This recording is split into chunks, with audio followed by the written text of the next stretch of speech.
23 minutes at mile 66. Really not that huge of a spread.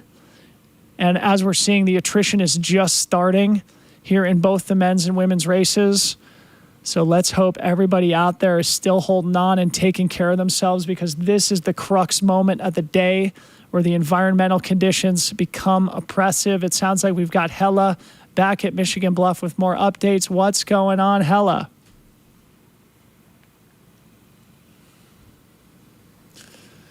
She took an earlier fall during the race, and you can see her coming in with her left hand on her left hip, and she is limping very hardly. You can see it, she can't even hide it, and it seems like she's in a lot of pain. And I do not know where her situation is at this moment, but I think since I've been taking a notice on every lady coming in, sitting with her crew, she's been sitting the longest so far, besides Martina, who's in the medical tent. That's different a little bit. So she is sitting there attending to her. Hopefully they can do something to help her ease her left hip pain, and she can get out of here in Michigan Bluff. Hey, and as far as who? Yeah, go ahead. Can you hear us? We didn't have Heather. It's Heather? Oh, okay. Yes, Heather Jackson. So Heather Jackson coming into Michigan Bluff, immediately you can see her grab her left hip with her left hands, and she is limping very hard, and you can tell she's in a lot of pain. She is with her crew currently, and I think out of everyone besides Martina, who is in medical tent, she's taking the longest sitting down with her crew. So we're hoping that she can get the attention that she needs to ease the pain that she's in, so she can get out of here as soon as possible. Hopefully it's nothing too serious. And my guess has to be because of the fall that she took earlier in the race. Thank you for Back to you guys. Update, Hella. Very, very unfortunate news. Fan favorite Heather Jackson, last year's 7th place finisher and the 12th fastest time in Western States history. Looks like she's either going to be having to navigate through a serious low point, or she's going to have to evaluate whether her body can continue on for the final 45 miles of this grueling race course. It goes to show, Corinne, what we've been talking about all week. It's just so freaking hard to get the Western States race right. You know, even if you've done it almost flawlessly in your career, coming back, it's no guarantee. Heather Jackson, unfortunately, it looks like she might be succumbing to some injuries, but let's hope she can keep moving down the trail.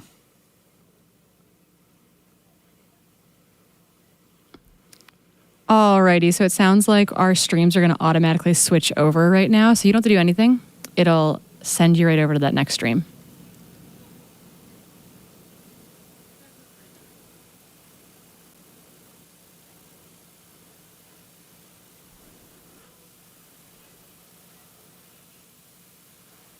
Summer Kreisman.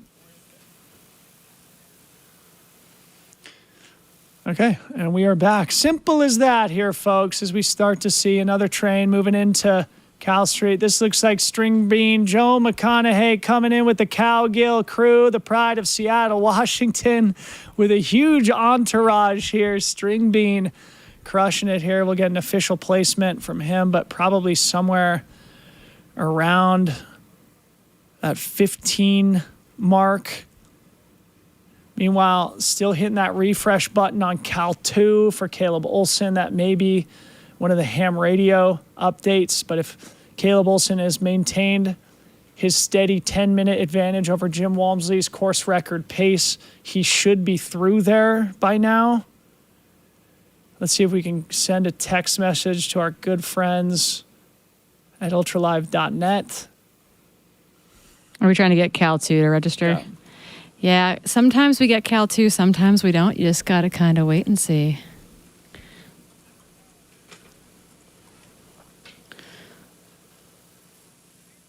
Yep, so we got that drone shot looking down the American River Canyon. Again, that's where we call it the Cal Street section. And again, you leave Forest Hill, you take that left-hand turn, you drop down onto this trail.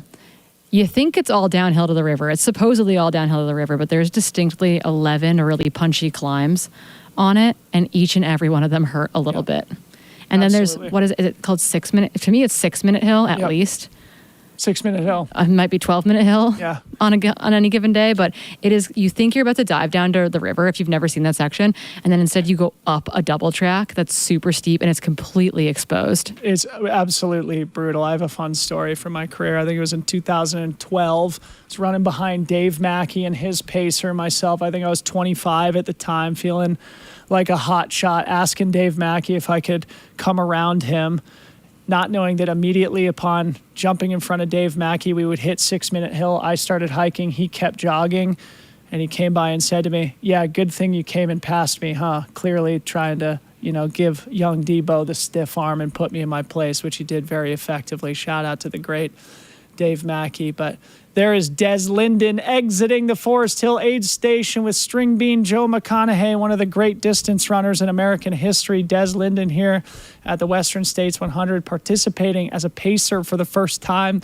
And I hope Des is in for a 17-mile jaunt on Cal Street in the middle of the hottest part of the day. So cool to have Des here at Western States.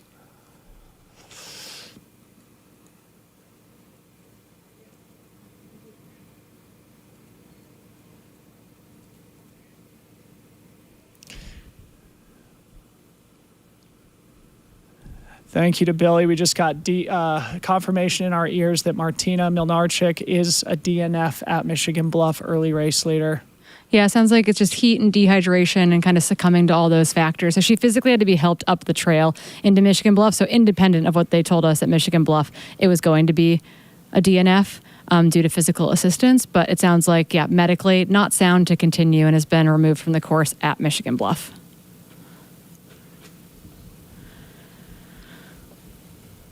And again, still waiting to hear an official report from Forest Hill on David Roach, but we do know that he came back to Forest Hill after having left in order to drop out at that location. So we're still waiting an official report to come in, but that is what we know on this end right now.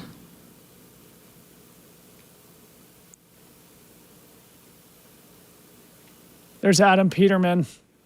I think that's Adam Peterman leaving Forest Hill. If so, good on you, young man. Adam Peterman, the 2022 champion, definitely having a hard day. It looks like still fighting through it and trying to rally. Maybe we could get Hella to confirm. And that looks like String Bean and Dez leaving just behind Adam Peterman. It's really tough to gauge their official overall positions given the attrition that we're starting to experience in the field, but we'll get an official update from Cal 1 in a couple of miles. So we got a Cal 2 split now finally from Caleb and Chris, but remember the Cal 2 splits are going to be radio operated, and so they take a while to come through and they don't always make it here. So they reported 2-minute separation between Caleb Olson and Chris Myers running in 9:40 and 9:42. Elapsed time coming through at 2:40 and 2:42 p.m. That's an important update here. Of course, as Corinne said, those are rough approximations. Last we had seen, Caleb did have 3:15 on Chris from memory at Cal 1, so it could indicate that Chris might be rallying and making up a little bit of time on Caleb, though it could also be just a little bit of a user error and a rough approximation. Another interesting split that we'll see here very soon in all likelihood is the Jeff McGavro and Killian Jornet duo. Last we had seen, Brett Hornig was running with them. Killian was just ahead of Jeff, though Brett did report to Corinne that Jeff was moving much faster, in all likelihood would overtake, so we'll have an update on that ASAP. Yeah, just waiting for updates to come in. This next section, of course, while Forest Hill is kind of a little beacon of light in a lot of ways, given that it has good cell connectivity, that whole Cal Street section, again, dropping down into the American River Canyon, does kind of close off those options, unfortunately. So we do have a little bit of a rocky relaying of information from there. We've had athletes have medical emergencies in that section before, and I've been waiting at Green Gate with people's crews, waiting for their runner to come, and we have no idea where they are. Yeah. And they're like somewhere between Cal 2 and Cal 3 on the trail. So I was waiting with Sean for EO to come across the river at Green Gate, and we had no idea. Carnage ensues on Cal Street. Yep. And so all the time, especially in hot years. Yep. So quick note for our audience here. I'm just looking at historical splits for the women between Michigan Bluff and Forest Hill. Looks like Courtney Dauwalter has the fastest ever in just under 56 minutes. Last year, Katie Scheid was about 1 hour and 1 minute. So we will, in all likelihood, see Abby Hall on roughly those splits, probably closer to that 1 hour time frame from her exit at Michigan Bluff, which would put Abby Hall into Forest Hill in all likelihood in the next 10 minutes or so. And of course, we should likely have a camera on her for a minute or two before she enters the aid station proper. So you're not going to want to go anywhere. We should see race leader Abby Hall coming into Forest Hill any minute. And of note, this is where Courtney's splits really start to turn on. Yep. From the 2023 year, the snow year kept everything pretty slow in through about Michigan Bluff, and then all of a sudden things really start to pick up. You know, while Katie ran really fast last year, she all of a sudden fell 6 minutes off of Courtney's split between Michigan Bluff and Forest Hill, and so that was a big change as things got shaken up last year. Really good point, Corinne.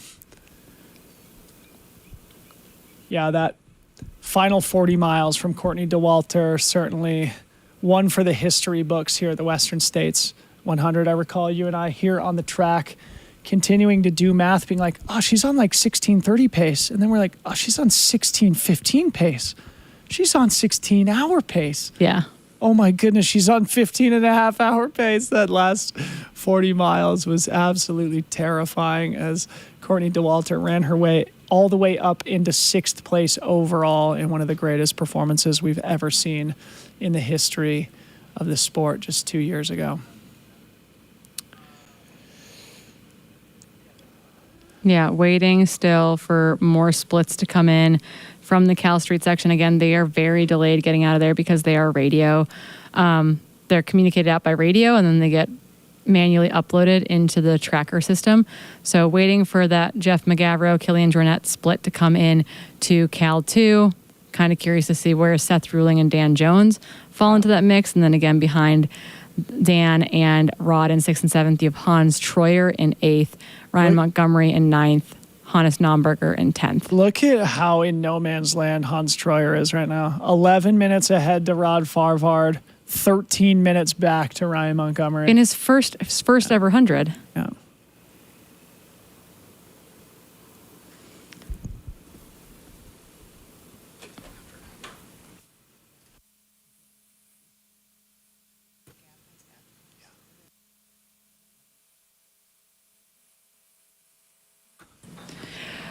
So we are going to be here in studio making sure that we don't miss a single second of Abby Hall making her way into Forest Hill. The chase is on. What a day, what a day, what a day. So we now officially have 15 women through Michigan Bluff. Most recently, Joanna Antila from Finland came through about 5 minutes ago, and Erin Clark about 4 minutes ago. Those women still very much in contention for these top 10 positions. Again, we do expect that Martina Milnarczyk is an official DNF, and we do suspect that Heather Jackson either is going to be dealing with a significant low point. She's definitely dealing with injury, according to Hella Sidibe. Could be that Heather Jackson doesn't make her way out of Michigan Bluff, though certainly we root for her to troubleshoot and get out of there. Yeah, Keely Henninger has made it out of Michigan Bluff as well. She's about 4.5 minutes or so, 5 minutes behind Shea Aquilano. So those two are now sitting in 11th and 12th. Well, I guess technically 10th and 11th because Martina is out. She just still shows up in the tracker for the time being. Man, this Fu Zhao, Marianne Hogan, Hannah Allgood crew is going to be really fun to watch here for the next several hours. I think in Forest Hill it's going to be crazy. Yeah, they were all bunched up for our audience within 2 minutes of each other upon exit. It seemed of that trifecta, Fu Zhao maybe seemed the strongest, though it seemed like Marianne and Hannah were both no worse for wear as we observed them running up the dirt road out of Michigan Bluff. So we were trying to figure out, based on the radio splits, what was actually going on between Chris and Caleb. Eli Hemming is putting Chris to task right now because Chris has put almost 2 minutes into Caleb between Forest Hill and Cal 2, based on Liam's estimation. Chris's splits was 105.16, and that's the second fastest in course history. Matthew Blanchard ran 103.12 in 2023, ahead of all historical Jim Walmsley, Tom's Evan, and Rob Krar splits. Also, it's only 5 minutes slower than what Francesco Pupi ran during the Canyon's 100K this year. Holy smokes. Eli Hemming pulling the Chris Myers train down Cal Street. Of course, these splits, we're not entirely sure how accurate they are, but Little wiggle room. Either way, Caleb Olson and Chris Myers. I mean, Caleb's not putting significant time into Chris Myers either way. If anything, it's the other way around. Yes. Would agree there. All right, folks. So we are now 58 minutes elapsed since Abby Hall left Michigan Bluff. That split should be between 55 and 60 minutes till we see her here. So don't go anywhere. Race leader Abby Hall seemed to be all energy and smiles at Michigan Bluff. And we'll recall it was just a kind of a dramatic turn of events, feeling like the women's top three was basically all together to all of a sudden Abby Hall with an 11-minute gap. Yeah, pretty massive split all of a sudden. So yeah, we'll be looking for Abby and likely at least one person running in with her. I am assuming Adidas has media out there as well. So we do anticipate that we will see all of a sudden a runner with a little bit of a gaggle around her as she makes her way into Forest Hill, but it should be any minute now. Keeping your eyes peeled.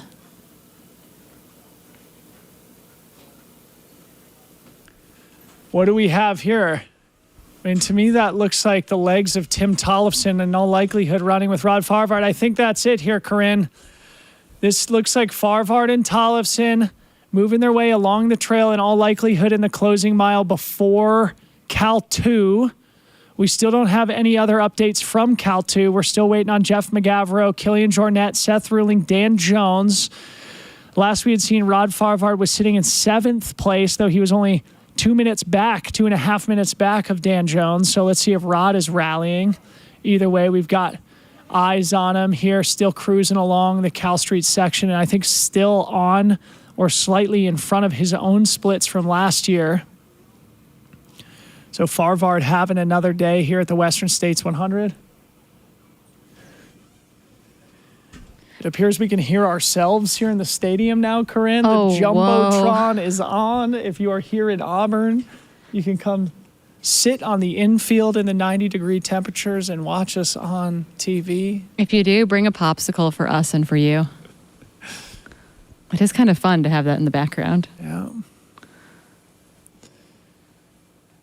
Refresh is the name of the game here in the studio. Okay, I got a text, Cal 2 back online from Ted Knutson. Let's see if we can update some splits here.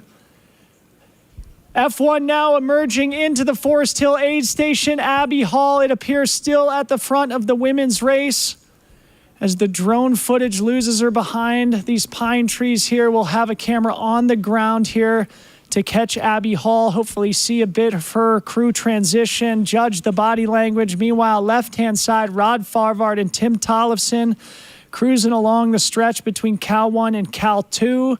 We think somewhere in the neighborhood of about 7th place overall, but last we had seen Rod was rallying through the field. Meanwhile, Abby Hall, Corinne, your good friend, race leader here 62 miles into the Western States 100. She is moving.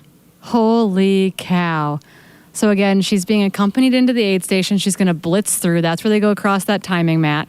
She's going to come through the other side, and then she's going to go meet her crew down on the Forest Hill Road before she makes that famous turn over onto Cal Street. And again, she's going to be picking up pacer Scott Trayer for this section. He's going to take her to the river, at which point Cordis Hall, her husband, will join her for the final 20 miles. Holy smokes, no pressure, guys.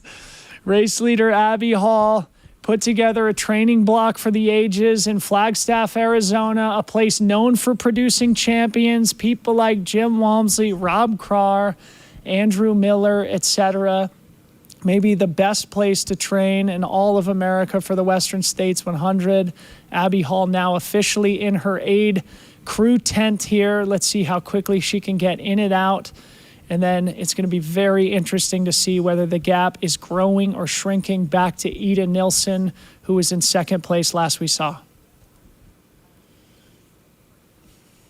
Yeah, this will be very telling as to what that gap actually is. We also will start to be looking towards Cal 3 splits for the men. I think Jim's course record year splits are about 10-12 elapsed on that. So keeping our eyes on the clock, we are officially at 10 hours elapsed.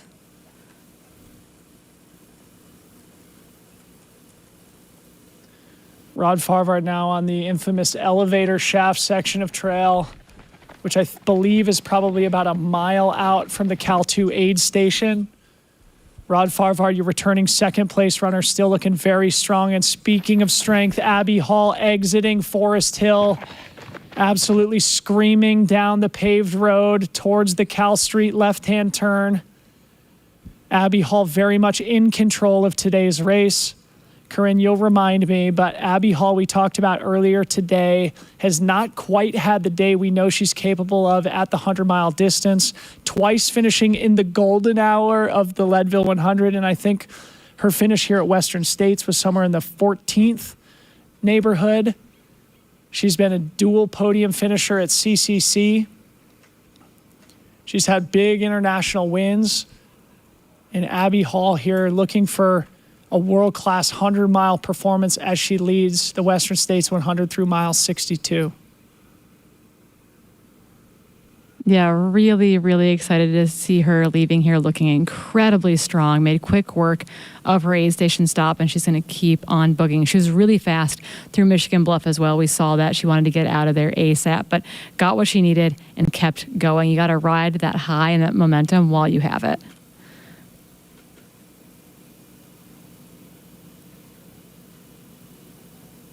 Still no updates from Cal 2 for the rest of the men's race. We do expect to see Killian Jornet, Jeff McGavro updates here very soon. I'm sure they're through there at this point. We just don't have information as to how far back they are.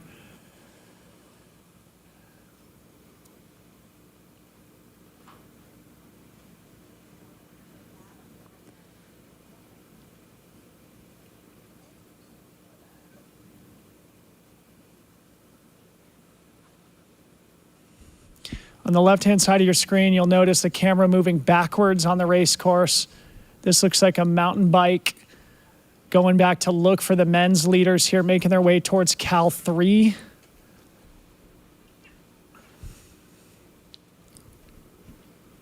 Well, we have a very quick minute to breathe here. We're going to take a quick commercial break, and then we're going to come back and get an update from Skylar and from the men at Cal 2. Don't go anywhere.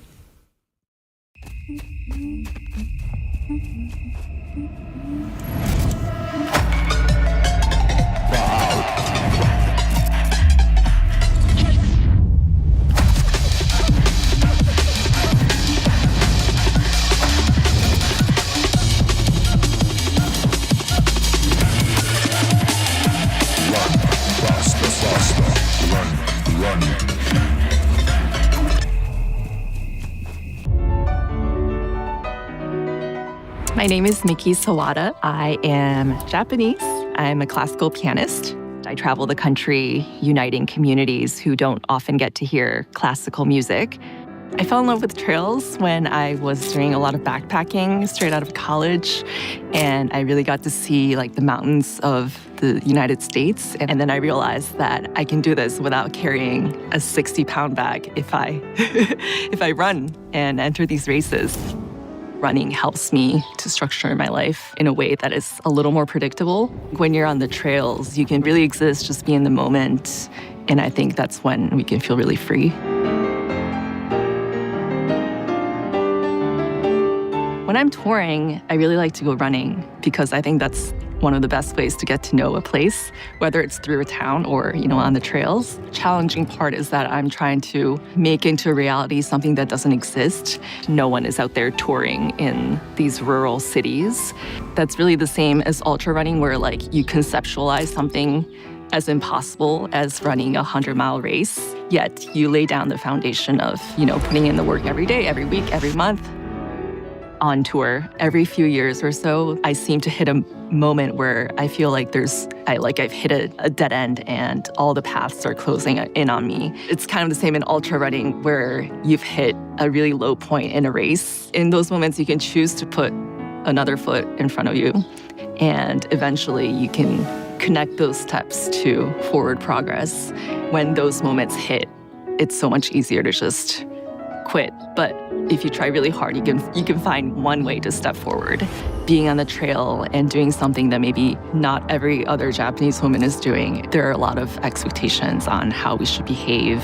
One of the best ways that we can empower ourselves is to do the things that are difficult, show up in places where the other people who look like you aren't there. Playing classical music, performing classical music is a beautiful thing in itself, and running 100 miles is a great achievement. These pursuits are a gateway for us to realize what we're capable of.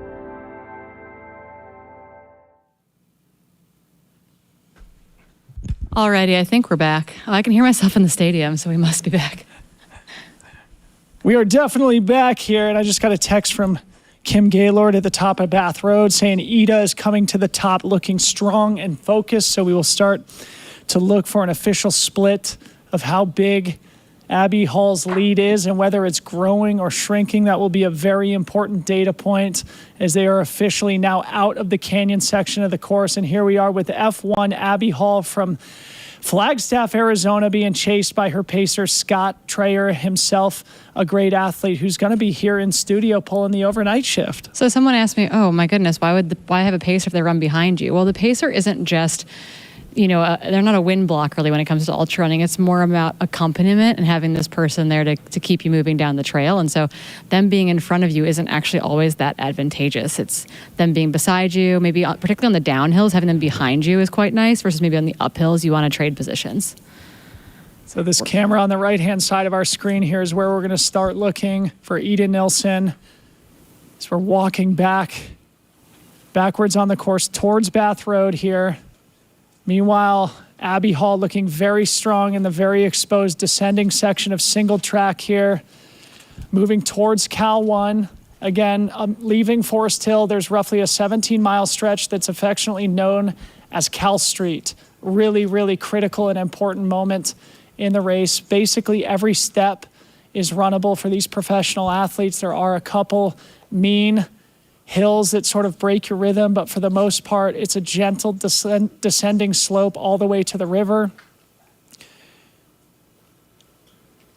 We just received word from Billy Yang that Heather Jackson is now an official DNF at Michigan Bluff as the attrition begins to concentrate here.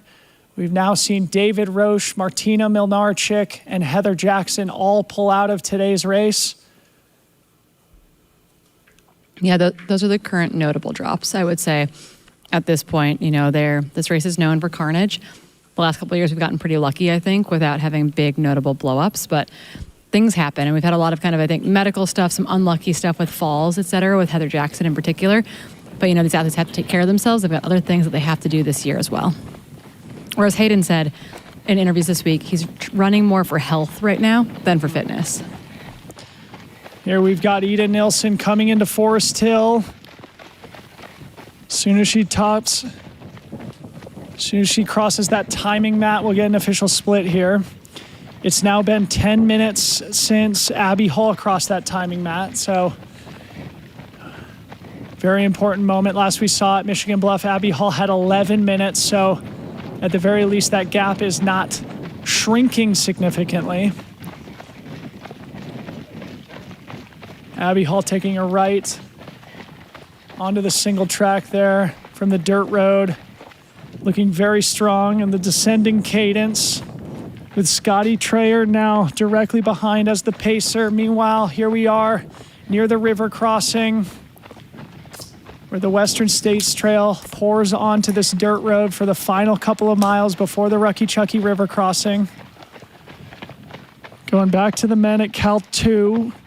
Oh, we have Caleb Olson and Chris Myers through Cal 3, separated by only 2 minutes. Which is what we thought had happened at Cal 2, so it's good to have confirmation of that finally. Okay, so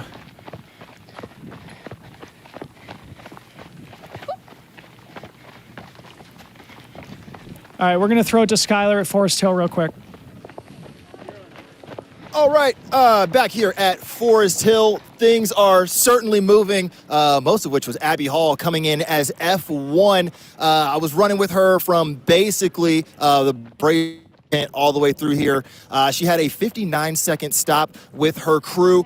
Main point of focus was just staying cool. That was true both temperature-wise and also emotionally. I don't think she expected to find herself in first as a result of all of the crazy things that have happened today. But now that she finds herself there, making sure she stays cool, calm, and collected. Obviously took on a little bit of caffeine, made sure she was ready to rock this next very warm section. Picked up Scott Trayer and they moved along. I think the most telling part about this section was, well, two things. One, the fact that she was running 6:30 pace very comfortably and smiling down Forest Hill. Much to my chagrin. I don't even know if you could tell how sweaty I am as a result of that. But two, Scott Trayer took an entire gallon of water and poured it over his head before he went down there to pace her down towards the river. So obviously her whole crew understands the importance of staying cool, and their whole name of the game is just to not mess it up from here. So we'll wait to see Ida come in here relatively shortly, but as it stands, it's already been 8 minutes and 10 seconds since Abby hit the turn onto Cal Street, so we'll see where the gap goes from here. Yeah, back to you guys in the studio. Skylar, don't go anywhere because it seems like Ida was almost exactly 10 minutes behind Abby Hall when they crossed the timing mat. So assuming she didn't take significantly longer in that aid station transition, you should only be a couple of minutes before you see Ida Nilsson charging down the street towards you. In the middle of Forest Hill, which, you know, good for them. They're going to have a lot of cowbells when they come out. But honestly, the vibes are incredibly high with the crew swap out. The folks that were getting a little hot, getting a little tired, and couldn't find shade, they're starting to move their way down with the top runners. And everybody else here is absolutely vibing. So I'm pretty sure if I tell everybody that's in all of the tents up there, including the big screen of the live stream up there at the top, to make some noise, we might actually hear them from all the way down here at the bottom of Cal Street. No, I think I heard it. So, yeah, I mean, it's absolute mayhem. The number of bodies here in Forest Hill is absurd. The number of brands that are here supporting their athletes and just trying to make noise for the trail running community is insane. Just the amount that this space has grown and this race has grown is mind-boggling. So I'm sure Debo and Corinne, you guys have been talking about the absolute hype train that is Western States. We find ourselves right here in the middle of it, and it's only cruising along from here. Hey, we got Ida coming in right here towards the camera, front of frame, F2.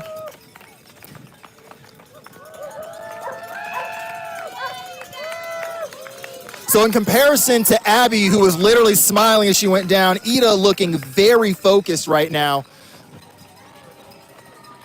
But otherwise, gate-wise, looking real strong right now.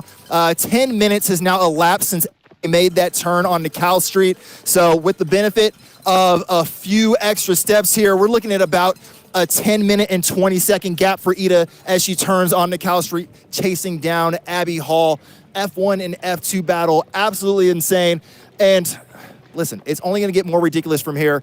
I've been saying all week that it's going to be the density of this women's race in that, 4 through 10, that's going to really be a narrative to follow. And it's absolutely playing out, even with all the attrition we've seen today. So stay tuned. Make sure you smash that like button. This is still a fundraiser because Western States is a 501c3. So if you like what you see and you want to support this race and this live stream, make sure you hit that donate button. And bring the vibes, bring the energy. Live stream folks up there, if you're viewing, make some noise. If you're at home, make some noise. If you're listening to this in your ear on your long run right now, make some noise. Debo and Corinne in the studio, make some noise.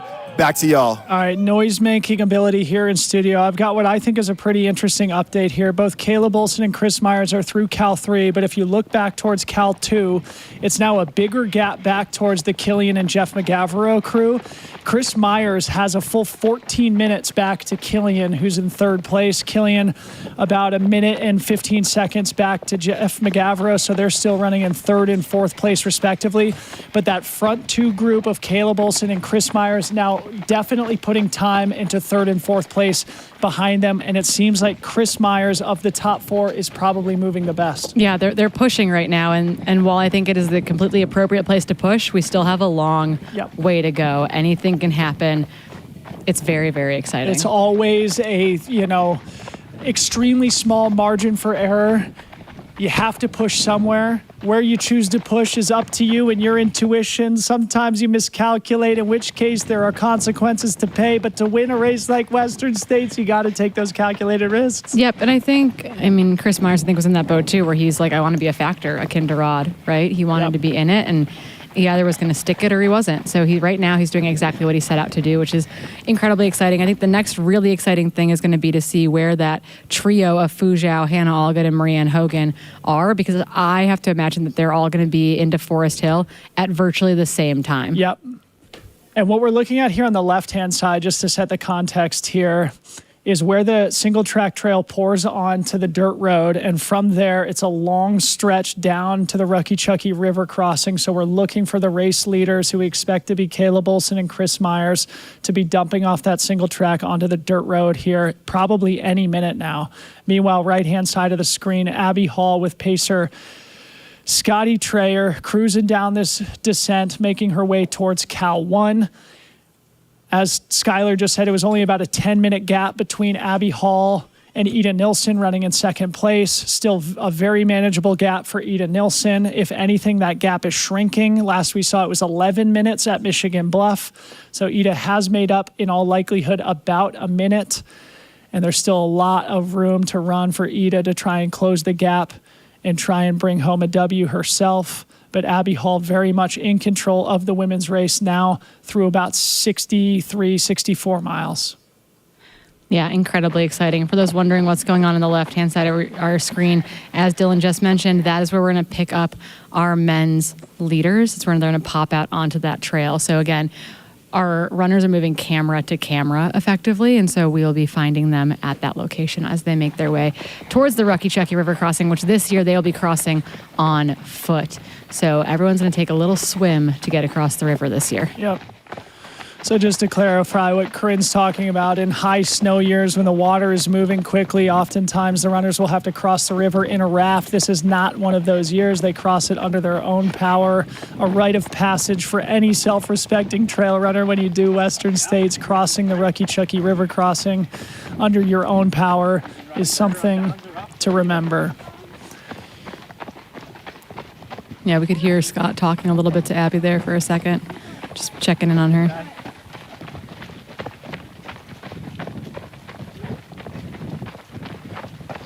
And holy smokes, folks, it is definitely heating up here in studio. Corinne and I, during that quick commercial break, had an opportunity to leave our desk and run and take a quick bathroom break. And just being in the sun momentarily, it felt extraordinarily warm. So the hot early paces, course records still on the line, especially in the men's race. Could we see that heat start to take its toll? And the ghost of Jim Walmsley start to make time back up on the men. In fact, let's check the difference at Cal 3.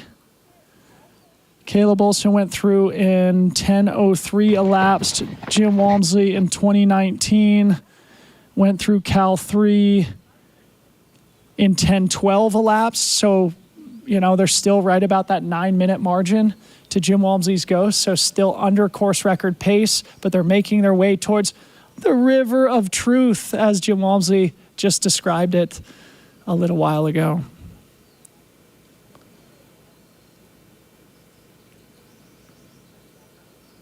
Someone accused us of not talking about any breaking news, but really, things have been pretty stable and steady right now. We're giving you the updates as the splits come in. We're waiting for our lead men to appear on that left-hand side, and we're currently following Abby Hall and her pacer Scott Trayer as she makes her way down to the Cal 1 aid station. I think the biggest piece of news we just talked about was Heather Jackson withdrawing at Michigan Bluff, and while I don't know that it's confirmed yet on ultralive.net, it's been confirmed in the field. Fu Zhao through Forest Hill.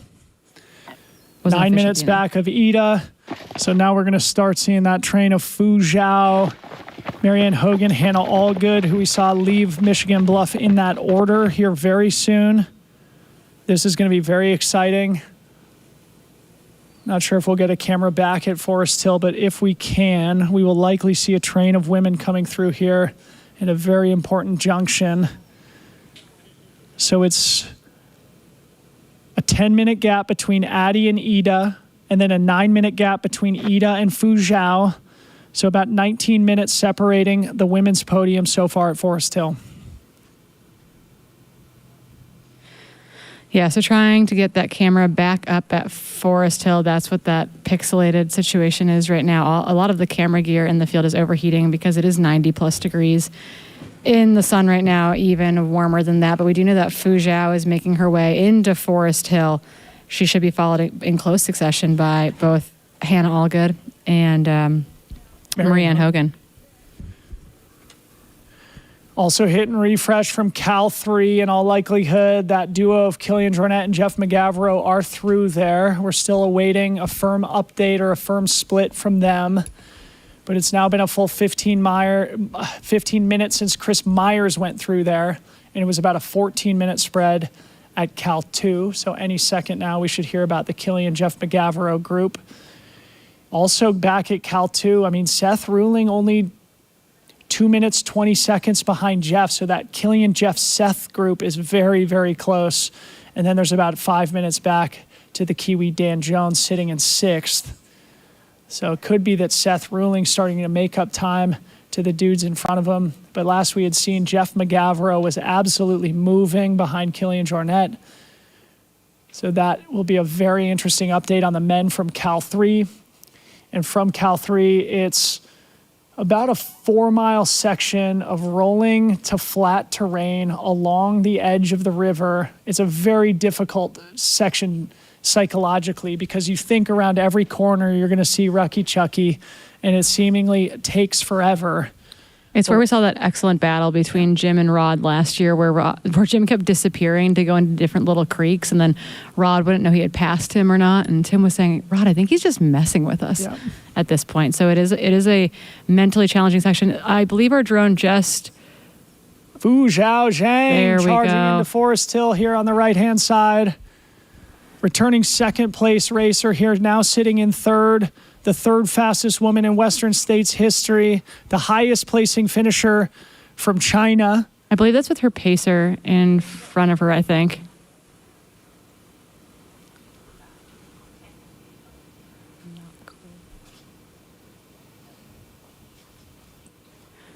Not Fu Zhao, F4, so that'd be Marianne Hogan if that's the case. No, that's definitely Fu Zhao on our screen there. Marianne Hogan has got the big sun hat, and then Hannah Allgood's got the normal baseball cap. I'm almost certain that's Fu Zhao Zhang on our screen. I got popsicles in studio now. I'm feeling pretty good about this. Smashing the refresh, smashing the refresh, smashing the refresh. Yeah, Fu Zhao has the floppy hat. That's Fu Zhao. All right. So we do officially have, okay, Vincent Bouillard is still sitting in 11th place. So we're just sort of updating people who we've had question marks about. And I think we did see Adam Peterman exit the Forest Hill aid station. So two of those race favorites still in the race, though. Certainly well off their potential at this point, dealing with some issues as we see Fu Zhao take that left-hand turn onto Cal Street. Still no update from Cal 3. Better send a text.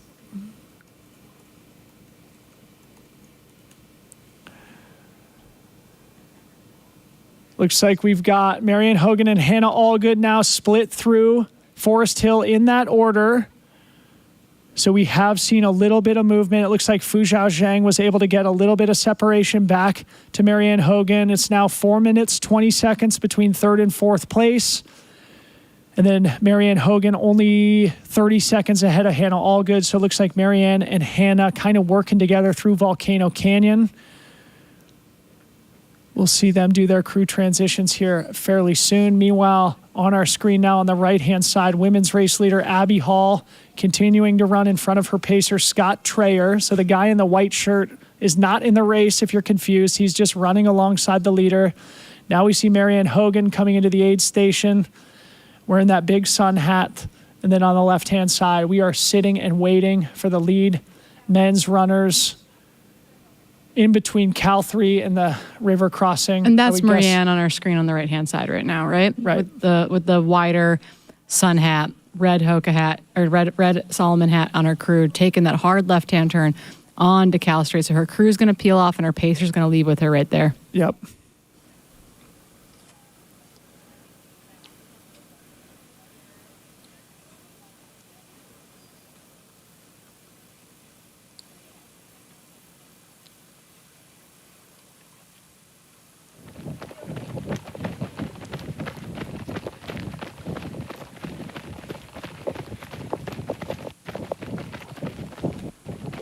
I kind of like that we get a little bit of that audio from the Terra Deck camera runner. It's quite pleasant to hear what's going on out there. All right, so this is maybe interesting, Corinne. Looks like Ida had 6+ minutes on Fu Zhao at Michigan Bluff. Now, what is that? No, I guess Ida is growing that lead on Fu Zhao rather than having it shrink from behind. A little bit, yeah. But it looks like Fu Zhao is also putting a little bit of margin into Marianne and Hannah, so it looks like the field just stringing out a little bit. Abby Hall and Ida kind of maintaining that 10-minute margin between them, but then Fu Zhao stringing out behind Ida and in front of Marianne. This looks like Hannah here to me. That looks like Hannah to me. She just got a high five from someone as she made her way through. Coach Hannah Allgood from Colorado Springs, Colorado, having an amazing Western States debut, now through Forest Hill in 5th place. So we've got two Americans, a Swede, a Chinese athlete, and a Canadian here in the top 5. And then Ho Ha has also come through Forest Hill, splitting at 10:25 and change elapsed.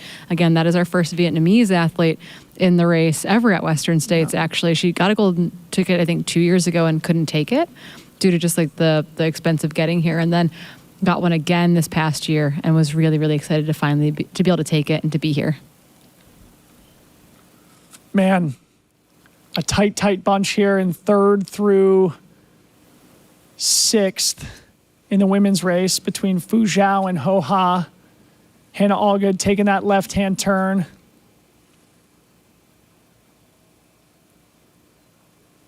So officially now, at the timing mat, between the top 5 women, we're looking at about a 26-minute difference between Abby Hall and Ho Ha in 1st through 6th.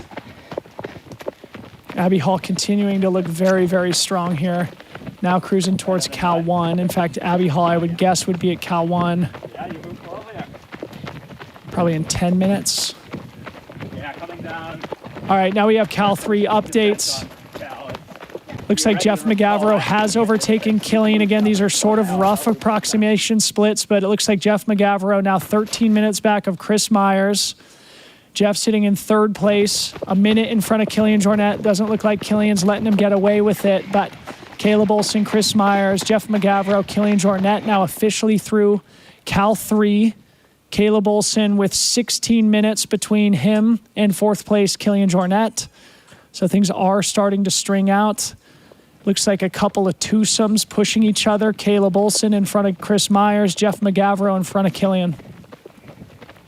I was looking on splits for Abby. Ooh. Whoa. Okay, here we are, folks. Race leader Caleb Olson on our left-hand side of the screen. I would say he's probably about a mile out from the Rucky Chucky River crossing here. Can't express enough how hot and exposed this section of dirt road is. A slight uphill trajectory, but Caleb stoically tiptoeing up, grabs his waist belt, grabs the fluid to pour over the top of his head like a veteran, doing the little things to keep himself cool. Just around this corner here, they're going to crest this little mini hill, and he'll be able to use gravity to his advantage a little bit more. But these closing miles between Cal 3 and the river crossing are some of the toughest of the day. Caleb Olson still looking pretty strong here. It's going to be very interesting to see the gap back to Chris Myers. In fact, I'm going to do a little stopwatch action here on my phone once he gets to the top of the hill. See if we can't get an accurate split. Okay.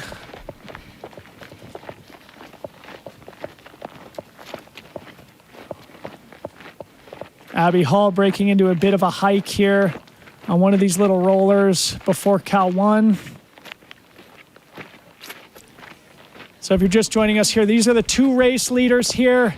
Caleb Olson, roughly 77 miles into his 100-mile journey here, making his way towards the Rucky Chucky River crossing. Meanwhile, Abby Hall making her way towards the Cal 1 aid station. So Abby Hall probably about 65 miles into her 100-mile journey. Both having fantastic days, both on historically fast paces here. I was going to say, looking when we said approximately 10 minutes or so for Abby to make it into Cal 1, that would be right on Fujiao's splits from last year. Fujiao came through Cal 1, also known as Darnella's in 10:38.59 versus Esther Chilog last year, 10:43.28. So it looks like she's going to be right on Fujiao's splits, is my guess. That's good splits to be on. So we're looking at low 16s probably, which is, if you stay steady on that, that's a pretty darn good run at Western States. A low 16s on a 97-degree day, that equates to one of the greatest we've ever seen. Not to get too far ahead of ourselves here. But Caleb Olson on the left-hand side remains under Jim Walmsley's course record pace from 2019. An incredible, incredible accomplishment in its own right. Let's hope Caleb is still feeling under control. It seems he and Chris Myers were pushing each other through the canyons to gain separation on the chase pack of men behind them. They now have a fairly comfortable lead back to the Killian Jornet and Jeff McGavero crew in third and fourth place. But if they miscalculated that energy expenditure at all, it could be that Jeff and Killian start cutting that gap back down, because it did seem that at Cal 2, it was about 14 minutes. By Cal 3, it was about 13 minutes. So whatever's happening, the gap is not growing between Caleb and Killian. In other words, they're all running roughly the same pace right now, but Caleb out front and in control seemingly. And we'll wait to see if we can get a visual back to Chris Myers. We'll remember last year, this was one of the most dramatic moments in the 2024 race as Jim Walmsley and Rod Farvard were effectively together. We had no idea what was going on. Abby Hall now in the Cal 1 aid station. Let's see if we can get some sense of how she's doing here. What a cool experience to roll into Cal 1 as F1. They've got to be so stoked to see you. Yeah. I mean, they're pretty stoked to see everyone, but Scotty Trayer taking the time to get himself iced down. that was a quick dip for Scott and then chasing Abby out of the aid station. So to our viewers here, Jim Walmsley's course record split from the Rucky Chucky River crossing in 2019 is 10:46 elapsed. Last year it was 10:59 elapsed. So right now we're probably looking at Caleb Olson getting to the river in about 5 minutes. So probably still maintaining about an 8 or 9 minute margin on Jim Walmsley's Ghost. Yeah, and did you see Skylar's infield updates to the group chat? Okay, so this was kind of Skylar's on the ground take on how the women looked coming to the aid station. So what he had was on Fujiao, Marianne, Hannah, and Ho-Ha. So he said Fujiao plus 20-30 to Abby, going into Cal Street, just cruising in all caps. Well, actually, he swears as well. I won't swear on the live stream. And relaxed. Marianne, 22 minutes back to Abby, focused and looking the least happy of the pack. Hannah, 24 minutes back to Abby, great self-talk and smiling. Love to see it. She's the queen of the self-talk, man. I love it. It reminds me of Adam Peterman at Worlds saying, "Let's go, Adam." So excited to see what Hannah can make of the Cal Street section. And then Ho-Ha, 28-15 back, smooth and focused, only one with no pacer of the 4-pack here. Looked to also have the least ice on her. Holy smokes. Thank you for those updates to the great Skylar Hall back there at Forest Hill. We'll probably get some more updates from him here before he leaves the aid station on the rest of the women's top 10. Meanwhile, we cannot leave. We cannot disengage from the men's leader on the left-hand side of our screen. We could probably move away from the right-hand side, which has been thoroughly frozen for a while. Slowly coming back, maybe it seems like. But we are definitely going to be very interested to see where is Chris Myers. He has been in the mix all day, working with Caleb Olson in the lead through the canyon section. Caleb getting a little bit of a margin on him, leaving Michigan Bluff, and now Caleb running alone at the front. Though last we saw, Chris Myers was only 2 minutes back and closing. If the splits are accurate that we are receiving from those manual updates, Chris Myers running some of the best splits we've ever seen from Forest Hill through Cal 3. So if we see that blue jersey charging up from behind, we are definitely going to fall out of our chairs for the second year in a row. I mean, we're going to start to use all of our favorite catchphrases too. I mean, the bingo cards have already been pretty darn full. And if you're participating in a drinking game, I apologize. But we've got some work to do between now and the athletes making their way to us. Smashing the update button for the rest of the men through Cal 3. Last we had seen Seth Ruling was close behind the Jeff and Killian crew. So I'm sure Seth is definitely through Cal 3, as I'm sure is Dan Jones. We don't have an official update from them yet, but we will work with our partners at ultralive.net. That's, I think, Chris Myers on the right-hand side now. And it looks like maybe running solo, which would indicate that Chris Myers, no, there's Eli. I was going to say if Chris is dropping Eli, look out, Caleb. All right, so this is fantastic, folks. This gives us a bit of a vantage point here. Hard to tell. Don't see Caleb in Chris's field of vision in front of him here from our perspective with the drone. But the two of them still very much close enough together to where it's anybody's ball game here. Both with world-class pacers, Anthony Costales with Caleb, Eli Hemming with Chris Myers. These are two of the most promising younger athletes in the sport right now, running 1-2 at Western States, of course, fully understanding the historical significance of their performance here today. All right, so Caleb Olson now going around this rusted old gate here, which means he's definitely getting very close to the river crossing. Again, Jim Walmsley's split from his course record year was 10:46. So Caleb should be there in the next couple of minutes, in which case he would still be maintaining roughly that 8-minute edge over Jim at the River of Truth. Yeah, maybe some life-giving water as well. Getting to cross the river on foot with the rope, I think, is my preferred method, because it is that bath that you have to take.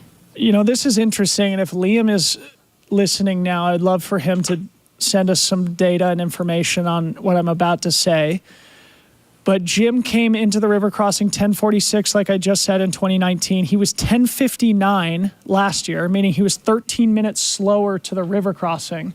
But then he finished only 4 minutes slower at the finish line, meaning he did the last 22 miles 13 minutes 9 minutes faster in 2024, being pushed by Rod through those final miles. So really that ghost of Jim Walmsley from 2024 in the last 20 miles is really going to be something that we're going to want to pay attention to, and whether Caleb Olson can stay in front of that ghost too. Which I think when you have Caleb and Chris pushing each other, that is how that happens. You know, if one of them was completely solo, I think that you don't get that kind of performance out of them versus the push that's going to be coming. Yes, they've distanced themselves a little bit from Killian and from Jeff, but you can't let off the gas that much, because those guys are incredibly strong. You expose a weakness in the final marathon of this race, and one of those guys is going to be there to capitalize on it. 100%. Okay, nope, still no from Cal 3. But we do have our top 10 women all through Forest Hill now. So we saw Ida, we saw Fuzhou, Marianne, Hannah. We didn't see Ho Ha, but she made her way through there. Behind her, 7th, Caitlin Fielder has moved up to 7th position. She's been making moves at 10:30.54 elapsed. Emily Hawgood in 8th, 10:31.44 elapsed. Fiona Pascal moving up, 10:35.55 elapsed. And then Shea Aquilano hanging on to that 10th place position right now in 10:36.42, waiting on Keely Henninger and Johanna Antilla to be the next athletes into Forest Hill. Wow, so 7 through 10 separated by less than 6 minutes here. Very, very interesting. Okay, so we see Caleb Olson and Anthony Costales in the closing stretch towards the river crossing. They should come into view here on the left-hand side of our screen here in just a minute. This is one of those moments in your trail running career that you never forget and that you look forward to for years and years. The famous Rucky Chucky river crossing, the opportunity to jump in the middle fork of the American River and cross under your own power, an iconic moment in the Western States 100 course. And just so you know, reports from Forest Hill that I'm getting say that Fiona came in claiming that she was just chased by a bear. And I have seen a bear on that Michigan Bluff to Forest Hill section before as well. I think in 2019 when I was running the race, we had a bear encounter on that section. But can you imagine being over from the UK and being chased between Michigan Bluff and Forest Hill by a bear? My goodness, that would be terrifying. I'm surprised the bears are awake. They usually sleep this time of the day. We're going to get an update from Kat Bradley here momentarily. Kat, maybe tell us what you're seeing in the live action here. Hey guys, I'm looking at Caleb right now. He's looking really, really strong, really efficient. His crew is getting him wet. He's taking his time. From what I've seen, this is the most time that he's taken. Yeah, back to you guys. It looks really good over here. I'm excited to see Chris come through. Yeah, the question will be, what is that energy in comparison to Chris as he makes his way in? But really quick with Anthony Costala still in tow. I took a lap there. That was a 30-second stop for Caleb Olson with his crew before the river. I think this is intentionally supposed to be a quick one because he knows he's going to cool off in the river itself, and then it's a 2-mile jog up the hill to the Green Gate aid station, so he didn't need a major resupply here. It looks like Anthony Costales is crossing with Caleb, so this is also new for the 2025 Western States 100. Anthony Costales could have stopped there and gone back up driver's flat. In other words, there's no pacer that can meet you at the river. You can't do the pacer exchange at the river. You can only do it, or you can't do it on the far side of the river, which people have done in the past. You can if you go all the way up to Green Gate. Right. So in other words, a pacer can't run down from Green Gate to meet the runners at the river like they used to. Yeah, unless your runner doesn't go, if your pacer doesn't go across the river, you can just never have more than one pacer with you. So I believe if your pacer bails at the river, you still only have one pacer with you then. Okay, we may have just seen, there's Chris Myers. Holy smokes, folks. Eli Hemming leading Chris Myers as pacer now in the closing stretch to the Rucky Chucky River crossing.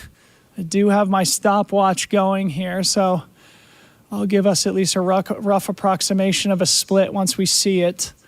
Also definitely keen to get Kat Bradley's perspective there on the ground. We'll talk to her here in just a moment. Abby Hall now officially through Cal 1. We await an update from Ida Nilsson. It has been 11 minutes since Abby Hall went through, so we should get a Cal 1 update from Ida Nilsson. It actually just came through, as I was saying, and the gap is now 7 minutes and 30 seconds. So Ida Nilsson just took 2.5 minutes out of Abby Hall in 4 miles. Don't look away. The women's race is heating up. One of the all-time greats, Ida Nilsson, chasing Abby Hall from behind. Meanwhile, we're looking at men's second-place runner here, Chris Myers, absolutely cruising down to the river crossing. He will also be under Jim Walmsley's course record here, though it appears they're both losing a little bit of time against Jim Walmsley's 2019 Ghost. Either way, both Caleb Olson and Chris Myers having the days of their careers, running under course record pace at the Rucky Chucky River crossing. We just passed 3 minutes since Caleb Olson came into the aid station. So those splits behind at Cal 2 and Cal 3, which had Chris Myers only 2 minutes back, those were in all likelihood slightly inaccurate. Otherwise, Caleb Olson put the gas back on Chris here between Cal 3 and the river. And there's Gus Gibbs waiting to tag in as pacer. So 3:28 according to my stopwatch from the time Caleb stopped with his crew to the time Chris stopped with his crew. Caleb only took 30 seconds. So let's see if Chris can get in and out just as quick. So it's likely that Caleb put at least a minute onto him, because when we talk about inaccuracies, we're talking about a 30-second margin or so. So he's definitely lost a tiny bit of time on that last section to Caleb Olson. So this next climb, once they cross the river, the climb up to Green Gate is about 2 miles. It's runnable every step. Did he literally just grab a snorkel and goggles? I think he did. You've got to be kidding me. We're going to lose the image. All right, so roughly 3.5 minutes separating Caleb Olson and Chris Myers, the men's 1-2 race. We're going to get an update from Liam hopefully soon as to what the closest margin at the river has been. I'm sure that's not the closest, but it's got to be up there. 3.5 minutes when they're 78 miles into this 100-mile course. It's still anybody's ball game. Chris Myers, Caleb Olson, both 29 years old, both moving into the primes of their careers, hoping to have the biggest breakout of their career on the world's biggest stage here today. Yeah, our monitor is down in studio, so our tech team will have to come and give us an assist, but we can still talk about what's happening out there. I mean, this Abby Hall-Eden Nilsson split at Cal 1 is something worth talking about. So I might have a tiny bit of intel that is a super loose, super steep section, and that will likely be the place where Abby is maybe the least confident on the course. But everything else from there on out, those little grindy climbs and the 2-mile climb up to Green Gate, that's going to be a really strong section for her. We have lost visual here in studio. We're going to throw it down to Kat Bradley, who has boots on the ground at the river. What's going on, Kat? Oh my gosh, that was quick. You know, I was going to say initial reactions that Chris looked a little bit tired compared to Caleb laser focused.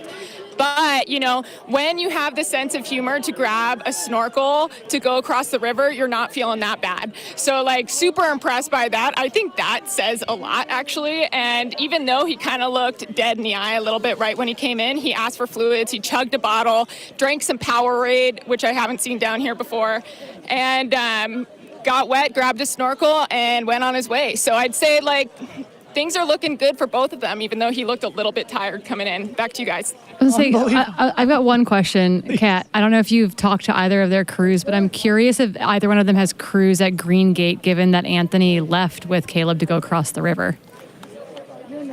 Yeah, I haven't yet. Want me to go ask? Yeah, that'd be great. I'd love to hear what I their can go plan grab is. someone. Yeah. Okay, cool.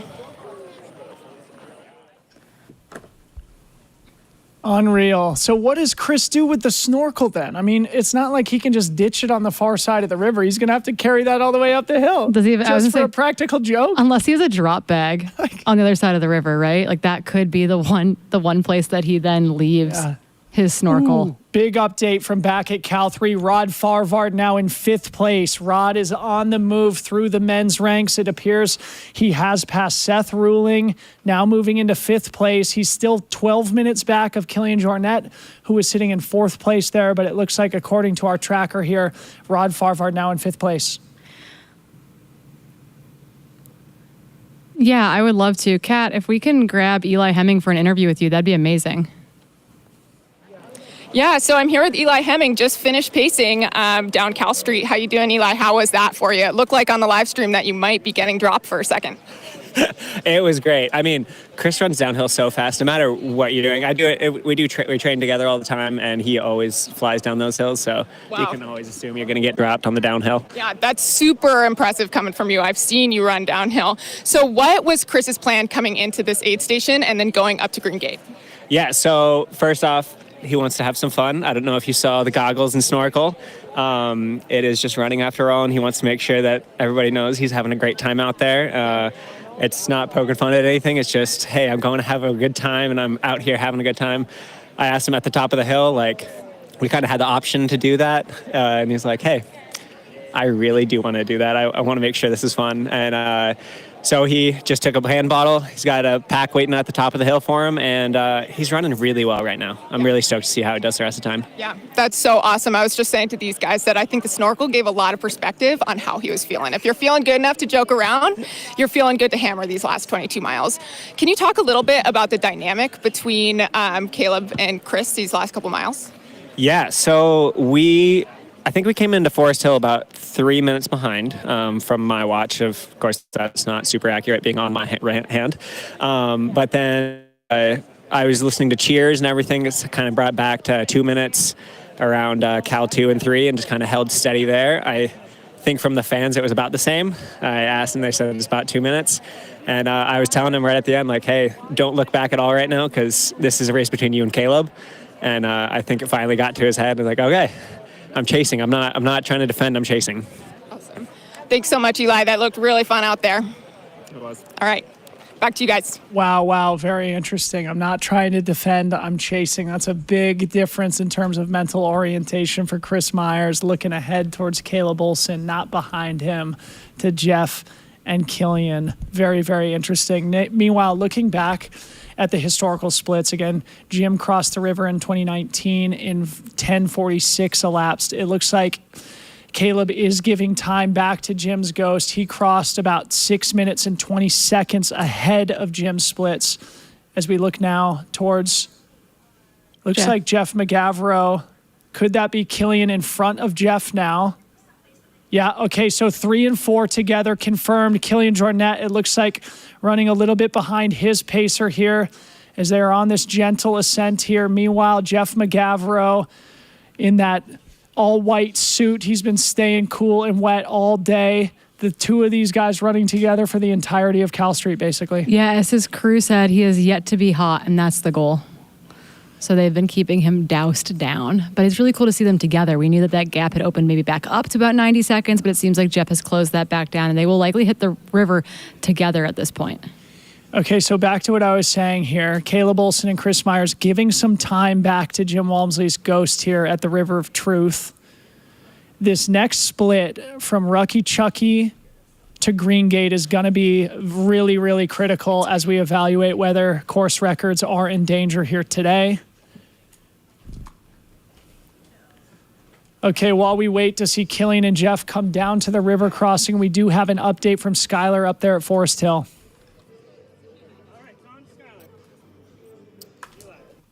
All right, back here at Forest Hill, and we are officially here for the women's race. We just had Keely Henninger, F11, come past us just a few minutes ago. So let me give you the crack recap of how things have shaken out thus far. Obviously, we had Abby 10 minutes ahead of Ida between F1 and F2. And then we had a 3-pack of Fu Zhao, which is another 10 minutes back from Ida. Fu Zhao, cruising. Absolutely looked relaxed. Looked like she hadn't run a step at all. Like, if you were to take a video of how you want people to run with proper form, it was that video when she turned onto Cal Street. Absolutely amazing. Marianne was 90 seconds back of Fu Zhao. Looked the most worked of this 3-pack that I'm describing right now, but I'm going to chalk it up to more focus on the task at hand and getting ready to hunt than being just like completely wrecked. And then you had Hannah Allgood was... Hannah Allgood was another 90 seconds back from Marianne. And according to her crew, great self-talk in a phenomenal headspace. So absolutely just smiling, vibing, and ready to put in the work on Cal Street. Hoha was another 4 minutes back of Hannah. She looked smooth. She looked focused. Her crew was running down with her, and obviously a little bit of a language barrier. When I asked how they felt about it, the crew member said, quote, "Not my pace." So clearly she's moving well, enough to drop her crew as they run down Forest Hill Road. So absolutely amazing. Then things get interesting. So from F4 to F10, we have a 10-minute spread. So Caitlin Fielder and Emily Hoggood came together, the two Terex athletes. Emily, very focused on having the ice around her neck. Caitlin had it all in her sleeves and in the hat. So 2 different ice strategies for folks coming from that same brand packet. I asked their respective crew members, were they going to work together on their way down Cal Street? They said very distinctly they both want to win, so unlikely. So very interesting to see how that's going to play out. Fiona was just another 2 minutes back, being paced by Ian Sharman. She's super locked in. Shay came through just momentarily after her. It was about 40 seconds. Very wet, completely iced down, and basically was like, let's go for a run. So clearly on the move, ready to run relaxed, but run in a hunting mindset. And then lastly, as I mentioned, Keely coming through, might be the most vibe check athlete of the entire F11. When we saw her at Robinson Flat, she was literally high-fiving people on the way out. Same thing here. She's hyping up the crowd. So clearly, this is not unfamiliar territory for her. She's very used to being in the hunt in that F9 through F11 range as she comes through Forest Hill. So super excited to see what she does here on Cal Street. And we're super excited for what this whole women's race is gonna just happen here as they approach the river. All F1 through F11 within 45 minutes, but as I mentioned, that 4 through 10 within 10 minutes of each other. So anything can change here. Follow along at home. Make sure you hit that subscribe button and stay with us. And then make sure you're following all the age groupers because we're going to be here through Golden Hour. So stick with us. But I won't be here anymore. I'm going to the finish line to see what happens. So Dylan, Corinne, back to you guys in the studio. Skylar Amazing. Hall signing off from Forest Hill. A big thank you for doing the Lord's work, bringing us so much valuable information. Ira and Faraz, a great update of Chris Myers crossing the river with his snorkeling goggles on. Meanwhile, third and fourth place, Jeff McGavro, Killian Jornet, shoulder to shoulder, elbow to elbow on this last little roller before they begin the gradual descent down to the near side of the Rucky Chucky River crossing. Third and fourth place together. We'll get an official split. Right now it looks like roughly 11 or 12 minutes have elapsed since Caleb Olson has crossed the river. They are still on one of the fastest splits in race history for third and fourth place here. Historically fast day, getting supremely hot here in Auburn, California. I'm sure both these athletes very much looking forward to a dip all day. Jeff McGavro reported that Killian was stronger on the climbs. Jeff was stronger on the descents. So if Killian can stick with Jeff here across the river, in all likelihood, Killian will likely have the advantage by the time they get to Green Gate, which is about 20 minutes up the trail. Meanwhile, we should get an update from Caleb Olson and Chris Myers at the top of the hill in the next 5 minutes. We've got a list of the tightest 1-2 men's gap at the river over the last decade from Liam. So while Caleb Olson and Chris Myers were not the closest gap, they were in fact the third closest. So last year we had Rod Favard and Jim Walmsley with a 2-minute gap. That's the second closest. 2022 was Adam Peterman, Hayden Hawks with 1:49. This year it's Caleb Olson and Chris Myers sitting in the third closest, 1-2 at the river in 3:26. After that, it drops to 10 minutes in 2019, 15 minutes in 2015, 16 minutes in 2023, and so on and so forth. So really, really tight racing at the river. One of those top 3 historic battles. It's a really good reminder, and thank you to Liam. So that means really like 3 of the last 4 years that we've done this, Corinne, we've had a situation like this. 2023 was the exception. We'll remember that Tom Evans and Dakota Jones went through Forest Hill together, and then Tom made Dakota explode on Cal Street, arrived at the river alone, comfortably in front, made his way to the finish line, winning the race safely and comfortably. But of course, last year, it was the most exciting battle we've ever seen at the river. In 2022, Adam Peterman had not taken the lead until the river. That was the first point at which we saw him take the lead. So this is the third time in 4 years that we have a very close battle for first and second at the river crossing. Yeah, and I wonder what's the closest battle we've had for 1, 2, 3, 4, because now that's what's happening right now. We've got our third and fourth place athletes heading into the river with Jeff McGavro and his pacer heading out first across the river, and then they will ascend up to Green Gate to meet up with the rest of their crew. That is where Jeff Colt will tag in, I believe, to pace Jeff McGavro into the finish. But just behind them, Killian and his pacer also make their way down to the river.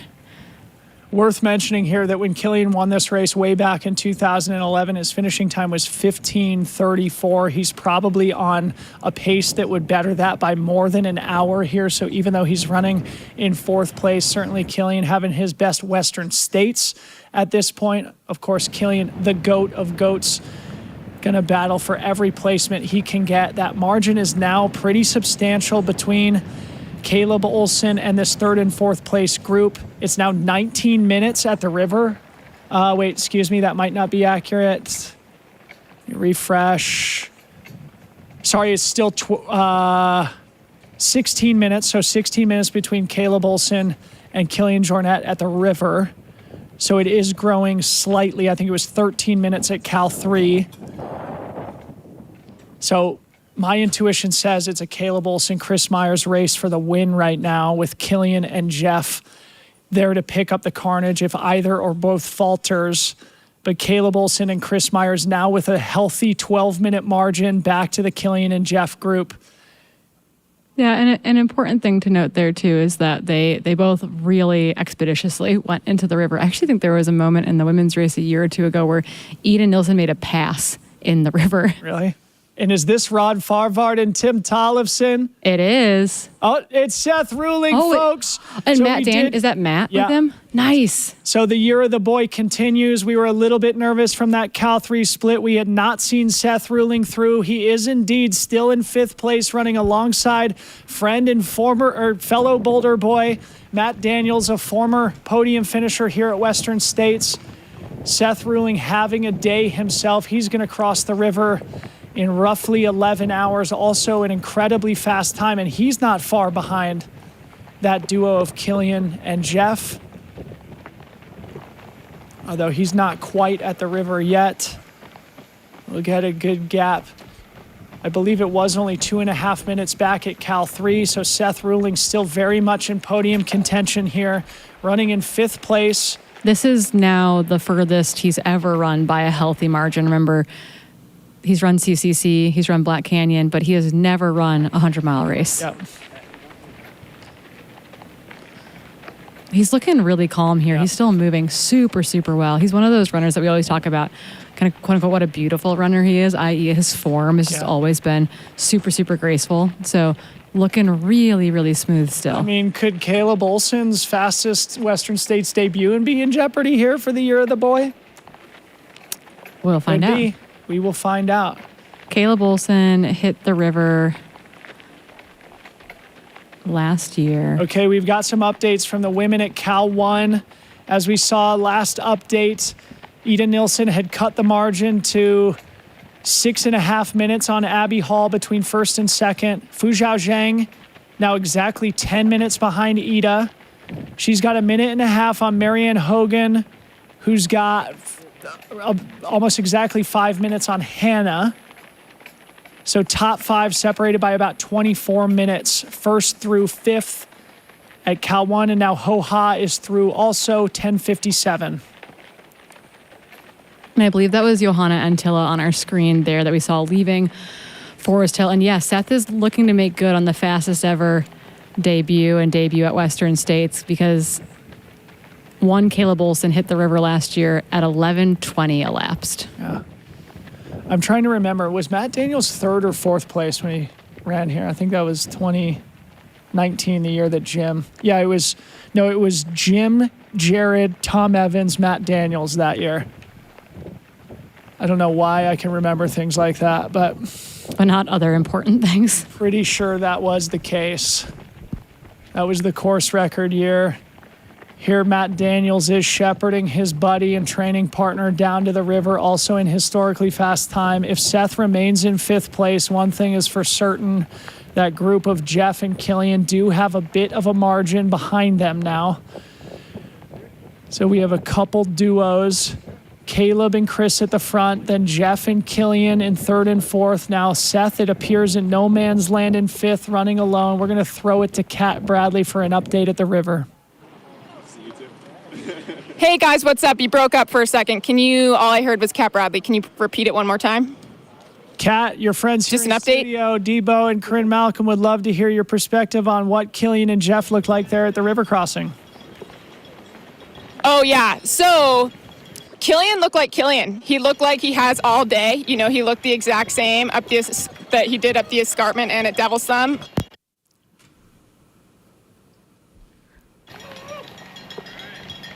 Looks like we have Seth Ruling in to aid. Once Seth comes through, we'll get some input from Kat right down to the river, no stop whatsoever. Wow. 6.5 minute gap between Jeff McGavro and Seth Ruling. One quick thing again from Skylar in the field. Skylar, we're at the River of Truth. How we feeling? Walmsley, there's 2 sides to it. There's 2 sides of every river. I think that's a fundamental truth of the universe, both literally and metaphorically. As Seth Ruling now taking his first ever baptism in the middle fork of the American River. Our gracious volunteers spanning the entirety of the river, they will be in that water all the way through the nighttime. Literally, these volunteers hold the rope through the middle of the night as our middle and back of the pack runners are also going to have to make their way across this river. Seth crossing like an absolute veteran. The key is to let your feet float and pull with your hands, as you see here. Seth Ruling moving expeditiously across. I'm sure letting his core temperature reduce here. Getting back on his feet, and then it's going to be a 20-minute climb up to Green Gate. Speaking of which, we have a Caleb Olson update up at Green Gate. Looks like he went through 4 minutes ago. 10:59 a lap. So let's see how that compares. And So remember, he's still 9 minutes ahead of Jim Walmsley's splits from 2019. and just a reminder that Green Gate is one of our final ham radio aid station updates. So again, that one's not going to be to the second, generally speaking, and it can be a little bit slow to get out. And then from there on, they're electronic, okay?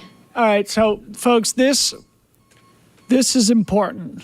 Caleb Olson, 9 minutes in front of Jim Walmsley's Ghost at the Green Gate aid station. There's 20 miles to go.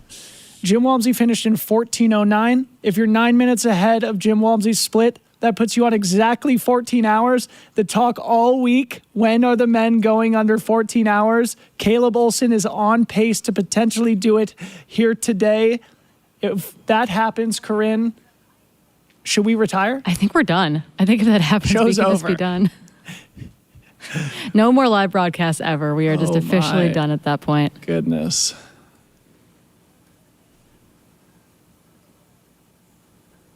Okay. Did we get updates? Did you see Caitlin Fielder and Emily Hoggood through Cal 1 as well? I did not get Okay, those updates. cool. So we've got two more women. Our 7th and 8th place women are also through, and the gap is coming down, which is really exciting. So Caitlin Fielder in 7th position, 11:02 elapsed. That puts her just about 4.5 to 5 minutes back of Ho-Ha now. So Caitlin Fielder is climbing at this point up the ranks. Emily Hoggood is about 75 minutes or so back from her. What that means is, again, we heard that split from the top from Skyler when he asked the crews if they were going to work together, given that they're both Adidas Terex athletes, and both crews said, well, they want to win, so probably not. That's what's happening right now, but you have two very fast athletes pushing each other along the Cal Street section, sitting in 7th and 8th, but closing to that group ahead of them in 4th, 5th, and 6th. I got to say, what a savvy debut here from Caitlin Fielder, too. Has Ho-Ha ever run a 100-miler?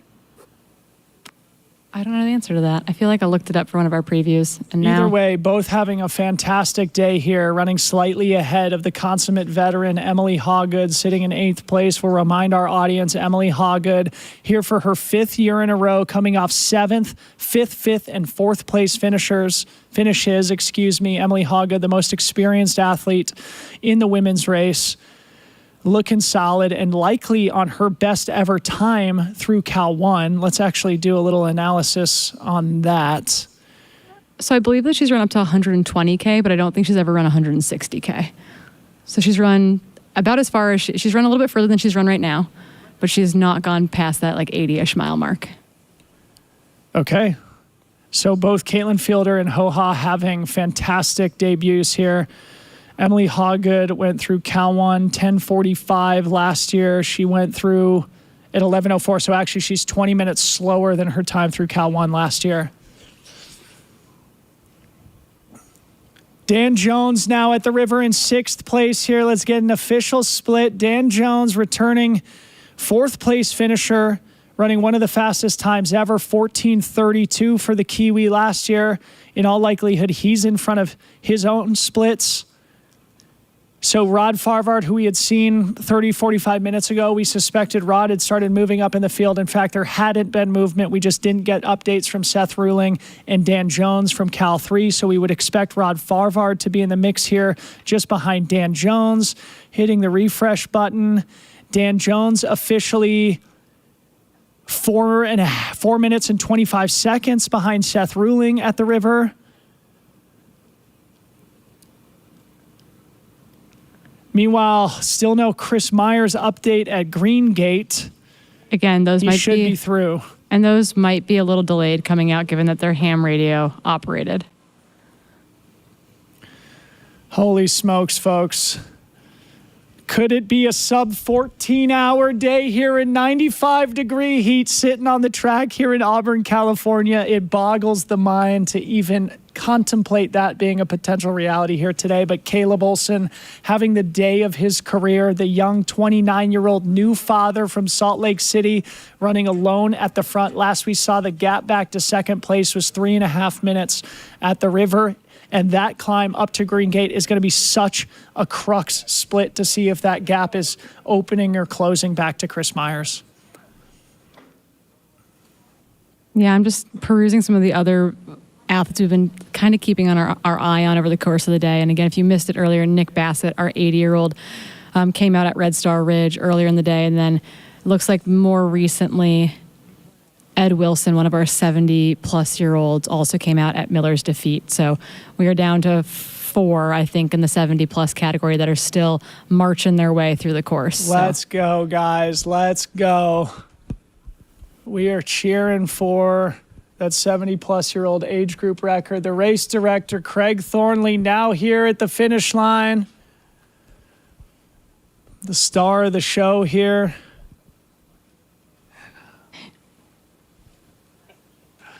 He looks so chipper, and he's been up, I think, even earlier than we were. Need a Green Gate split. Need the split. Need the split.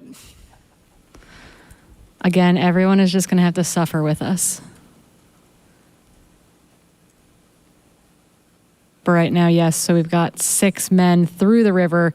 Caleb Olson for sure up through Green Gate. Chris Myers was looking really strong at the river, so we assume that he is also up through Green Gate, being chased by Killian Jornet and Jeff McGavro. Seth Ruling through the river. Dan Jones through the river, looking for Rod Farvard and his pacer, Tim Tollefson, to make it through the river. Tim is supposedly going to take him all 38 miles, right? Yes, Tim Tollefson pulling the full enchilada with Rod Farvard here, the 38-mile stretch when you're allowed to have pacers, the training partners from Mammoth Lakes, California. Tim Tollefson, one of the greats of our generation, a 2-time finisher here at Western States, knows a thing or two about these trails, having grown up in the area. Where are Farvard and Tollefson? That's what our drone's trying to figure out right now. And then we'll also be looking for Hans Troyer sitting in 8th position, Ryan Montgomery sitting in 9th position, Hannes Naumberger sitting in 10th position. And really proud that Vincent is really is continuing to move along the course, currently sitting in 11th position and has made it through Peachstone at Cal 2. Okay, iRun Far update. Chris Myers maintains 2nd place at mile 80 at Green Gate. He is 4 minutes and 30 seconds back, meaning Caleb Olson put a minute into him in 2 miles. Caleb Olson on the gas. This is his moment to put the race away with 20 miles to go. Oh my goodness, but how can you overstate the amazing poise of 29-year-old Chris Myers running in 2nd place? He is still under Jim Walmsley's split through Green Gate also. Yeah, running superbly well. Now we've got Rod Farvard and Tim Tollefson making the final approach to the river. Rod Farvard, 2nd place runner, the 2nd fastest man in Western States history. Here looking solid in 7th place here today. He said earlier in the week he thinks of things in black and white oftentimes. Look at them hugging the right-hand side of the trail to stay in the shade for those precious seconds. Rod made the ambitious statement that he was basically in win or DNF mode. It's great to see him still battling up through the top 10 here in the men's race. And he's still within striking distance of that Dan Jones, Seth Ruling group just ahead of him.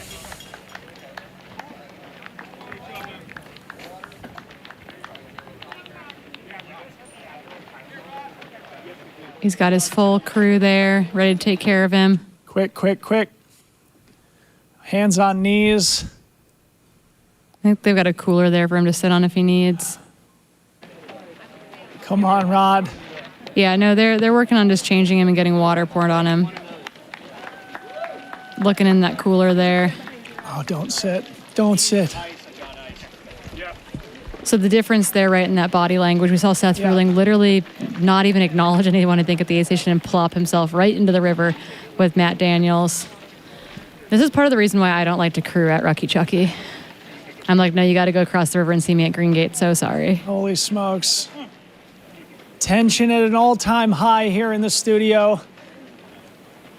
We are now looking for splits back to Killian Jornet and Jeff McGavro in 3rd and 4th place. Like we had just said, when Killian and Jeff cross the river, Killian's running the climbs faster than Jeff. Jeff's running the downhills faster than Killian. So Killian's got to make a move on that climb from Rucky Chucky up to Green Gate to get separation on Jeff if he is to consolidate his position for the podium here today. So let's get what we need.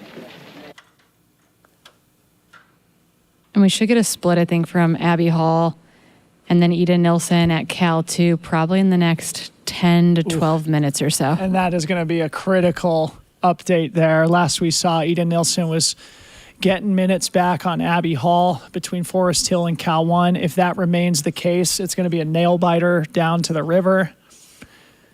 And it's official. Esther Chilog has withdrawn from the Western States 100 mile at Michigan Bluff. So that is our most recent update from the course, that Esther Chilog, sounds like she took a fall and then was compensating on her other leg. So lower leg's been bothering her. It sounds like since Duncan or Dusty. So she's gone a long way on a leg that's been bothering her.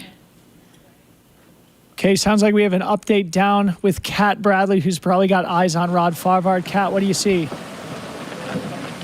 Hey, I see Rod just being a professional as always, taking his time. He definitely looks like he's suffering a little bit, but everybody's got a job in his crew. Classic Rod, he knows exactly what he needs. He's getting wet, getting his bottles filled. I'm hopefully gonna talk to Tim after if he doesn't leave with Rod, but otherwise I'll grab one of his crews. Back to you guys. Yeah, looks like he's getting what he needs. And I heard Tim even say, like, let's get what you need and let's get out of here. Like, let's not spend any more time than we need to in this location. So there they go. Tim will be leaving with Rod, I believe, and then hopefully Kat will grab one of his crew members to just get a check-in to see how things are going out there. Okay, so now we have the split from Chris Myers through Green Gate. These are approximations. iRunFar reported it as 4.5 minutes, which you obviously trust, given the journalistic integrity. And now we look back to Killian Jornet, Jeff McGavro. They should probably be back up to Green Gate in probably 5 or 6 minutes. If that margin remains the same, that is going to be a very, very important update. Caleb Olson slightly building a gap on Chris Myers, 4.5 minutes, 80 miles into the race. Chris still very much within the danger zone on Caleb Olson should he falter whatsoever, but Caleb Olson on course record pace and dangerously flirting with that sub 14-hour barrier now with less than 20 miles to go. I think if you can right here where it starts to get way steep, it's way easier if you actually just instead of walking, you try to lay down and just use the rope to pull yourself along as opposed to trying to balance. Yeah. Let go of the rope. There you go. Yeah, there you go. And just go hand over hand. It's way, way easier. Geez, Corinne, I would love to jump in the cool waters of the American River myself right now. It is quite toasty here at the track, as toasty as I ever remember it in my time here at the race. Yeah, I feel like 2021, our very first year, that year was quite warm. It was the year where the men historically did not have a great day and the women really held it together in a big way. And I think that year was quite hot historically. Yeah. But since then, I feel like we've been kind of spoiled a little bit. We've even been cold on the track before. Yep. And this is really one of the first hot weekends of the early summer weeks here. It has been sort of a noticeably cooler late spring, early summer here in Northern California. I'm sure all these athletes have been doing their heat training, their heat preparation. They're all doing the heat management here today, but still 95 degrees is 95 degrees. It does have significant performance disadvantages, but we are not seeing that so far in the men's race, as we have at least 2 athletes still under Jim Walmsley's 2019 course record pace. And maybe an interesting thing here, a pattern for our viewing audience. Jim Walmsley, Tim Olson set the course record here in 2012. 6 years later, Jim Walmsley took that course record in 2018. He then reset his own course record in 2019. But now it's been another 6 years. Will history repeat itself with the record going down 6 years later like it did from 2012 to 2018? Sounds like we got more Kat Bradley up there in the aid station after seeing Rod Farvard cross the river. What's up, Kat? Hey, what's up, guys? I'm here with Alejandro, who has crewed Rod here 4 out of the 5 times he's run Western States, specifically here at Rucky Chucky. Sounds like he's feeling rough, but you've seen him dig out of worse spots here before. Yeah, he's definitely feeling it. As I know, a lot of runners are feeling it coming into here. I've seen him come in pretty rough, but we got him up and out, made sure to cool him down, and I know Rod will fight out of it from here. So, and he's got Tim with him too, so I think that'll be good. Tim Tolley. Yeah, totally. How long is Tim with him? Just to the top of Green Gate? Tim's been with him. Tim should take him in. Tim's been with him since Forest Hill, and hopefully that goes well. And him and Rod, they've spent a ton of time on the trail together in Mammoth Lake, so I think that's perfect for him. Yeah, that's right. I remember that now. So as someone who's crewed Rod here at a lot of spots, can you give some perspective on where his mindset might be and what about Rod makes him such a fighter in these later miles when he's suffering? Yeah, he's definitely in it. He's definitely feeling it. But I know I've seen him there before, just either out in the mountains with him or just seeing him here specifically at this aid station. And his mindset will be to try and fight it through. And I know Tim will be able to talk with him well and take it well from there. So you never know what could happen from here until the end. But, Rod's a strong guy. And so he's got that strong mindset. And he's built that from experience here. So, yeah, looking forward to see what's in here. Any insight on his plan for the next 22 miles? Just take it home. Like I said, he's got Tim with him. He's ran this portion of the course, obviously this time last year, running with Jim for a little bit. So I think he knows what's ahead of him, and he's just gonna fight with what he can. So. Awesome. Thanks so much. Sounds like Rod's in good hands. Yeah, appreciate it. Thanks. Back to you guys. Thank you, Kat. Shout out Alejandro. I'm just looking at historical splits here, and I think this is something that might be interesting for our audience. I'm comparing Jim Walmsley's split from 2019 to 2024, specifically between Green Gate and ALT, which is the next aid station, Auburn Lakes Trails, where we expect to see Caleb Olson in a little while. Jim ran that stretch in 48 minutes, his course record year. Last year, he ran it 5 minutes faster, that 5-mile stretch, in just under 43 minutes. So it's going to be very interesting to see what Caleb Olson's split is between Green Gate and ALT, whether he's closer to that 43-minute split or closer to that 48-minute split. That might determine whether or not he remains at or under that 14-hour and sub-course record pace. And Jim has run that, it looks like, as slow as 52 minutes. So he literally ran that stretch of trail 9 minutes faster in 2024 as he did in 2021, which was really the last hot year that we've had here at Western States, 2021. That's really cool. Yeah. That's impressive. Very, very interesting. This Green Gate to ALT stretch of trail is all basically in the shade and all very runnable. So Caleb Olson is going to have to keep that leg turnover cruising in order to stay in front of Jim Walmsley's Ghost. And it looks like the course record split is 11:56 elapsed. So that would be 35 minutes from now. If Caleb remains about 9 minutes underneath that course record, again, that should be about 26 minutes from now that we get that update. Meanwhile, it's about 16 minutes between Killian Jornet in third place. Again, he and Jeff were together, but Killian crossed the timing mat first. 16 minutes between Killian in third and Rod Farvard in seventh. And now we wait for who we expect to be Hans Troyer or a charging Ryan Montgomery in eighth. But last we had seen, Hans Troyer was very firmly in no man's land, 10 minutes or so behind Rod and 12 minutes ahead of Ryan. So it's likely going to be Hans, barring catastrophe, coming in next. Georgia going nuts in the chat. Let's go, dogs. Dogs on top.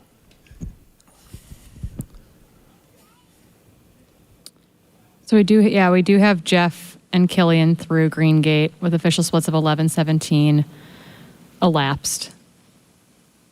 So kind of holding in there, maybe Killian and Jeff have made back a little bit of time on Chris, it looks like, more than anything, but Killian did not get the daylight he wanted on Jeff on that climb, it seems, at all. Ooh. And I know Holy they both have crews at that aid station. They're both changing pacers at that aid station. So it's not like one of them gets to just blitz through there either. Okay, so this is a very, very interesting race. It is a duel for the win, and it looks like a duel for third and fourth, too, at this point. Caleb Olson and Chris Meyer separated by less than 5 minutes, 80 miles into the race. Meanwhile, Killian and Jeff McGavero tied in third and fourth place, 80 miles and more than 11 hours into the 2025 Western States 100. Every year is historic in its own way. This one shaping up to be an absolute beauty here in the home stretch. Meanwhile, looking back down, this could be Hans on our screen here. Yeah, so interesting notes from the field as well. So they got a couple notes from the follow cam out there. They noted that Killian and his pacer were silent, but absolutely cruising and looked incredibly good. And then noted that Seth and his pacer were talking about how they just need to keep chipping away and take advantage of somebody in front of them eventually making a mistake, and then they can pull within striking distance of the podium. So Seth is deep into gaming this out right now. Let's go. You'd love to see it. You know those Boulder boys, they compete to the end. He knows that his boy, Drew Holman, won the Lavaredo 80K this morning. He doesn't want to let the team down. Seth Rulin chasing from behind. The year of the boy continues. Seth Rulin coming in undefeated so far this year, very much in Trail Runner of the Year conversation after setting a course record at the Black Canyon and the Canyon's 50K. Seth Rulin making his 100-mile debut and going for that Caleb Olson 1440 Western States debut record, chasing his way towards the podium now.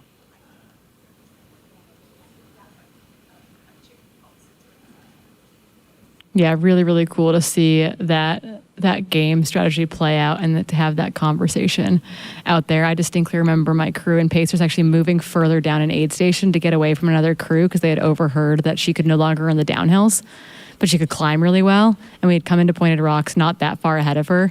And so my crew moved down the aid station and they were like, you got to go. She can't run downhill. And so we absolutely blasted the downhill out of Pointed Rocks to try to put on any amount of distance that we could. So you gotta play the strategy out there. You gotta do it. You gotta do it. Okay, so we really need this women's update from Cal 2. This is going to be a very, very exciting. Speaking of update. Abby Hall, 11:12 or 11:21:01 elapsed at Cal 2. Waiting now for the Ida split. And that also means that Abby's kind of moved back up on those splits that we were looking at because she'd kind of come back to Fu Zhao's splits, but now she's back down again. She's about 6 minutes under Fu Zhao's split to Cal 2 last year, where Fu Zhao came through in 11:27:19 elapsed. So she's back to about 6 or so minutes under Fu Zhao's time to this location last year. Awesome. Wow. Great update. I was calling it. I was saying 16:15 or so. You sure did. So it's going to be very, very, very interesting to see what that split is back to Ida Nilsson, who we expect to be in second place.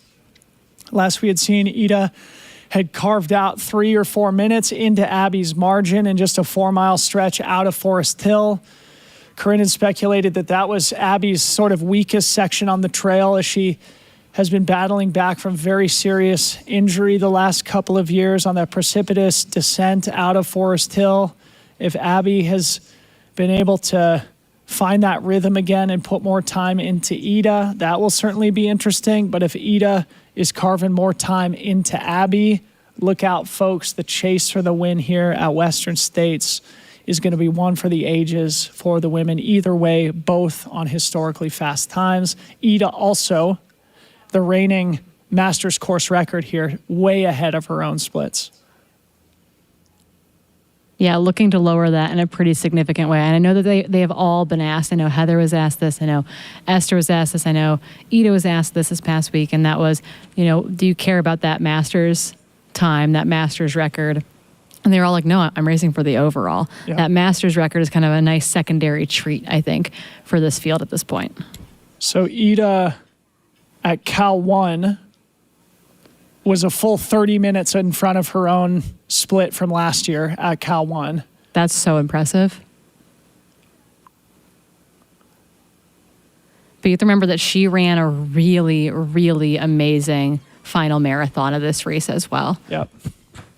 Talking to folks like MK Sullivan, who have been out there crewing and pacing her. That battle between Ida and Ingvild Kaspersen, I think last year, was one for the ages, and they absolutely were duking it out on that section. We also had that small fire last year out towards that zone, and so we had women without headlamps or without pacers potentially for a small section as they worked their way back to seeing their crews again. Missing them at Green Gate last year, but yeah, bettering her position already on the near side of the river. Awesome, awesome running from Ida Nilsson, one of the greats to ever do it. displaying incredible longevity in her long, illustrious career. We are looking for the young and fit kid from Georgia, Hans Troyer, 25 years young, running in 8th place right now. Wears that white bucket hat.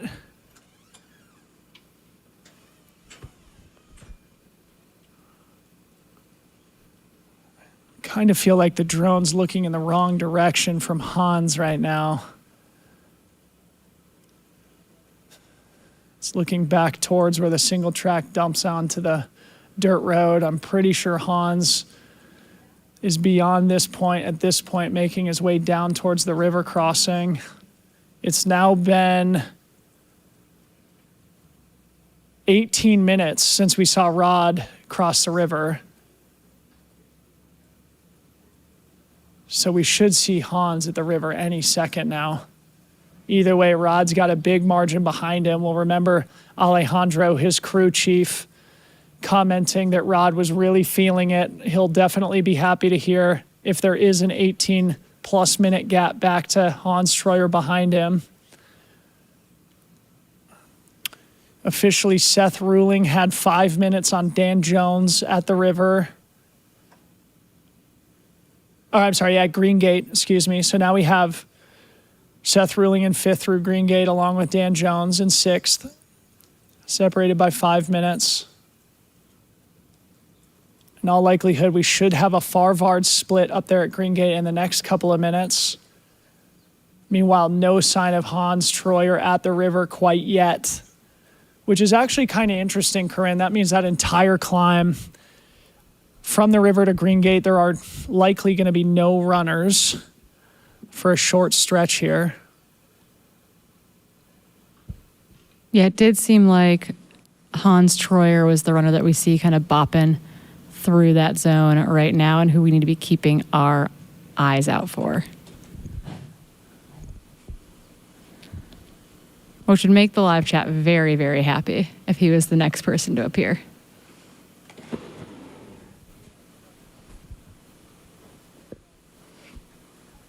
Yeah, he came through Cal 3 at 10:54 laps, so he should be showing up imminently at the river crossing.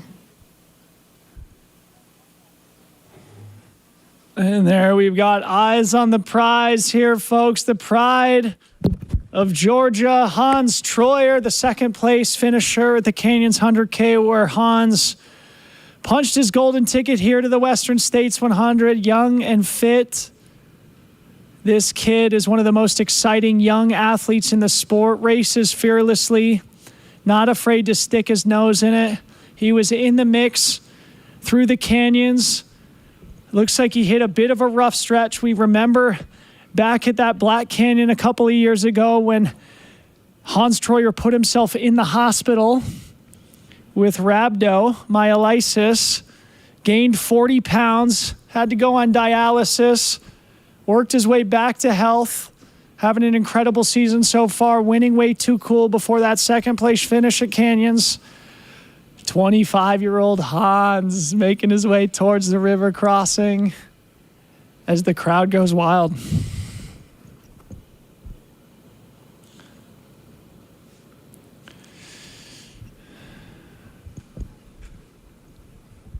I'm upright. Okay, this is better.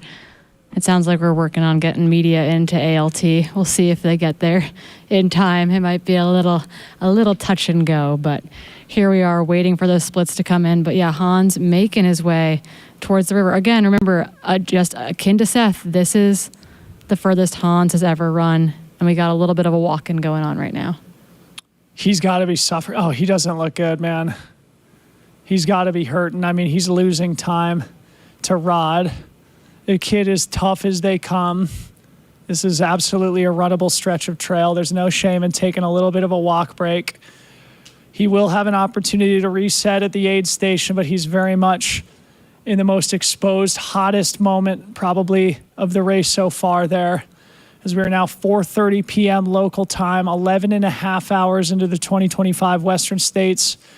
Hans Troyer making his 100-mile debut, only 25 years old, racing with the top dogs in the sport. There he is, breaking back into a jog, still fighting. You love to see it. Not sure who's pacing him, but That guy's certainly got an important job on his hand to keep the spirits high, to keep the body moving, to coach him up on the fluids and electrolytes and fueling, the essential role of the pacer here in the back half of a 100-mile race. Everything a lot easier said than done, but Hans Troyer displaying his toughness here, rocking 8th place.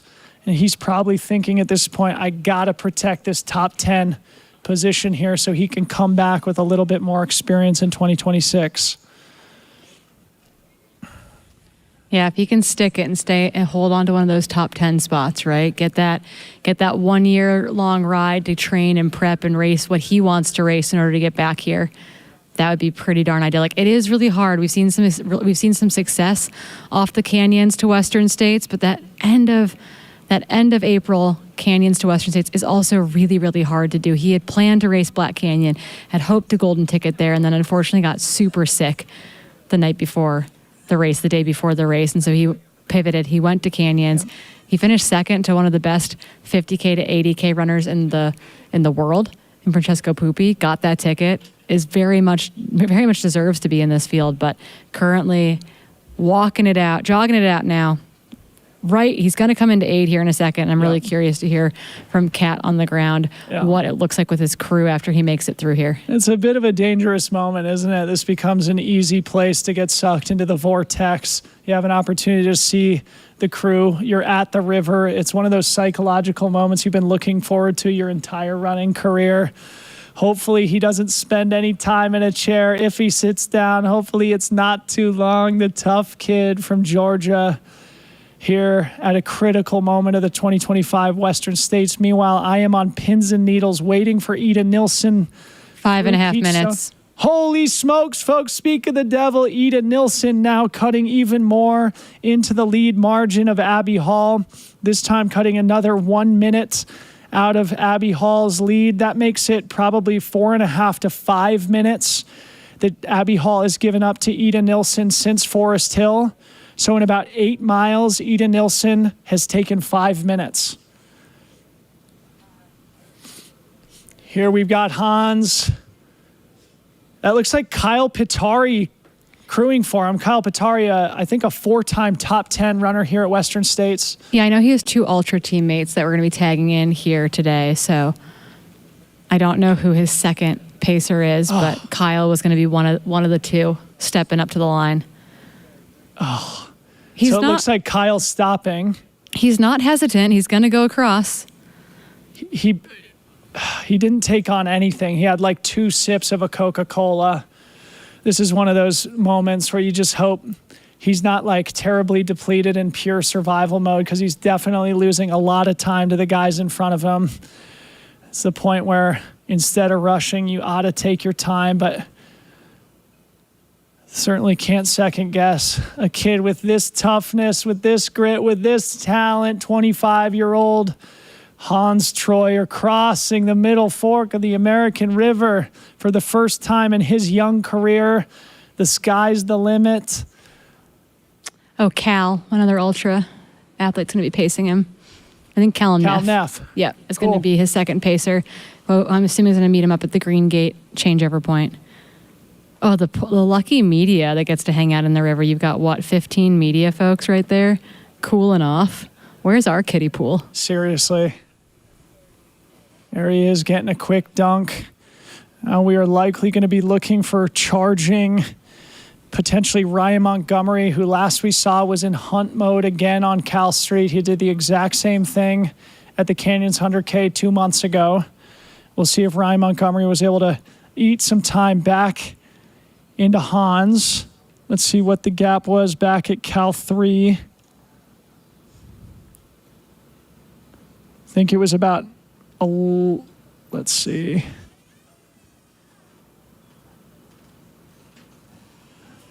think it was about 11 minutes between Hans and Ryan at Cal 3. So we're starting to see bigger gaps in this men's top 10 race.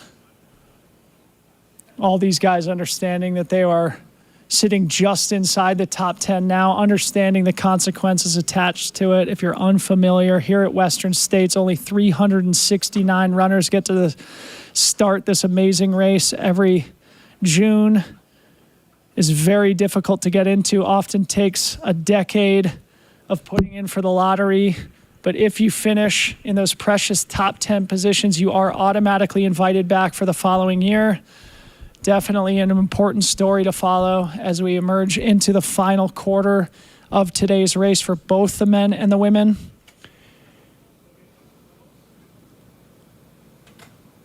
And it looks like those splits for Abby and Ida are exact now. Before, I think they were rough approximations at Cal 2. Given that they are exact numbers, 121.01 and 126.36, you could assume that those are timing splits over a mat. Yeah, or our timers were just really excited and actually were like, you know what, they're not going to make fun of us anymore for giving them round numbers. Yeah. As we are sticking at the Rucky Chucky River crossing here, we are probably, I think, 10 minutes away from seeing an update of Caleb Olson at the Auburn Lakes Trail aid station, roughly mile 85. As I said a moment ago, that's going to be a critical moment to assess whether Caleb is still on that sub 14-hour pace, whether he is still in front of the ghost of course record holder Jim Walmsley, the 4-time champ, the greatest to ever do it. Caleb Olson here looking to make history in the 2025 race. And now it looks like we're still looking back for M9. That's back at where the single track collides with the dirt road. If we have not seen Ryan Montgomery, that's going to be good news for Hans Troyer, given that that's probably a 10-minute stretch from the single track to the river crossing. No sign of Ryan Montgomery yet, but it seemed that he was charging hard last time we got an update.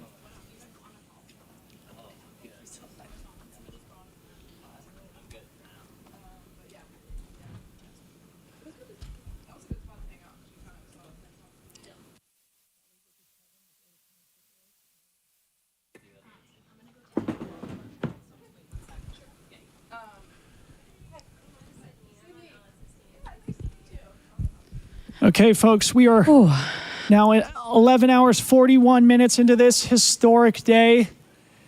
It looks like Caleb Olson may be running away with it in the men's race. Meanwhile, Ida Nilsson charging from behind in second place towards Abby Hall, who's leading the women's race right now. One of my spidey senses here this weekend was that 1980 2-minute margin between first and second women was in jeopardy here this year, given the extreme depth and talent and wide open nature of the women's field here today. We are looking like that could very much be in the cards here, which would be certainly unprecedented in Western States history and very unusual for 100-mile racing in general. Oh, I'm aware. Yeah. What is our estimated?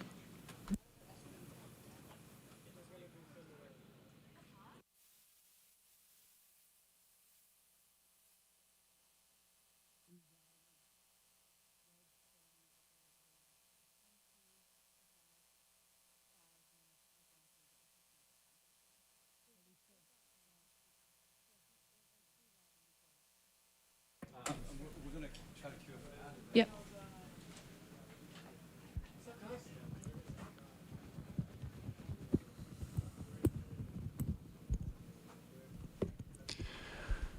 Okay, folks, a quick reset here. We're awaiting more updates for the rest of the women's top 10 through Cal 2, the Peachstone aid station, roughly mile 70. In all likelihood, we will likely see Fu Zhao Zhang, Marianne Hogan, and Hannah Allgood all in close proximity. Back up at Forest Hill, we did receive reports that of the three of them, Marianne Hogan looked like she was struggling a little bit. Marianne, as tough as they get, a previous podium performer here, twice on the podium of UTMB. So Marianne, I'm sure, is not one to count out of today's race quite yet. Okay, while we have a little bit of a break in the action here, we're going to throw to a quick commercial break and come back with a special guest.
Introducing TrailCon, the new trail running conference and festival celebrating its inaugural year in 2025. A two-day gathering of the trail running industry and community hosted in beautiful Palisades, Tahoe in the days before Western States.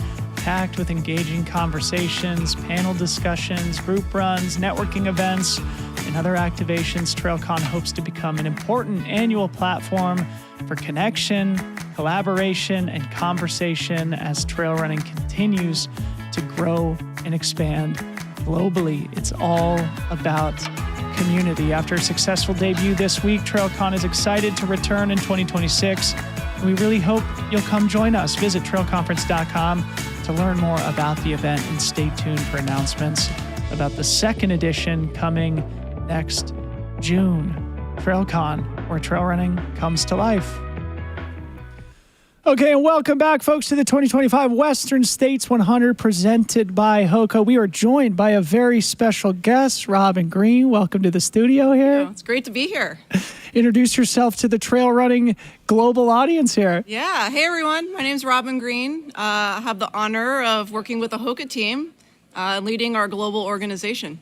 As the president. As the president. Yes, you are the big boss. Yes, I am.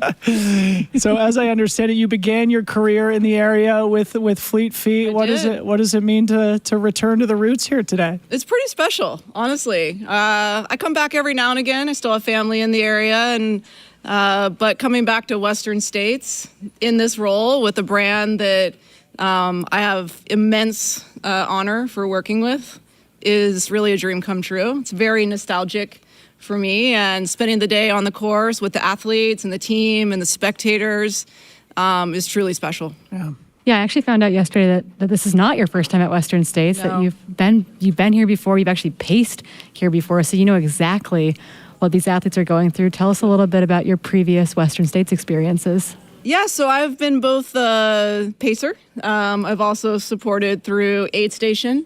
And, you know, it's truly an opportunity to give back in those moments, whether you're helping somebody with water or their nutrition, or you're helping them get to their next checkpoint. It's a big responsibility to be in those roles, but it's something that when you can help somebody achieve a goal or an accomplishment that they've worked incredibly hard to get to, it's a privilege. It is such a privilege. Any specific special memories from your time crewing and pacing and volunteering here? Yeah, I think, you know, I'll kind of break it up. So crewing, you're really there to support the athlete full stop for the entire duration of the race. You know, you are there in the beginning, you know, when they're kicking off at Squaw Valley, to the very end, hopefully when they cross the finish line, and everything in between, no matter what they're going through. When you're pacing, it's usually a very specific section of the race, so you're really locked in on that specific section. My pacing opportunity was really from Cool across No Hands Bridge into the track. So running at night, you've got a different energy. You're really trying to push to the finish. Was pretty awesome. The home stretch. Absolutely. Definitely enjoyable. You've also been to UTMB? Yes. What's the maybe the difference in experience between the European scene and here on home turf on U.S. soil? They're really completely different races. You guys have both been there as well. UTMB is very dramatic. It's theatrical. It's a World Series event, if you will. It brings a certain flair to it. It's in the Alps, so there's a lot of beauty there. Western States has such a rich history. It's very specific to this area of California. Obviously, it started as a horse race back in the day. I think Western States brings its own culture that's very, very unique. And the one thing I appreciate about Western States is it's remained really the same. So 20 years ago, first time here to today, walking around Squaw Valley, coming back to Auburn, there's so much that's consistent. And I think that speaks to really holding to the culture of Western States.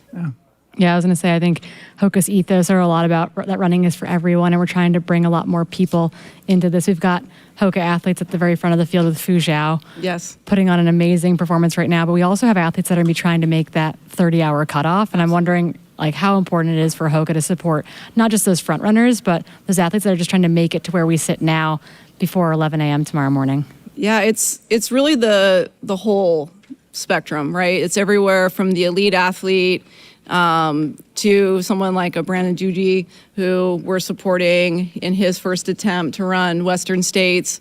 It's those people that have waited a decade maybe to get into the race. This is their first time lining up and hopefully finishing, whether it's at the 30-hour mark or the 24-hour mark. For Hoka, it's about getting people to the start line, supporting them all the way, and hopefully ensuring that they accomplish their goal at the finish line. Amazing. So anything especially memorable over the last couple of days as we've been celebrating Western States Week? I understand you were up there in Olympic Valley earlier in the week, now down here at the track. Of course, it is the point-to-point course. Yep. There's a whole spectrum of experiences in between. Tell us about the highlights. Yeah, I think, sitting through the athlete briefing yesterday was pretty cool. You really get a sense for how big the community is that comes together to make sure this event is the best possible experience for the athletes on course, that they're safe, that they have everything they need. The number of volunteers that come to support every section, Squaw all the way down. There was a bit of nostalgia coming back to Squaw, honestly. There was a lot of familiarity. And then being on the course today. So spending some time up at the escarpment this morning. So it was a little bit of an early day, 3 a.m. Gave me a huge sense of just a wow. I ran up 4 miles. These guys have another 96 to go. But then, popping into Michigan Bluff, Forest Hill, it's truly a unique race. There's nothing like it in the world. So seeing it along the way today was pretty awesome. Yeah. Do you have any other big plans here between now and the 30-hour cutoff here at the track at Golden Hour? I'm going to try to get over to Roby Point and see some of the first folks come out of the canyon, spend a little time down there, wait for the rest of the team, come down to the track. Definitely be here for Golden Hour. That's a must.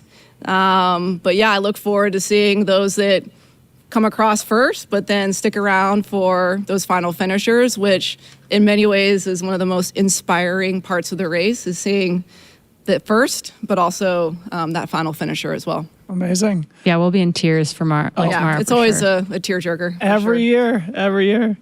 Well, Robin, it's great to have you here in studio. And on behalf of Corinne and myself, thank you and thanks to Hoka for giving us the opportunity to sit here in these chairs for the 5th year in a row. Hoka has really brought the live stream to life for the last 5 years, which has taken the race to a whole different level. We have the best seat in the house here. We've been sitting here for 12 and a half hours already. Best day of the year every single year. You guys are running your own ultra here, covering the race. I've been watching you actually all along throughout the course when I get self-firm reception, of course, and you guys are doing a phenomenal job representing every athlete out there. So honestly, on behalf of the brand, thank you for everything you do. It's an honor.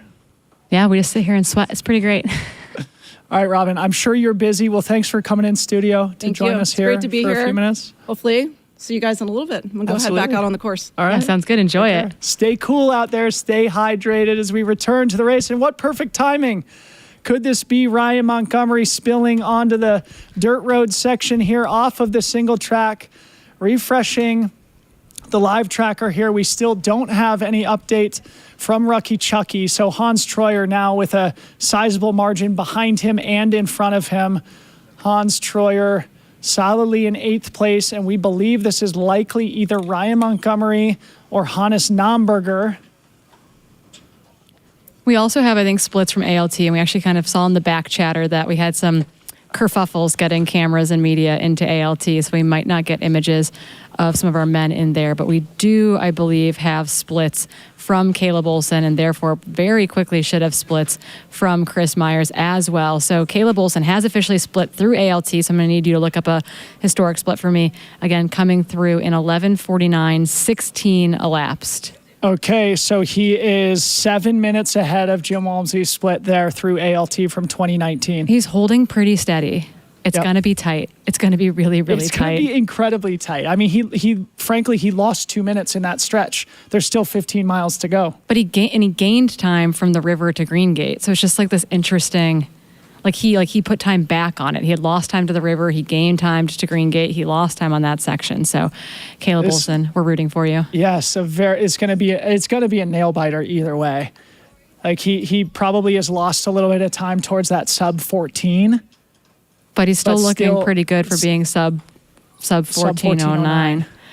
Good grief. I As do we think- look down on who we think to be M9, walking up this little hill here towards the Rucky Chucky River crossing. I also want to put into context how fast Ida Nilsson is currently moving behind Abby Hall right now. So we do anticipate Abby Hall to be the first woman into the river section, but Ida Nilsson is going to be hot on her heels. So Ida's split for the section between Forest Hill and Cal 2 was 1 hour and 17 minutes. And that is only behind Katie and Courtney as the fastest in race history. She put 5 minutes back on the gap between her at 11:26:36 elapsed and Abby at 11:21:01 elapsed. So that time is coming down, and it is going to be a tight battle for both those runners and their crews over that final 20 miles of the course. Is that in our WhatsApp chain here? It is. I need to read it for myself again in order to fully absorb those numbers. But unbelievable. I mean, this race for the women's victory is also going to be a nail biter as Ida Nilsson continues to charge hard from behind. Abby Hall now through Cal 3 as of 7 minutes ago. So refresh.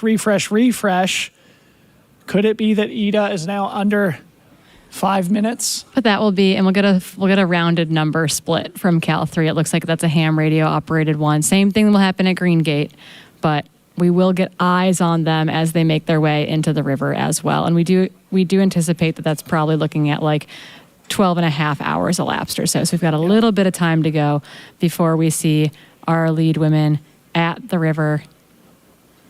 And smashing the refresh on the men, too. It has now been 7 minutes since Caleb Olson went through ALT, so we should get that Chris Myers split any second.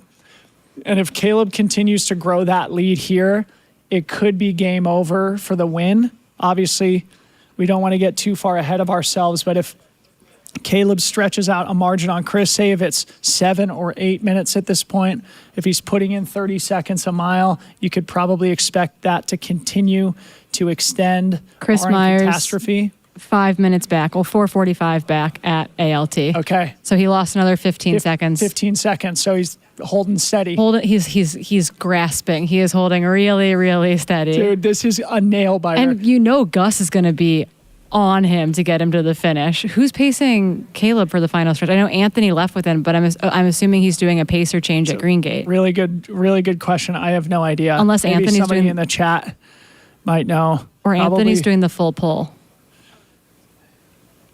which wouldn't be crazy. It wouldn't be crazy.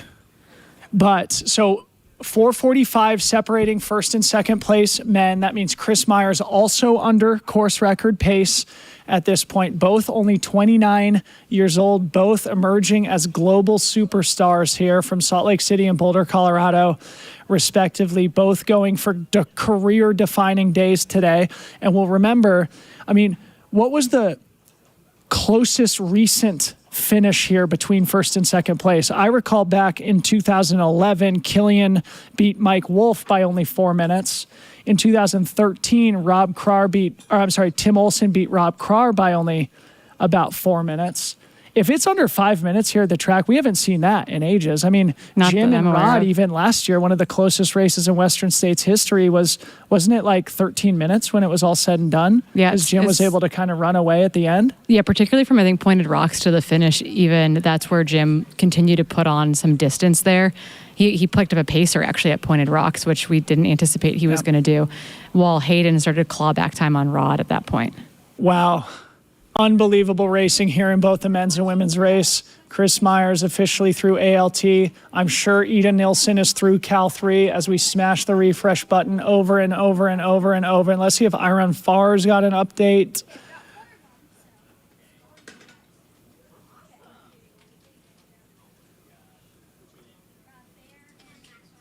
Looks like Iron Farr reporting that Caleb Olson was out of ALT in 1 minute. So still making very quick work of those crew transitions. Yeah, I think that's been part of his plan the whole time, right? They have that dialed in. Unbelievable running from the 29-year-old new father from Salt Lake City. Caleb Olson probably getting some intel that Chris Myers is still on his 6. I'm sure he's running with the urgency, borderline panic of understanding what's on the line here today. Of course, winning here at the Western States 100, it goes without saying, will change your life. You can ask any past champion here. With 27,000 people watching us live around the world, you're not going to want to go anywhere. We are now officially, I would say, going to be crowning 2 new champions here at the Western States 100, unless Killian is able to have an extreme comeback here in the closing 15 miles. Yeah, we are looking at 2 first-time champions at this rate. It's not over till it's over. It's not over till they hit that track and they sprint their way around to see us, but right now it's looking pretty good to have a first-time champion on both sides.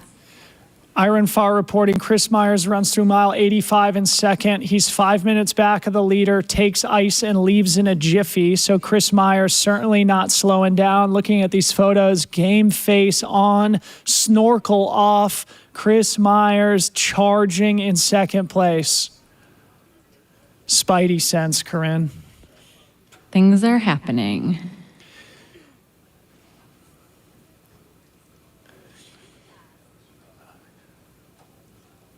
No, Ida Nilsson split still through Cal 3. Yeah, there's a lot of separation too in that chase pack behind them. So again, waiting for Ida to split through Cal 3, and I imagine that will happen soon. Again, that is a ham radio split that we need to get, and it can take a hot second for that to come in. It's normally a delayed split, so they'll be reporting that after the fact. Fu Zhao, though, also through Cal 2, 11:36:29. So she's a full 10 minutes back from Ida Nilsson, but you know Fu Zhao, you don't want to be in her crosshairs, let's put it that way. If last year's any evidence. Marianne Hogan, though, charging back again. She's now moved her way back up into 4th position, 11:38:53 elapsed, so she is not that far off of Fu Zhao. She's then Hao Ha is sitting in 5th position, 11:46:51 elapsed. Hannah Allgood in 6th position, 11:47:49 elapsed. So again, Hao Ha and Hannah Allgood really duking it out in that 5th and 6th spot.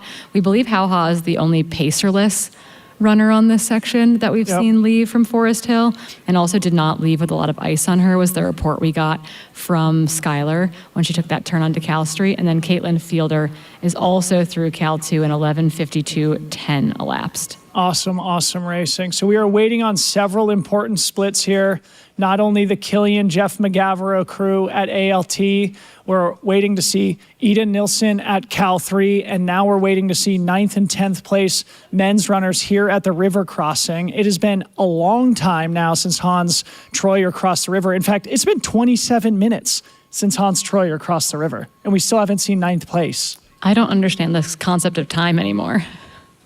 That's pretty incredible. So Hans's crew will likely want to relay that information to their boy, because he's going to have a hard time catching up to Rod Farvard in 7th.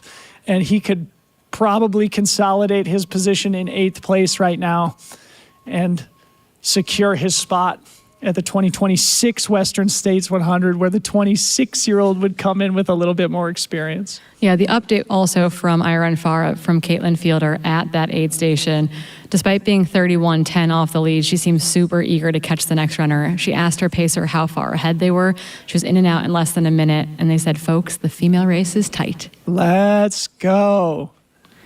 Yeah, so lots of updates coming in from that Cal 2 location as we speak. We do still, I believe, have Kat Bradley down on the near side of the Rucky Chucky River crossing. So as soon as we get a visual on our next runner, who we anticipate to be M9, either Ryan Montgomery, maybe Hannes Nomberger, potentially even Vincent Bouillard or String Bean Joe McConaughey. It's going to be very, very interesting. Well, Hans is fully in no man's land by himself. He's gone up to Green Gate, split through there 3 minutes ago. No one's come to the river left, so he's miles ahead of the next person. So again, we've got some protective qualities of him keeping himself in the top 10 so that he can come back next year a little bit more prepared, 1 year older. Well, still probably the youngest guy in the field, but even more ready to shred. I've officially drank probably a gallon and a half of fluids here this morning. It's not morning anymore. It's 5 p.m., excuse me. Dinner time.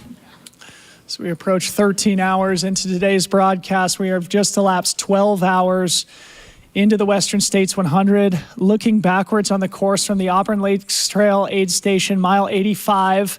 Could this be Killian Jornet and Jeff McGavro entering together? Jeff McGavro in the aid station, it looks like here, folks. Jeff McGavro, it appears in third place at ALT with Killian Jornet coming in fourth. Holy smokes, the battle for the podium in the men's race. One for the ages here. Jeff, I'm sure, fully understands what's on the line for him. The ability to beat the greatest who's ever done it at the Western States 100. Certainly giving Jeff the urgency to leave the aid station as soon as Killian entered. Killian not rushing himself, getting nice and cooled down.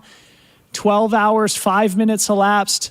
Still on extremely fast pace here.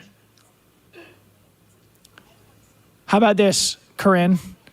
Last year, Jim Walmsley split through ALT at 12:06 elapsed. So Killian is on 14:13 pace right now.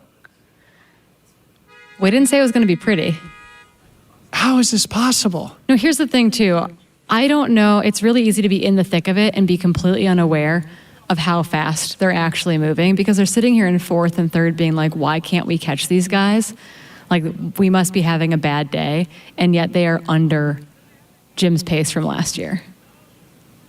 So Jeff McGavro now only 10 minutes behind Chris Myers.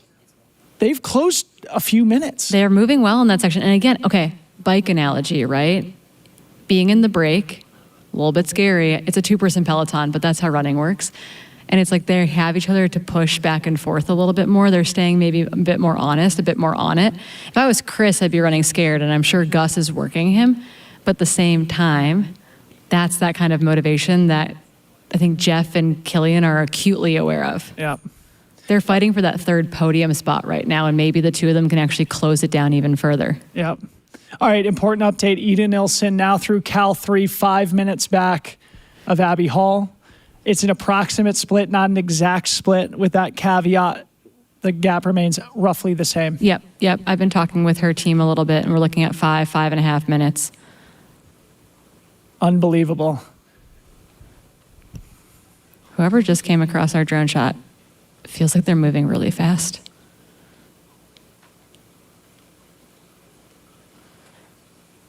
Yeah, again, so you have Abby Hall and Eden Nilsson both through Cal 3 again. There's that 5 minute gap between our lead two women. We'll be waiting for Fu Zhao, Marianne Hogan, Ho Ha, Hannah Allgood, Caitlin Fielder to continue to move their way up there. We do now it looks like we have Fiona Pascal also through at Cal 2, along with Emily Hawgood, but not yet Shea Aquilano. So we've got some movement happening in the back part of that top 10. And I know that Keely Henninger is sitting in 11th, and she wants to be in that 10th position.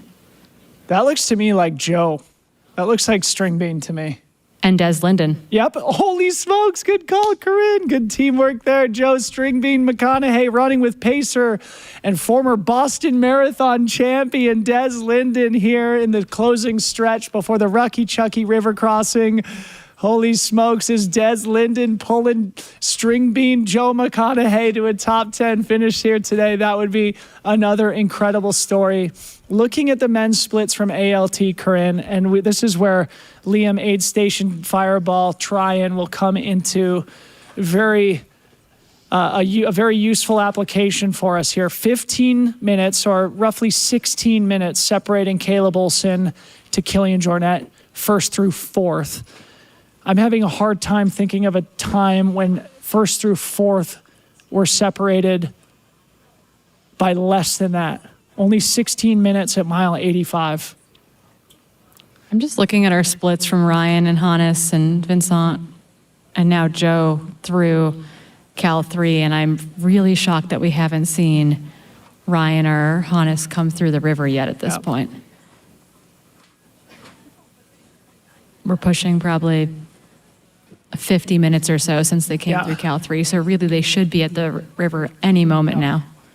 This is one of those days, 95-degree temperatures, some of the best athletes in the world dueling across a very tough and underrated course where when the wheels come off, they really come off, Corinne. You and I have both been in that situation. You were just talking about how Hans Troyer's crew made the comment that he had underestimated the course himself. Yeah, I got a message saying that he's definitely hurting out there, but he despite the gap, he feels good. But the climbing has been an issue for him, and he's hoping to actually make up a little bit of time as they head into this flatter section. Oh, wait. We do have a note from Kat in our group chat that both Hannes and Ryan are coming into the river right now. Great. So that is 9th and 10th, which would likely put Stringbean in 11th, running with Des Linden.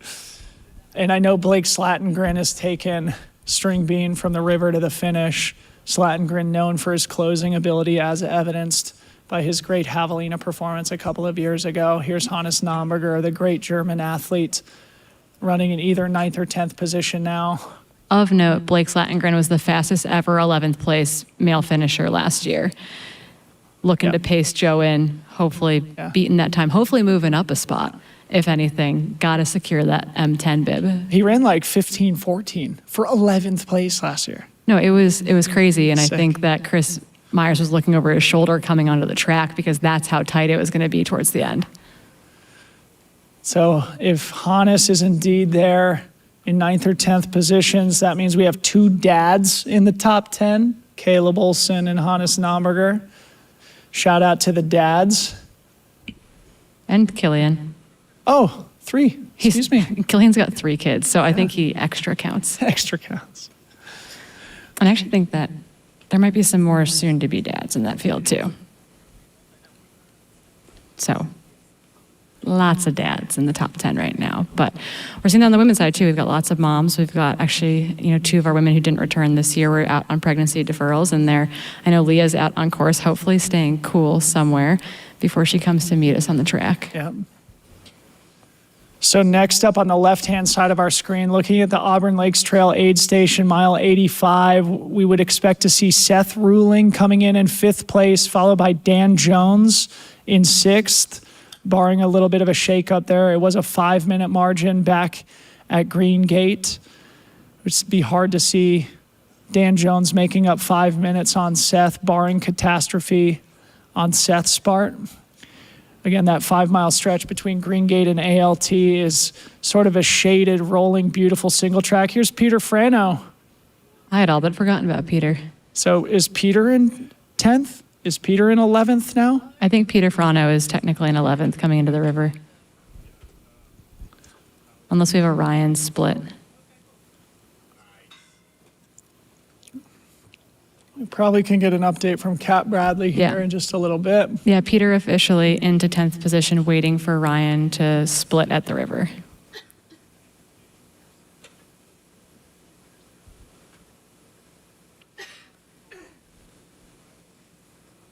Alrighty. So again, Peter is one of our debutantes in this field. He got his golden ticket last August at CCC. I think it took a little bit of convincing to bring him over to do this race this year, and I'm kind of wondering how he's feeling about the decision right now. Yeah, it's a tough debut experience here. 78 miles into a 95-degree day. Here we go. This looks like Seth Ruling now making his way into the aid station. I think he's being paced now by Adam Mary, another one of the legendary Boulder boys here. Yep. He is indeed Seth Ruling, running strong all day here in his 100-mile debut. He's also got to understand that he's on sub 14 and a half hour pace here as we see Ryan Montgomery's gingerly walking into the Rucky Chucky aid station here. Yeah, so again, 12:13:30 elapsed or so for Seth coming through ALT. That puts him 8 minutes back of that Killian-Jeff duo. And again, Seth has never run further than 100 kilometers, so he is at mile 85, very much in new territory. And so happy that he gets to do the mountain bike at the Leadville 100 this year and doesn't have to run CCC again. He very clearly doesn't have the typical bounce that Seth Ruling is known for in his stride, but the dude is not moving too slowly. He was in and out of the aid station in probably just about a minute. So Seth Ruling probably thinking about what's ahead of him rather than what's behind him here at this point. And Adam Mary's probably cracking that whip, being the consummate pacer, training partner, and good buddy that he is, keeping his homeboy moving down the trail towards what could be a transformative top 5 performance here, continuing what is a potential Trail Runner of the Year season for Seth Ruling so far.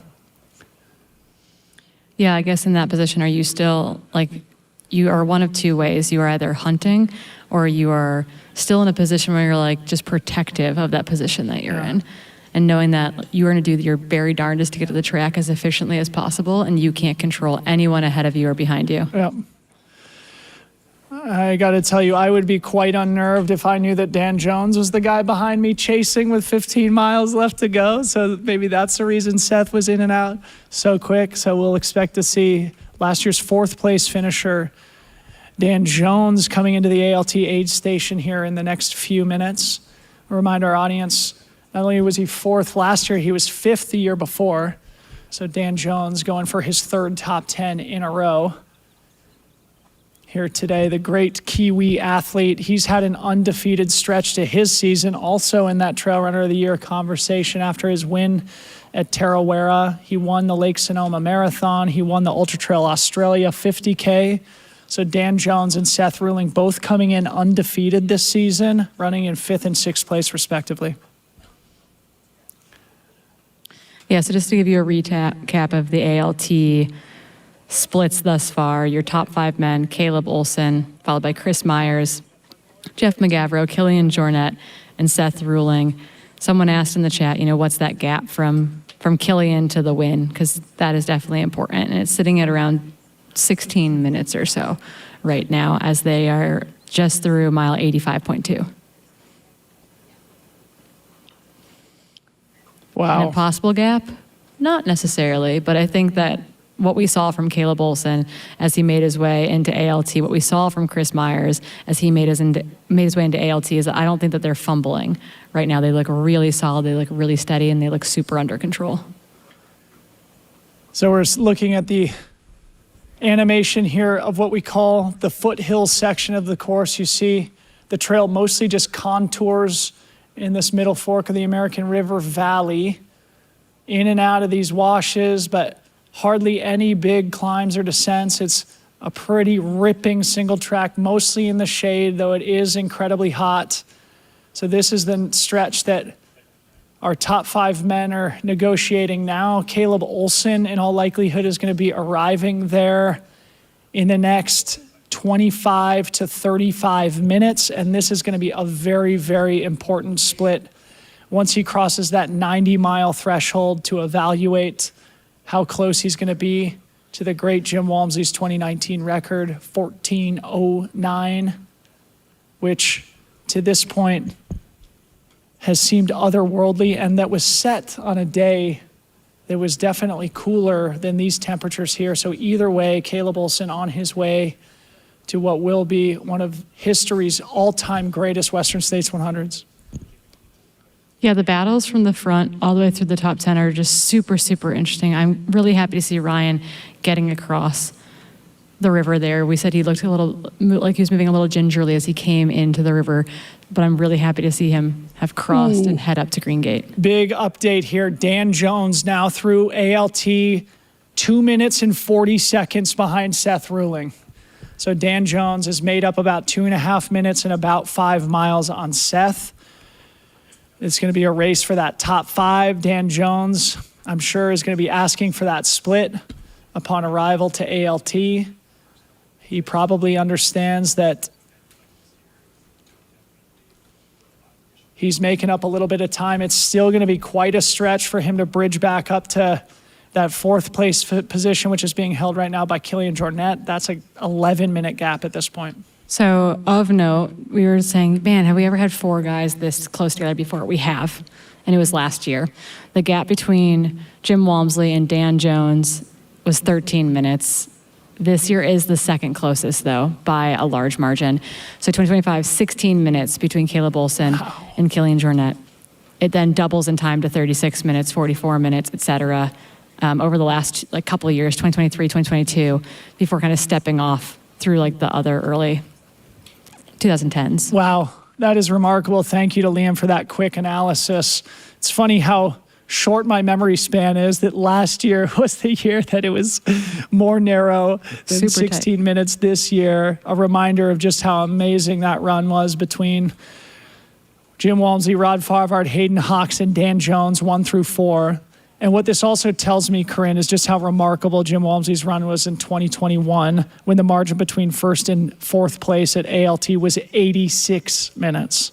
So a full 70 minutes faster, or a full 70 minutes smaller of a spread between 1st and 4th. Yeah, and then I pinged Leah to see, I was like, who's pacing Caleb right now? Because I know Anthony took him to the river, or took him across the river up to Green Gate, where they met with their next pacer team. So it's Jacob Grant. He was his closing pacer last year as well, and is one of his best friends. Yep. So really, really cool to have Caleb being paced in by Jacob Grant right now. What a day, what a day, what a day. It speaks to the constant acceleration of the competitive end of these races. There's smaller and smaller margin for error seemingly every single year. It gets tighter and tighter. Again, we've said it many times now today, but both the men's and women's top 10s last year, the fastest in race history.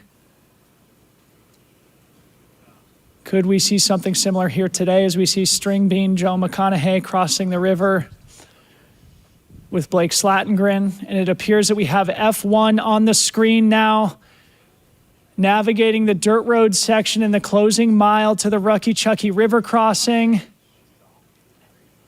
This is in all likelihood Abbey Hall, though it's still a little bit too far away to fully identify. The pacer is definitely looking behind, seeing if they can catch a glimpse back to Ida Nilsson. Oh my goodness. This, I feel like, is going to be one of my most nerve-wracking sections. So yeah, F1 on that right hand side, running side by side with their pacers. They make their way into the Rucky Chucky River crossing. They'll be met by crews there, then head up to the Green Gate side, the far side of the river, and into the final 22 miles of the course. Good stat here from Travis. Looking back at the Rucky Chucky River crossing for the men, 4 of the top 6 fastest times ever at the river crossing for Caleb, Chris, Killian, and Jeff. The only person that's run faster than those 4. Well, Jim has the 3rd and 4th fastest time. Caleb and Chris, the 1st and 2nd. Jim 2019, Jim 2021, that's 3rd and 4th. Then Killian and Jeff with the 5th and 6th fastest time ever in the 52-year history of this race at the river crossing.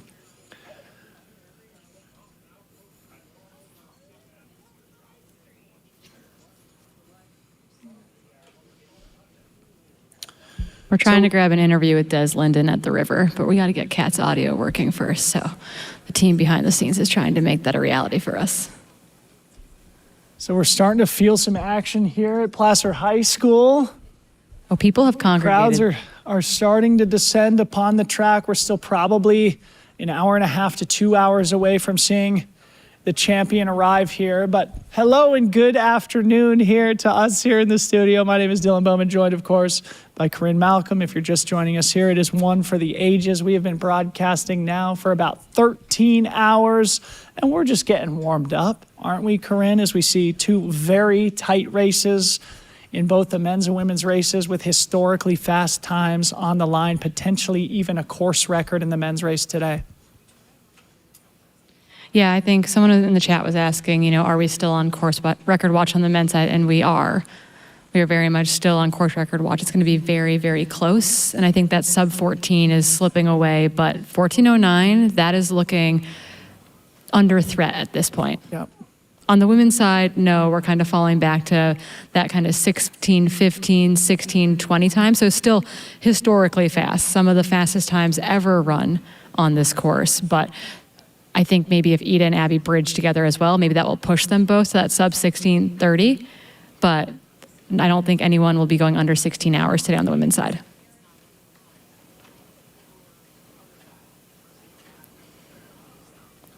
Incredible day here. Above average temperatures. They called for a high of about 97 degrees Fahrenheit here in Auburn, California. The fact that we're even talking about course records in either race right now is remarkable and testament to the fields. Could this be F1 and F2 bunched together here? It could be. That would be working maybe to ID too those exciting runners for here in the us. final stretch before the Rucky Chucky River crossing. Split screen back to the Auburn Lakes Trail aid station, mile 85. We have an update from Cal 3, so just want to plug that in for our F3 and our F4. That current battle is very alive and well. Again, delayed splits out of Cal 3, but Fu Zhao still sitting solidly in third place, 12:02 a lap, so 9 minutes behind Ida. So kind of hanging steady, maybe even closing a minute to Ida, which is still very scary. Marianne Hogan also through Cal 3, sitting about 4 minutes back of Fu Zhao. We're waiting for Ho Ha to come through, as well as Hannah Allgood, Caitlin Fielder, Fiona Pascal, Emily Hoggood, and Shay Aquilano. Those women have all come through Cal 2, but not yet Ford's Bar at Cal 3.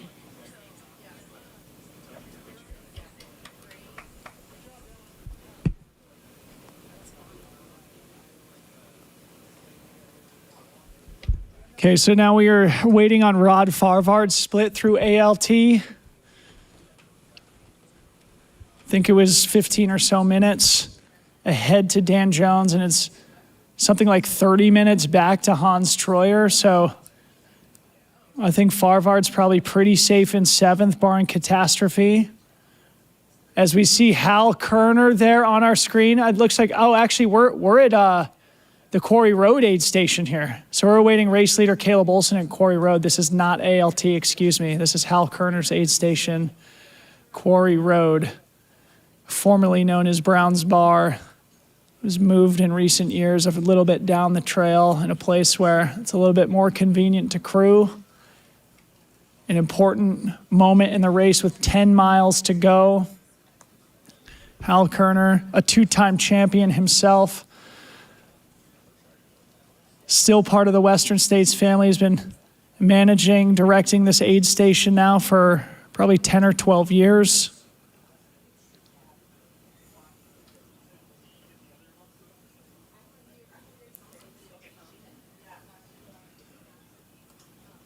Meanwhile, we are awaiting F1 to the river crossing. We expect it to be Abby Hall on the right-hand side of our screen. I also want to make a note as I follow along with our 70-plus-year-old athletes in the race. Unfortunately, we had one more of our 70-plus-year-olds, Michael Copy, who I think is from Duluth, Minnesota, and had put in for like 10 years, but made it to Robinson Flat before ultimately having to withdraw from the race. So I think that makes us 3 in and 3 out in our 70-plus category. So I'm just looking at the overall standings now. Last we had seen it was Stringbean crossing the river in 12th. We still are yet to see Vincent Bouillard and Adrian McDonald in 13th and 14th. who had come through Cal 3 in those positions. But only. And then Abby Hall was sitting in 15th overall. So Adrian was only 3 minutes ahead of Abby Yeah. at Cal 3 as well. So those gaps could be coming down. So it could be that Vincent is getting close to the river crossing, and the two groups that we're seeing here on the dirt road are maybe Adrian McDonald in a pacer plus Abby Hall in a pacer. We'll confirm that as soon as we can. It's hard too because you're just trying to identify individuals, and does Adrian have a female pacer? Abby, we know, is being paced by Scott Trayer right now, and so there's all those little pieces of the puzzle that makes it much more difficult to identify. Right when you said that, I seem to be able to identify this as the Abby and Scott duo here, because I think I saw his red shorts and his long sleeve white t-shirt. So we believe this is F1, Abby Hall. That's Hiroki Kai, pacerless, I believe. All right, Hiroki Kai, Crazy Caro. I think. I looked at those pink shorts that he typically that's wears. Abby and Scott there on our right. Look at those elbows. Elbows. I told you. Telltale elbows. The elbows out, you can always find Abby. She actually has a little duck in flight tattoo on the back of her elbow on one side. So not only do her elbows wing out, but she has a duck there as well.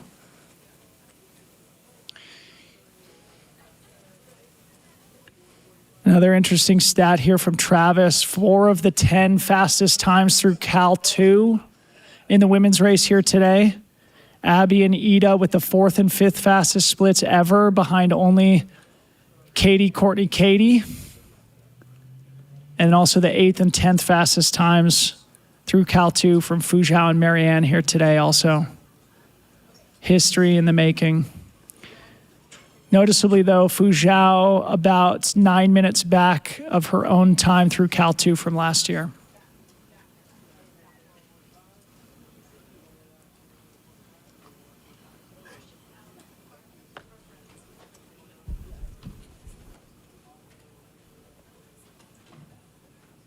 Yeah, pacing is super impressive right now with Caleb Olson and Chris Myers, but under both that 2019 and 2021 time from Jim Walmsley at the river crossing. Killian and Jeff also right within that mix, faster than Jared Hayes into those locations, slower than the 2019 and 2021 versions of Jim. Abby Hall and Ida Nilsson making swift work, being the 4th and 5th fastest times ever to Cal 2. Fuzhou's name starting to come up a couple times in that list. I love to see that. And again, Marianne Hogan, you've got to remember when she was here 3 years ago and she finished 3rd, she ran 18 hours. So currently she's got a top 10 fastest time ever to Cal 2, looking to have a major PR on the course today.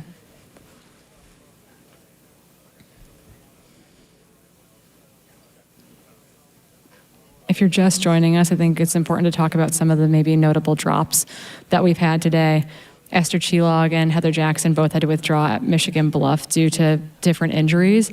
Martina Weinarczyk of Poland also had to withdraw. It seemed like she was dealing with probably heat illness or even heat stroke. She had to be assisted up into the Michigan Bluff aid station before medical pulled her, as well as Rosanna Bucher of Germany also was an earlier pull out of the race as well back at Duncan Canyon. I did not hear what happened there. I'm assuming it was some sort of ankle or something in the high country, but haven't heard on that front. And then David Roach dropping out at Forest Hill, actually having left Forest Hill only to return a couple minutes later and then finally pulled by medical there as well. Couple programming notes here for our audience here. Abby Hall running in the front of the women's race with pacer Scott Trayer. Scott Trayer and Callie Vincent are pulling the overnight shift on the broadcast, so assuming Abby Hall can bring it home here in the closing miles, or even if she's overtaken by Ida Nilsson, there will be some great stories provided, I think, from Scott Trayer here in the live stream broadcast studio as soon as they take over for us in the middle of the night. Here's Abby Hall at the river, your race leader. 77 miles into the Western States 100. Abby Hall putting together the race of her career. It looks to me like that may be Vincent Bouillard also. Yeah, you got those Hoka kits there, which was what his crew would be wearing, that bucket hat and shirt. So makes sense that he's also in this area, on that left-hand side. Okay, Abby Hall in and out quickly, crossing the river.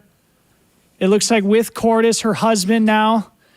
Let's go. Holy smokes, what a moment in the lifetime of this husband and wife duo in the front of the Western States 100. Of course, they both understand what's on the line here. Abby Hall and Cordis Hall jumping into the cool, fresh waters of the Middle Fork of the American River in the lead of the Western States 100. She's also dropped her pack, and now she's down to handhelds as well. Cordis is, I think, actually splashing her there. But as soon as she gets past the media crew, she'll be down to waist-deep water, and she can kind of let go of standing and pull herself across, ideally, get soaked down there.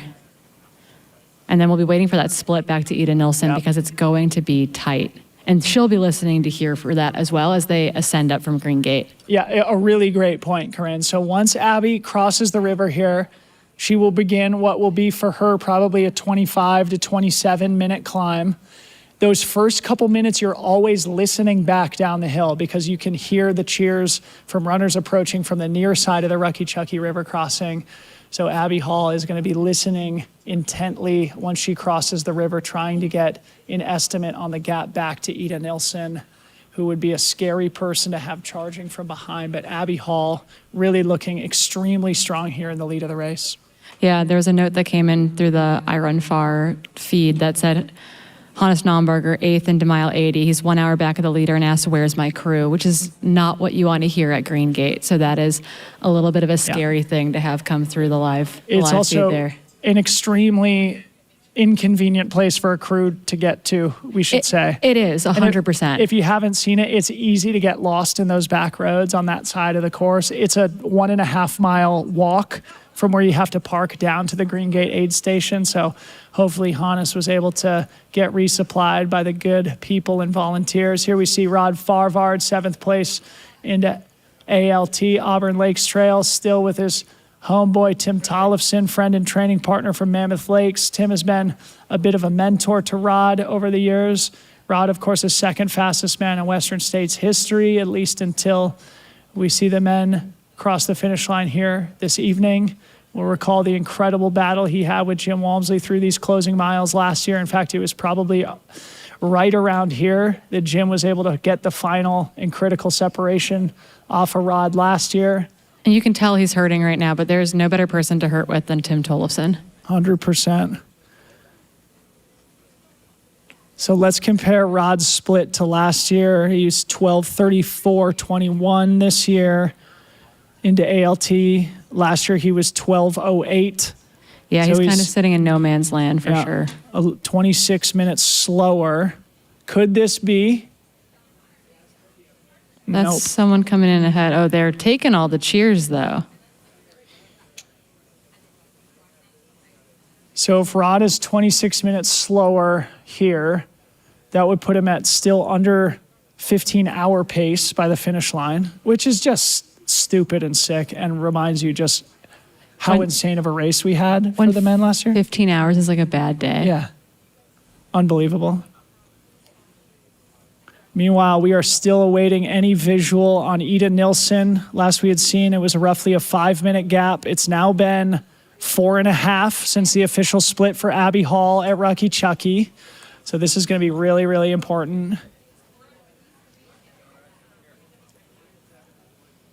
Yes, someone asked for a temperature comparison this year to last year. It's hotter this year. Yeah. We knew that the high today was going to be like 3 to 4 degrees warmer than it was last year, and I think that feels really accurate sitting here on the track. And it seems like talking to Skylar Hall out on course, talking to Kat Bradley out on course, talking to Hella Sidibe out on course, they were also feeling that, particularly when you couldn't be in the shade. Yep.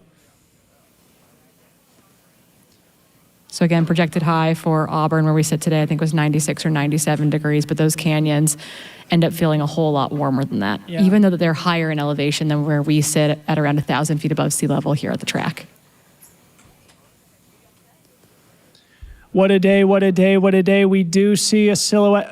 Who is that going down to the river? We need to know. Is that Ida? I think that might be Ida, the white Free Trail bucket hat at the front. Can Kat Bradley confirm or deny if that is Ida Nilsson there at the river crossing? It is, and it's down to 4:30, I think, between the two of them. My goodness, 4.5 minutes separating first and second place women. It's probably roughly about the same in the men's race right now. We have two races within roughly 5 minutes of each other for the victory here at Western States. Unbelievable drama unfolding here in the closing stretch. We await Caleb Olson and Chris Myers into the Quarry Road aid station, which we see on the left-hand side of our screen. Meanwhile, Ida Nilsson crossing Rucky Chucky. Let's compare her split to last year. 12:36 officially for Ida through Rucky Chucky this year. Last year for Ida, we're looking at 13:11. 13:11. She's running so fast. She's about to reset the record she set last year for the fastest Masters time. So she's 35 minutes ahead of what she did last year. Oh my goodness. And you have to remember what is the current Masters course record? Whatever she ran last year. Yeah. So, okay, so I've got that up. 16:56. So if she runs 16:30 at 43 years old, unbelievable. We can unretire. I mean, it could be closer to 16:20. I mean, that's Fu Zhao's time from last year. Yeah, that's what I thought. I think particularly if Abby is being pushed by Ida and Ida is hunting Abby, I think that we could see them dip under that 16:20 mark. Okay, so to Travis and Liam, our resident statisticians, I can recall 2011, Killian Jornet beat Mike Wolf by 4 minutes. Same thing happened in 2020 or 2013. Tim Olson beat Rob Krar by 4 minutes. Have we seen anything closer than that in the last 15 years? I don't think we have. Meanwhile, as we've mentioned a couple of times, the closest women's finish in history was way back in 1980, only a 2-minute margin between, it was Sally Edwards and Bjorg Osterheim Smith way back in 1980. It's about to get real. It sure is. And somebody is charging. I think that's Hikaru Kai. Here we go, folks. Race leader Caleb Olson now into mile 90, the Quarry Road aid station here. This is where we need to start our watches. Coming through 12:40:30 elapsed. So Quarry Road, Jim Walmsley came through 12:42. Oh, it's getting closer. In 2019, 12:48 last year. So he's now lost another 2 5 minutes. Another 2 minutes back from it because it was 7 at the last split. Well, but now he's only 2 minutes under course record pace. He just lost like 5 minutes. I don't know how math works anymore. Assuming that this Quarry Road aid station wasn't the Browns Bar aid station, either way, he's losing time against Jim's Ghost right now. It's still going to be very close, but Caleb has got to understand at this point that he's not just protecting the win. Exactly. There's a little bit of a time margin to dip under here. Yep. If you want to be the fastest man to ever run this course. I mean, look how fast he's in and out here. 90 miles into the race. He was in there for less than 30 seconds probably. No, he's moving incredibly well. But they need to continue to push with everything they have, not just to defend this win, but to try to duck under that time. Oh my goodness. The drama couldn't be any more significant here. And we are now on notice looking for Chris Myers, who is 5 minutes back at ALT. We do have our top 10 women officially through Cal 3 as well. So we had Hao Ha come through in 5th at 12:13 elapsed. Hannah Allgood, only 4 minutes back, 12:17 elapsed in 6th. So that battle is still on. 3 minutes back from her, though, is Caitlin Fielder. So that gap now between Hannah and Caitlin has continued to come down. Fiona Pascal, only 4 minutes back of Caitlin Fielder. Emily Hawgood, 4 minutes back of Fiona. And Shea Aquilano, then 10 minutes back. But Shea is going to be chased by Keely Henninger at this point as well, because I think that gap had come down to about 6 minutes or so. So that 10th place position, that 9th place position are going to start to be in jeopardy. Okay, so the drama is not just for first and second. It's getting deeper here in the men's and women's top 10s as we look at Caleb Olson on the right side of the left-hand side of your screen, excuse me. They're now on Quarry Road, this dirt road stretch. For those who are trail running historians, you'll remember this is where Jim Walmsley infamously missed the sharp left turn off of Quarry Road back onto the Western States Trail towards that Highway 49 road crossing. So we've got the camera-mounted mountain biker here following race leader Caleb Olson, still under course record pace, though losing time against Jim Walmsley's Ghost. Caleb Olson in the zone. He's been in control now for hours on end. He understands, though, that Chris Meyer charging from behind him, both of them having the days of their careers here, certainly both on the precipice of having career-defining days at Western States 100 as we await a split back to Chris Myers. He's also 35 minutes ahead of his split from Quarry Road last year. That's how fast Caleb Olson is running. He is a full 35 minutes ahead of what he ran at Quarry Road last year. Let that sink in for a second. And remember, what did he run? 14:40, fastest debut in history. It's going to be really close. Unbelievable. I mean, Caleb Olson putting his mark in the Western States 100 history books, even if he finishes just shy of Jim Walmsley's record. His first two Western States here, either way, are in all likelihood going to be in aggregate faster than Jim Walmsley's first two wins here at Western States. Or at least it's going to be very, very close. As we now see Fu Zhao Zhang storming down the rocky slope to the Rucky Chucky River crossing, also looking incredibly She's pulled a lot of time back. spry and agile there. She was 9 minutes back at that last section, and now she's five and a half minutes back, coming through at 12:42:58. So she's about 10 minutes back of Abby, 5 minutes back of Ida. That'd be accurate. Oh my gosh.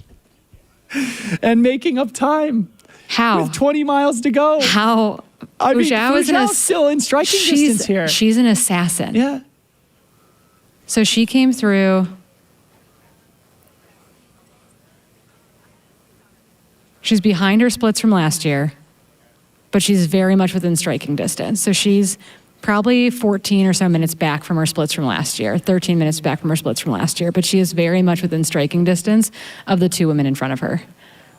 So the battle for the win, the battle for second, the battle for third is very much on right now. Holy smokes. And so One again, for the ages on the women's side here. Fu Zhao Zhang on the right-hand side of your screen. so what you'll notice here is that the life preserver is optional for the athletes. A lot of athletes find, though, if they put it on, it actually makes that like floating section way easier. And so you saw her do that. She threw that life jacket on, and when she's also a foot shorter than much of this field as well. Yeah. And so she's going to hit waist deep a little bit quicker and get to float most of that river. Caleb Olson charging on the left-hand side of our screen here.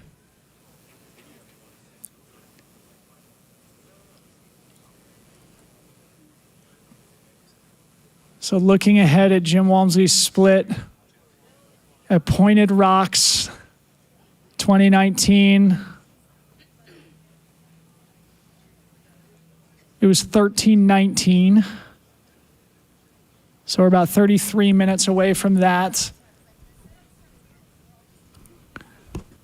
It's about a 3.5 mile stretch between Quarry Road and Pointed Rocks. And from there, you can start smelling the barn, so to speak, with a very runnable descent down to the iconic No Hands Bridge, and then the 600-foot climb to Roby Point, and the final glorious mile to the track. Here, Caleb Olson looking to put his mark in the Western States history book, chasing the ghost of the greatest to ever do it, Mr. Jim Walmsley. And guess who's brought time back down at Quarry Road? Chris Myers. Yeah. Tell me. 12:42:52 elapsed. So they went from 4:45 or so as that gap down to just under 3 minutes. So he's gained 95 seconds back on Caleb. 2:45, separating first and second right now. Yeah. We're going to have a sprint on the track. First and second is going to be a drag race. We are This is unbelievable, not Corinne. joking. Unbelievable. 2 minutes, 45 seconds separating the top two men 90 miles into the race here today. I'm trying to recollect something that was as dramatic. The only thing that comes to mind immediately was the 2022 Hard Rock when Francois and Killian went through Cunningham together 90 miles into the race.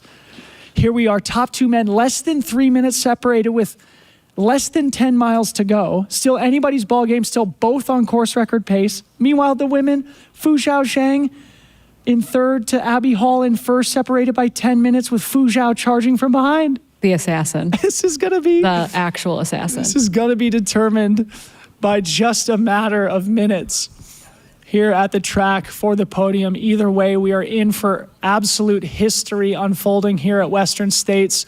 We will hopefully get a visual on Chris Myers here, who is being paced by teammate Blake Slatengren, who is known for being a closer himself. Blake picked him up at the river. Picked up who? Chris Myers. No, Gus Gibbs picked up Chris Myers at the river. You're right. Excuse me. Blake Blake is running Slatengren with String Bean. Yes, Excuse there we me. go. Sorry about that. I was like, But either also way, a closer. another great closer. Gus has paced Chris multiple times, including to his golden ticket at Black Canyon, and was here last year as well. So Gus knows exactly how to drive that ship home. And the thing is, Caleb's not moving poorly right now. He looks great. This is like the Claire Gallagher Brittany split, like the sprint from Pointed Rocks. Do you remember that year? Yes. Where they absolutely had to duke it out the final 5K. Yeah. But it's another one of those things where the final 5K and then Claire arrived 8 minutes ahead. So it's going to be very interesting to see, you know. Well, when the elastic snaps, snaps. Right. Right? Like, and that climb to Ruby Point is awful. Yep. We had amazing talks with the women at Canyons actually after the race, talking to Keely Henninger, talking to Aaron Clark, who, you know, they were all legitimately grunting every step of the way up Ruby Point. And Keely told me, look, like I had to run every step of it because I thought, what if this is Western States and third place is just ahead of me? Yep. I have to run every step of Ruby Point. And so that is what we're going to see from these athletes. We've had years, not for first and second, but for further back in the top 10, where all the pacers have been dropped at the top of Ruby Point. Yeah. Because the men are legitimately sprinting for the final mile to the track. We are in for it here this afternoon as we are now approaching 13 hours into the race, and it appears Marianne Hogan is in the river now. With Matthew Blanchard getting content, I believe, as they cross the Gotta river. love Blanchard getting the content here, keeping the phone dry. Matthew Blanchard himself preparing for his loop on the Hard Rock 100 course in just 13 days, helping out his Canadian friend and teammate Marianne Hogan. Matthew Blanchard does have experience here at Western States, finishing, I believe it was 7th place 2 years ago, just behind Courtney DeWalter the year she finished 6th overall. Meanwhile, Corinne, I'm being reminded here as we look at Caleb Olson running in the front of the men's race with Chris Myers charging hard in second. This does resuscitate the friendly rivalry between Salt Lake City and Boulder, Colorado, both hotbeds of trail running. Caleb Olson from Salt Lake City, Chris Myers from Boulder. Could this be the determining factor of who America's trail town is? Not only bragging rights and Cougar trophies, but also the title for Trail Town USA? Question mark? The endurance capital of the world? Is that That's what's taken. on the line?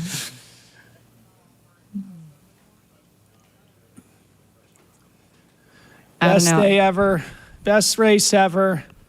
And this is going to be one for the ages.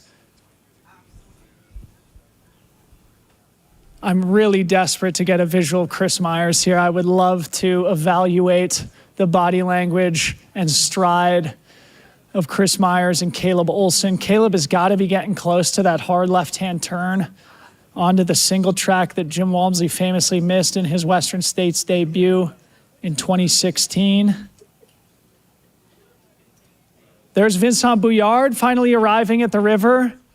Good to see that French champion, the reigning UTMB winner.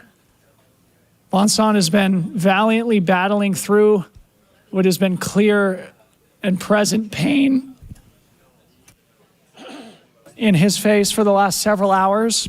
Oh, I mean, from early, I think coming into Robinson, there were issues going on. So he has been in the hurt locker for at least 50 miles at this point, which is a long time to not be having a good day. Still valiantly moving across the course. Let's hope Vincent can complete the course here today.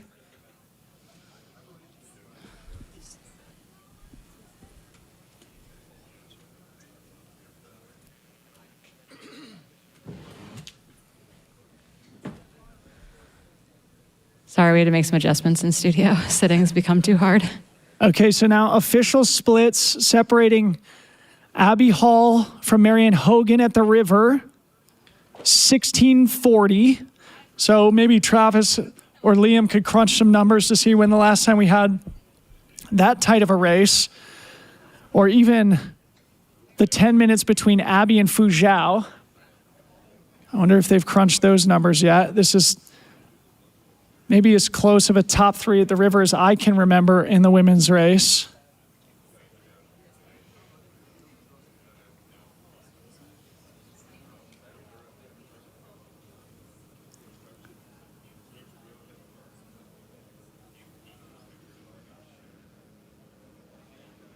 Yeah, we should be getting Hans Troyer into the ALT aid station here momentarily as well. I did get video confirmation from his crew that he is alive and well and moving solidly. Great stat here from Skylar Hall, aka Skizzle Fresh.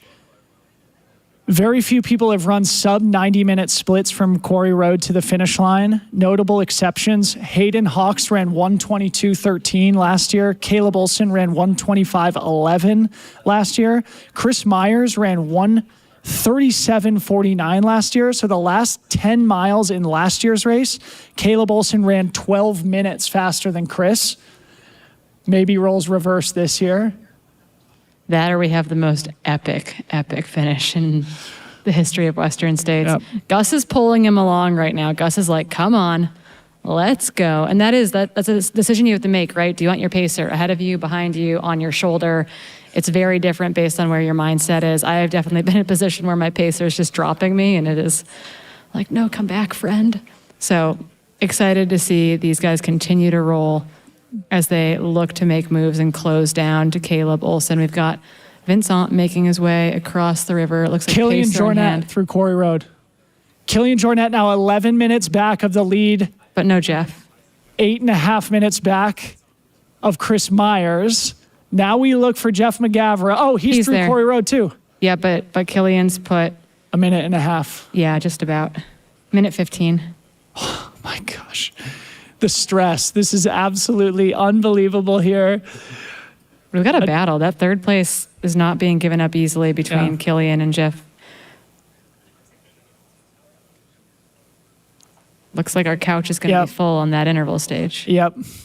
A tale of two races here on our screen on the right-hand side. Vincent Bouillard valiantly continuing across the river on this disappointing day for the reigning UTMB champ. Meanwhile, Chris Myers having the breakout performance of the ages, reminding the audience a certain Scott Jurek is also crewing for Chris Myers, a 7-time champion. Let's see if that good luck charm, Scott Jurek, can help Chris Myers close this 2.5 minute gap ahead to Caleb Olson running in the lead of the 2025 Western States 100. Yeah, I was just looking in to see where our adaptive athlete, Adam Popp, is. I've last split for him is through Last Chance at 4:18 p.m., 11:18, elapsed 43.3 miles in. So keeping an eye on what those 30-hour splits look like. I know he's aiming for 26, and he was a little bit behind that early in the race, but I think he'll be moving on to friendlier and friendlier terrain. We have another runner coming in hot and fast to the Rucky Chucky River on the right-hand side of your screen. All good. They're solo, which makes me ponder. That looks, is that Ho Ha? It's another one of those safari hats. It's Ho Ha, and she is pacerless. So again, this is the Vietnamese athlete, first Vietnamese athlete into Western States, got a golden ticket this past year at CCC, having run really well at CCC the last 2 years in a row. She's a mom. Her story is super interesting. She took like a 20-year break from running or something, had a kid, and then eventually came back to running and has done phenomenally well at it.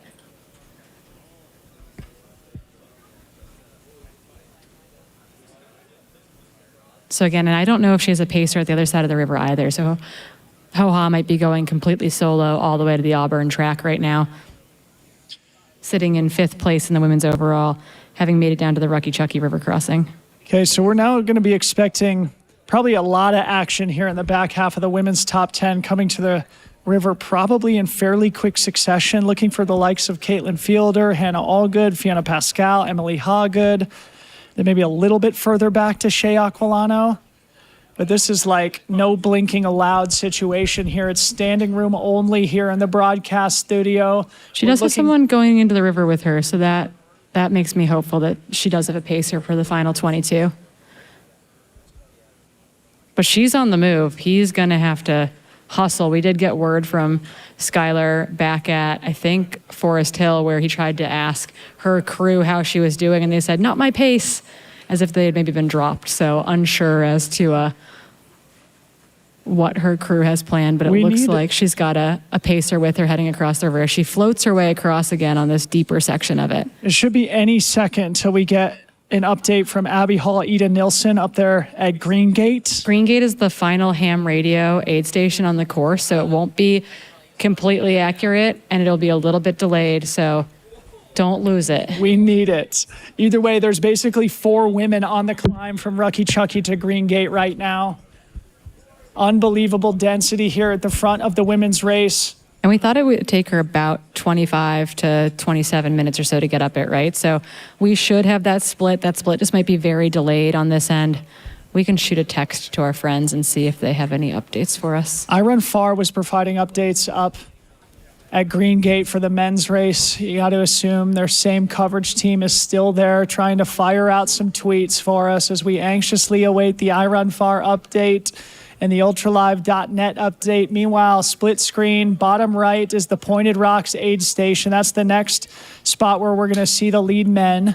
It's still likely 17 minutes until we see the leaders through there. As we look now to Killian on the left-hand side of our screen now, running on Quarry Road with his pacer in 3rd place now. It looks like with a small gap back to Jeff McGavro, who he's been duking it out with now for the past several hours. Killian Jornet also on historically fast pace here.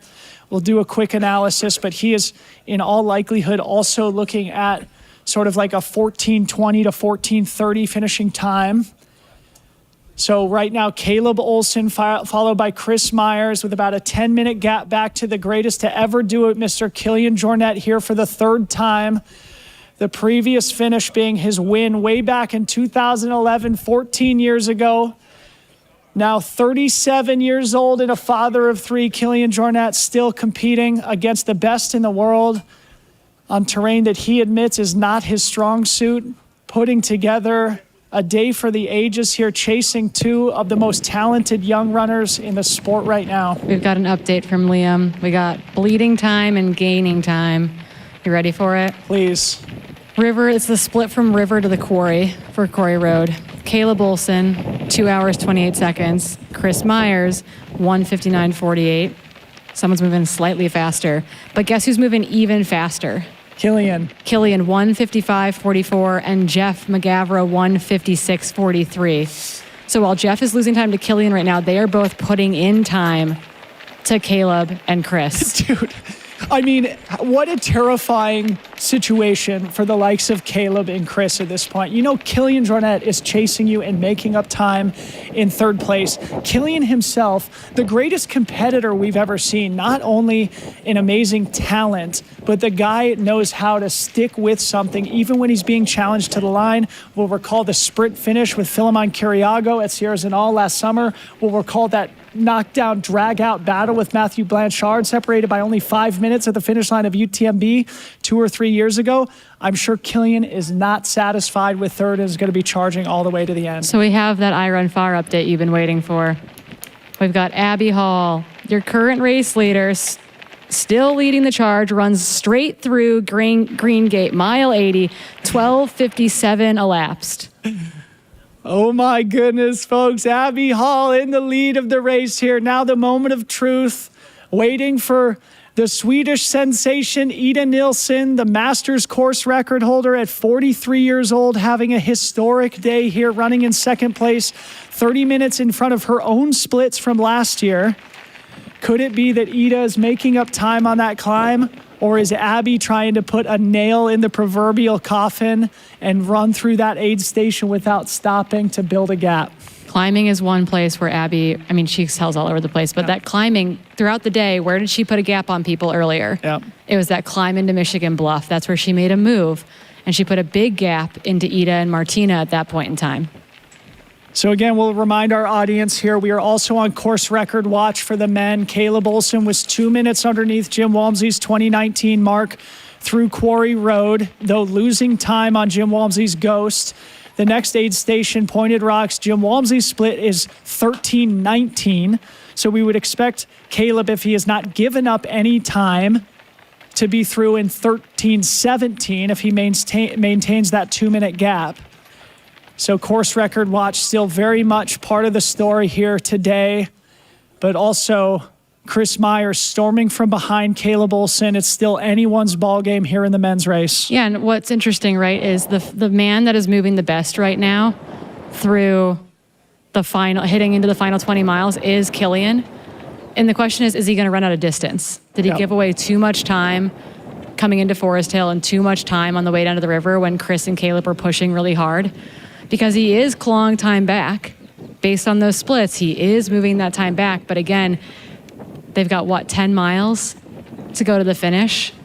Like, does Killian run out of distance? Yeah. If it was a 103-mile race, it might be a completely different story than it being 100.2 miles. I mean, frankly, it's going to be close if all things remain equal.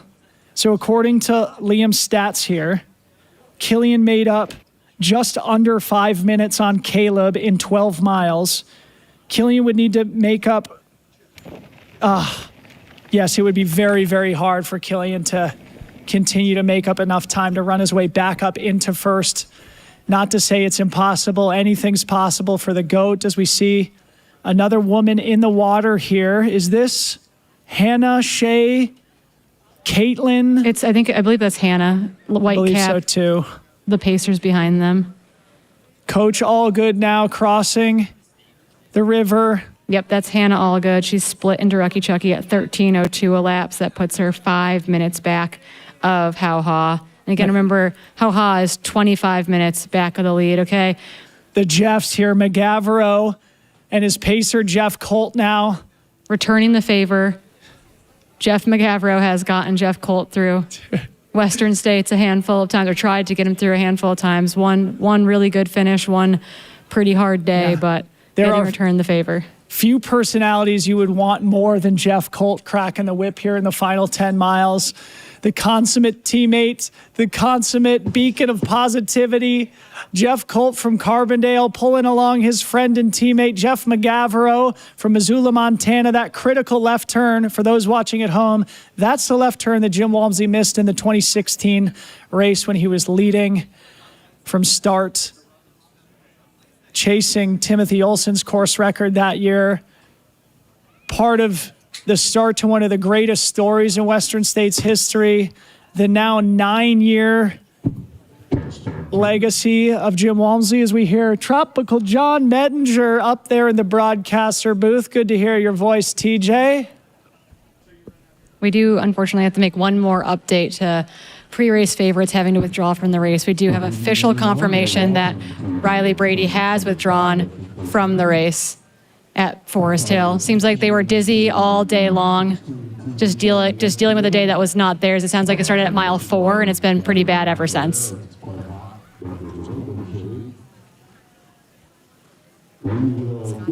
Take a quick pause for TJ here.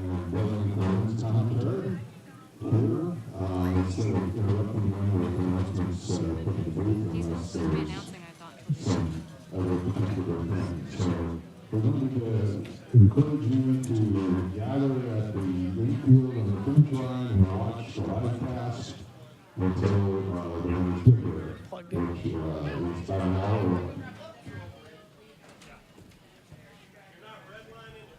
Okay, well, TJ was talking here. I finally had a moment to take a 360 view around us here, Corinne. Take it in now. The media, the fans are starting to descend on the Placer High School track. We are now probably just about an hour away from seeing the men's champion come here.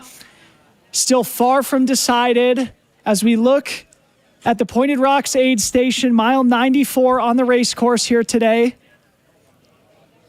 This is going to be a really, really critical moment. In all likelihood, Caleb Olson understands the urgency with which he's going to have to approach this aid station.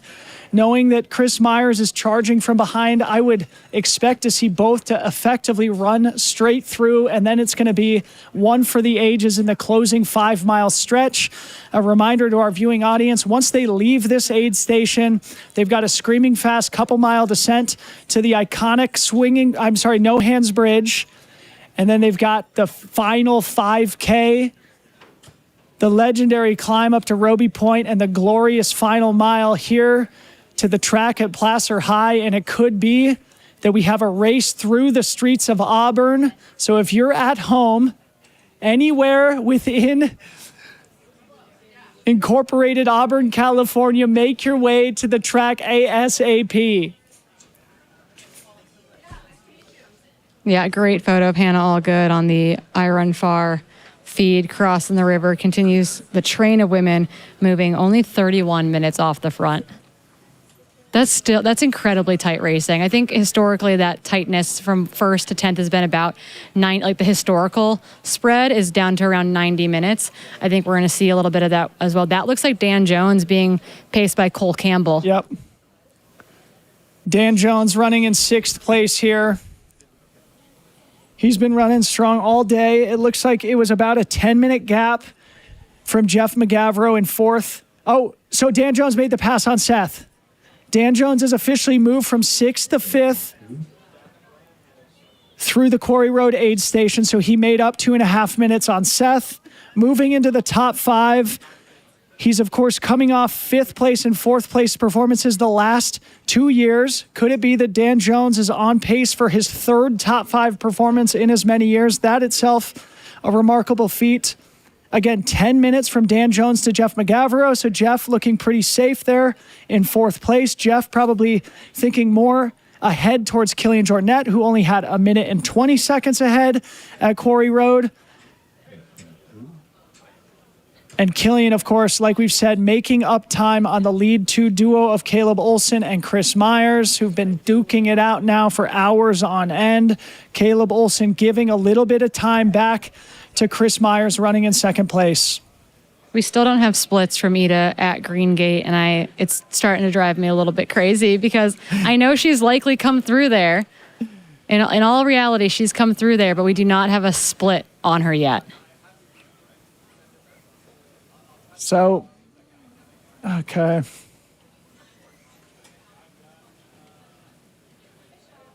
Okay, Hans Troyer, did you give this update? Hans Troyer is through ALT. He's still in 8th place, still thoroughly in no man's land, but the kid is young and fit. He's still battling through. He looked fine at that aid station. The updates that we got from I Run Far said that, he took Roctane, he had ice poured on him. It was relatively a relaxed experience for him to make sure that they had whatever he needed before he headed out to try to get through those final 10 plus miles, 15 plus miles.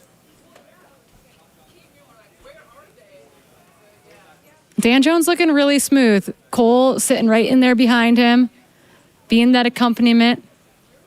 Again, Cole's another one of those kids coming out of that Western Colorado collegiate trail running program and was officially brought onto the Adidas Terex team this past year. Had a great run last weekend at Broken Arrow, and now is here helping out his team.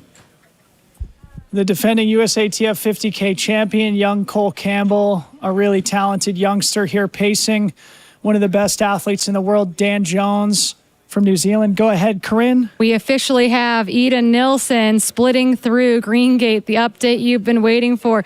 8 minutes off the lead. So Abby took back 4.5 minutes up the climb to try to put a little daylight between her and the hard-charging Ida Nilsson. Okay, so this speaks to the strategy we talked about earlier. Obviously, all these athletes understand what their own strengths and weaknesses are. Maybe Abby knew I need to play my cards here. In all likelihood, heard the cheers for Ida as she crossed the river, probably put the fear of God into Abby. She knew this is my moment on this climb up to Green Gate. Abby Hall trying to make the death move on 43-year-old Ida Nilsson, the defending Masters course record holder here, running 30 minutes faster than her own splits. Still a tight battle for first and second. You know, no matter what happens, I'm going to be a complete disaster at the finish line. No matter what. All right, so meanwhile, as we said, Jim Walmsley split through that Pointed Rocks aid station. Course record year 2019 was 13 hours, 19 minutes. It was only 13 hours, 20 minutes last year, so almost exactly on par. Last we had seen, Caleb and Chris had given some time up to Jim Walmsley's Ghost. Let's see if they're still on pace here. We should start to see them emerge into that Golden Meadow where the Pointed Rocks aid station is outside of cool California here in, I would say, 5 minutes maximum. Probably want to get eyes on that Pointed Rocks aid station if we can.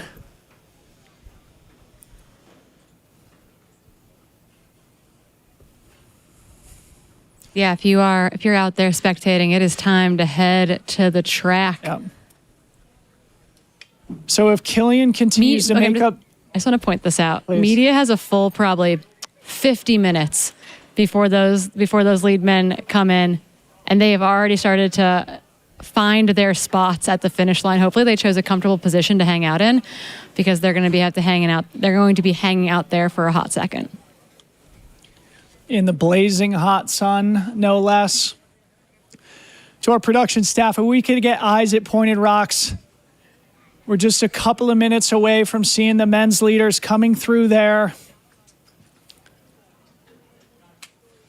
There we go. Thank you very, very much. All right, so we're looking at the Pointed Rocks aid station, roughly mile 95. 4 minutes until the Ghost of Jim Walmsley from 2019 comes through here. One for the ages here at the 2025 Western States 100, the 52nd year of this iconic race, the oldest 100-mile trail race on planet Earth, the richest and most interesting history of any sporting event, in my opinion. If you're just joining us, if you have no idea what Western States is, you got to go look it up. A riveting 5-decade legacy of this race, traversing 100 miles on foot from Palisades, Tahoe to Auburn, California. A net downhill course that challenges every aspect of an athlete's tools kit. We do have an update from our team over at Rucky Chucky. We're looking at those women that are coming in. So again, Hannah Allgood, we saw across the river, 13:02. Only 3.5 minutes back from her is teammate and debutante at the 100-mile distance, Caitlin Fielder in 7th. And then let's call it 3.5 minutes back from her is Fiona Pascal. And guess what? According to Kat Bradley, Fiona is feeling awesome, and her pacer, Ian Sharman, is convinced they're going to catch people. Or Ian Sherman, and we're very close to being Ian Sharman, but has convinced her that they are going to catch people. So the battle for 5th, 6th, and 7th is not done yet. Ian Sharman himself, a 10-time finisher here, and I think 9 of those were top 10 finishes. So Ian Sharman knows a thing or two about how to run the Western States 100. Ian himself, a Brit, pacing Fiona Pascal. Fiona's sister, of course, Beth Pascal, the 2021 champion of the race here. Potentially the first sibling duo to both finish in the top 10 at Western States. That would be an interesting stat if there's any other historians of Western States, maybe John Trent, Liam, or Travis could do a search on siblings and whether or not we've ever had 2 in the top 10. None come to mind for me. As we are now about 90 seconds away from Jim Walmsley's Ghost coming through the aid station here. And that's Emily Hawgood entering the river. Looks like Jesherin Small is in the river with her teammate there. They're going to take her across. I don't know if Jesherin just did that last one, and then Cody Lind would be her other pacer for this. We got a runner inbound at Pointed Rocks. We were looking for our leaders to come through here, and these splits are going to be of particular importance because we know that Killian and Jeff are running faster than the men behind them, but might not have enough distance to close. Okay.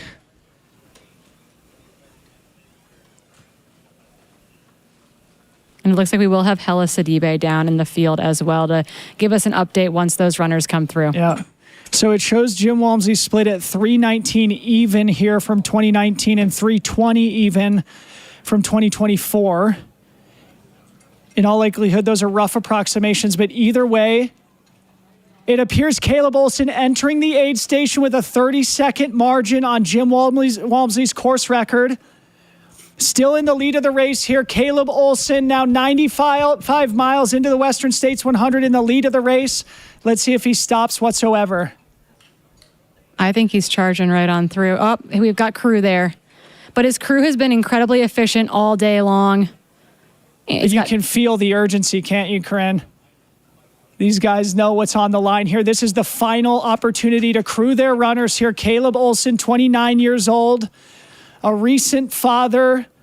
I love that they're dousing his pacer as well, making sure that he can also go the distance. Oh my goodness.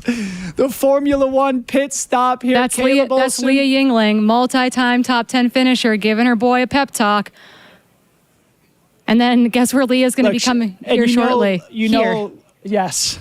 You know Leah is giving the most accurate possible splits to Caleb Olson. Salt Lake City's finest there with a Formula One pit crew. Caleb Olson in and out in roughly 60 seconds. She's saying you have 35 seconds. Yes. You've got to go. Yes. So Caleb Olson basically right on Jim Walmsley's course record now, which means for those following at home, he's given up about 10 minutes since the river. So in about 13 miles, Caleb has given up significant time against the record. Of course, he's still running probably the second best Western States ever. In all likelihood, he'll continue to lose a little bit of time unless he really hits the gas based on the fear of God that I'm sure Leah Yingling just placed in his heart. Now we turn around and we wait for Chris Myers. We do have Hella Sidibe on the ground, so we'll get some live action commentary from Hella here. It's now been just about a minute since Caleb entered the aid station. Actually, sorry, it's been 2 minutes since Caleb entered the aid station.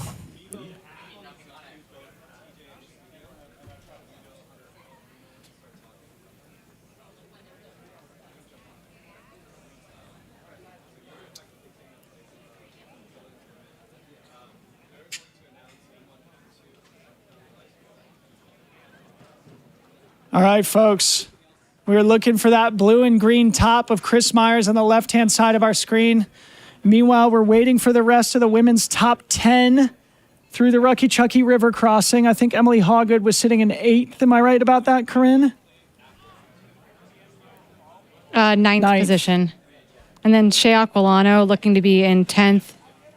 Keely Henninger only 5 minutes behind Shea at Cal 3, looking to try to continue to move up to fight for one of those top 10 positions.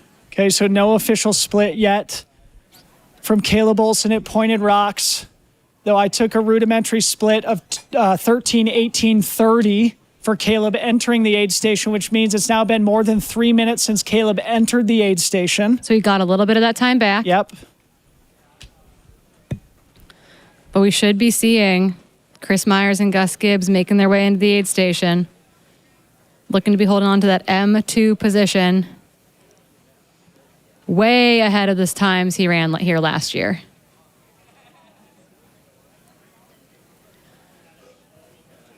Absolutely riveting drama here with 5 miles left to go in the men's race. Meanwhile, Abby Hall has made her death move on the climb from Rucky Chucky up to Green Gate, expanding her lead from 4 minutes to 8 minutes in just 2 miles. Next up, we'll see The lead two women of Abby and Ida coming through ALT, Auburn Lakes Trails. So just still going to be 30, 40 minutes. Just to give you a little bit of an update at Green Gate, because we do have those splits thanks to the I Run Far team.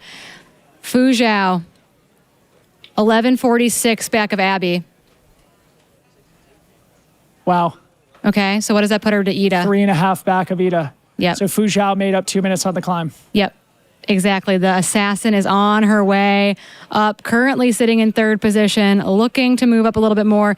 Marianne Hogan has also made it up through Green Gate, 18 minutes behind the lead. Wow.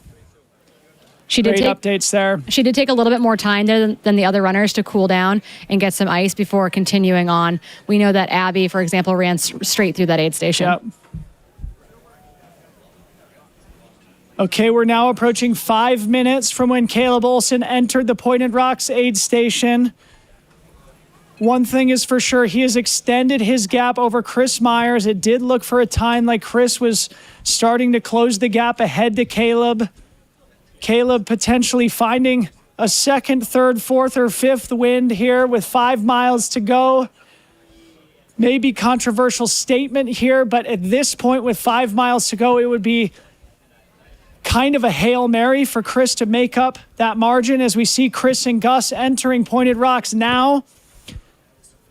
Chris Myers, folks, your second place runner now into Pointed Rocks, 5.5 minutes behind Caleb Olson.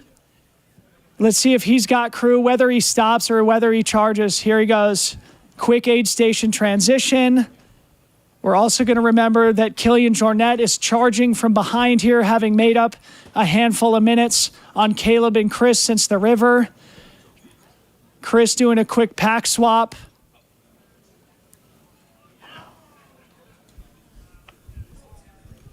My heart is beating out of my chest right now, Corinne. Could be the hyper-caffeination or the extreme stress of the situation. Chris Myers in and out, also in about a minute. Though roughly now, I would say, call it 5.5 to 6 minutes behind race leader Caleb Olson. Maybe controversial to say, but probably Caleb's race in the bag now, racing only against Jim Walmsley's Ghost. Obviously, anything can happen, but it would take a collapse of sorts to lose 6 minutes in the last 5 miles. Stranger things have happened for sure. But Chris Myers lost about 2.5 or 3 minutes in that last 4-mile section from Quarry Road. Now we wait for the greatest to ever do it, Killian Jornet. And Jeff McGavro, who should be right there with him. Yep.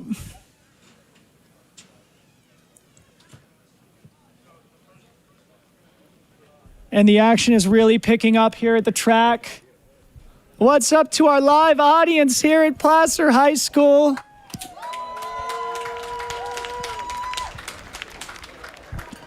It's pretty fun. It goes without saying, if you haven't heard us say it already, this is one for the record books here. Whether or not we see course records fall, we are headed to a historically tight finish in both the men's and women's races. Caleb Olson now chasing only the ghost of Jim Walmsley. We saw Leah Yingling barking orders in his ear in this final crew transition. In all likelihood, Leah is telling him both gap to Chris behind and his margin to Jim Walmsley's course record. So Caleb Olson probably armed with very important information for these last 5 miles and probably thinking Chris Myers is a little closer than he is. Yeah, and I'm curious because we know that Leah's got to get to us, and so it's one of those questions too. Does anyone from their crew stay to give him a split? Because if that patient's got a phone on him, you can text him. Yep. We've definitely done that before. Yeah. Yeah, I Run Far reported that he looked hot but got cooled down really quickly and then was in and out within 30 seconds. So again, another very, very quick aid station transition for Caleb Olson and team. Absolutely legendary day. 97-degree high temperature here. It is blazing saddles on the track. We're probably through the hottest point of the day. The sun lowers in the sky. The runners thank their lucky stars as we see Shea Aquilano rounding out the women's top 10 at the river. the youngest athlete in the race here today, 24 years old. Yeah, I definitely have confirmation from people close to Caleb who are texting the pacer. So you gotta have that beta out there. Take every advantage that you have. So delayed updates from both iRunFar and ultralive.net for that official gap between the two men, but I imagine we will have that shortly in both locations. But again, your current race leader, last year's M5, the fastest ever Western States 100-mile debut, 14:40, looking to better that in a very big way this year.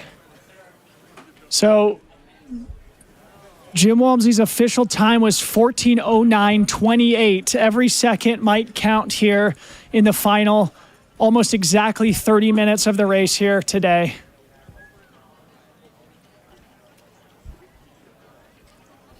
Don't go anywhere, folks. We have to take a very, very quick break. We'll be back. Sorry, pause that. We're not going quite yet. But at some point, we'll be silent for 90 seconds, and you guys just have to deal with it. But so on the right-hand side of your screen, that is Shea Aquilano being taken care of at the Rucky Chucky River Crossing, which means that soon we should also be seeing Keely Henninger make her way to this aid station. Again, Shea Aquilano, the youngest athlete in the race, 24 years of age, got in through the lottery with 8 tickets. Yeah.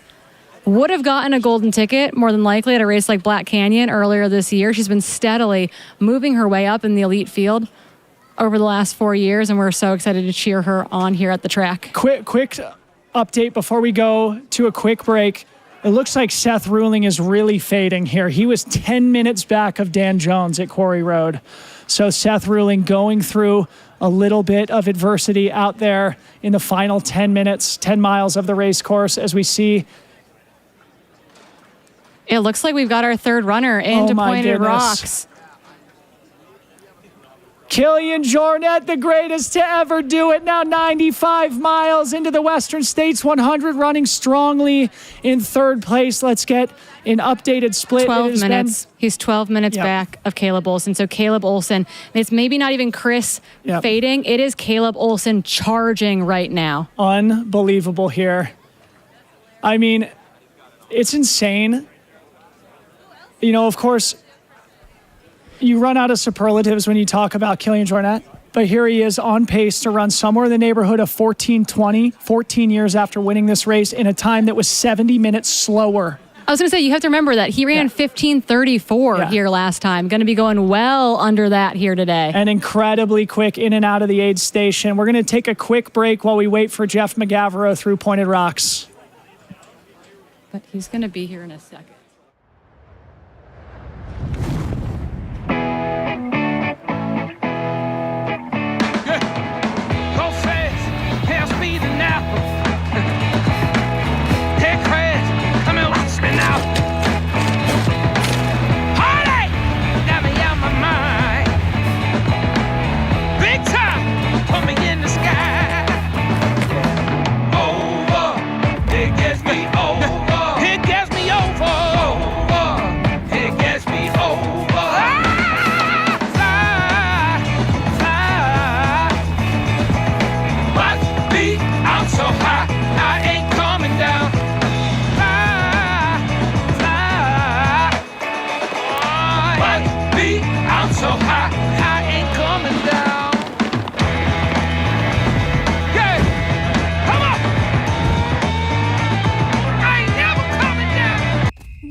Welcome back to the 2025 Western States 100. After that quick break, we are now looking for Jeff McGavro back at the Pointed Rocks aid station. Hello, everybody. I am Dylan Bowman, joined by Corinne Malcolm for the last 14 and a half hours here in studio.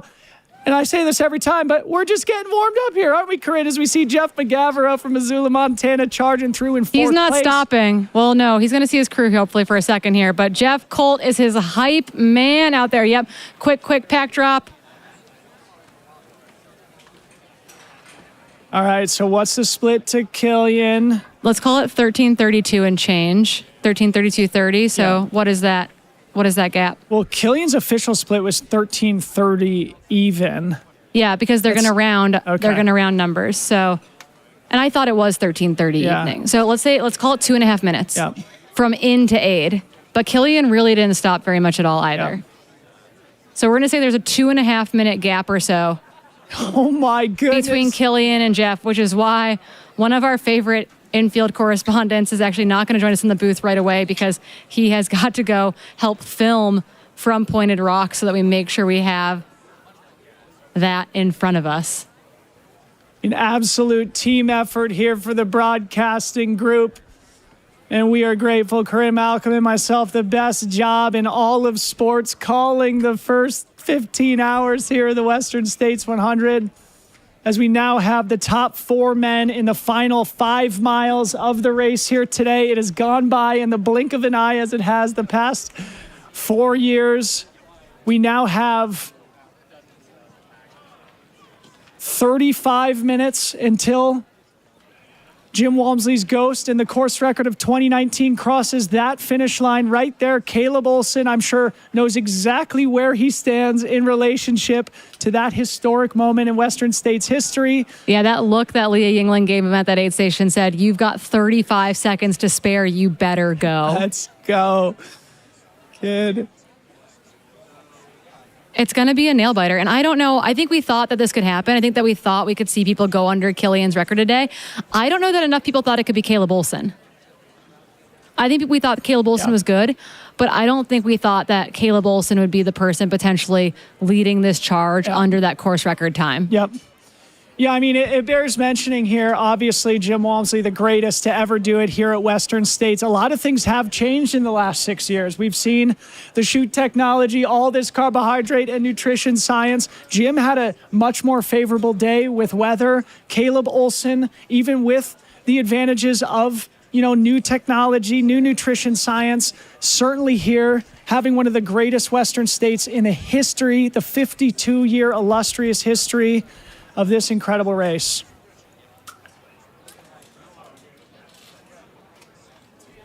Okay, so now with Jeff McGavro through, we are now waiting Dan Jones into Pointed Rocks. Last we saw, Dan Jones had 10-minute gap. He was behind Jeff McGavro by about 10 minutes. And then it was 10 minutes back to Seth Ruling. So it seems like Dan Jones probably pretty safe in 5th place. That would be his 3rd straight 5th place performance for the great Kiwi. Meanwhile, we wait to see if Seth Ruling is really falling apart, if Rod Farvard is going to be making up time. Of course, you don't want Rod Farvard chasing from behind Seth Ruling here on his 100-mile debut. That closing stretch for the rookie proving to be filled with adversity here. Let's see if I want to Seth point can out hang that on. Dan Jones is also running 2 minutes faster than his time to Quarry Road last year. So Dan Jones sitting in 5th place position again this year. Yeah. The 3rd time in a row, currently 2 minutes under his own split Yeah. at Quarry Road. So we should likely have a camera at No Hands Bridge. We usually do. We've got one getting set up, I believe. Usually, what is the split from No Hands to the finish? I think it's usually a clean 30 minutes. No Hands to Roby Point for Jim Walmsley was 21. From Roby Point to the finish is 11 and a half. So call it 32 minutes from No Hands Bridge to the finish. That means we need to see Caleb Olson at No Hands Bridge basically now or in the next minute or two to give him still a shot to break Jim Walmsley's mark. I would say at this point, it's now out of the realm of possibility for Caleb to break that 14-hour mark in case we were still wondering whether or not that is still in play. But that 14:09 and change, that's what we're going to be looking for. To our production team, if we have a camera at No Hands, we need to go down there at some point soon. I think we're looking for the women at ALT here. We could go picture in picture as we wait for Abby Hall, who we expect to be the women's race leader into Auburn Lake Trails, mile 85. So on our screen right now, mile 85.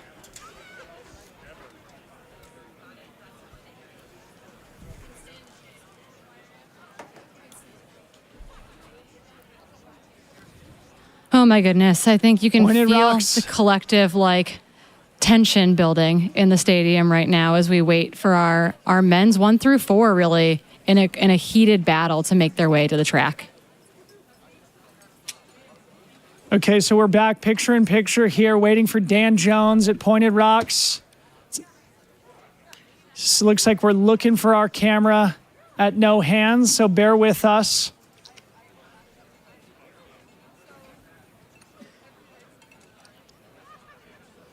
Just a quick programming note here.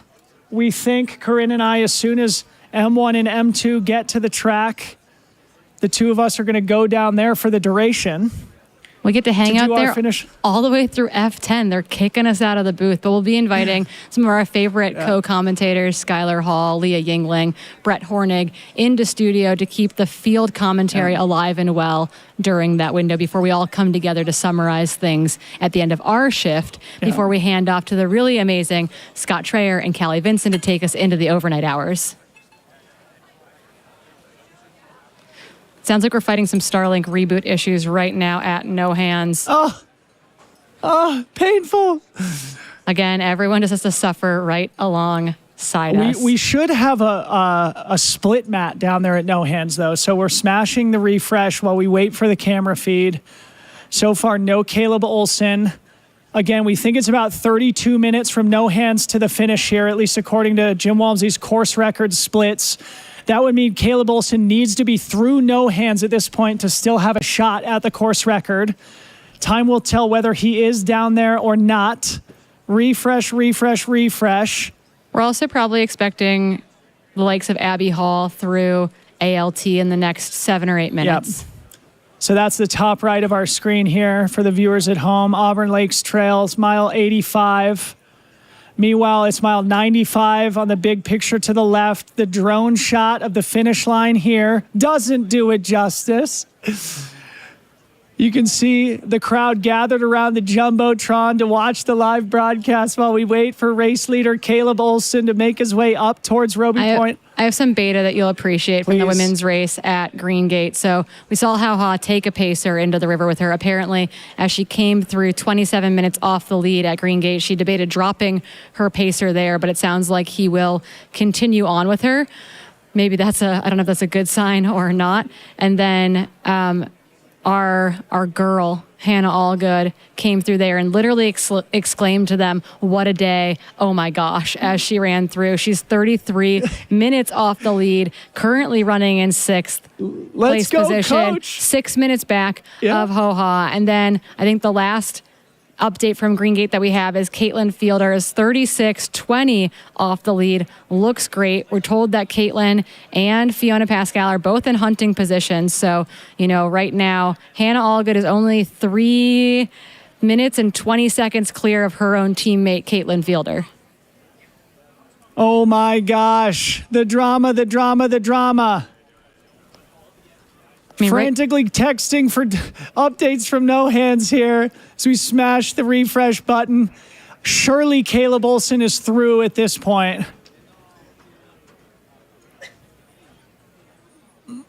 Not yet. According to one of the team here on the production staff, we have not seen Caleb Olson yet through No Hands, which in all likelihood means course record is safe because he would have to run under 28 minutes from No Hands to the finish, which not even Jim Walmsley has come within 3 minutes of in his career.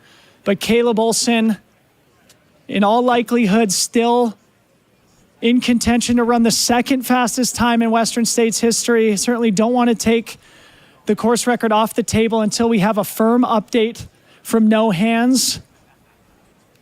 But I cannot, in the 5 years we've been doing this, Corinne, in the 13 years I have been coming to the Western States 100, I don't recall ever being this stressed in the last 5 miles of the race.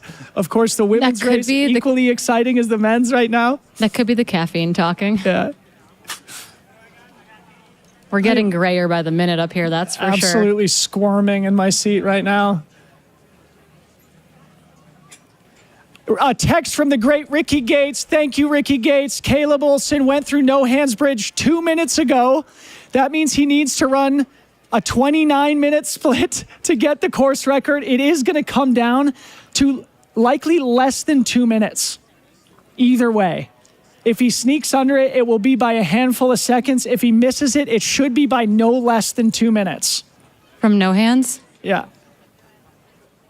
Okay, thank you to Ricky Gates for that split. It looks like the classic split from no hands to every point is about 21 minutes. And then they've got a mile. And then 11 minutes from Roby. Okay. Caleb is going to be sprinting. Still no update on Ultra Live, so we are currently experiencing anxiety attacks here in studio. We're not flying completely blind, but we definitely would be aided by seeing the faces that we so desperately want to see. We now have hundreds of people here at Placer High School awaiting men's champion Caleb Olson now in the closing 5K of the 2025 Western States 100. On the right-hand side of our screen, we see our camera runners making their way backwards through the streets of Auburn, California, towards the White Bridge, which basically demarcates the final couple hundred meters until the track and the glorious home stretch here to the finish line. Update from Green Gate. Guess who's adding to the kerfuffle of 5th, 6th, 7th, and 8th? Fiona Pascal comes through 39.40 back.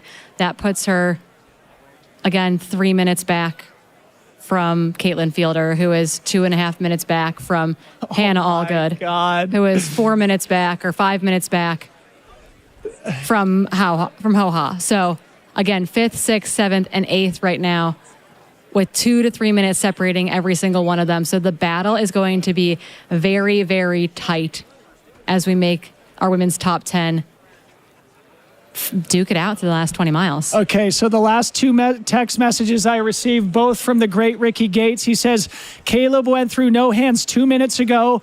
And then the next course record not safe, exclamation point. You heard it from Ricky Gates here, folks. One of the authorities that we can trust here. Looking down at No Hands Bridge now. In all likelihood, now looking for Chris Myers. Dan Jones also through Pointed Rocks, 13:41 elapsed. Made up 2 minutes on Jeff. Yep, sitting 8 minutes or so back from Jeff McGavro. Okay, text from Ricky Gates.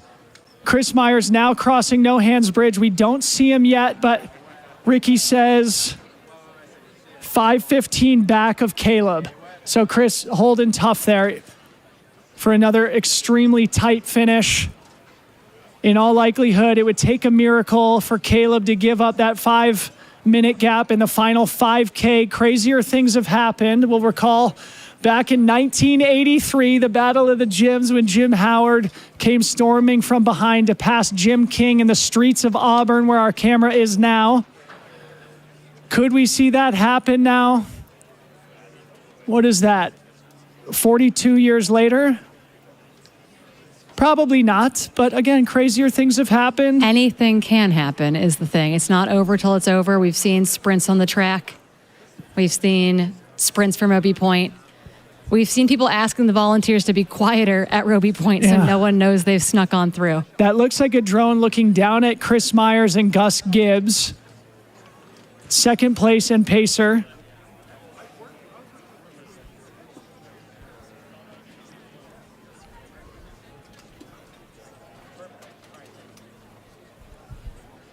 Okay, folks.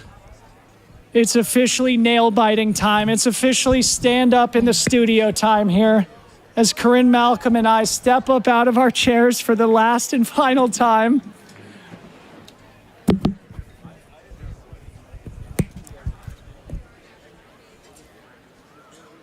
So Leah Yingling in the house. we now She have made it. almost exactly 22 minutes until the ghost of Jim Walmsley crosses the finish line here. Leah, he might do it. Ricky Gates says that course record isn't safe as he saw Caleb go across No Hands Bridge. I need an official split from No Hands. I need it. I need it.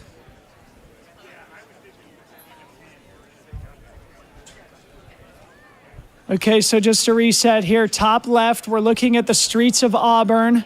This is the closing couple hundred meters before the track where Corinne and I are waiting to call the winner in. Meanwhile, bottom right, Chris Myers and pacer Gus Gibbs putting the finishing touches on what will be a career-defining performance for Gus. These are just some people out getting a jog. Don't freak yourself out quite yet. We also should be seeing our lead women come through ALT here shortly again, cresting that 85-mile mark. A big thank you to Megan Hicks of I Run Far with a critical text here. She says Caleb Olson 3 minutes slow on CR pace at No Hands Bridge. So Caleb continues to lose a little bit of time against Jim Walmsley's Ghost, though still very much on pace for the second fastest time in Western States history. Let's see if he can do one last final kick up the climb to Roby Point and carve just a little bit of time against that course record. Again, it's been 6 years since Jim Walmsley set that ridiculous mark, 14:09, resetting his own mark from the year before in 2018. Only he has come within 5 minutes of that time. We'll remember last year, Jim ran 14:13. So really at this point, Caleb is fighting against Jim Walmsley's Ghost from 2024 for the second fastest time ever, which is actually another fun race within the race. I mean, there's a lot going on. We just saw Keely Henninger come through, Rucky Chucky as well in 11th position, but she is only 2.5 minutes out of 10th, looking to close down on the youngest woman in the race right now, Shea Aquilano.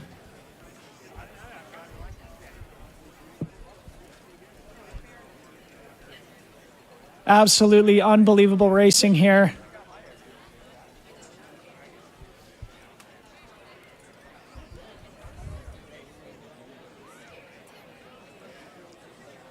But yeah, we continue waiting with bated breath here in studio. We do believe that Caleb Olson has about a 5-minute lead over the charging Chris Meyer at No Hands Bridge, both just a few minutes behind course record pace. Still waiting for Abby Hall to go through ALT in mile 85. That's the next update from the women's lead. Really should be very soon there also. Also, we're going to be very excited to see whether Ida Nilsson is giving time away or bringing it back against Abby Hall now that she's maybe back on terrain that favors her a little bit better. As we just said, Abby, potentially the strongest climber in the women's race today, put 4 minutes into Ida Nilsson on the climb from Rucky Chucky up to Green Gate. It really is going to be an important split between Abby and Ida for first and second there at ALT. So these are runners going backwards on the course right now. Is that Killian?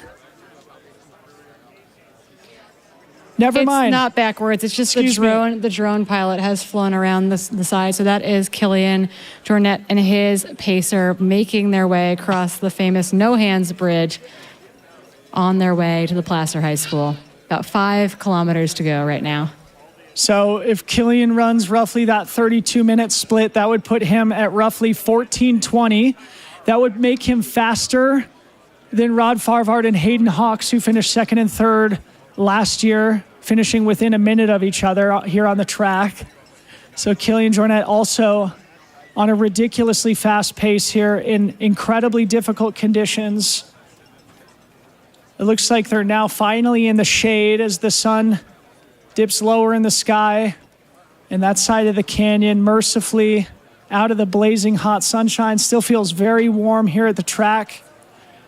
This section just beyond No Hands Bridge goes on for probably about a half mile before they take sort of a hard right onto the single track and begin that 600 or 700 foot climb up to Roby Point.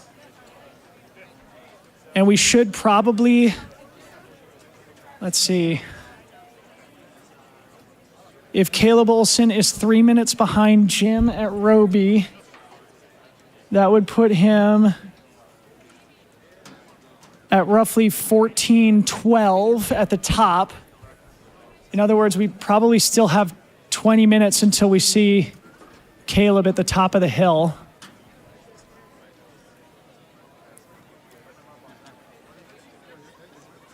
And here's Abby Hall at ALT, folks, your race leader. Abby Hall from Flagstaff, Arizona, having the race of her life. 15 miles to go, here for the women's race. As Corinne Malcolm would say, now we wait for Ida Nilsson. Last we saw, the margin was about 8 minutes. Back at Green Gate, just 5 miles back on the trail. We'll see if Abby burned too many matches on that climb from the river, whether Ida has a second wind here. Either way, we're going to want to continue to stay fairly locked into that ALT aid station. Yeah, I think if we can split picture in picture to make sure that we get ALT with the women coming through there, that would be excellent. While we keep our eyes pointed towards Roby Point. Thank you. So on that left-hand side of your screen, that is what you're going to see. That is that ALT aid station where our lead women are working their way through. Right-hand side, that is just past No Hands Bridge as the men work their way up towards Roby Point, and then they hit the final mile of the course to make it down to the track where we're standing. Absolutely unforgettable day here at the Western States 100. Never a dull moment, start to finish. A reminder to our viewing audience, these brave souls stepped to the start line at 5 a.m. Pacific time in Palisades, Tahoe, almost 14 hours ago. They've been running nonstop for that entire duration. And it sounds like Jeff McGavro is also on the bridge right now, too. So the battle continues. Yep. I think they're probably going to hold pretty steady. But right now, 1, 2, 3, and 4, only a couple minutes between each of them. You know, it's tight racing when 100.2 miles comes down to 2.5 minutes, 4 minutes per place. I'm just thinking right now, it's kind of remarkable to do the analysis versus Jim Walmsley's Ghost right now, right? Because Caleb had roughly 10 minutes at the river, and now he's 3 minutes behind at No Hands Bridge. Of course, it's really difficult to gauge exactly when to make your moves, and certainly you end up paying the price eventually for those matches that you burn. But one thing in the front of my mind right now is just how incredible that closing stretch for Jim Walmsley was back in 19. As we now look back at ALT,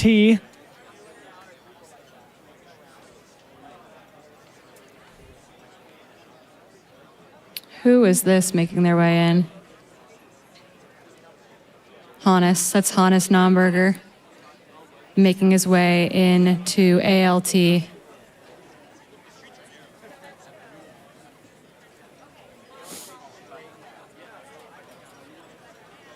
Which means that Abby Hall is running in, I believe, 11th overall right now. Still no Seth Ruling at Pointed Rocks. Last we saw, Seth had given up substantial time to Dan Jones. Seth running in 6th. So far, Dan Jones through Pointed Rocks. 15 minutes ago, no sign of Seth in 6th.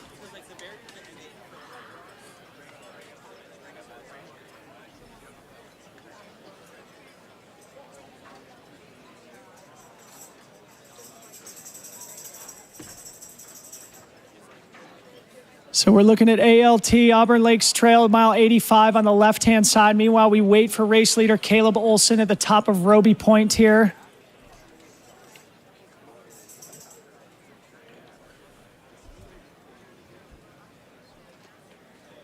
So Abby Hall is presently in 11th, 22 minutes behind Peter Frano, who's running in 10th. But based on how he looked coming through that aid station, it's possible that with 15 miles to go, Abby Hall moves that one final spot up into 10th overall. Okay, so Jim Walmsley split through Roby Point, which is where our right-hand camera is here on the stream, was 13:58 in 2019. Meaning we would need to see Caleb Olson here any second in order to still give him a chance at the course record here today. Last we heard, Megan Hicks from iRunFar reported that Caleb Olson was about 3 minutes back at No Hands Bridge, a couple miles down the trail.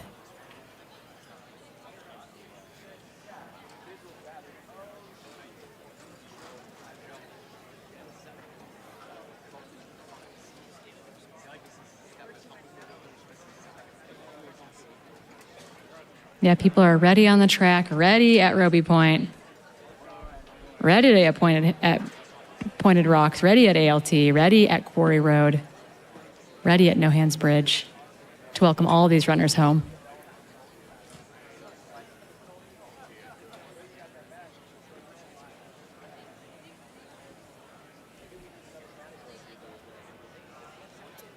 Yeah, our next and final split is probably going to be that Roby Point.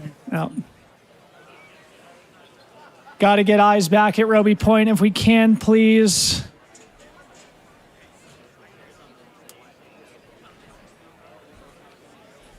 Need eyes at Roby Point. Thank you much.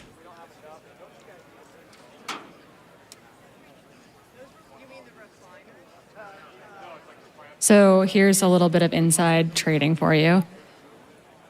Tim Olson has the fastest split ever from Roby to the finish line, 8:27. So Caleb needs to be through Roby by 14:01 at the absolute worst. Oh my God. And then be ready to really throw down. Oh my gosh.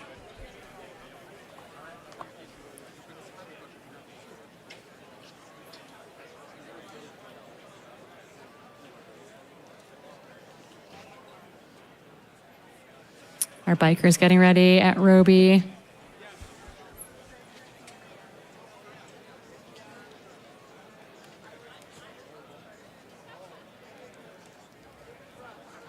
See Hiroki Kai on the left-hand side going through ALT. Oh, Hiroki has been in and around the lead women all day. If we could please cut back to Roby also. Thank you very much. Picture in picture here as we wait race leader or race second place runner for the women, Ida Nilsson on the left, and race leader Caleb Olson on the right. For the men's race, we're just about to elapse 14 hours, 9 minutes, 28 seconds to go till Jim Walmsley's Ghost, and we just are seeing a mountain biker come up the hill here, texting updates.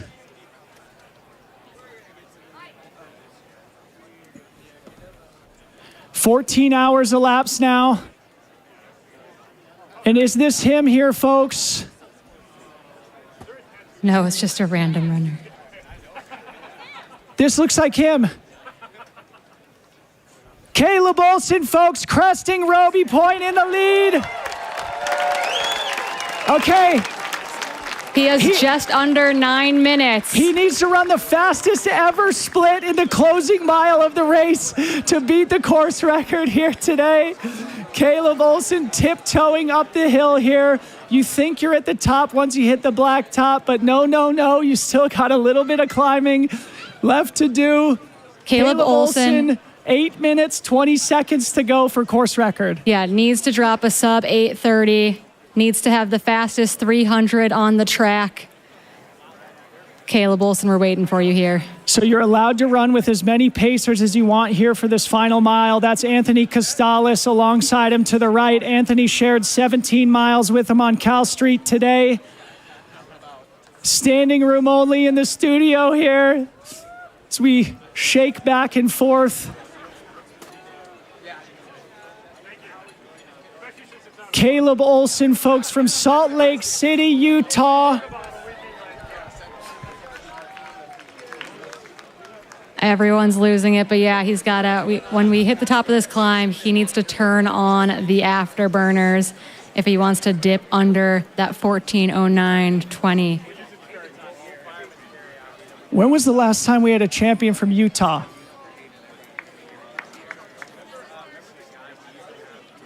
We've gotten really close. Well, I guess Tyler Green was in Portland at that point. Okay, 7 minutes, 15 seconds to go till course record. We're looking down at the famous white bridge here as opposed to the swinging bridge or no hands bridge. A lot of famous bridges out here on the Western States course. Caleb Olson here continuing this frustrating climb up to Roby Point proper. You have a little respite before a final roller and then the white bridge and the glorious, mostly downhill trajectory to the track. Which is what you're seeing on the lower right-hand picture-in-picture is that famous white bridge that you have to get across, round the corner. Let's go. Hurdle a tiny step, go through the pylons, enter final 300 meters. Come join all of us at the finish line. Okay, so 14:09:28 is the official course record here. Anthony looking behind.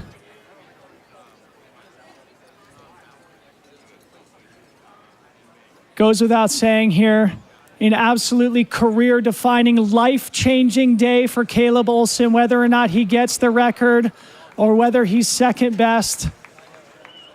A heroic effort from Caleb, running in the mix all day, battling with Chris Myers through the canyons, coming into Michigan Bluff alone, and has been at the front of the race for the last 45 miles. Yeah, we got news from on field that Hans Troyer has made it through Quarry Road, that 90-mile mark. Eclipsing at some point, Rod Farvard is out there with our dear friend Tim Tollefson. So we did know at ALT that he was dry heaving and grunting. So we do believe that he did get overtaken by Hans Troyer in that last 5-mile section. Okay, we'll confirm all those updates from further back in the field as soon as we can. For now, we stay locked in on Caleb Olson chasing history. Hundreds of fans in the streets of Auburn here, thousands of people waiting at the track. Men's champion Caleb Olson in 97-degree conditions, putting together one of the performances we've ever seen at the 100-mile distance here today. Following it up, a huge victory to start his season at Trans Gran Canaria on the Canary Islands in February, breaking that course record by 25 minutes. Safe to say, Caleb Olson now firmly established as a Tier 1 global athlete in the trail running universe. Yeah, he's got to roll with gravity a little bit. He needs Jacob and Anthony to bring him home. 4 minutes, 25 seconds here. He's far eclipsing his 14:40 of last year. But will it be enough to dip under 4:09? Yep. They're still looking over their shoulder, so they're still a little bit worried about what's going on behind them. I mean, we should have eyes on Chris Myers at Roby Point here pretty soon, too. I know. I was thrown up. Okay, right.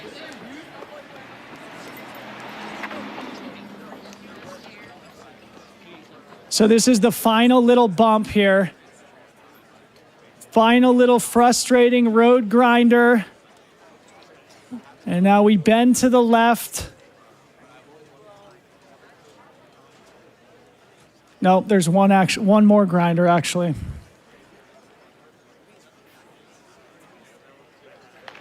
They're almost there. They come down across this flat and then take that real hard left-hand turn down and across. No matter what, soaking it in. Defended M1 for a long, long time today. Went to work with Chris Myers to make a gap on arguably the greatest of all time in Killian, separating themselves early on that charge into Forest Hill and then that really hard push down to the river. Looking to make a little bit of history.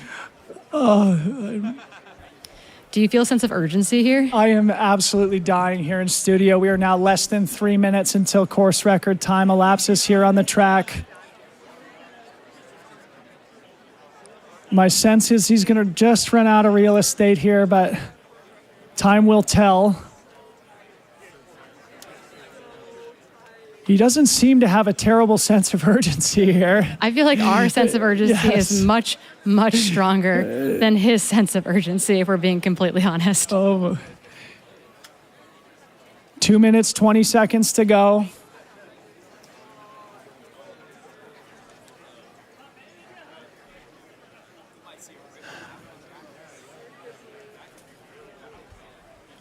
That's footage of everyone back at the finish line just behind us. Okay, here's that turn. The final little bump. 14:07:33. Let's get it going. Come on. Less than 2 minutes.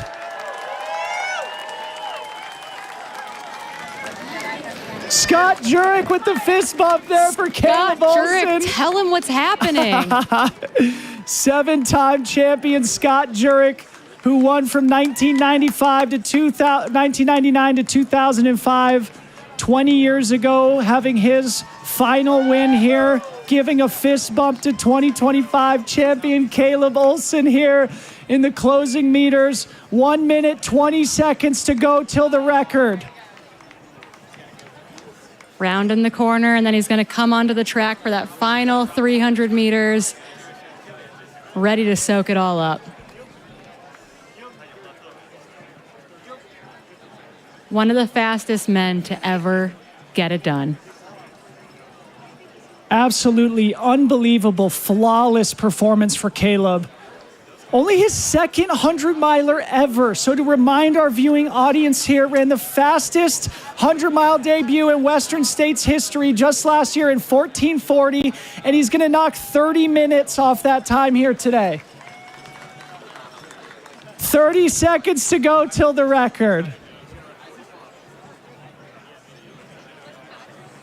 That'd be a world record, I think, Looking in the 300 over meters. at the entrance to the track here to judge the body language. Don't quite see people jostling for position yet.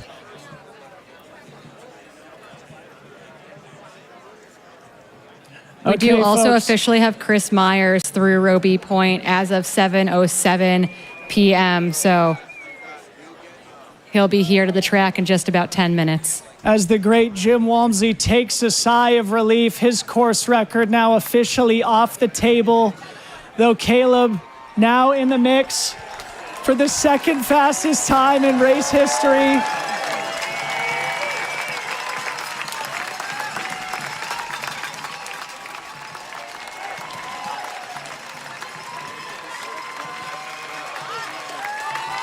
And here he is, folks.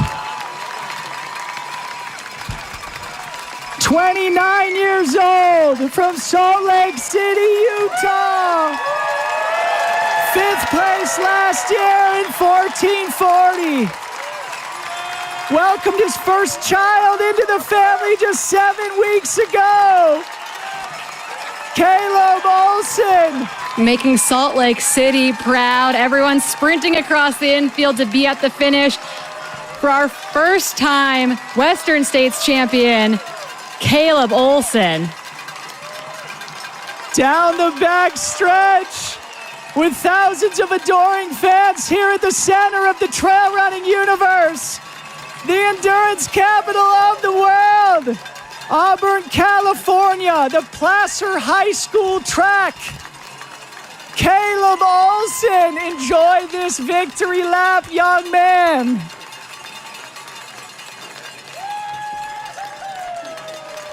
Absolutely unbelievable here.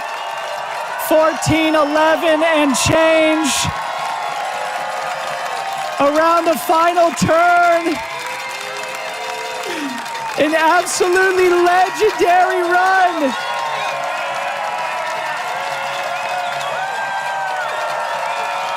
Your 2025 Western States 100 champion from Salt Lake City, Utah, Caleb Olsen!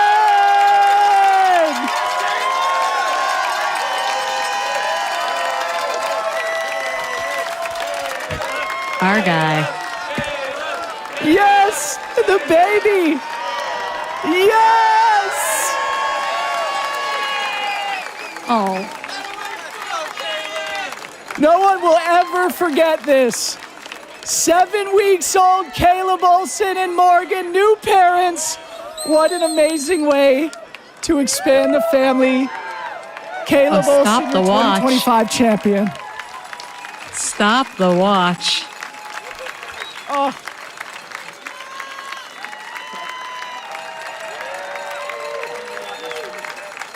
I think, yeah, I bet it's 5 now.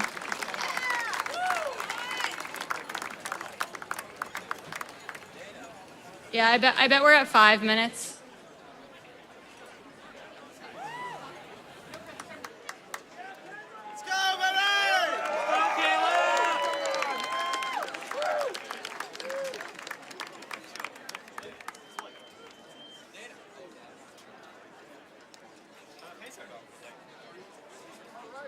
Yeah. Check. I am Brett Hornig. Leah Yingling. Okay, Coming folks, in stay and tuned. tapping. We are awaiting second place finisher Chris Myers here probably in the next 5 or 6 minutes. We will do, as tradition and precedent requires, finish line interviews. We're going to give a little space here.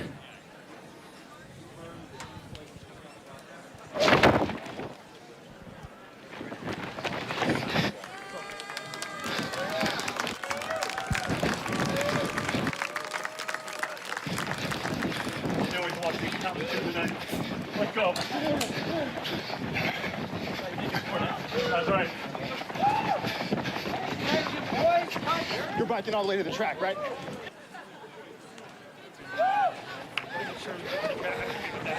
Yeah, no, they're fine.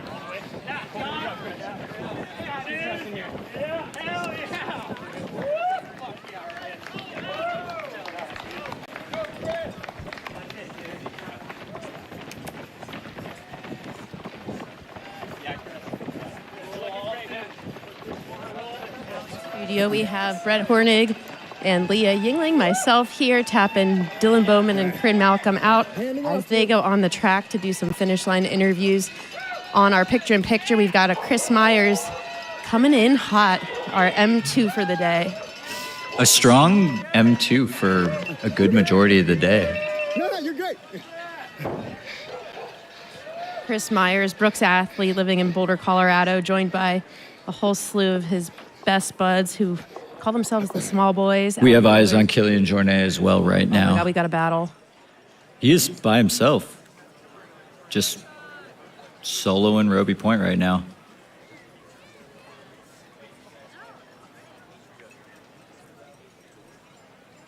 I wonder if he is able to see Chris at all. No, I don't We've think got so. a 2-minute gap from Chris to Killian up at Roby Point. So I think Chris looks good here. We see him at the White Bridge, finishing stretch. Last year's M10.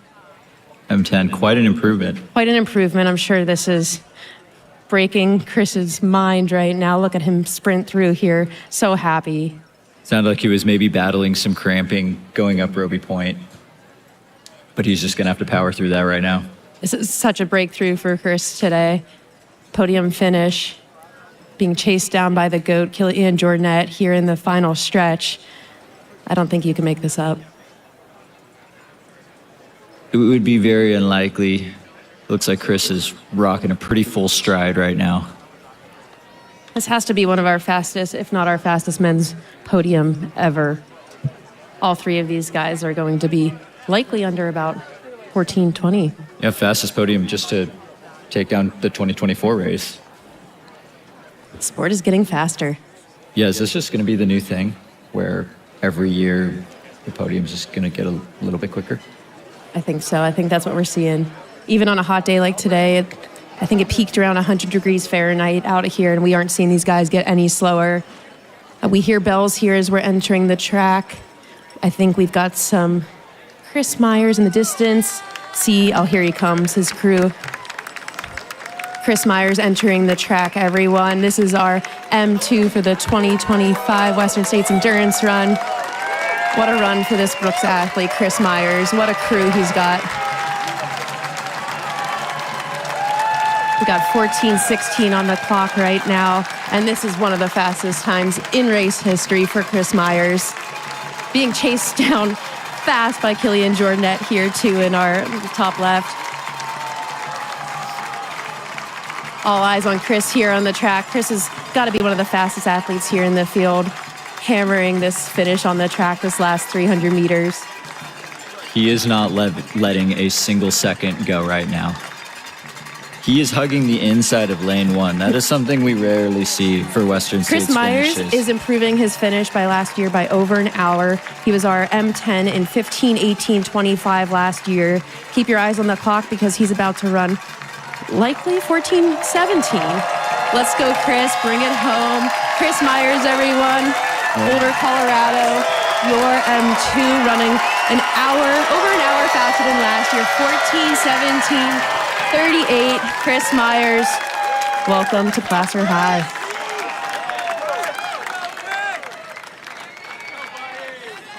I would hate to be chased down by Killian. Holding off a charging Killian Jornet and Jeff McGavro all day. Chris ran such a courageous race out there. Him and Caleb pulling the pack early on. What a battle. This is such a tight men's podium. Killian closing extremely strong as well. We hear Killian getting close to the track. What a race, everyone. In his 14th Here we go, Killian Jornet, the GOAT. The cheers are so loud right now. Killian does it all, ladies and gentlemen, in the mountains, right here on the Placer High track. I'm sure he didn't really imagine coming back 15 years later. Also improving by over an hour. Oh my gosh. Just about an hour, actually.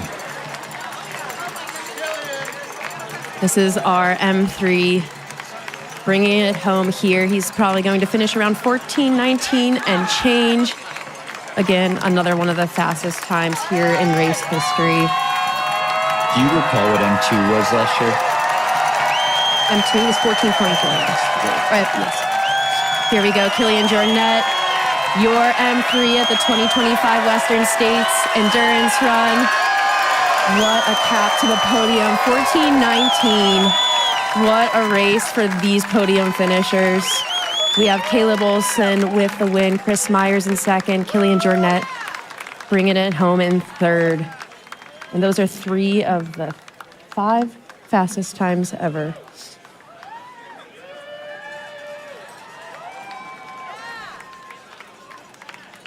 What a battle. So that was only an 8-minute spread between first and third at this year's Western States Endurance Run. It's not over till it's over. Check, check, check, check. Check, check, check. Check, check. Can everybody hear me? I can hear my mic. Check, check, check. Okay, if you can hear me, welcome to the finish line of the 2025 Western States 100. We are here with the men's champion and officially the second fastest person to ever traverse this 100-mile course. Give it up for Caleb Olson.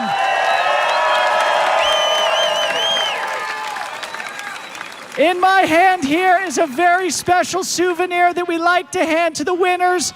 The shotgun shell from Mr. Lind, who blew that cannon more than 14 hours ago in Palisades, Tahoe. Caleb Olson, congratulations. Are you green?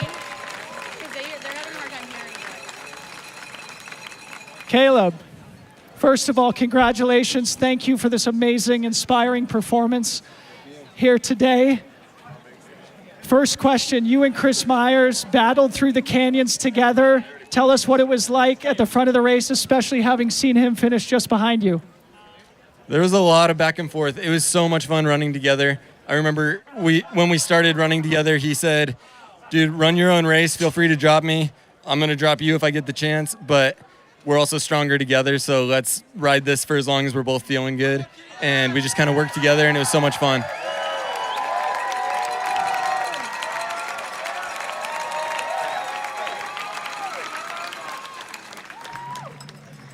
Something that was really interesting was that we watched, I feel like, you and Chris make a distinctive move at one point where we had that lead pack of 12 for forever, and then all of a sudden you guys accelerated off the front, kind of really attacking through the canyons. I'm wondering if you can tell us a little bit about intentionally making that move.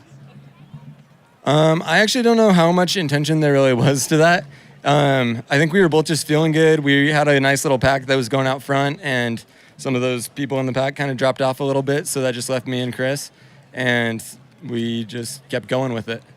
Okay, so the critical separation, you arrived at Michigan Bluff a few minutes in front of Chris Myers, 29 years old, returning as the fastest debutant in Western States history. What's going through your mind once you arrive in first place in Michigan Bluff? Very happy to sit down, excited to see my crew and family, friends. Mostly just that hurt really, really bad, and I was really ready for it to be done. So just excited to not be running anymore.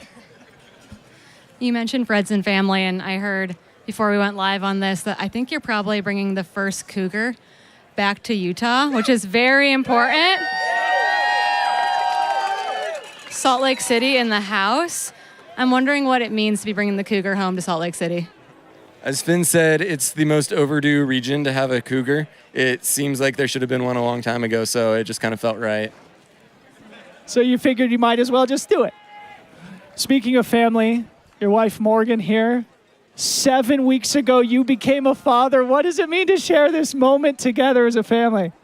It's pretty amazing. I wasn't sure if I'd even make it to the start line because I thought that having a newborn would change training so much, impact recovery, and I wouldn't be able to pull it off.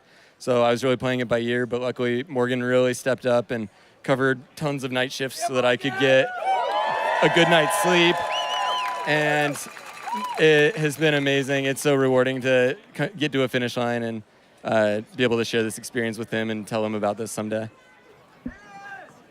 I was going to say, one thing I think is really special, I've gotten to watch you and Morgan at races a lot together over the years, and you guys are a team in a big, big way. And I think that was maybe one of the reasons you were worried this race wouldn't happen, is if Morgan couldn't be here being part of your team. So I'm wondering if you can also shout out who else is here making your day possible and how important that team really is. Yeah, definitely. There was a large team and crew from Precision Nutrition helping support my nutrition. A lot of Nike people out here giving me some cool apparel, some innovation to help with the heat, and then also just out along the course supporting. And most of all, family and pacers. We got Jacob, led me to the finish. He took the last 20 miles. Anthony Costales, Western States legend, paced me from Forest Hill to Green Gate. And then my entire family, basically my entire family, a lot of Morgan's family. Yeah, a lot of people helped out with this, and it's pretty amazing that Western States is an environment where you can pull that off. Absolutely beautiful. Maybe closing question for you before we let you go finally relax and go straight into drug testing. Sorry about that. I have to ask you, only the great Jim Walmsley has run faster than you here at Western States. Did you know where you were relative to his time? And what does it mean to you to be considered in that rare air and that amazing company? It's pretty unbelievable. I was not sure how the day would go, and I set a really high goal for myself, and I thought it's probably going to take a course record to win today, and if I'm going to go for a course record, sub 14 would be pretty cool. And I held that through mile 80. I was up on those splits, and then I started paying for it. Turns out sub 14 is really fast. Jim's record is really fast, and it's pretty hard. And then I eventually saw that it probably wasn't going to happen, and I'd rather just have a nice, enjoyable experience running it in.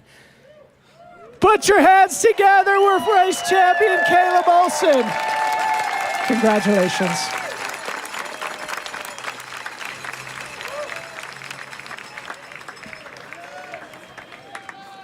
Stay tuned. We're definitely going to do Chris and Killian as soon as they are finished decompressing.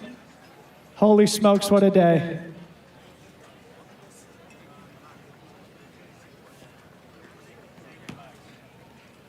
All right. Again, we've got Leah Yingling and Brett Hornig here in the studio. We are waiting for Jeff McGavero, our M4, to grace us on the track. He was at Roby Point. What was that, about 9 minutes ago? So any second now. We'll be hearing those cheers soon. Jeff is probably about to be our fastest fourth place finisher in Western States history. That was our fastest men's podium in Western States history with Caleb Olson leading the charge. Chris Myers in second place, Killian Jornet in third. with a pretty tight spread of 8 minutes. Both Chris and Killian improving their times from their prior races here by over an hour. And can we talk about how this was not a very fast day either from a weather standpoint? No, I think we peaked around 100 degrees out here today. Very hot day. Really cool to see all these athletes with their topical cooling and just blazing fast times. Jeff McGavro, for example, this is his first time at Western States. Got a golden ticket at the Javelina 100 this past year. Again, another hot race showing his execution there. Jeff reigns from Missoula, Montana, with a great crew supporting him out there today. Really cool to see him got out this close finish. Not too far behind a podium position here at the Western States, his debut. Being our fourth place finisher, Jeff McGavro, he should be here momentarily. Went through Ruby Point about 10 minutes ago.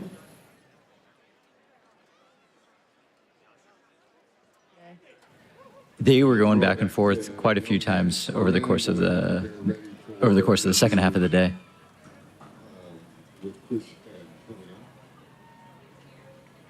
We're still under 14 and a half hours on the race clock here on the track. Before today, only Jim Walmsley, Rod Farvard, Hayden Hawks, and Jared Hazen had run under 14 hours and 30 minutes, and we are very close to welcoming our fourth place male finisher here. Here he comes. This is Jeff McGavro from Missoula, Montana. Professional runner for On.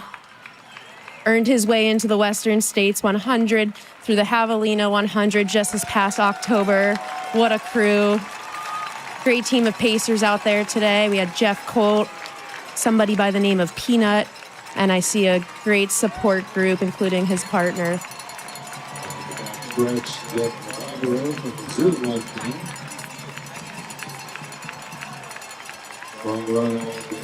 Let's go, Jeff.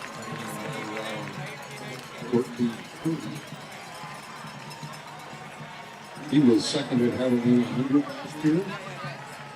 Fourth at the 31 years old from Missoula, Montana. This is our M4, Jeff McGavro, getting that last kiss before he sends it for his last little part of the track lap here. And this is going to be a new record for fastest Western States debut. You are right. Yes, Caleb Olson held that time last year, 14:40. We're going to see Jeff McGavro not quite squeaking under 14:30. The fastest Western States debut by 10 minutes. This is Jeff McGavro from Missoula, Montana. Welcome to Auburn, Jeff. Way to go. Fastest floppy hat today. Jeff was dialed from the start out there today. Somebody that was taking care of himself in every controllable from the very beginning. Looks like he left it all out there. Celebrating with his crew. Jeff, amazing race, 14:30. Fastest debut Western States. He gave himself every opportunity to succeed out there today. And I don't think it's every day that everybody can say that they battled with Killian Jornet for half a race or more. I think just between Forest Hill and the river, they went back and forth 2 or 3 times. This is incredible. Way to go, Jeff. A great Jeff and Jeff embrace. And then our next male finisher we should be expecting is Dan Jones, who crested Roby Point about 7 minutes back from Jeff. And in our women's race, we still have Abby Hall in the lead at Auburn Lake Trails, mile 85, 13:52 elapsed on the race clock. And she has about a 13-minute lead on Ida Nielsen, who is in a tight battle with Fu Zhao Zhang by 30 seconds.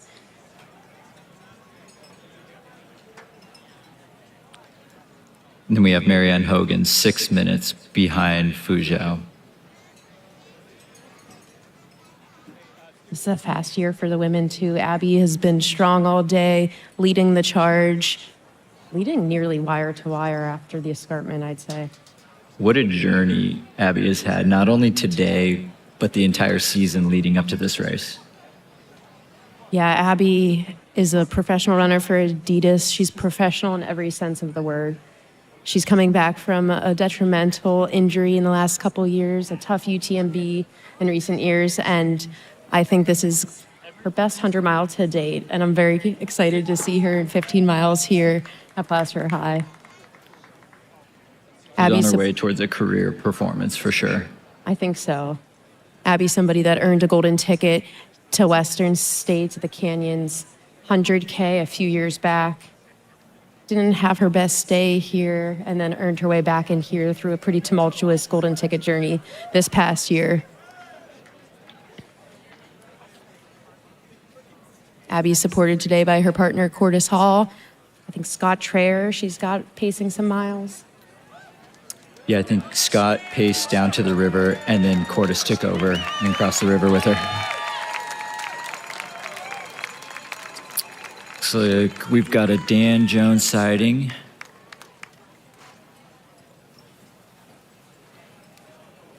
This is going to be our M5.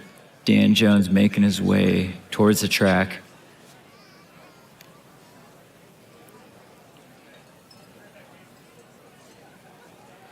Dan Jones finished Western States in 2024 in 14:32. We just passed 14:32 on the clock. Not too far off from that time on what I would say is a much hotter day. Absolutely. Dan has proven to be one of the most consistent runners of this race these last 3 years. 3 top 5 finishes. He had a blazing fast Tarawera this past year. Really puts in the work, has some of the fastest legs in this field. You're seeing Dan enjoy every moment as he's coming down to the track.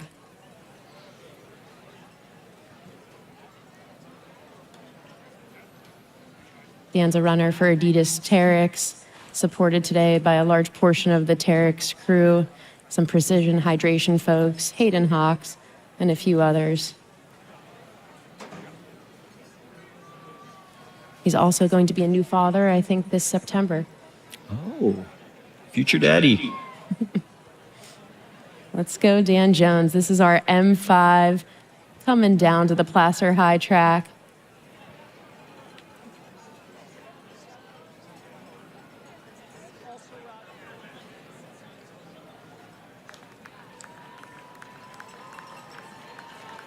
Dan Jones is entering the track. He's our M5 for the 2025 Western States Endurance Run. Last year's M4 running 14:32. 2023's M5 running 15:22. This will be Dan Jones. Daniel Jones from Dan Jones is very good at finishing in the top 5 here at Western States. His 3rd consecutive top 5 finish here at Western States.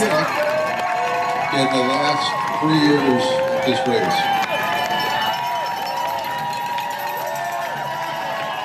He also won the Tarawera 100K in his native cuisine for the 3rd straight year in February. Way to go, Dan Jones. This is our M5. Welcome back to Auburn.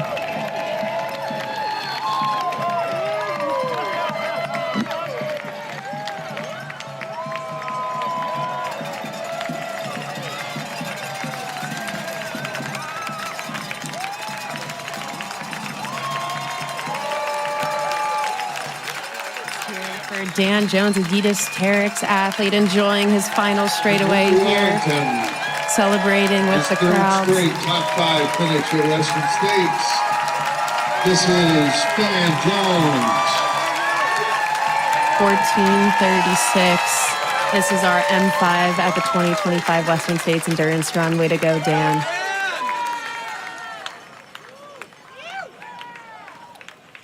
Three straight top 5 finishes is getting into pretty rare air in Western States history. I think so. He reminds me a lot of Emily Hawgood, his fellow Terex athlete. Way to go, Dan, celebrating with the top 4 here on the track. Somebody get Dan a chair. In the women's race at the Auburn Lake Trails. Check. Okay, folks, we are back here with second place finisher Chris Myers.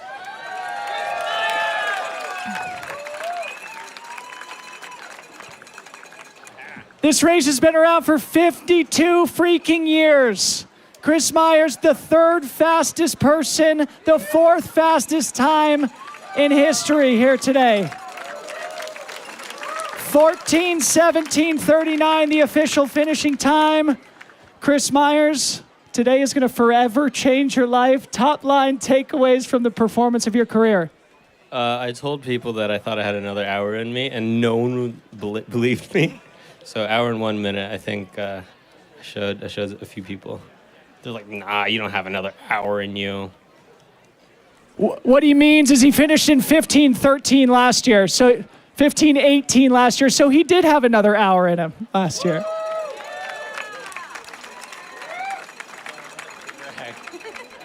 Like, I'm not trying to brag. I just was like, hey, people told me I couldn't.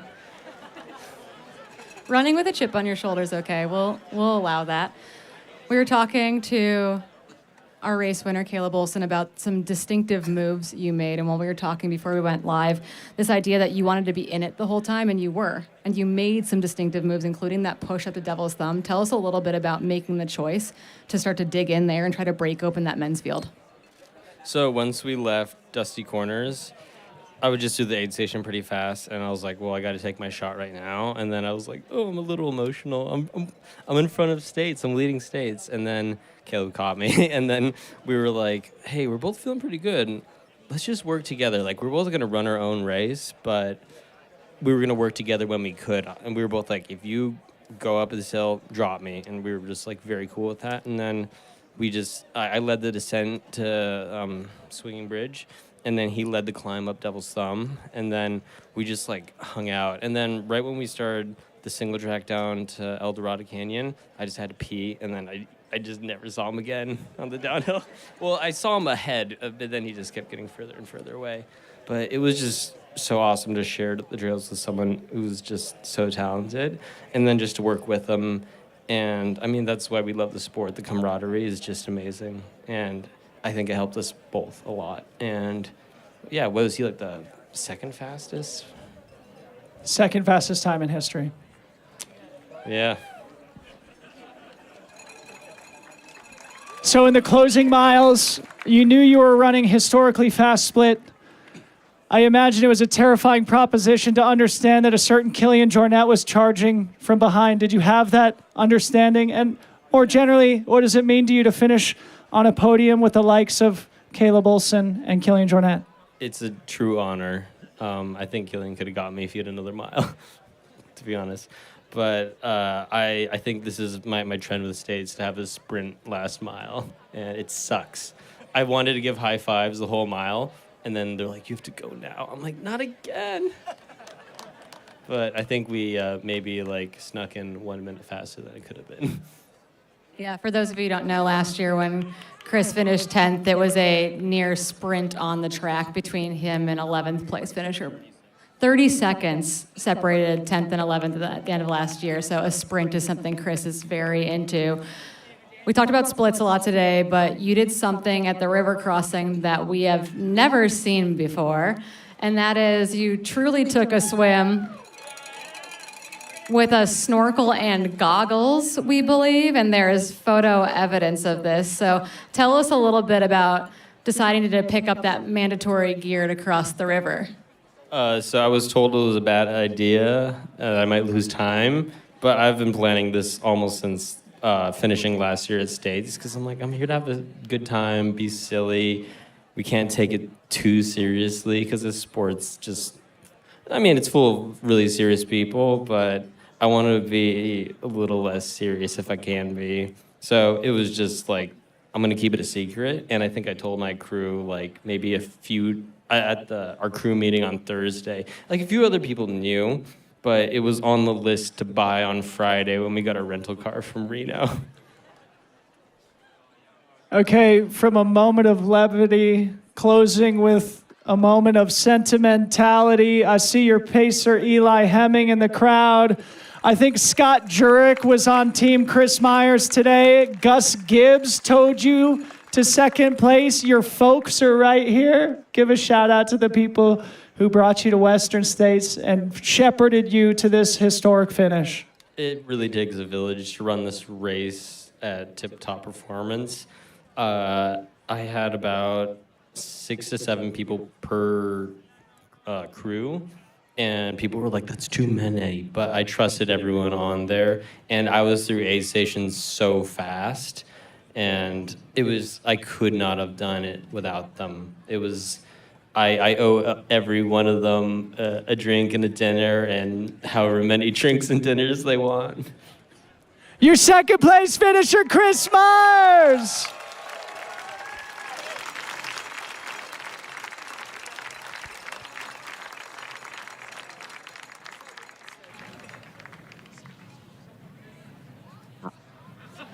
All right, everyone, back in studio. We have a women's race update. We still have Abby Hall in the lead at Auburn Lake Trails. She's currently running the 4th fastest split ever into Auburn Lakes Trails, faster than Katie Scheid's 2023 split into there. So that was the year she ran 16:43. So I think we've got Abby Hall right around 16:40 pace right now. Which not too long ago was the course record. Crazy to think about. Not far behind Abby, about 13 minutes. Eden Nielsen is still charging with Fujao just 30 seconds back from her. Fujao's been running really strong all day, moving her way up. We have Mary Ann Hogan in 4th place, prior podium finish here at the Western States. Hao Ha from Vietnam is our 5th place female, about 16 minutes back from Mary Ann, so we've got a little gap there. Hannah Allgood in 6th, Caitlin Fielder in 7th, Fiona Pascal, Emily Hawgood, and Shea Aquilano rounding out our top 10. We'll keep our eyes on Auburn Lake Trails for our F7. Next expected there is Caitlin Fielder in her 100-mile debut here at Western States, earning her golden ticket spot at the Tara Ware 100K.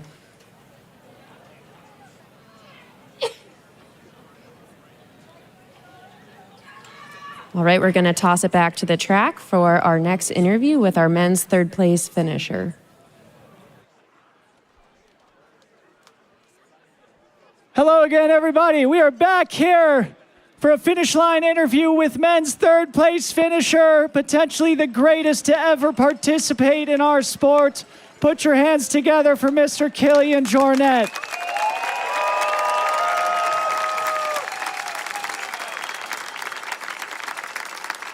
Killian's official finishing time, 14 hours, 19 minutes, 22 seconds. 5th fastest time, 4th fastest person in history. Oh, Killian, where do we start? 14 years ago, you won this race. That year, you ran 15 hours, 34 minutes. You only ran 80 minutes faster here today. Yet you're 14 years older.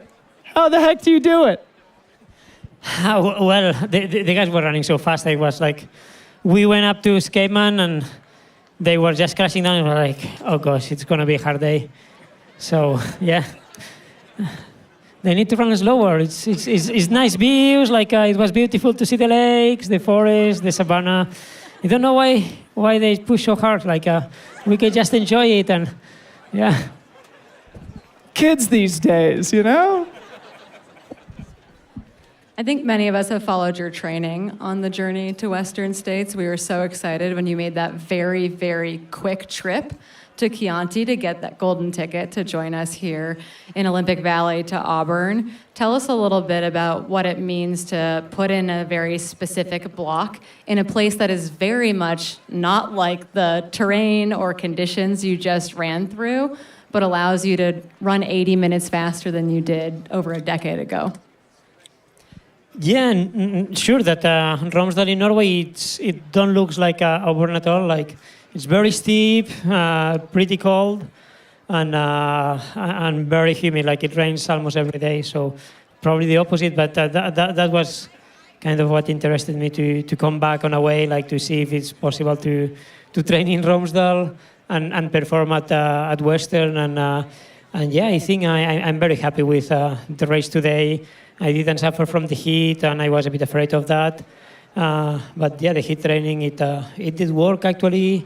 And yeah, and I think it's interesting to see that we can train like specifically for races like these, just with a bit of an imagination from home. Killian, tell us about the battle with Jeff McGavro. It seemed like you guys were going back and forth for hours and hours. You were able to pull away at the end and actually put a lot of time back into Chris Myers. But would love to just hear about the feeling within the pack and specifically those miles going back and forth with Jeff. Yeah, like I don't know how many times we crossed each other. Like how many uphills and downhills it is. Like at every single uphill and downhill, we were passing each other.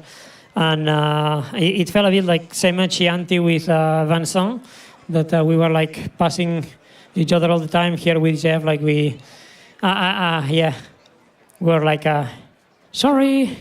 And 10 minutes after, sorry. 10 minutes after, sorry. Like all the race like that. So it was amazing to see him running. Like he was crushing the downhills.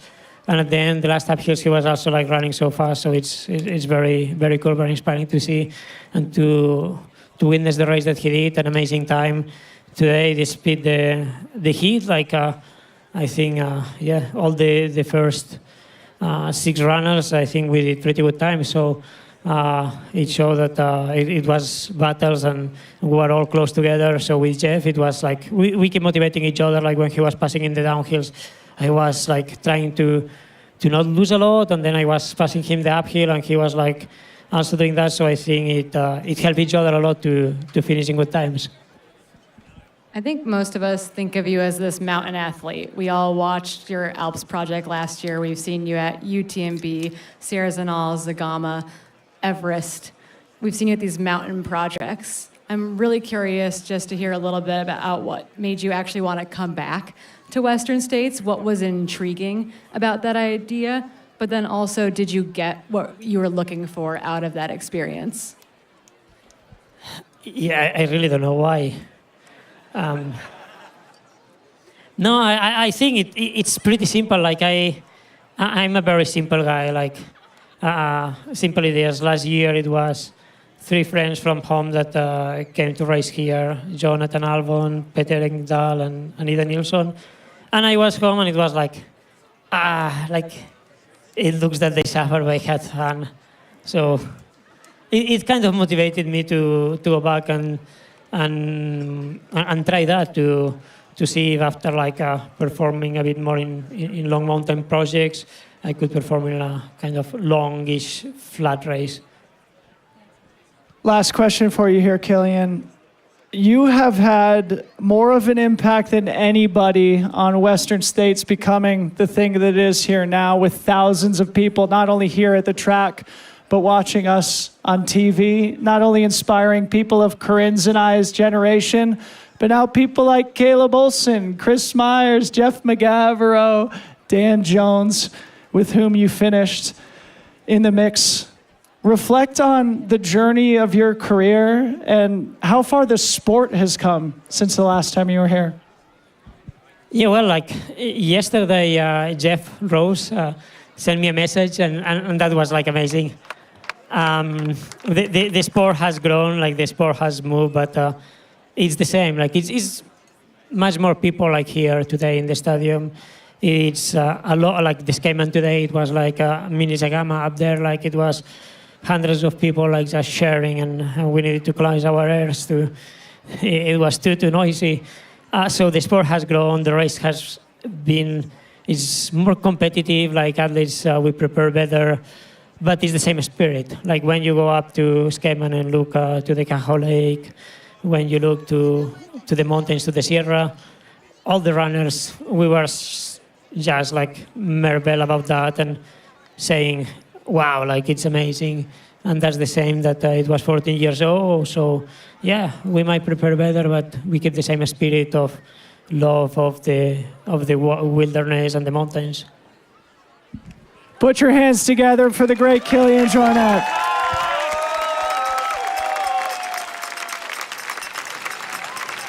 All right, we're back in studio. I'm Leah Yingling, and I'm joined by Brett Hornig. We have an update in the women's race. Abby Hall just checked into Quarry Road at 14:48 elapsed. She is our F1. Last update we had, she had about a 13-minute lead on our F2, Ida Nielsen and Fuzhao Zhang. And word from the Quarry Road aid station was that she looked very strong coming through it. So Abby split that section in 56 minutes from Auburn Lakes to Quarry Road. She is on about 16:45 pace, running fourth fastest time in race history at the moment. Waiting on our next We'll keep our eyes on Abby's time and as she gets closer to Pointed Rocks. And he'll finish 6th when he gets here. In the bottom of our screen, we've got Seth Ruling. He's on the final stretch, joined by his crew. He's a runner for the North Face. This is his 100-mile debut.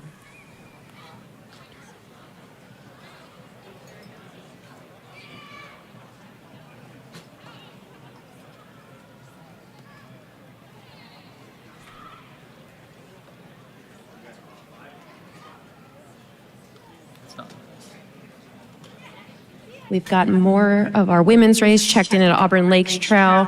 We now have Fiona Pascal, our 7th place female, followed about a minute behind by Caitlin Fielder. So 14:35 elapsed, 14:36, and 14 minutes back from them is Emily Hawgood in 9th place.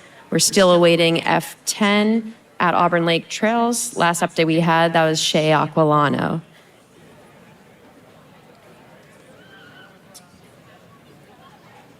And we should be expecting our F2 through Quarry Road around the top of the hour. So we'll keep our eyes on the cameras there for you guys at home. Again, we got our Seth Ruling on the screen here, bringing it home to Placer High. Going to be close to that 15-hour mark for Seth. Yeah, I think he's going to be right on the bubble there. Seth Ruling, a professional runner for the North Face out of Boulder, Colorado, earned his golden ticket at the Black Canyon 100K just this past February, running a really well-executed race today. Had some lows early on, but seemed to have dug himself out of those. Brett, I think you shared some miles with him on Cal Street earlier. Yes, I shared about 2 minutes with Seth on Cal Street earlier today before he dropped me.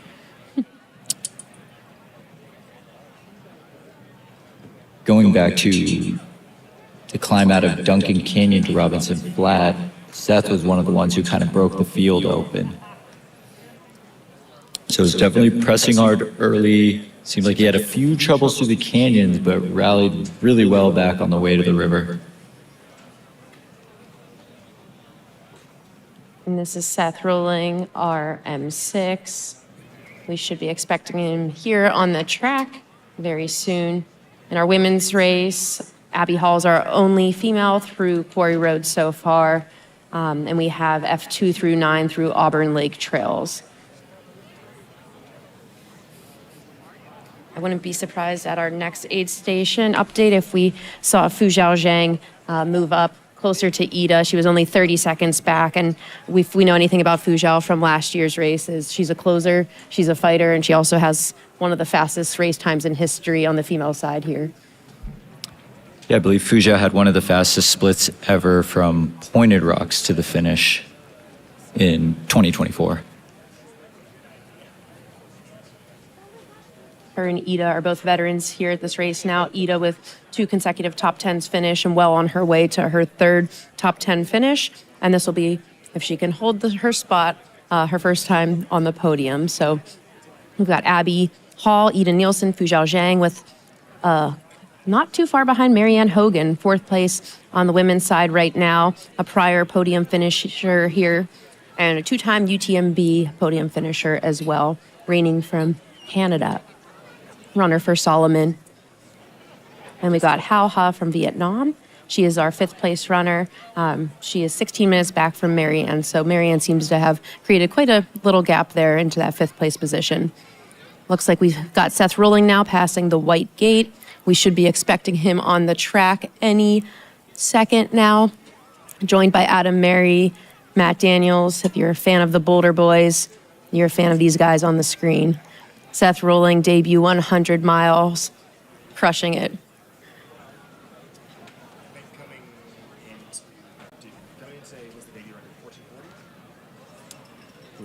It was. Yeah, so we saw the fastest debut Western States broken today with a 14:30 by Jeff McGavero. This will probably be one of the top 5 fastest debuts here at Western States for Seth.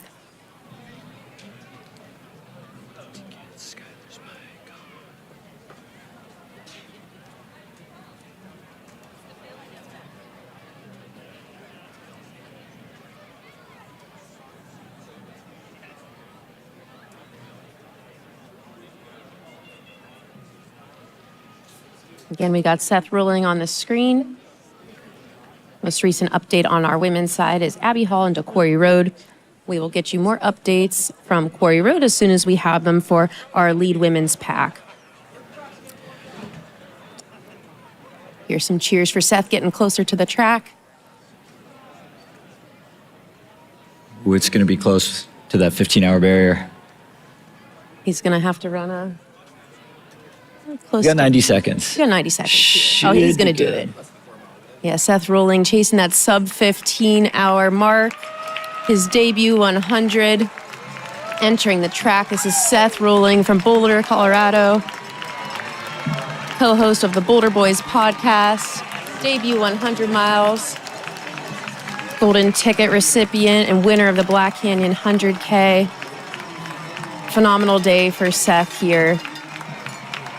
Running in 6th place. He'll get that coveted top 10 spot, and we'll see if he wants to return to next year's Western States Endurance Run. Will we have 6 under 15 hours this year? Got 47 seconds here in studio. That signature Seth Rolling stride is starting to come out in this final 100 meters of his debut 100-mile journey at the 2025 Western States 100. This is Seth Rolling.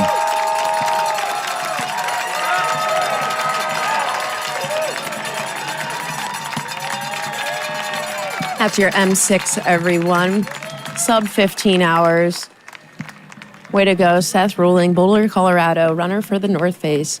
Great crew of guys out there. We got Adam Mary, Matt Daniels, fellow Boulder boys, helping him celebrate here at the finish line. So that's your M6, everyone.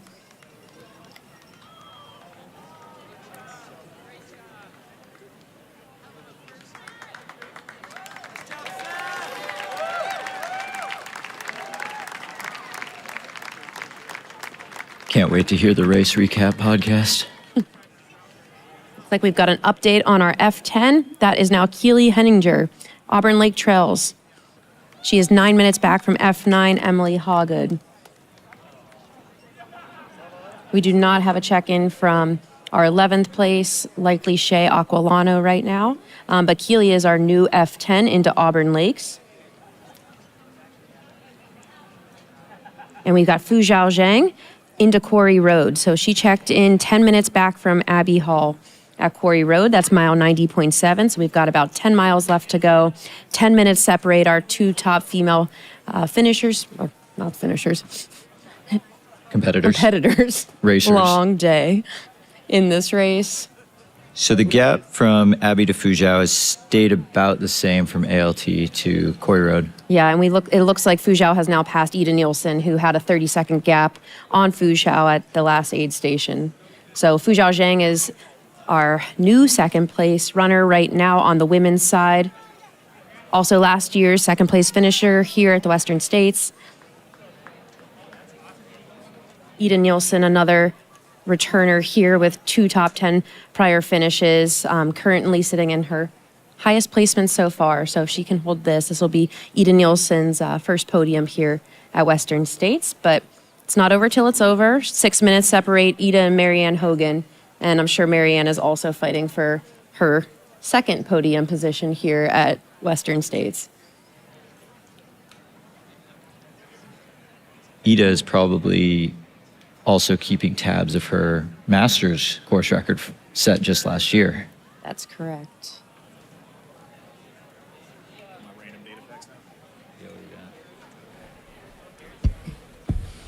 We're good. So just for context on the women's side, there have only ever been, before today, 3 women who split under 15 hours at Quarry Road. Today we have 2 more.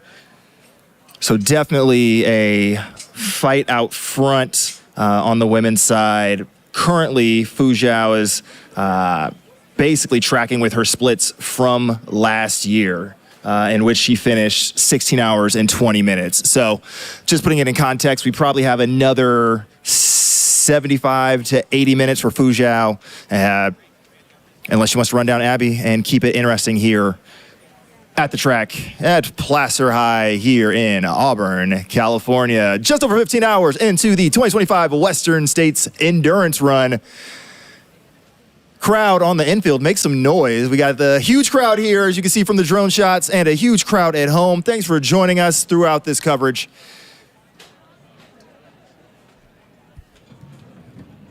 I'm out. We have a report from Quarry Road that Fu Zhao is looking very strong, a bit stronger than our third place, Ida Nielsen. Get water?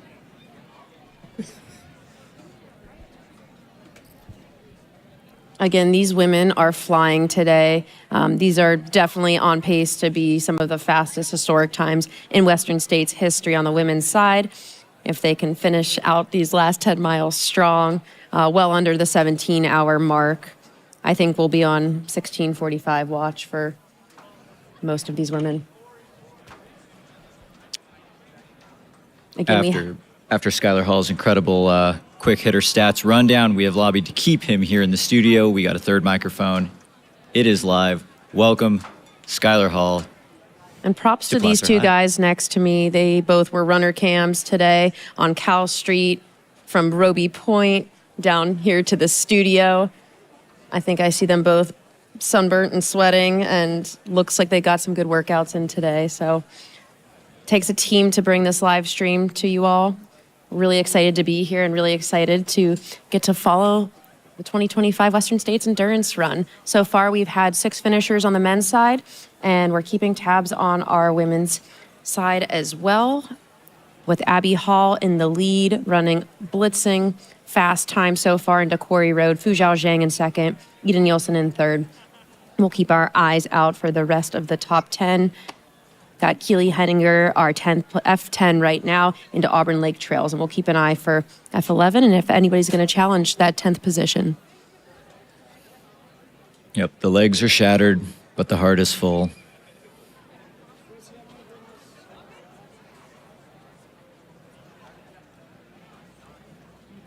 I mean, as much as we're going to try over the next 15 plus hours to put this into context, this has been an absolutely absurd day thus far, and we still have much more absurdity to occur here on the women's side, plus the rest of this men's top 10.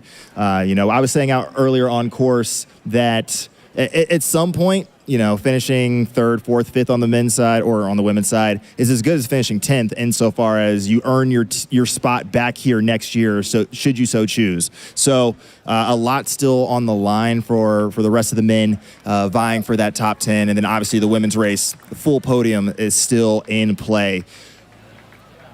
Just a lot of excitement, and the crowds out there were incredibly hype and just absolutely insane. A lot of good energy throughout the day, and now to have that down here as dusk is approaching us here at Placer High is just. I think the kids say it's lit. I see a bunch of kids running around on the infield, so I'm going to try to relate to them, and I won't be successful in that. So, get your cowbells ready.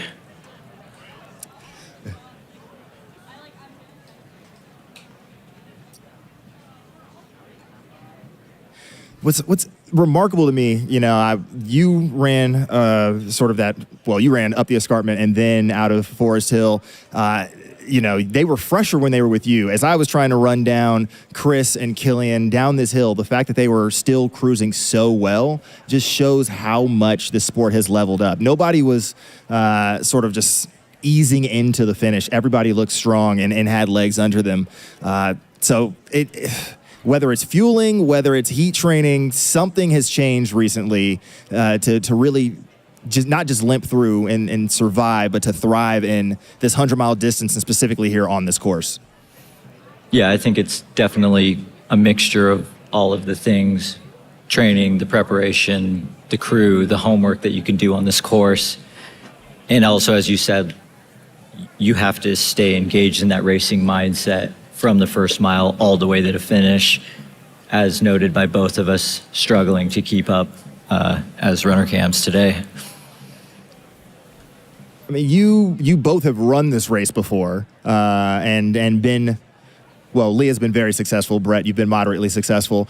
Hey, by your own admission, I guess. Two-time silver buckle finisher. I'll allow it. But just like, can you explain a bit to the folks at home about the mindset, especially as you start approaching sunset? Does the mind start to wander? Do you lock in a bit more? You start breaking out the headlamps? What does mentally a runner in this, whether they're running for the podium or even just the age groupers who are out there on course moving into the night, how would you recommend that they really focus in and hone? The evening hours at Western States are super interesting. It can go two different ways. Sometimes the sun setting, the temperatures cooling down can bring you back to life. It can settle the stomach, kind of get that second wind. You throw the headlamps on, it's just a change of scenery. Other times, though, the sun setting can induce that the sleep coma. So then all of a sudden, if things were starting to shut down, they can continue to shut down. And then now you're just, wandering in the dark, wondering where the heck you are. That makes a lot of sense as we have views here from, is this Pointed Rocks? This is Pointed Rocks. Perfect. So about 7 miles to go for these runners as they come through. Huge shout out to all these volunteers that you see out there and these crews, making sure that everyone coming through gets not just what they need, but what they want, which is that love and support of all the adoring fans. Leah, you look like you have some thoughts right now. What's running through that brain of yours? I'm just thinking about this top 10 on the women's side. We have so many veterans here in the top 10, including Emily Hawgood, Ida Nielsen, Fuzhou Zhang, Marianne Hogan, Abby Hall, but also some really impressive newcomers this year to Western States. Hao Ha, she's currently running in 5th place from Vietnam, got her golden ticket at the CCC, where she just ran impeccably. She runs really gutsy from the start. She's been out here on the Western States course training for the last month. Her and Fuzhou Zhang have spent a lot of training together. She's been really impressive all day, her and Fuzhou often working together. These women are running extremely fast, and I love to see this mix of both veterans and newcomers here at the race. Hannah Allgood is another newcomer to Western States, earning her golden ticket at the Javelina 100, her first 100-mile this past October. Hannah looked dialed, but extremely happy all day long. Often when you see Hannah racing, she has this really serious face on and she gets down to business. And today she just looked extremely joyful. And I think that's really reflected in the paces she's running out there today and just holding strong and still being a competitor. Looks like she's 2 minutes back from Hao Ha in that coveted 5th place position, and followed not too far behind by Fiona Pascal, who it's also her first time here at Western States. Her sister, Beth Pascal, is a prior champion here, so I'm sure she got some good tips from her on how to execute a race like Western States on a hot day like we've experienced today here in Auburn. And I haven't been able to follow the live chat. Has been running back and forth. Did Hao Ha ever pick up a pacer? I don't think so. Because when she left Forest Hill, she was the only one of those top 10, actually top 12 runners that I saw go out that didn't have a pacer. So if she's out here still going solo all the way to the finish, not only is that just an impressive debut, but to have the fortitude to knock that out on your own is just absolutely remarkable. We've got an update from the Quarry Road aid station at mile 90. Marianne Hogan has checked in 4th place, 5 minutes back of Ida Nilsson. So that race for the podium is absolutely on, as it looks like Marianne might be chipping away just ever so slightly at that gap as they approach 10 miles to go in this race. And we still have so much daylight left here, you guys. I think just a few years ago, we saw a lot of our top 10 on the women's side finishing needing headlamps. The last couple years, we've seen our top finishers absolutely not needing headlamps. Curious to see how far we can make it through the women's top 10 today without them needing to finish in the dark. What is it, roughly 17-ish, 17:30? Yeah. I think probably around 17, 15. Again, we've got Abby Hall leading the charge on the women's side today. She has a 10-minute lead on second place Fuzhao Zhang, followed not too far behind by Ida Nielsen and a hard-charging Marianne Hogan. I think of all people in this field, I would hate to have Marianne chasing me. I would hate to have Fuzhao chasing me as well. It's been super impressive to see Fuzhao's entire race and just kind of the maturity and poise to not get caught up in, anything but her own race early on, and just doing such a great job of executing the first 50K at the pace that she thought was right for her. And then just absolutely starting to rage after the canyons, and now made it all the way up to second place now. Yeah, I think she knows really how to execute this race. Last year, she started off conservatively, and we saw her move up all day. I think surprising herself with initial. I think we heard from Marianne Hogan this week that Fuzhao had plans for like 18 hours last year and ended up like blowing that out of the water by like an hour and a half. So I think we're seeing Fuzhao run very similarly to her time from last year so far. We'll keep our eye on the clock as she gets closer here to Placer High to see if she can improve on that great debut she had here last year. Can you imagine the stress put on her crew just all of a sudden going 2 hours faster than projected splits? No, so stressful.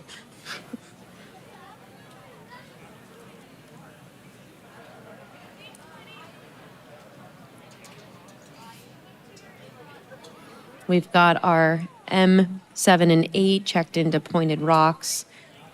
That's Hans Troyer and Ryan Montgomery and Peter Frano, actually, as well. So that's M9.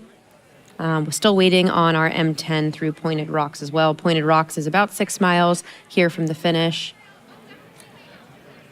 Ryan Montgomery appears to be coming back to life a little bit in these late stages of the race. I think I heard early on that he was ready to charge. So we'll see if we get a last quarter of this race with a hard-charging Ryan Montgomery. When I had just finished up my runner cam duties and I was at the Cal 2 aid station, Ryan actually came through and he was having GI distress in a bad way, and was like barely walked out of the aid station. To see him still within the top 10 and actually making it a race with Hans Troyer for 7th just shows the experience that he has at this distance. He's one of the most decorated 100-milers in the field, and the ability to actively problem solve out there when it's 100 degrees out and absolutely do not want to continue on is just so impressive to see. And for those of you following along at home, we will get cameras at Pointed Rocks whenever we have our women's leader, Abby Hall, through there. Typically, we saw our fastest runner, Courtney DeWalter, do Quarry Road to Pointed Rocks in 38 minutes. More often than not, people in Abby's position do that around 40 minutes. So we'll be keeping our eyes on the Pointed Rocks camera to get you guys an update on Abby when she rolls through there. Yeah, going back to that conversation about Ryan Montgomery, two-time finisher here. Last one wasn't the race that they wanted, but that first M8 performance finished in 15:38, split through Pointed Rocks at like 15:34. Excuse me, 14:44. So to still be in that top 10 discussion, even though had that earlier ankle roll and was favoring one side a little bit, and then still just straight grinded out into a top 10 performance potentially, just goes to show it's just stellar field out here. But we got eyes. We got eyes on Ida Nilsson. Probably. Oh, this is the famous left-hand turn. Very well marked. So Ida's making her way up towards Pointed Rocks. One more climb there. a while until we see Ida Pointed Rocks here. We'll be seeing Abby next first into Pointed Rocks, and then Ida to follow with Fuzhou.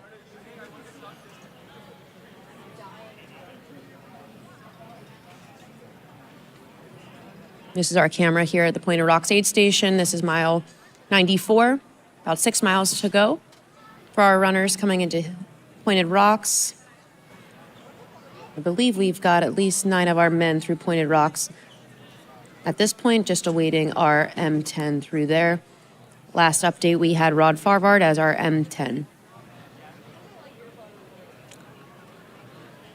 Yeah, looking at Ida splits from last year, 15-14, basically 15-15 at Quarry Road, and then 15-57 at Pointed Rocks. So, it's bang on. Just about 15 minutes faster than last year. This is one of those questions that we like to pontificate on back and forth. How much does experience matter on this course? Ida's third time out here and looks to be getting consistently better. 1743 debut, 1656 last year, currently on pace to come in under that.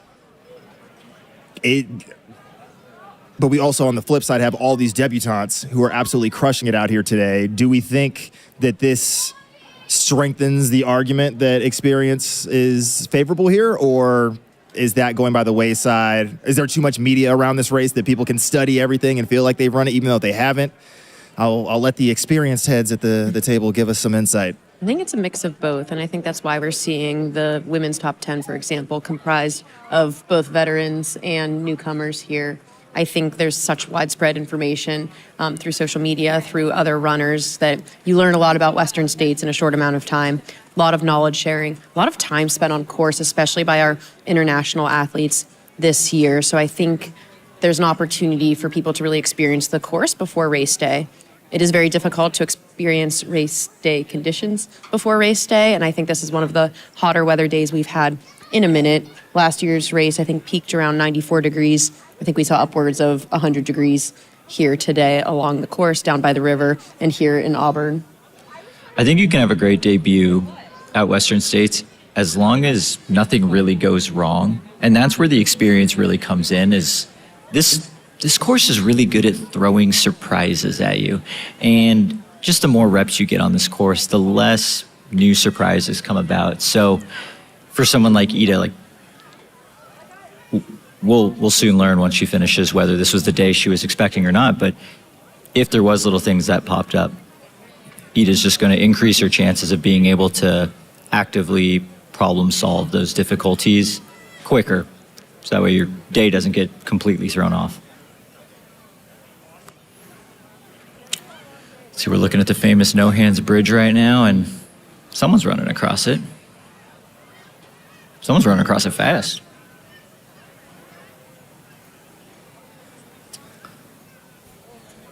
Ooh, that might be Ryan Montgomery. That's Ryan Montgomery we've got on screen there, going across No Hands Bridge. Mm-hmm. Wow. That is a completely different Ryan Montgomery than I saw at Cal 2.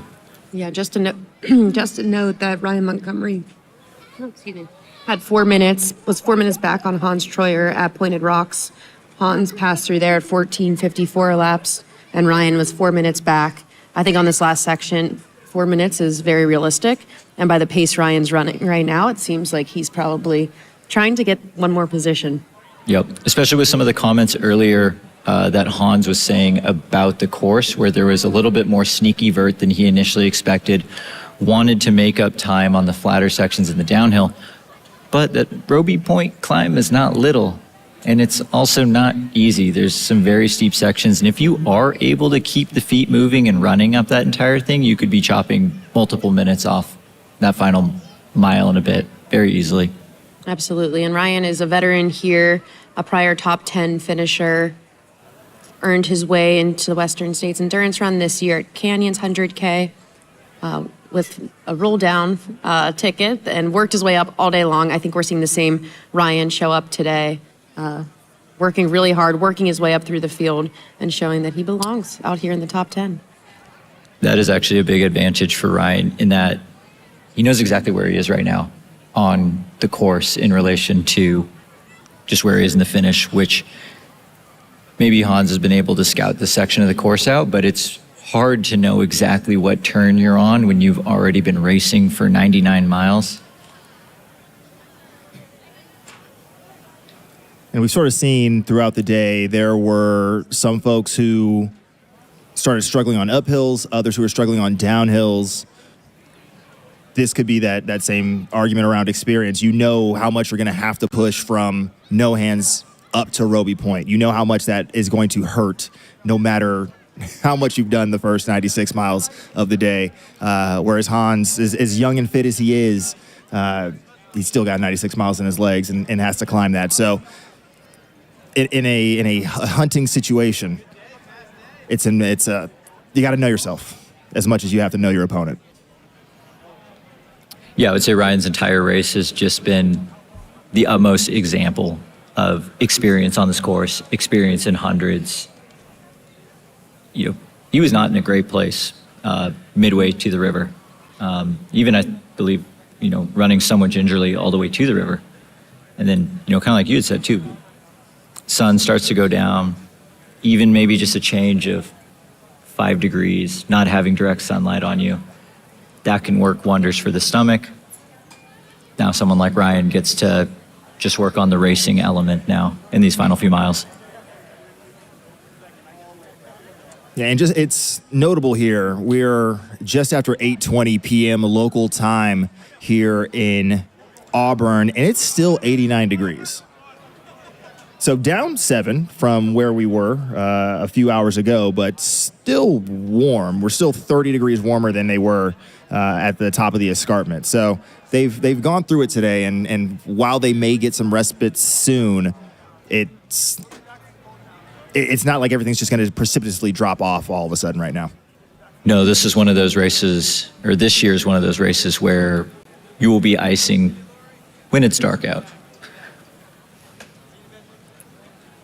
Also, your mention of 89 degrees, that is, the temperature is now lowered down to the historic average high in Auburn on Western States race day. Just shows to show how much hotter it was actually than the average high. And this section we're showing on this stream here is after No Hands Bridge. This is what runners will encounter en route to Roby Point. So we just saw Ryan Montgomery on this section, likely chasing Hans Troyer, which means we will see splits for those two guys not too far from now up at Roby Point. We do expect Abby Hall into Pointed Rocks, probably in about 20 minutes or so from historical splits. Abby's running currently the 4th fastest splits in history into Pointed Rocks. We'll have a better update once we get her up there, but she's running phenomenally, being chased by Fu Zhao Zhang, Ida Nielsen, Marianne Hogan, and Hao Ha. That's our top 5 on the women's side. And notably, too, Keely Henninger is our 10th place female into Auburn Lakes Trail, and she only has a 3-minute gap, I believe, on 11th place Shea Aquilano right now. So that 10th place is quite coveted, and I'm sure we'll probably see a battle from maybe even No Hands Bridge to the finish for those women. Getting that automatic entry back into next year's Western States definitely has its advantages if used wisely. Sometimes knowing an entire 365 days that you're going to be running Western States can be a lot to handle, but if you compartmentalize all the months leading up, it could be a huge advantage in regards to training and all the race preparations and not having to worry about a full peak just to gain entry back into the race again. Definitely, and it's interesting that we see some of our women who have auto entry, like Emily Hawgood, still engaging in these golden ticket races like she did at Canyons. Emily Hawgood came out with a win at the Canyons 100K this year, very closely followed by Marianne Hogan. And this was a race that Emily didn't have to do to earn her way back into Western States, but it's an opportunity to see the course, perform on it, try some new race tactics, and execute well. So I think we see a lot of these top athletes doing something similar if they do have an entry into Western States from the top 10 auto spot.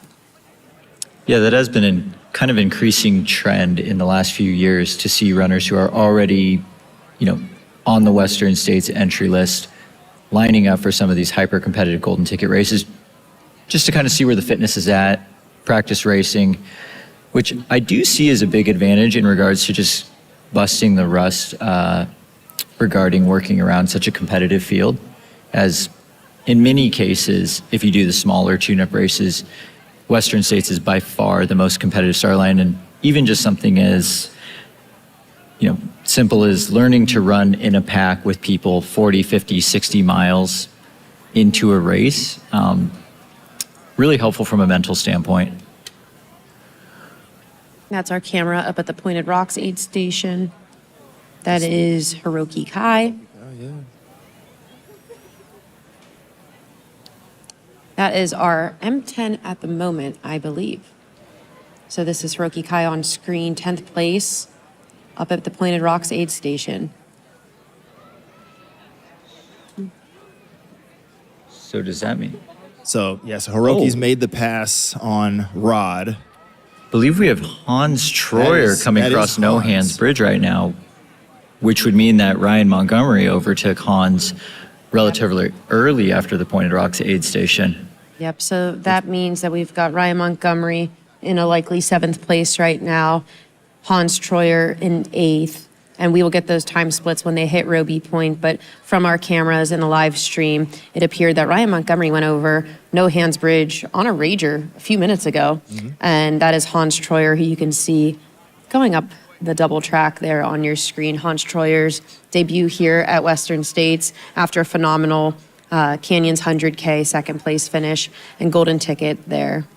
And just kind of eyeballing the gaps too from Ryan to Hans and where Hans was, we might want to be on the lookout for Peter Frano closing on Hans potentially. I mean, yeah, because Hans would have bled. Well, Hans left Pointed Rocks 4 minutes ahead of Ryan and is now probably 3 or 4 minutes behind Ryan. So you split, or you give up 8 minutes in 2.5 miles, something like that.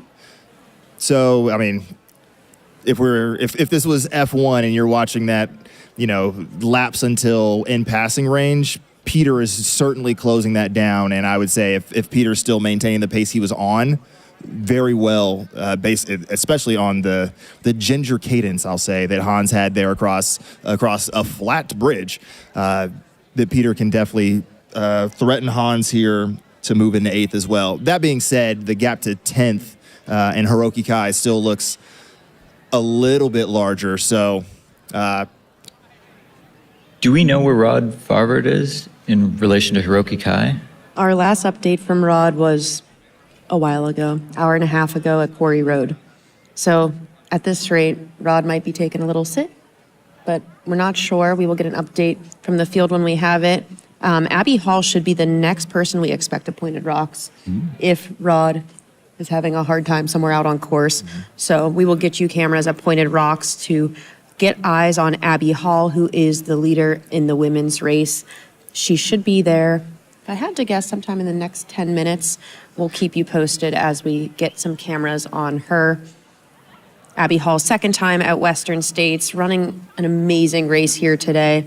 In a pre-race interview, she said she was really looking forward to executing 100 miles and executing it well. She's put in a great training block leading into this. Had a little bit of a disappointing UTMB last August for herself, and I think was looking for some redemption here after falling outside the top 10 a few years back. Abby's been on a long road back from injury and has just looked awesome from start to Quarry Road so far today. So excited to hear a little bit more about how she was faring out on course. Skylar, I don't know if you were able to see her at any aid stations early on today. Yeah, I would say she actually looked better at Forest Hill than I thought she looked at Robinson Flat. I think as the day went on, she got a little bit more comfortable. Corinne made the point earlier in the broadcast that the high country was not going to be super favorable to Abby based on just like her return to running functionally. And then that first section down Cal Street immediately after Forest Hill, that's sort of the steepest component of it. Navigating those, knowing that you have a sizable lead because of the attrition of the race, had to have been a mental boost for her. So the vibes were high when I saw her, and I imagine that they've carried her to this point to be leading the women's side of the Western States Endurance Run here as we've just eclipsed 8:30 p.m. local time, 15 and a half hours through your broadcast and our race. And we're going to be here all 30 hours. So even after we have the top 10 coming in on both the men's and the women's side, we will be carrying the coverage through the night into the early morning and finishing on the track with golden hour, that 29 to 30 hour range here at Placer High. Going to be super special. So if you haven't already bookmarked it, make sure you hit that subscribe button on the feed and get the notification for tomorrow morning so you can get up, get your coffee, get your breakfast, and get your Kleenex out, because there will be tears shed, stories told, and lives lived here at the Western States Endurance Run. 100%. I think that golden hour is one of the most special hours in all of running that's just so incredibly unique. And if anyone has not been here in person or tuned in on the Western States live stream, please bookmark that 10 to 11 a.m. time slot. Oh, You're guys, not we gonna got miss eyes it. on Pointed Rocks here. Whoa. This looks like Abby Abby. Hall, our lead Abby. female, into Pointed Rocks, mile 94. Way to go, Abby Hall, leading the charge. She is crushing it. Quick pack swap here with her crew. She'll probably take a handheld because she knows she likely has under an hour to get here to the Placer High track. Maybe a little over an hour. Yeah, average split from Pointed Rocks to Roby on the women's side is historically about 42 to 45 minutes for women that are running that 16-something time. So, yeah, about 55 to 60 minutes until we expect to see Abby Hall, your leader, leaving Pointed Rocks here, 94 miles into the 100.2-mile traverse down here to the track at Placer High. Looking good. That is the fourth fastest split in race history for a woman into Pointed Rocks. Abby just split there at 15:33, only beat so far by Courtney DeWalter, Katie Scheid, and last year, Fuzhou Zhang. The only right behind on the historic splits is Esther Chilog, running a finish time of 16:42. So I have a feeling Abby's probably got 16:30 on her mind right now, which is incredible. Abby is just absolutely crushing it today. I don't think she's being threatened by second place right now. We'll keep our eyes here on Pointed Rocks. It seems like the battle is more in that second and third place position right now. Second place, Fuzhou Zhang. Third place, Eden Nielsen, and a hard-charging Marianne Hogan in fourth place. I think we'll have a battle for those podium positions, similar to what we saw in our men's race today. But really excited for Abby Hall, having a great just redemption tour at Western States today. And I'm thrilled to see her when she gets to the track, because this has to feel like a celebration for her crew, and everybody that's seen what she's gone through for the last couple years, getting back to the start line. Fierce, a competitor, and just really happy to be running again. Comeback of the year contender for sure. I like what you said about, 16:30 must be on her mind. Looking at that aid station transition out of Pointed Rocks, the way that it was all orchestrated, it was definitely still to plan. It didn't look like there was any pivots or adjustments that were made. It was like drop the pack, grab the handheld, we'll put the headlamp on just in case, and then be out. When everything's still going to plan at, mile 94 into your race, that opens up the door to be able to keep thinking about time. Definitely, and I think it makes it exciting for some of these athletes who might not be pushed by somebody immediately behind them. They're motivated by time. They know what all these historic splits look like. I mean, people are so into the data these days. They know exactly what time they need to run from Pointed Rocks to the finish. They know what they're capable of, and I think that'll push them towards the end. And somebody like Abby Hall, it looks like she passed Hannes Nunberger recently, so might have a good battle with other people in the men's race. That is interesting how even from the lead of the race, if you're not being pushed, you have to kind of create these internal narratives to keep the motivation high, because even if you are still winning this race, you have to keep the mind engaged. Yeah, I was talking to Emily Hawgood's crew earlier today, and when the women had gone out, this is at Robinson Flat, when the women had gone out significantly under course record pace, I was asking them how they were preparing, what they were getting ready, and they're like, oh, we have like 15 minutes.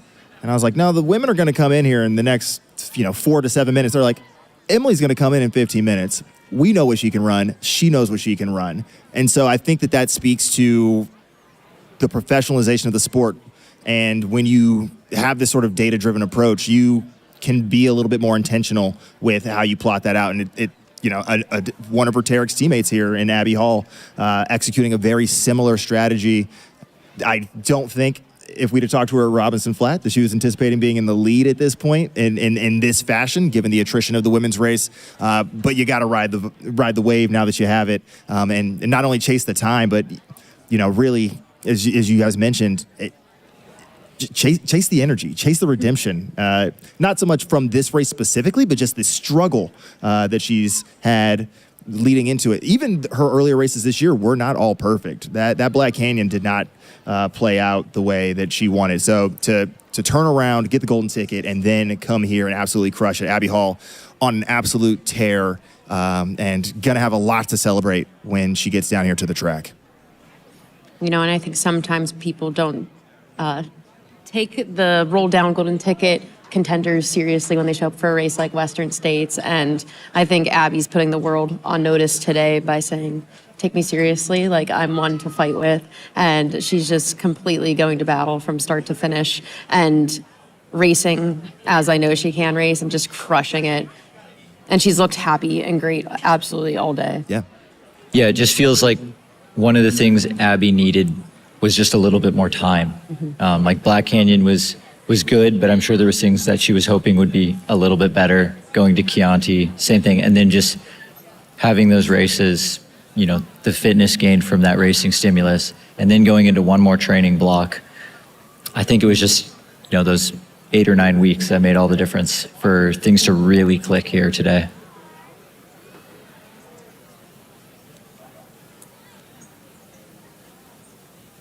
Yeah.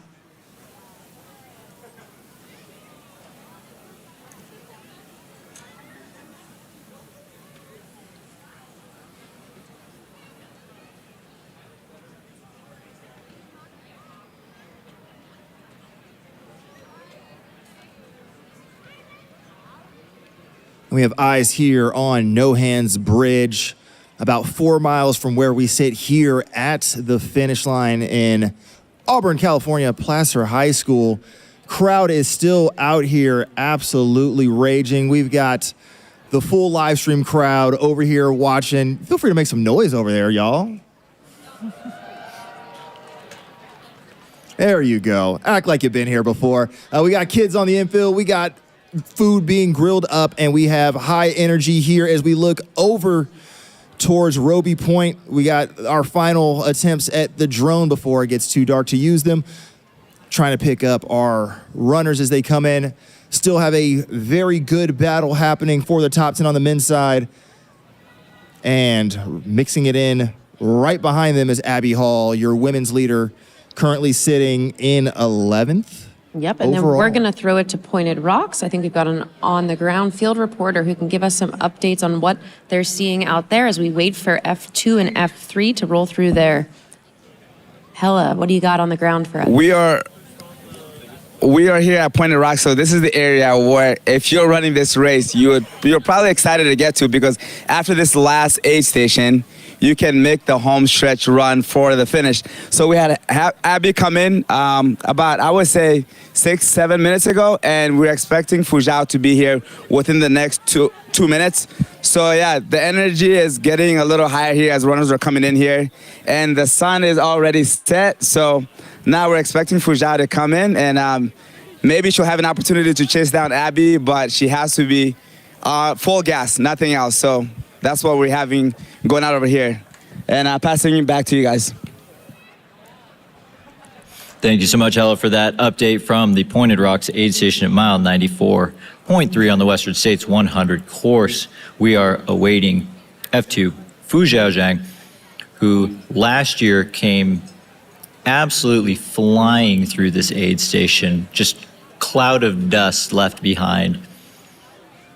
I think it was maybe a 10 or 15 second transition before she left, literally sprinting. So that is why.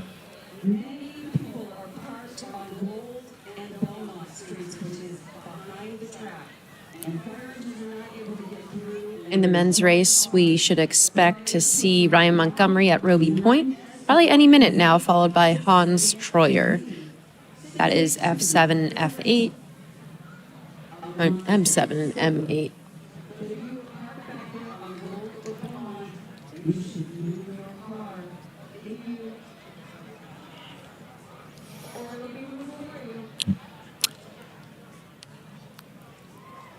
Sounds like if you're parked behind the track, you should move your car, or it will be moved for you.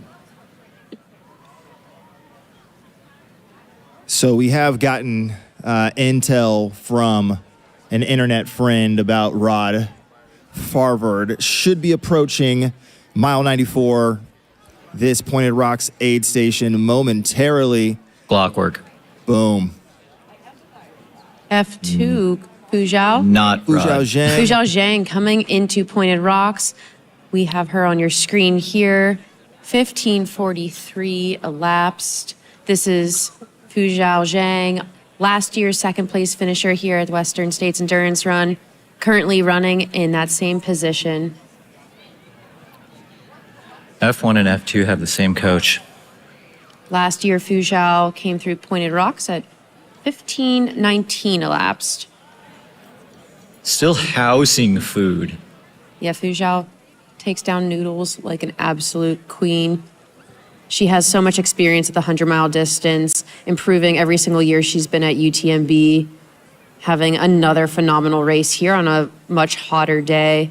Fu Zhao is a great executor when it comes to racing, whether it's a fast race like Western States or something like UTMB. She's tough. So we'll keep our eyes here for our F3. We do believe Fu Zhao had passed Ida Nielsen recently. Oh. We'll see who we got. This might be Hannes. That does appear to be Hannes. All right, so that's our M11. Hannes?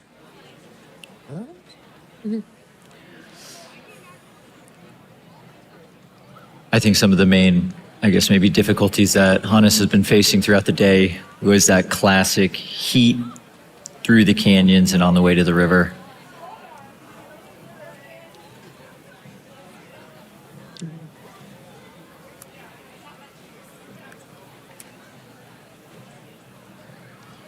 And we're looking back at No Hands Bridge. Got Ryan Montgomery at Roby Point. He's in 7th place right now. 98.9 miles. Ryan's a prior top 10 finisher here at the Western States Endurance Run. Currently balancing quite a lot, working on his MBA, jet setter, I think lives in New England, currently spending the summer in California. John G, professional athlete, absolutely crushing it today, moving his way up all day long. Ryan wears many hats.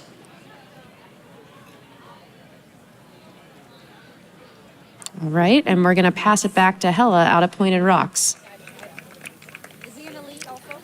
Yeah, so we saw Fu Zhao come in really quick. You know what? It got me thinking, was she kind of holding back? Because the way she came in with a lot of energy. Her body language seems like she was fine. It didn't look like she was beat up at all. So as a spectator, you're watching her and you question, is Fu Zhao holding back a little bit until she can pounce, or she held back too much where now it might be too late?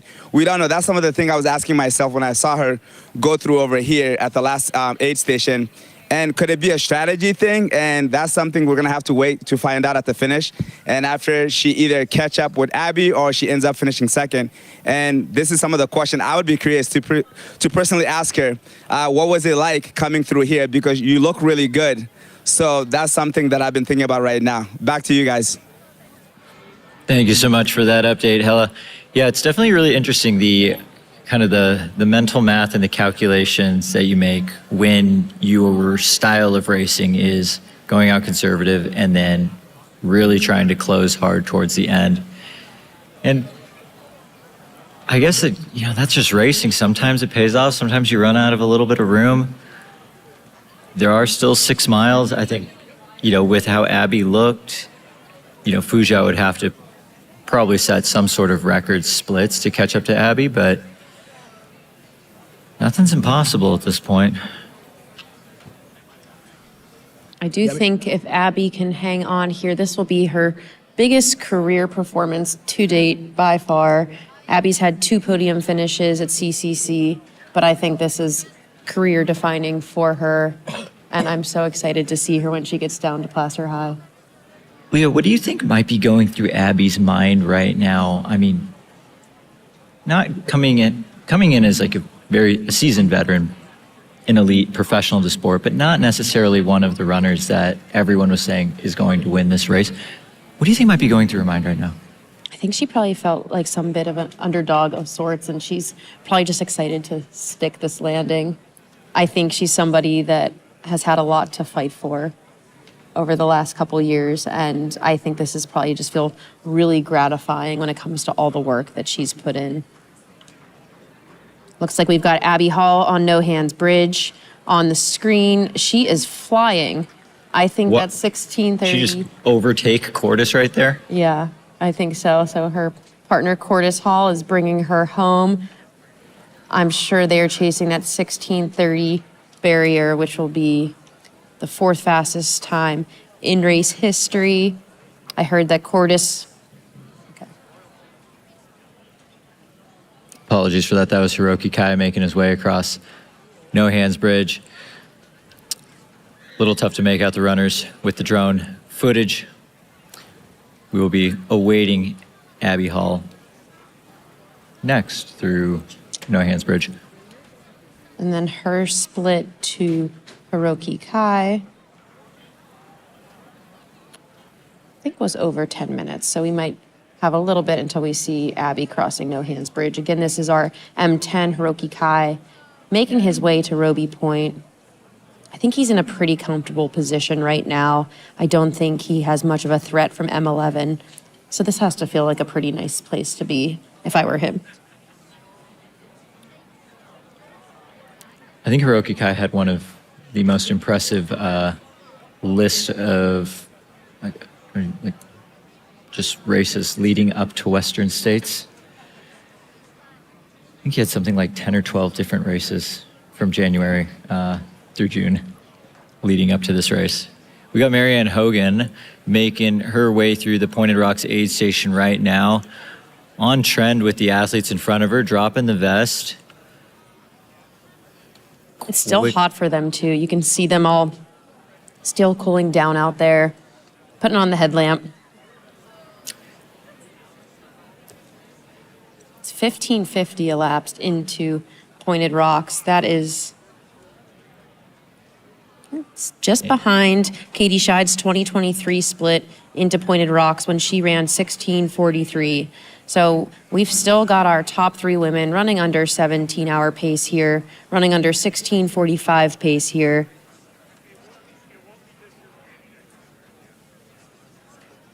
Hella, we're going to pass it back to you in the field to give us an update from Pointed Rocks.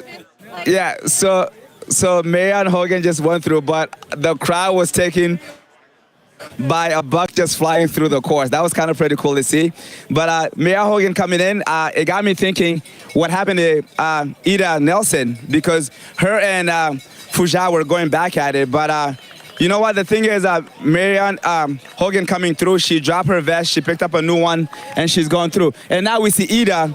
I was just talking about Ida. Now she's coming in. She's actually very close to Marianne right now. So I think she's gonna start pushing and trying to catch Marianne. She's coming in, and she didn't really have time to stop. We got some ice water on her, not me personally, but we got the crew station helping her, and then she's ready to pounce. So there's an opportunity for her right now to make a move on 3rd place right now. Back to you in the studio. Thank you, Hel. This is such exciting racing. I feel like there's a good chance Ida probably saw Marianne exiting the aid station as she was coming Definitely. in. Definitely heard it. Yes, and that's about a 2-minute gap from Marianne to Ida. That does imply Marianne overtook Ida at some point over that last stretch. Ida is a multiple top 10 finisher here. 7th place finish, 6th place finish, and this is currently the highest she's been in Western States field. Marianne Hogan seemed to move through there, looking a little bit more spry, likely because she recently overtook Ida. This is a fight for that 3rd place position. Let's hope Ida can hold it. She's here in 4th place, chasing down Marianne Hogan. Marianne Hogan was a prior podium finisher here a few years back, looking to land on that podium once more. She's no stranger to podiums at big races like UTMB, where she's finished twice. We're hearing some cheers just outside the track. I have a feeling we'll be seeing a Ryan Montgomery coming through soon. Yep, the drone footage is showing someone making their way across the final turn, hitting the blue polka beacons, which are now starting to shine bright. This, on the track, we've got Ryan Montgomery entering the track. He is our 7th place finisher. Ryan Montgomery, what an amazing day. Lots of celebration. Wow. What a day Ryan has had.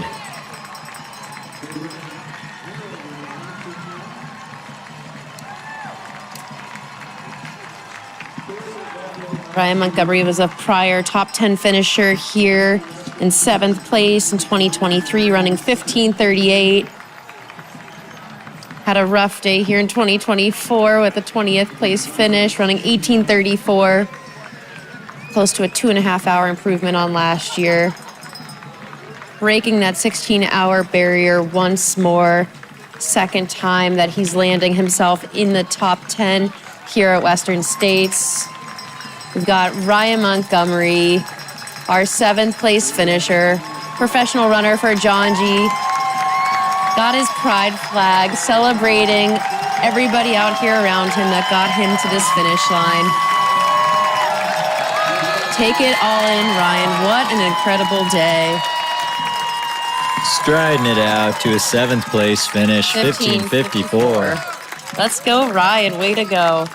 What a well-executed race. He said early on at Devil's Thumb that he was ready to push late in the race, and his day wasn't over. And man, that's what he did. That was an example of racing all the way through to the finish. I mean, we saw an overtake probably around mile 95. Yeah, Ryan made a pass up at Pointed Rocks, past Hans Troyer a little after that, and held strong all the way to the finish line to break 16 hours.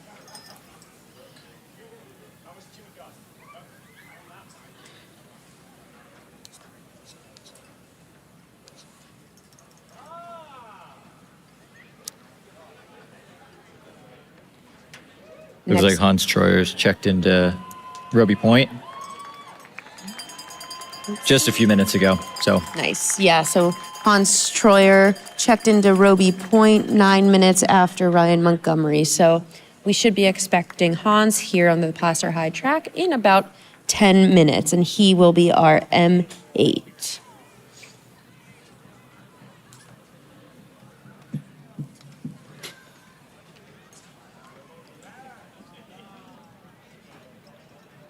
So to recap, we've had 7 finishers in our men's race. We'll be awaiting our women's race. We've got Abby Hall leading, Fuzhao Zhang in 2nd. Marianne Hogan just made the pass into 3rd. And then in 4th place, we have Ida Nielsen. Looks like we got our cameras up here beyond Roby Point.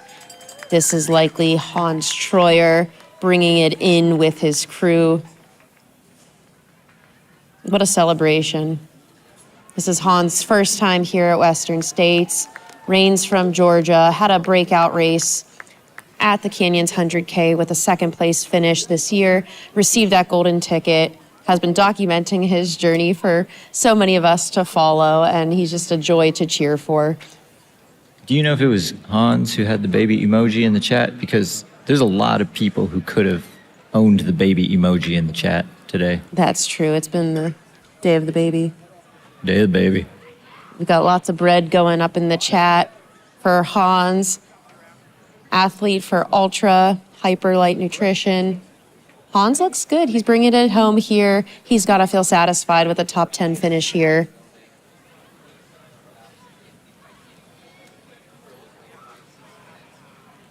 Hans has been in the mix all day. He's a fighter. We saw him have a great performance at the Bandera 100K just this past year. Run a great 50 mile at the USATF 50 mile championships last fall. Hans is in the last mile right now, and we should be welcoming him here on the Placer High track in the next 10 minutes, and that is our M8.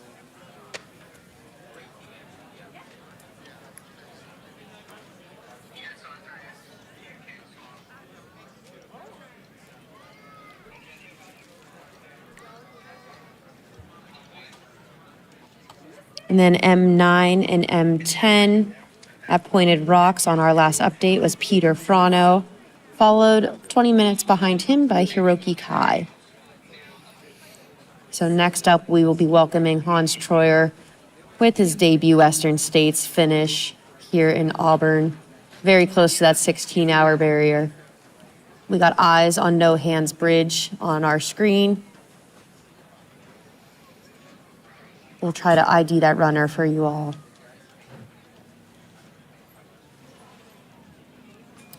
Did you say this was Hans' debut 100-miler? Yes. Nice. Debut Western States. I think this might have also been his debut 100.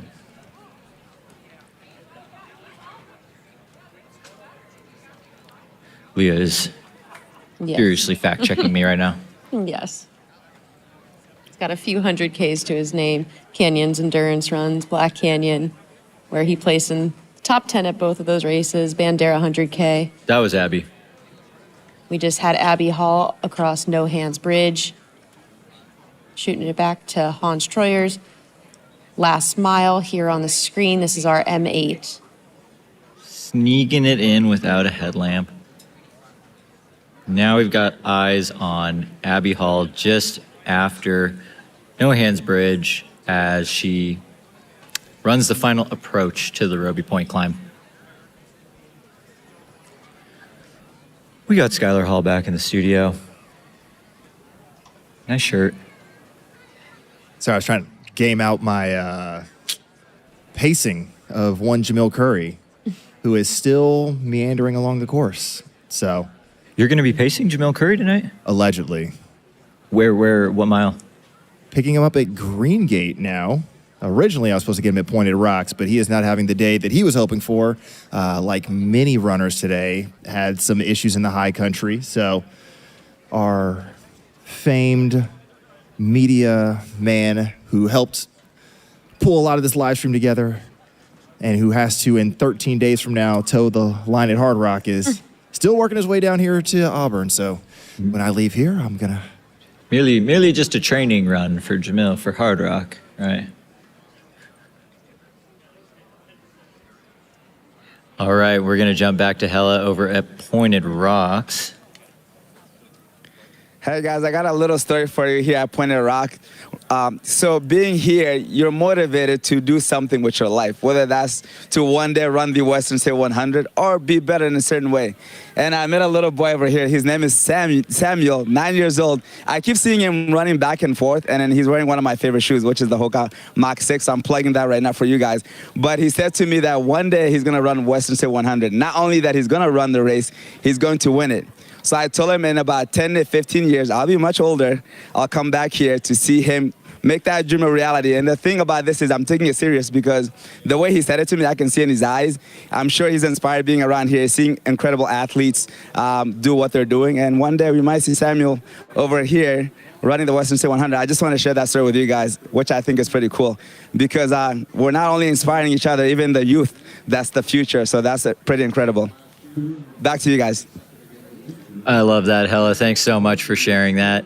It is amazing how special Western States is, because it truly does feel like a family, just a whole family race down here. I mean, Skylar, you were talking about it. You look over at the infield, and there are so many, there's such a wide range of ages here. And it would be really inspiring just to be on the track and kind of have that core memory to one year win Western States.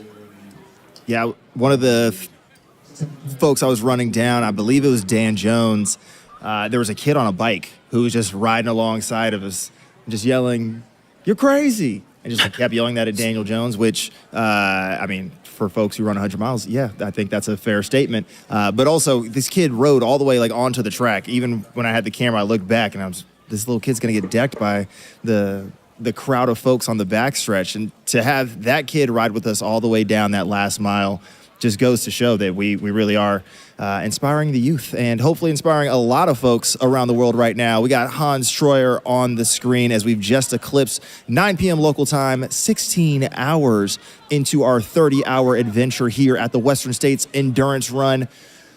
Live stream brought to you by Hoka, Goo, and a whole host of our other brand partners that we'll share more about as the evening goes on. We're not going anywhere here on the live stream. We're going to take you all the way through golden hour tomorrow morning. So as much as you might get excited, have your cup filled by these elites, we've got another 300-something runners that we're going to scream and shout all the way into the track here all through the night and into tomorrow morning. So stay with us, stay fueled, stay hydrated, and stay lively, because we're going to need you active in the chat, active here on the track, and active in your community. Bring everybody else out. Send them a text.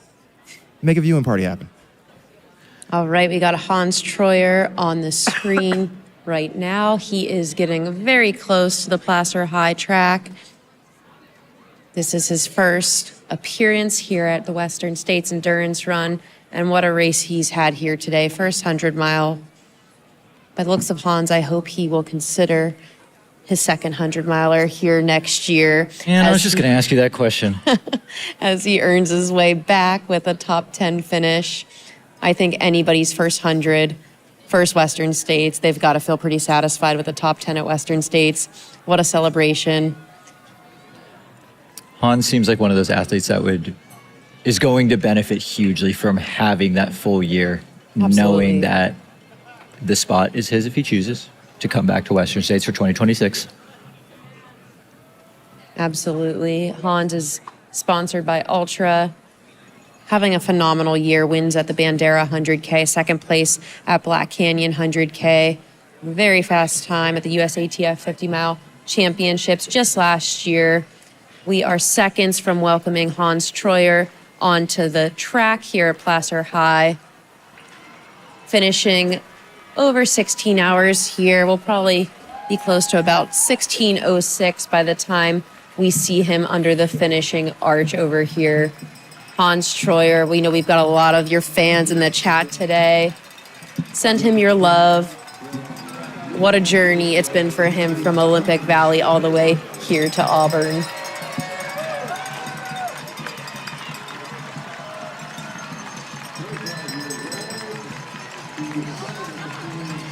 Set to come in as your 8th place male, soaking in the crowds as he goes around. A lot of high fives, a lot of love.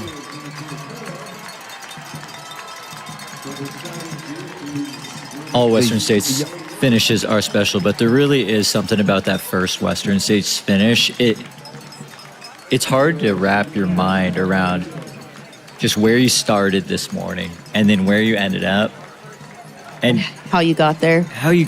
It's the point-to-point nature of this course too, and how much the terrain and everything changes. You hit that finish line and then you're like, how in the world did I end up all the way over here? It truly is very special to look back on. We just got word that Fu Zhaojiang is over No Hands Bridge. our second place female in the women's race. Looks like that's what we're seeing in the lower right-hand picture. But on the big screen, we've got Hans Troyer making his way to the finish line. Debut 100-mile for an 8th place finish in 16:06 at the 2025 Western States 100. Oh, he got a loaf of bread. Get that bread. Hans Troyer, that is our 8th place finisher in the men's race today. 16:06 high, probably on his time. What a celebration. Way to go, Hans. On our screen, we've got the crossing of No Hands Bridge. That is Fuzhao Zhang, our 2nd place female.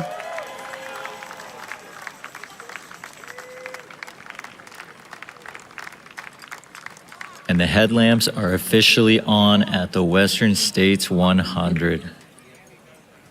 We will keep our eyes on Roby Point. We should be expecting our women's leader, Abby Hall, there. Not too far from right now. Get your cowbells ready.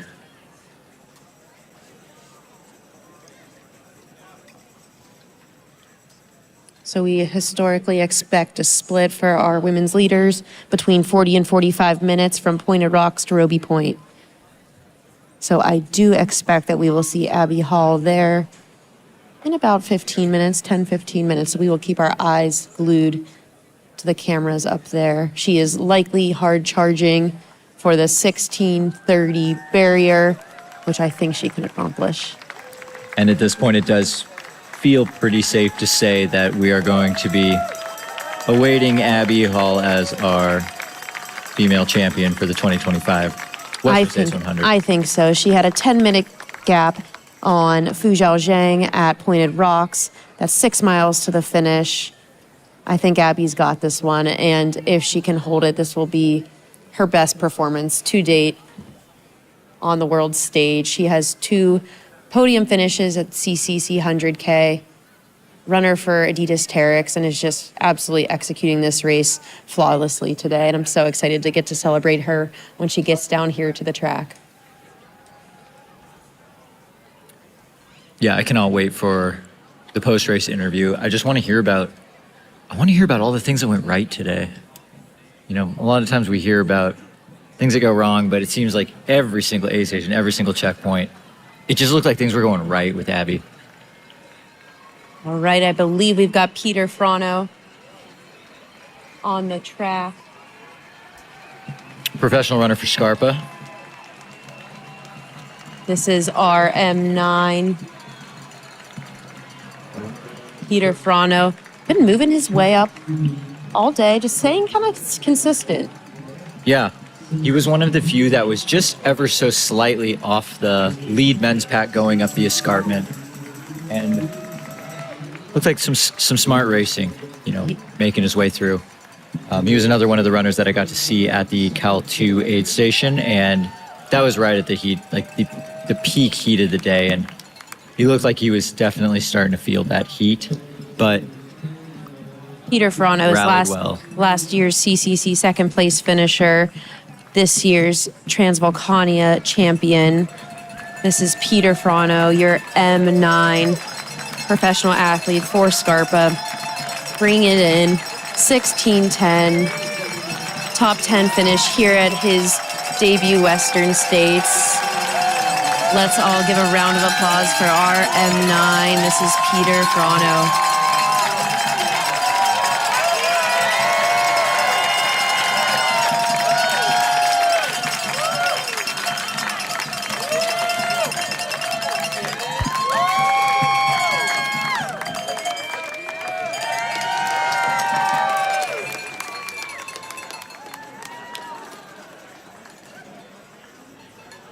Looks quite content to be done, which I respect. Ooh, we've got eyes on the Rucky Chucky River crossing.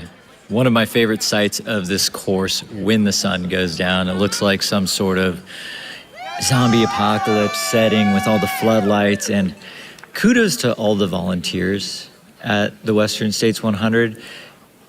This is one of those spots where the volunteers are incredibly helpful, for one, because the river gets quite dark at night. And they have to stand there in the river for hours, helping guide the runners through, pointing out the rocks. One of the cool things about the river, Leah, I don't know, have you ever crossed the river at night? I've crossed the river at night. I have not. They put neon like glow sticks on all the main rocks across. We got Hannes crossing No Hands Bridge. That's our M11. That is on our Marianne Hogan. No, that's Marianne. Oh. Yeah, We're working together. I think so. I think Marianne is just trying to glue herself to Hannes, who is running pretty fast. Yeah, so that's Marianne Hogan. She's our F3 across No Hands Bridge. I think that gap between her and Fujao will stay solid there. Fujao was also running incredibly fast. Marianne Hogan made a pass on Ida Nielsen just before the Pointed Rocks aid station. I think we might have our podium set, but I don't want to make any promises quite yet. But we've got Abby Hall leading the women's race, Fujao Zhang in second, Marianne Hogan closing hard in third. We've got 16:12 on the race clock. I think we should be expecting an Abby Hall finish here at Placer High around 16:30. We've got 9 male finishers so far, and I do believe Rucky Kai will be our 10th place in the men's race here today. I know a few of you have seen Rod Farvard still on the timing out there. He is still out there. He is still trucking. Got some updates from his pacer, Tim, and he said he's still alive out there. So shout out Rod, last year's second place finisher here at Western States. He's getting it done. And I think there's actually a lot of athletes who are in a similar boat today who are just getting it done. And I respect that. 100%, yeah, especially with the amount of risk that there was at the front of the men's field this year. It seemed like for the first time in maybe quite a few years, there was a huge number who genuinely believed they could win this race. And when that happens, there are ultimately going to be micro fades, macro fades. All kinds of fades. Kudos to Rod, though, for continuing onward, making sure that pacer Tim Tollison, has a nice pacing experience. He also did do the entire 40-mile stretch. Pacing, that's a large pacing day. Some notable DNFs from our men's and women's races today include, on the women's side, Heather Jackson, Esther Chilog, Riley Brady, Rosanna Bouchard. On our men's side, David Roach. And our women's early leader to Martina Młynarczyk.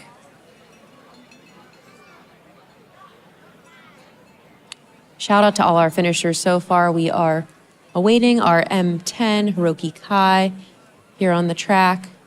And then we should be expecting our top female finisher up at Roby Point any minute.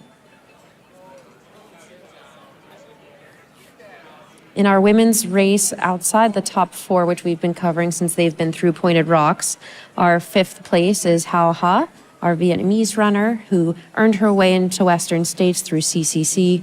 Hannah Allgood was 6th at the last update we had for her. Quarry Road, Fiona Pascal running pretty much with Hannah there in 7th. Caitlin Fielder right there as well, about 11 minutes back from her. Emily Hawgood and Keely Henninger then rounding out the top 10. Such a strong women's race this year, mix of veterans and newbies here to the race, and really excited to get the lowdown when we get our women's podium back here to the track.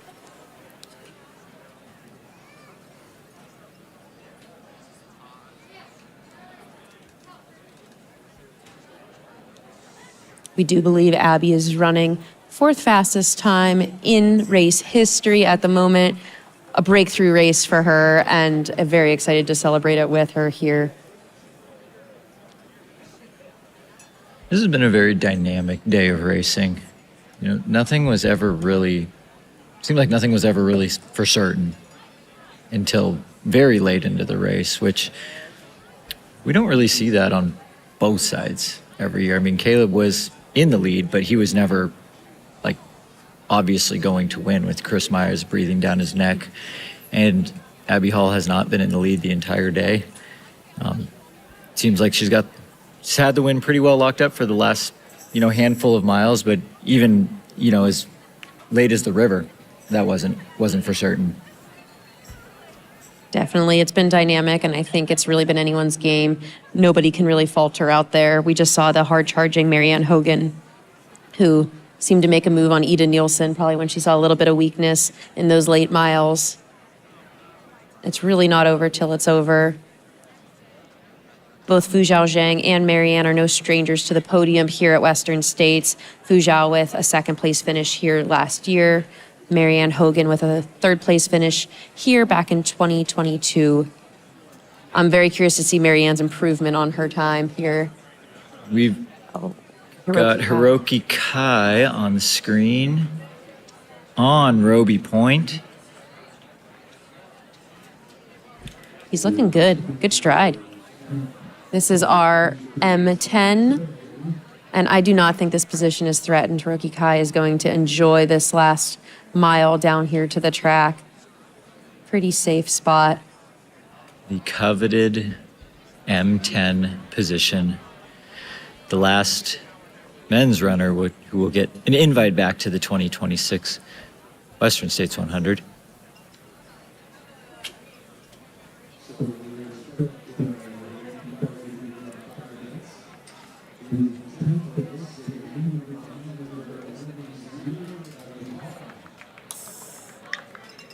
We are expecting Abby Hall any minute now up at Roby Point. She is the leader of the women's race. Oh, nice. That's Hao Ha there through Pointed Rocks. She is 5th place in our women's race from Vietnam, running so steady. She's been out here for the last month training. Looking incredible. Has that headlamp on. She knows it'll probably take her about 60 to 70 minutes to get from Pointed Rocks to the finish here at Placer High. So likely looking at about 17:30 or so for our top 5 women competitors in this race. Which is a smoking fast 5th place time. It is, yeah. I think last year we saw our fastest top 10 ever. I think this year's temperatures are going to keep that stat holding from last year. I think 17:33 was the time we saw F10 last year. This year, I think we're looking more around that 18-hour mark. Again, we got Hiroki Kai here on our screen. This is our M10. Looking solid, running fast. Probably very ready to be done. It's interesting how the temperatures didn't seem to affect the top. Let's see what, I'm going to pause that thought. See what we've got going on here at the Pointed Rocks aid station. Oh, that is it. Yeah, looks like Fiona. Let's see. Hard to say with the headlamps. That's Fiona Pascal. Fiona Pascal at the Pointed Rocks aid station on screen. She looks awesome. Yeah. I would not be surprised if she chases down Hao Ha, who was just there not far before her. Which means a pass of Hannah Allgood may have occurred, or we may have missed it. We will keep you posted on that update from Pointed Rocks. Again, we are expecting Abby Hall into Roby Point any minute now. We'll keep our cameras up there ready for that action as well. In our women's race, we've got Abby Hall leading, Fu Zhao Zhang in 2nd, Marianne Hogan in 3rd, Ida Nielsen 4, Hao Ha in 5th. And now that was just Fiona Pascal in 6th. Only 2 minutes separating 5th and 6th there. So with 7 miles to go functionally from where we just saw them, anything can happen. We're still competing. It feels like this might be the first time that how Ha has been pushed in a while, though. It was in no man's land for quite some time, as that 1 through 4, well, really 1, 2 were battling, 3, 4 were battling, 6, 7, 8, 9, 10 were battling, and she was sort of just out there on an island. So this might be an opportunity for her to have to lock in as Fiona closes that gap And we're back in the aid station at Pointed Rocks. We got Hannah Allgood at the Pointed Rocks aid station right now. So 5th, 6th, and 7th are really only a few minutes apart from each other. The race for 5th is on, folks. Yeah, we're going to talk about a 4-minute spread likely between those three. Meanwhile, down here on the track, you might hear the noise behind us as Hiroki Kai has officially hit the backstretch. The man who is bringing so much energy on course throughout the day is getting that energy back here as he rounds the turn towards the finish to round out our men's top 10. Known for live streaming his races. It's been delightful to follow him on a live stream for once and cover him here as he comes into the finish. People are not messing around with this track finish this year.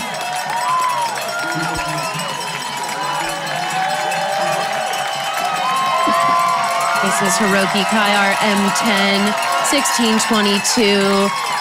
What a finish. Incredible racing today.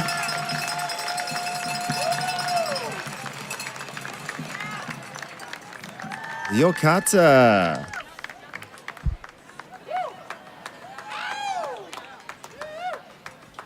Make sure to stop the camera. Respect.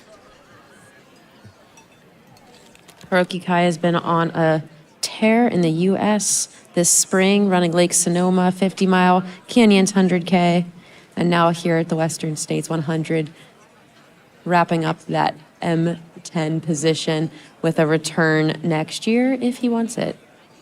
We've now got our eyes up to Roby Point. We are awaiting Abby Hall. Abby Hall is our leader in the women's race.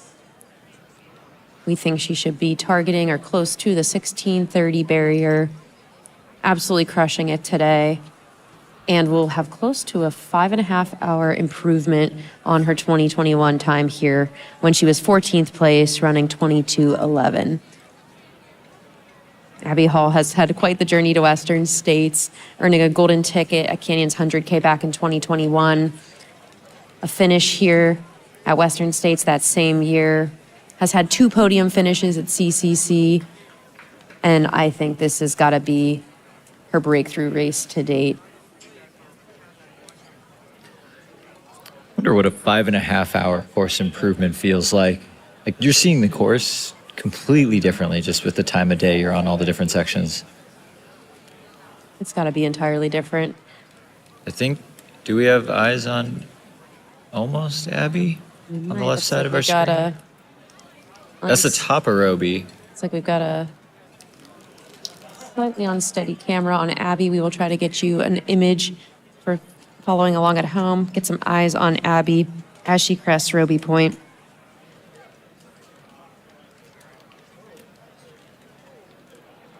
Yeah, not to cause caution, but it has been about 51 minutes since Abby hit Pointed Rocks.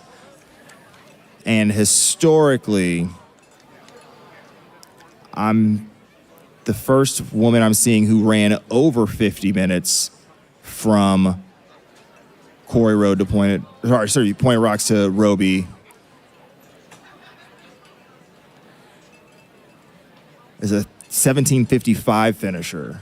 So giving back a bit of time on the goal 16:30 that she was on. Obviously had a bit of a gap on Fujiao, so likely not giving up the place. Maybe a little bit of time here. And then once Abby hits Roby Point, we do expect somewhere around the 12 to 15 minute range to get down here to the Placer High track, where we are eagerly awaiting her arrival. I think this means that she has given it every last ounce of energy out there today. Yeah, she's had an incredible crew with her all day. Phenomenal pacers, but every time I saw her, she was out there smiling and giving as much love back to the crowd as possible. So to leave your entire self on course, there is no shame in your game for that. As you see our runner cam heading back up the course, That Brook Road Bridge is about 0.3 of a mile from the finish line, give or take. So moving their way backwards, getting close to half a mile here. So hopefully we pick up Abby relatively soon, but we'll rapidly refresh here on ultralive.net. We do have it, 16:25:15 through Roby. So came through just under a minute ago. So as our runner cam goes backwards, we should pick up Abby Hall, your women's leader here at the Western States Endurance Run, relatively soon. And just to note, Abby did have a 10-minute lead on Fu Zhaojiang at Pointed Rocks, so could be tight. Do we have eyes on Abby on the left side of our screen now? A little bright.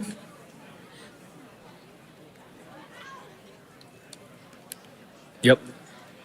That's Abby Hall on our screen here. Probably in the hurt locker in this last mile. Looking likely close to a 16:40 finish, having her partner Cordis Hall bring her in. And I'm sure a great team of others. Abby's got a little over a mile, maybe about a mile left to go here, where I hope we bring her the loudest cheers on the track, as she will likely be our 4th fastest time in race history.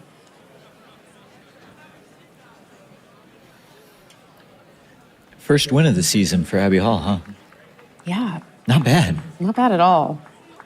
For the record, our top women's times over the course of the history of the Western States Endurance Runner: Courtney DeWalter with a 15:29 course record, Katie Scheid, Fu Zhaojiang, Esther Chilog, and Katie Scheid are our top 5. And both Esther and Katie ran 16:42 and 16:43.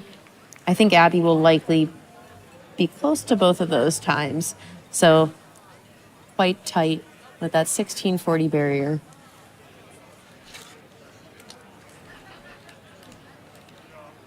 As you mentioned, that 10-minute gap back to Fuzhou.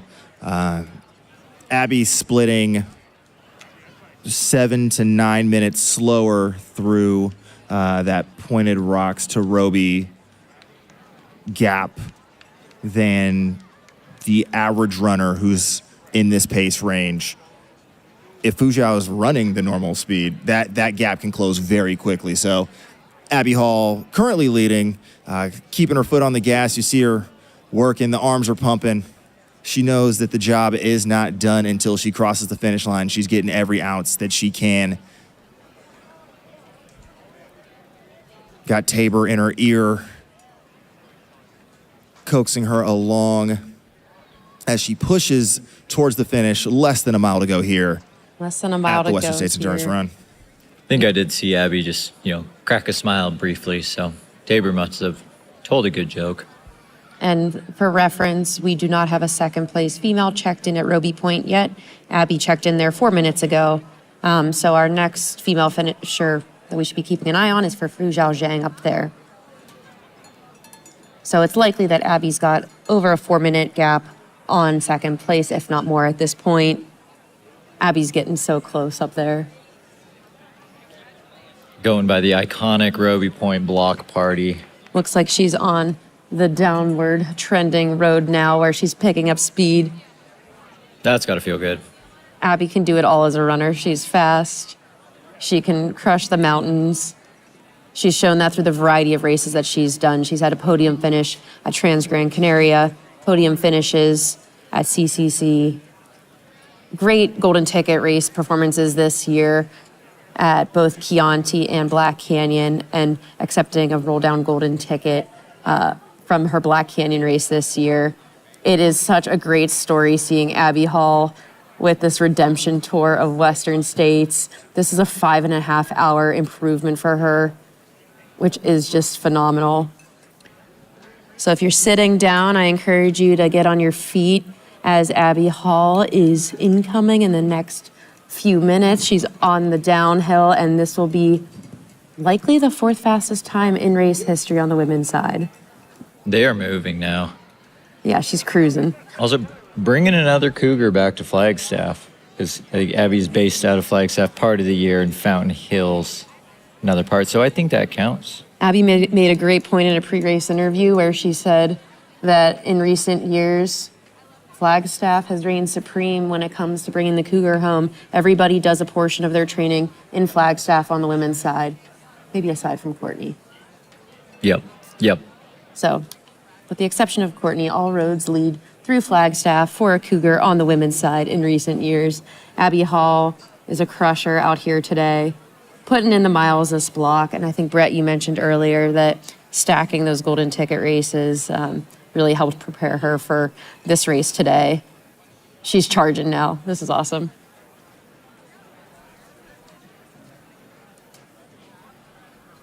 And Abby will be our 11th place finisher. So just outside that overall top 10, which is awesome. Anytime we can see women crack that space, it's just a testament to how strong our women's field is. I was going to say, it's interesting that Hiroki Kai was sort of the harbinger for the women's field all day long. As he moved up through the men's field, the women have also moved up in the overall rankings. Abby sitting in 11th, Fu Zhao sitting in, 12th at this point. So absolutely stunning performances across the board, showing that just consistency throughout the day. Man, this has to feel so good for Abby right now. So close, probably so ready to be done, but what an accomplishment. And also shout out to the residents of Auburn. You know, they're still out there in front of their houses. They're cheering. They had the lawn chairs set up to cheer these runners in. And I know they're showing some love to Abby Hall out there. So do have to shout out the local residents for welcoming us into their home. We get to hang out here for a few days. They get it the other 363. Cherish it. It's a special place, and we hope you enjoy it as much as we get to while we're here for Western States. And Abby, within range of the wiggle onto the track. Abby's such a hard worker. She was on a multi-year comeback from a pretty devastating ankle and leg injury. This has to feel like such great redemption from that injury, from a few races at a 100-mile distance that didn't quite go to plan. What better way to have a 100-mile go to plan than getting first place at the Western States Endurance Run? Another piece of this race that had to feel pretty special for Abby was when her and Ida and Esser found themselves, I think, going 1, 2, 3 in the race pretty early on, and they had a huge amount of training miles together. That just feel a little bit validating. This is awesome. Abby's crossing the infamous White Bridge, which means she is getting very close to the Placer High track.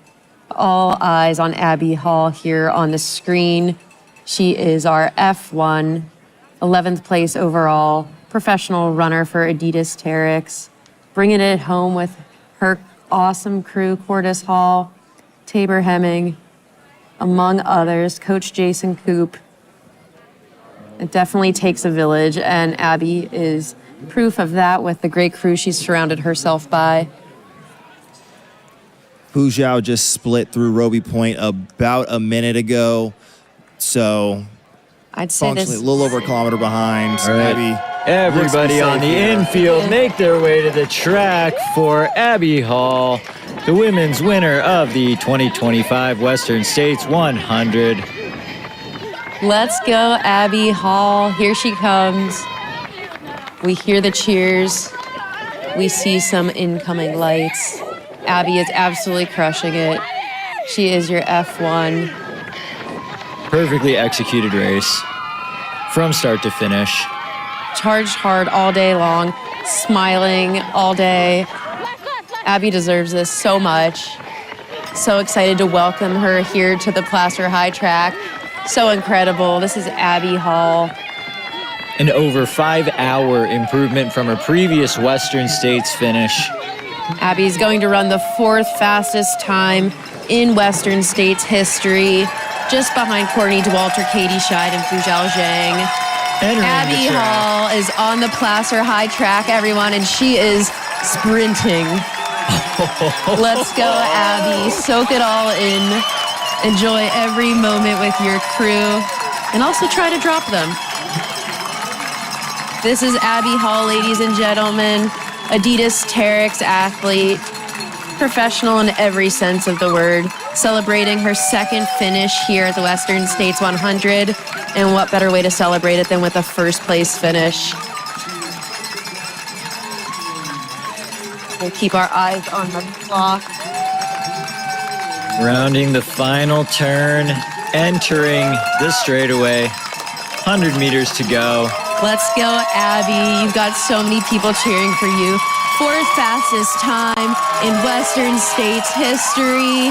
Throwing up the arms. Abby Hall, ladies and gentlemen, RF1 of the 2025 Western States Endurance Run.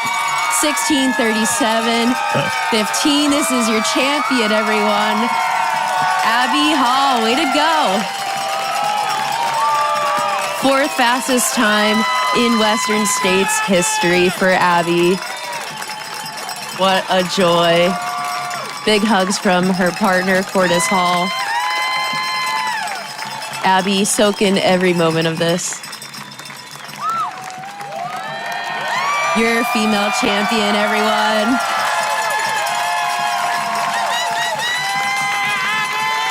Wow. What a special way to spend the day.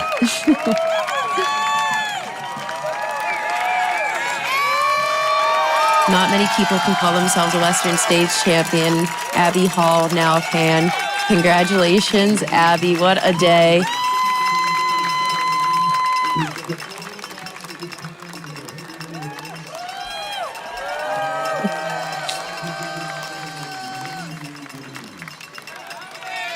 Can't wait to hear the recap from Abby.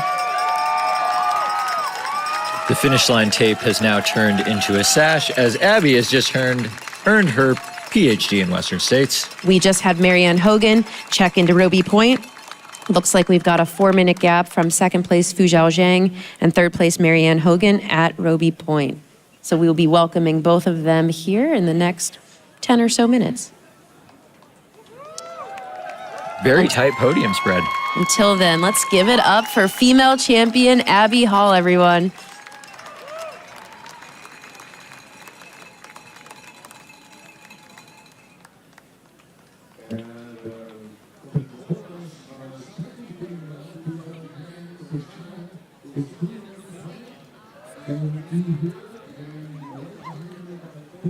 Hopefully we're able to get eyes back on Roby Point soon to see Fu Zhao and Marianne come in.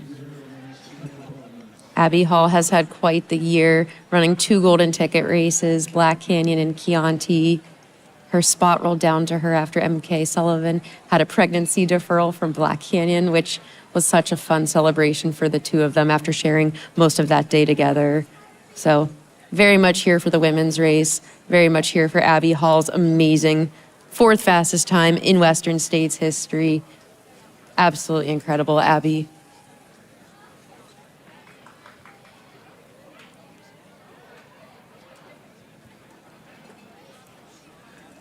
We've got eyes on the river as we allow Abby to take a moment, get her bearings, get some fluids in.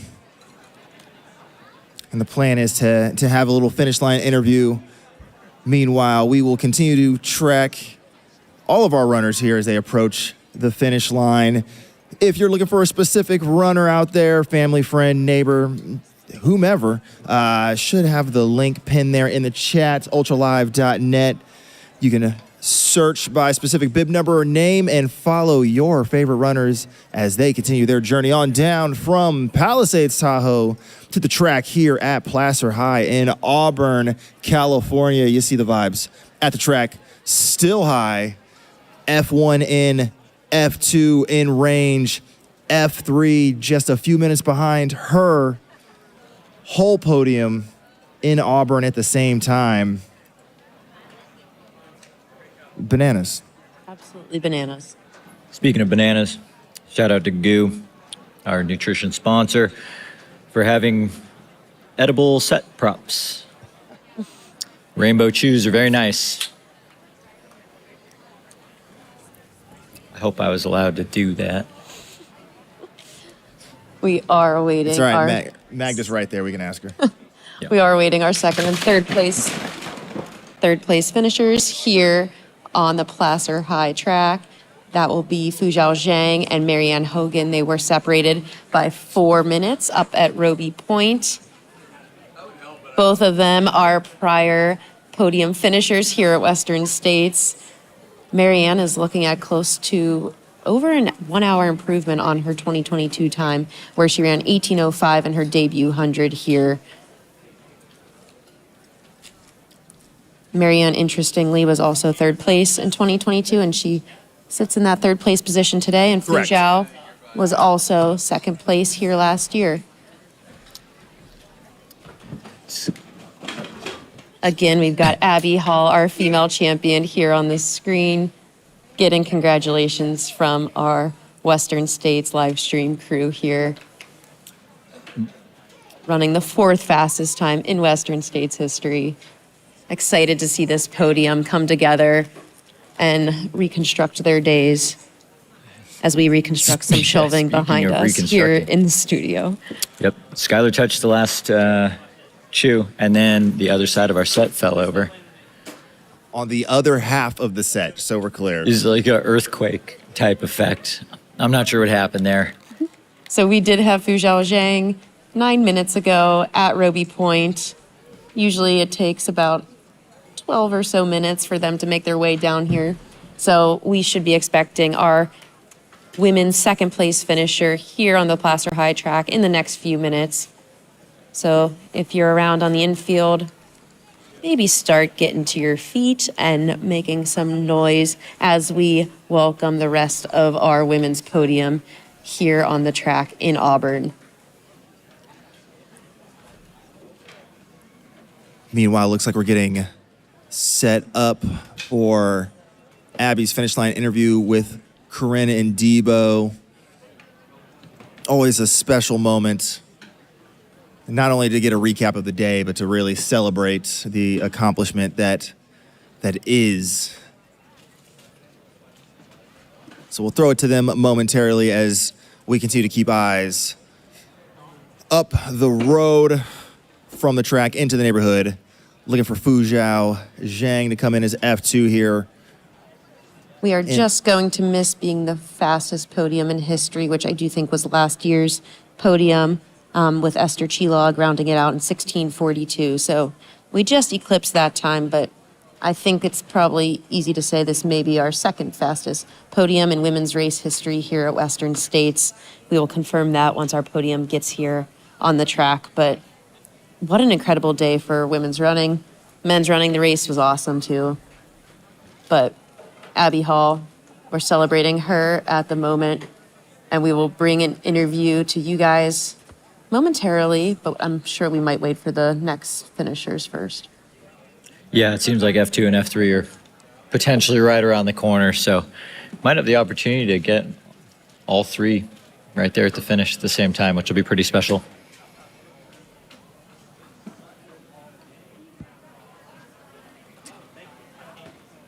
Oh, we got some cheers. It is coming. The volunteer has the flag up, which means runner inbound onto the track. Fuzhao Zhang about to hit the wiggle. Is that an F1 term? The wiggle? No, I mean a chicane.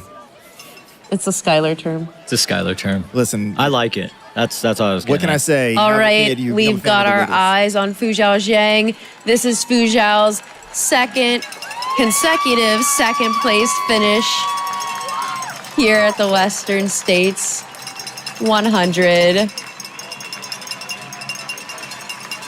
What an incredible day of racing for her. This is Fuzhao Zhang, 2 consecutive podiums. Incredible runner out of China, crushing it on the Western States course. Multiple top 10 finisher at UTMB, taking it all in on her last lap here around the track. What can't this woman do? She's absolutely incredible. The consistency at the world's biggest races is just so impressive. It's so impressive.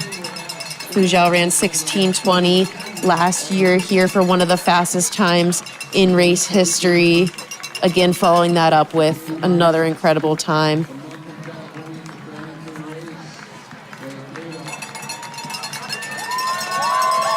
Coming into the last 100 meters. The whole crowd making noise.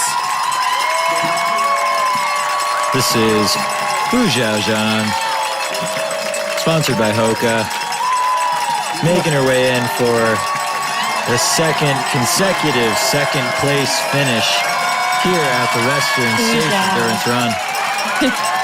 Way to go, Fujao. This is the 7th fastest time in race history. 16:47. Absolutely amazing racing. Second place. What a celebration. What a year. Meanwhile, in the picture-in-picture third place female,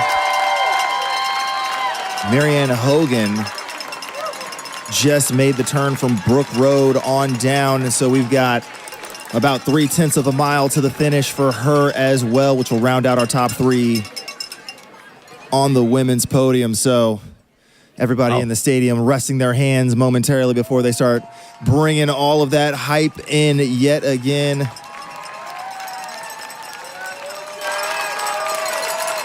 Fujao picking up her pacer to have the moment with her as well. Way to go, Fujao. She's no stranger to this course. She spent a lot of the last month out here on it. Such great 2 races here. One of the fastest women in race history at this distance. Way to go, Fujao.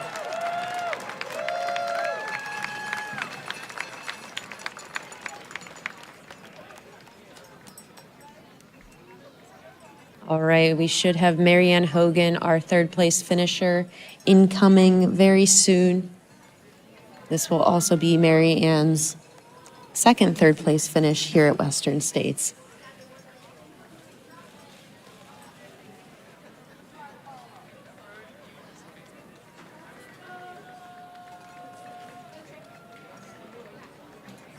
Flag is up at the wiggle. We have our women's 3rd place finisher incoming. I see some lights. Get that slow clap going. This will be Marianne Hogan, your 2025 Western States 3rd place women's finisher. This is Marianne's 2nd 3rd place finisher here at Western States. Marianne loves getting on the podium. Marianne is good at racing. Marianne is very good at racing. Marianne has 2 podiums at UTMB. Now she can put 2 podiums at Western States on that resume. Marianne reigns from Canada, runs for Solomon. Amazingly executed race today for Marianne. She's supported by one of her great friends, Matthew Blanchard, and among others on the Solomon crew here. What a celebration for her. She's also had quite the journey back from injury, so I know this lap around the track has to feel extremely special for her right now. Rounding the final turn and entering the home stretch. This is Marianne Hogan. Let's give it up for Marianne Hogan, everyone. This is your 2025 Western States Endurance Run 3rd place women's finisher. Over an hour improvement on her last race here, where she also landed herself on the podium. Marianne Hogan, everybody.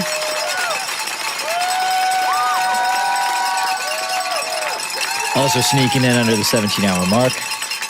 Not an easy feat. Way to go, Marianne.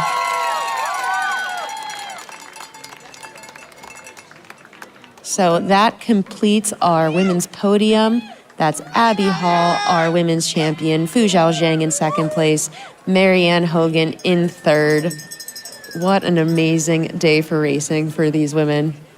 And just for context, Ida Nilsson went through Roby about 5.5, 6 minutes ago. So while we get ready to stage for these finish line interviews, we will also have our F4 approaching here in the next 10 or so minutes. They're just rolling in. Lights out day. Looks like we've got Emily Hawgood on camera at Pointed Rocks with Coach Paul Lind, getting a pep talk. All right, we're gonna pass it off to the track for an interview with Abby Hall.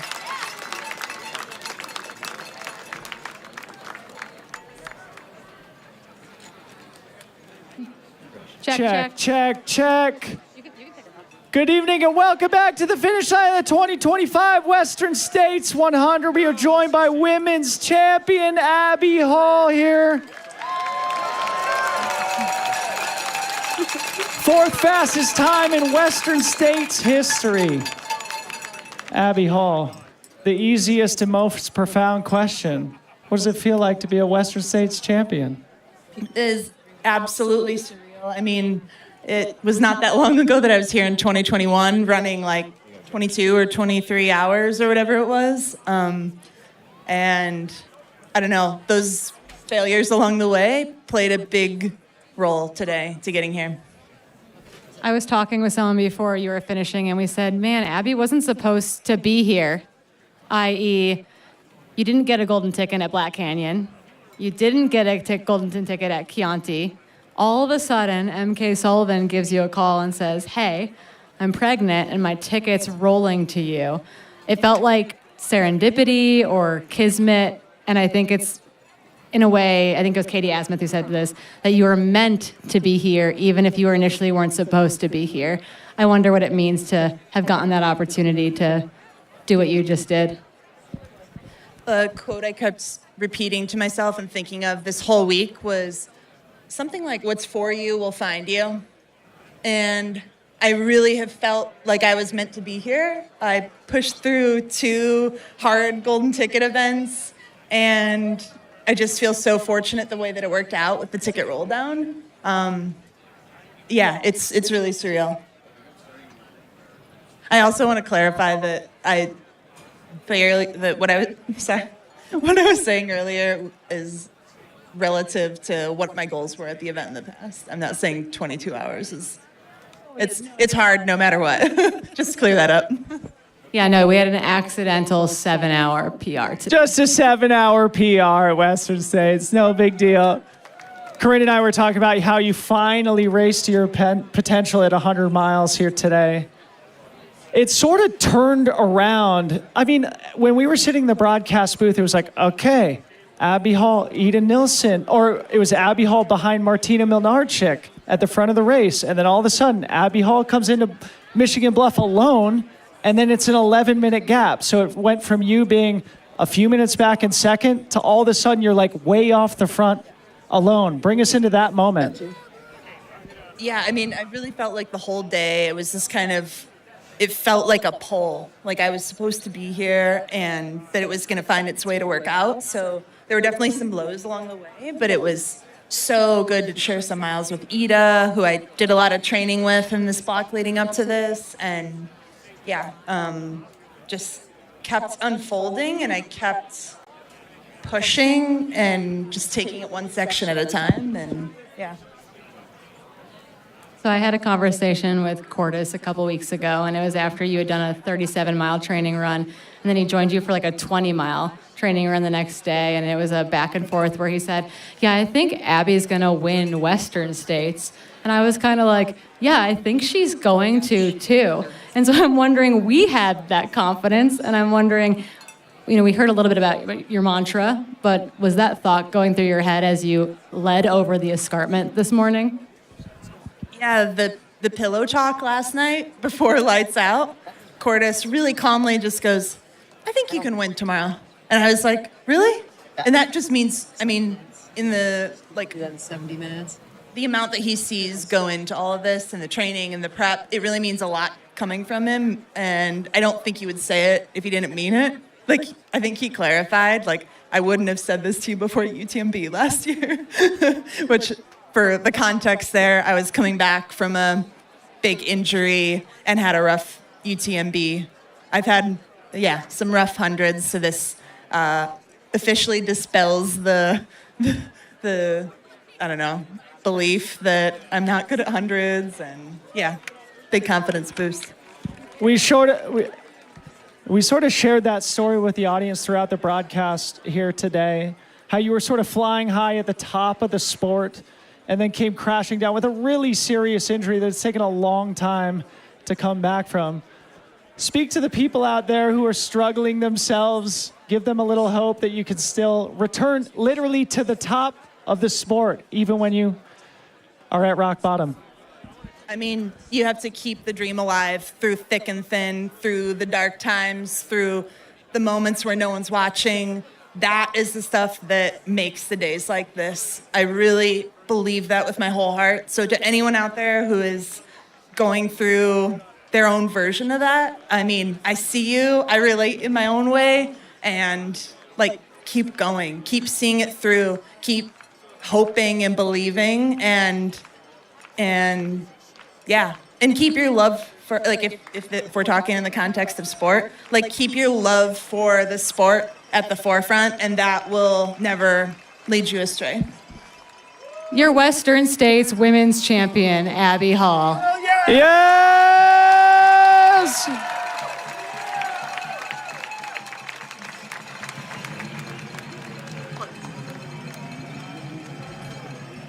All right, and we're back, and it looks like Hannes Namberger has entered the track. Hannes and Ida Nielsen were split by about 45 seconds up at Roby Point. So looks like Hannes is our M11 here on the track.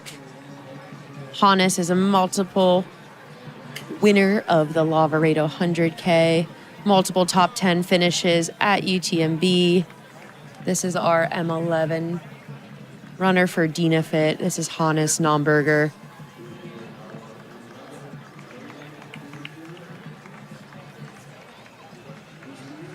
Looking awesome. His first Western States, earning a golden ticket at the Canyons 100K this past year.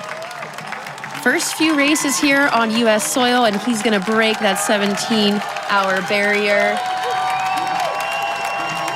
As he crosses the finish line, we also will see Ida Nielsen enter the track. Hannes Namberger, everybody, this is your M11. Flag is up. 16:59. Someone's coming in hot. And we look across the track. Blasted the wiggle. That is Ida Nielsen, our fourth place female finisher. This is Ida's third consecutive top 10 finish here at the Western States Endurance Run. This is her highest finish yet. She has a 7th place finish here, a 6th place finish, now a 4th place finish. Hard fought battle out there today for Ida. Just over 17 hours.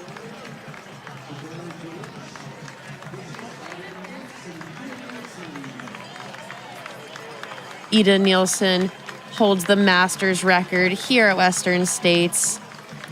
And I don't think she quite cracks that time here this year, but what a phenomenal day for her, running her highest place finish here at Western States. 17 hours. This is Ida Nielsen, everyone. 44 years old from Sweden. Ida has been crushing it in the sport for years, and what a celebration. Welcome to Placer High, Ida. This is your 4th place finisher in the women's race.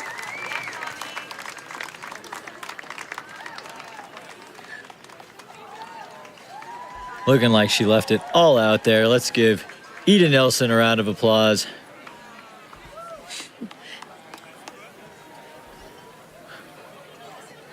Check. Last Zach, year at let me know. Western States, Ida ran 16:56. She just ran within 5 minutes of that time on a much hotter day. Ida holds the Masters record here at Western States and does it in incredible fashion, leaving it all out there. 3 consecutive top 10 finishes. So consistent. Congratulations, Ida.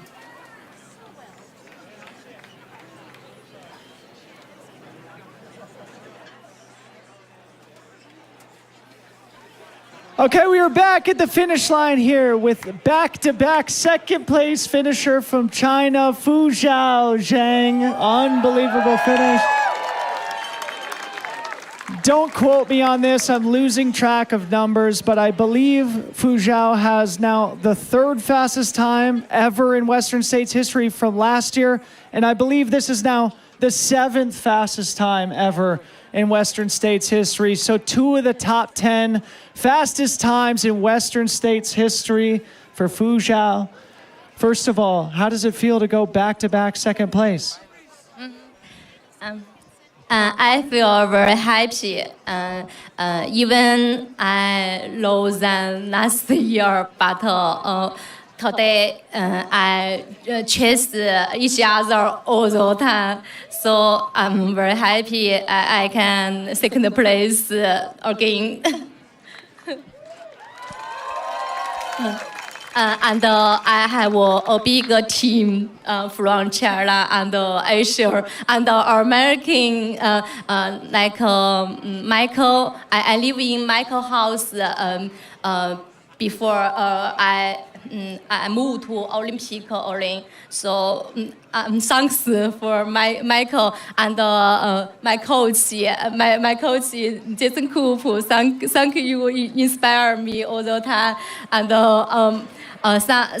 some friends from China, Wei, Huajie, Iris, and Fanjie, and my agent Jiji, and photographer.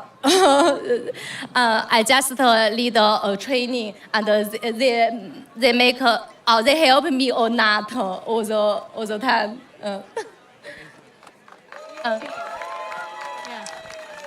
You got a huge team out there. That was amazing. They're all here to support you, as well as the hosts that you lived with in Auburn.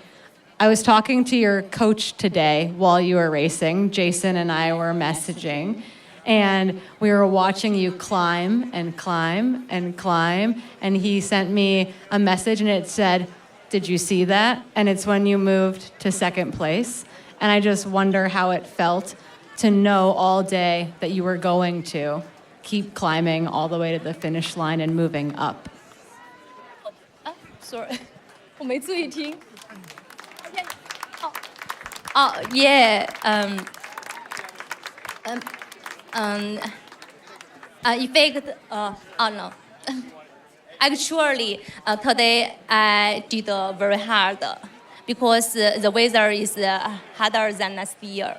Yeah, and after the last part, about 30 kilometers, I feel stomach all the way. But Forest Hill, I faster than last year. Yeah. but after the river, I can't run fast. But I do my best already. Yeah.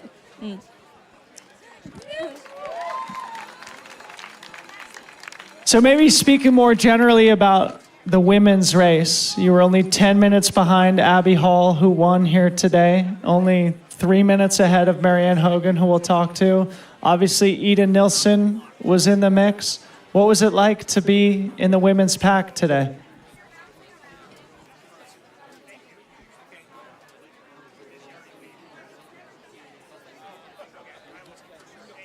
Yes, because all the time we were close, not far away. I know behind me is Morana.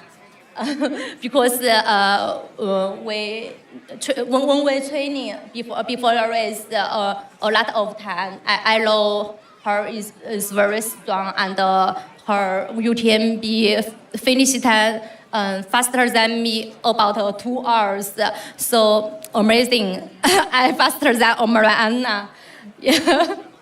And I know because at the first part, the first place female is faster than me more. After we cheers a lot, yeah. So I'm happy, yeah. I think I only have one more question. So you are F2 again this year, which means you can come back next year. Can we expect you to come back and do a third attempt in 2026? Of course. And see you again. See you again, she says. Fuzhou Zhang. No hesitation whatsoever. Love that answer. Congratulations, Fuzhou. Marian Hogan, if you could please make your way to the stage. Your fans are waiting.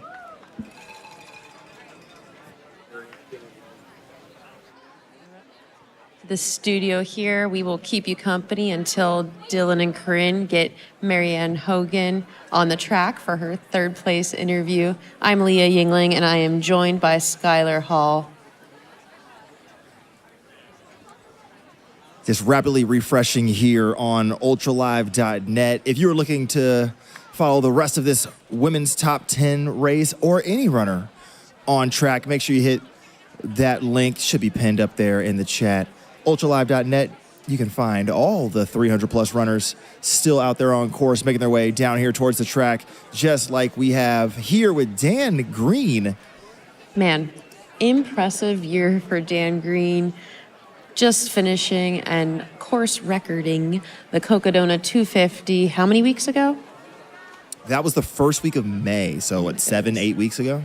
So 250 miles in his legs. He looks spry. Dan Green's going to be our 12th place finisher on the men's side. Checking that watch. Probably trying to see how fast he's running down here from Roby Point. What an incredible day for him. Putting himself in the mix. Getting it done.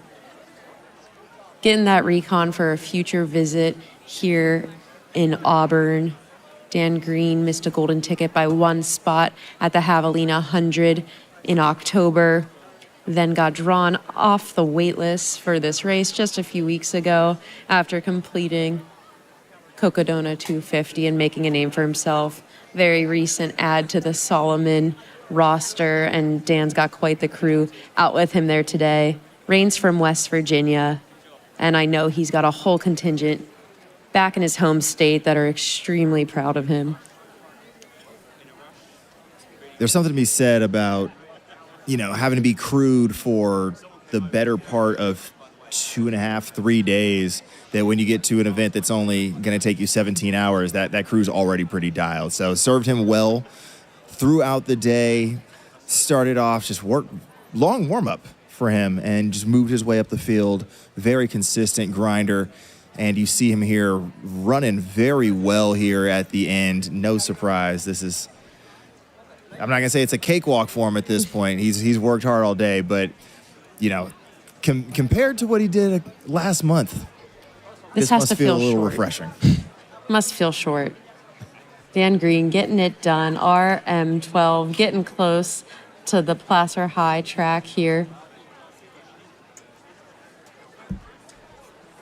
Meanwhile, down here at the track, we're going to be throwing it to an interview with our F3. And before we do that, we have 2 women checked into Roby Point, Fiona Pascal and Hao Ha. They are separated by only 28 seconds. So, 28 seconds. We will have a race here for our 5th and 6th place positions. We will now toss it over to the track for an interview with Marianne Hogan. Okay, we are back at the finish line with third place finisher from Canada, Marianne Hogan. All right, I'm pretty sure, again, don't quote me on this, I think it's the 11th fastest time in race history. Marianne Hogan, now a 2-time podium finisher at Western States, and she's a 2-time podium finisher at UTMB. Holy smokes. Marianne, you ran 70 minutes faster than the last time you got third place here in what I remember to be much harder conditions today. What contributed to another fantastic podium? Well, I would hope that I got better. As I mentioned to you last time I was here, it was my first 100 miles. So I feel like I gained a little bit of experience and put it out there. But I have to say that the only reason why I crossed the finish line today was all of my crew and my pacers. There's absolutely no way that I would have made it to the finish line without them, and there's a lot of it, as always, and there's a lot of them, and I really, really want to thank everyone that was out there for me, because I would have stopped way before the finish line if not for them.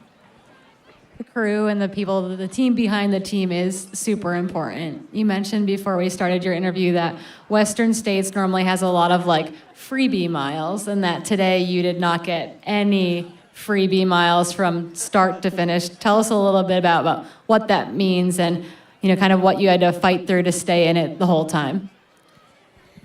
Yeah, it was just a really tough day. Mathieu, my pacer, teased me that I was really, really out of breath going up the escarpment for no really reason at all. I don't know, I was having a hard time out there, and then I had a lot of body issues. I was hurting all over the place, and then when I stopped hurting, I got really sick. Going up Michigan Bluff, I was just, I won't share the details, but I was pretty sick, and then so I feel like I don't know how I ran, and I think that this is probably of all the podium finishes you mentioned, the one that I'm most proud of, because I definitely could have quit for a lot of different reasons, but I chose not to, and I'm glad that I did that. And again, I chose mostly because of the crew and the people that were out there for me. Amazing. All right, so thank you.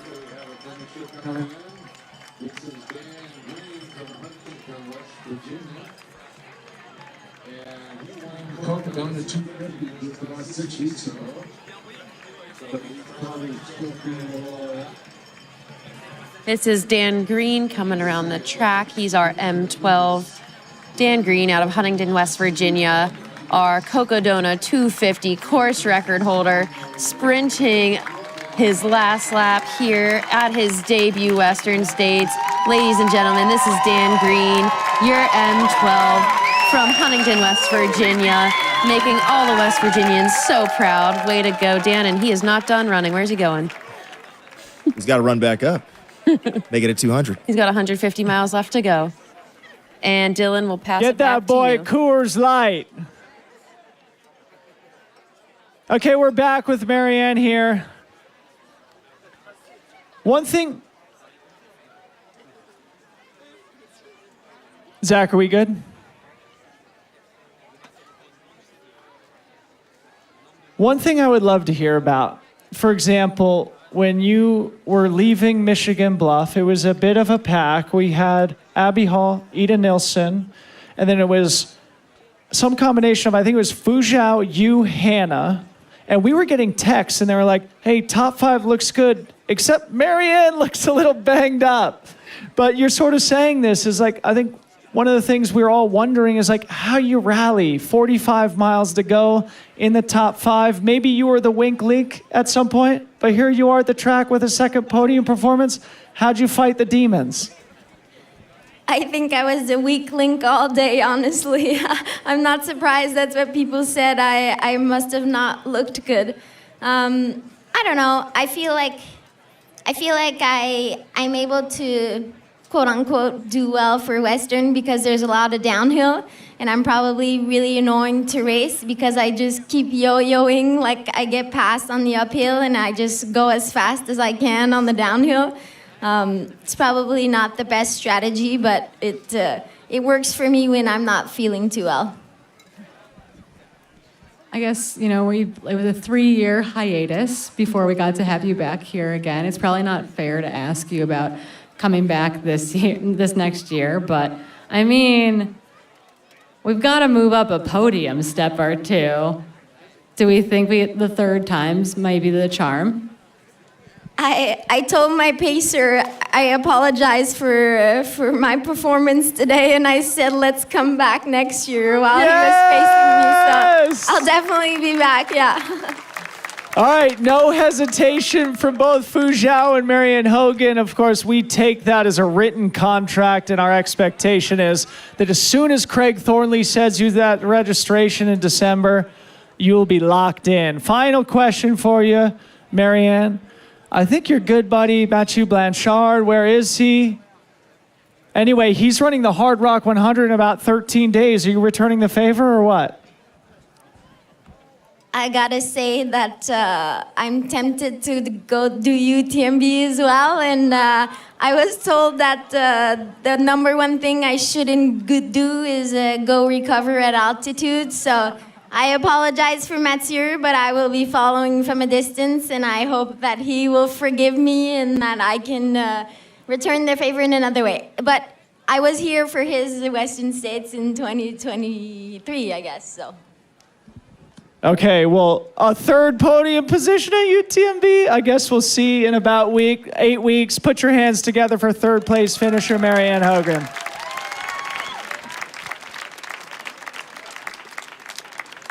What a day for Marianne Hogan out there, her third place finish here. And gosh, I love to hear that both her and Fu Zhao are considering coming back next year. Would love to see a rematch between this entire podium. Oh, absolutely. And for the record, since I was the person who said she didn't look the best coming out of Forest Hill, it's not that she looked bad. She just looked not as great. But she proved me wrong, and she proved her haters wrong. For the record, Marianne, I would never. We are expecting a very tight race here for our women's 5th and 6th place finishers. We have Fiona Pascal, who overtook Hao Ha up at Roby Point. There's a 30-second gap between the two. Camera's on Fiona Pascal right here. I believe she is our F5 at the moment, and she is incoming to the Placer High track very soon. Fiona is a phenomenal runner from the UK, handedly winning the Chianti by UTMB race just this past spring, earning her way back into Western States with this finish this year. I'm sure she's going to take this spot for a return next year.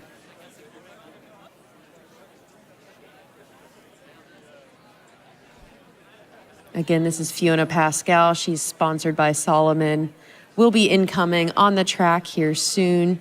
We should have both her and Hao Ha under that 17:30 barrier, which, for the record, in most years prior to our recent years, would have been a winning time here at the Western States Endurance Run. And we just saw some historic performances here today with Abby Hall, our women's winner, running the 4th fastest time in history, and just an exceptional women's podium, with Fu Zhao Zhang in 2nd, Marianne Hogan in 3rd, Ida Nielsen running only 5 minutes behind her Masters course record from last year. Just incredible representation here on the women's side, and what an international field as well.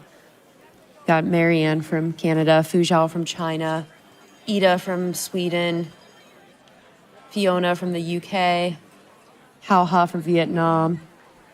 And we will see how the rest of our top 10 plays out. But I am loving the representation. We see 2 headlamps coming onto the track. This is Fiona Pascal, everybody. What a finish for her. This is our F5. She's on the track. She looks awesome. She's been spending the last month out here in Auburn, getting time on the course. This is Fiona Pascal.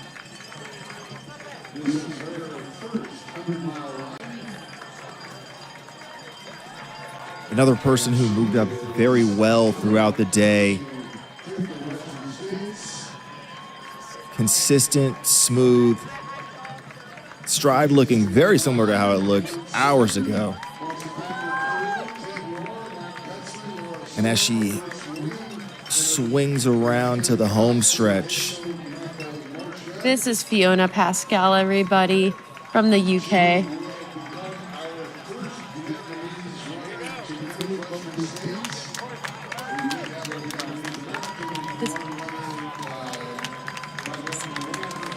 This is Fiona Pascal, everybody. She's our Western States 5th place female finisher. Fiona Pascal, 17, 21. Way to go, Fiona. Fiona Pascal, everybody. But the flag is up at the wiggle, which means imminently Ho-Ha about to turn onto the track.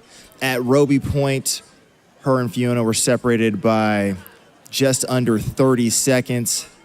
Fiona able to open up that gap on the long downhill. Just means that Fiona got a celebration along the track. And now we return the favor for Ho-Ha, who's now descending onto the backstretch.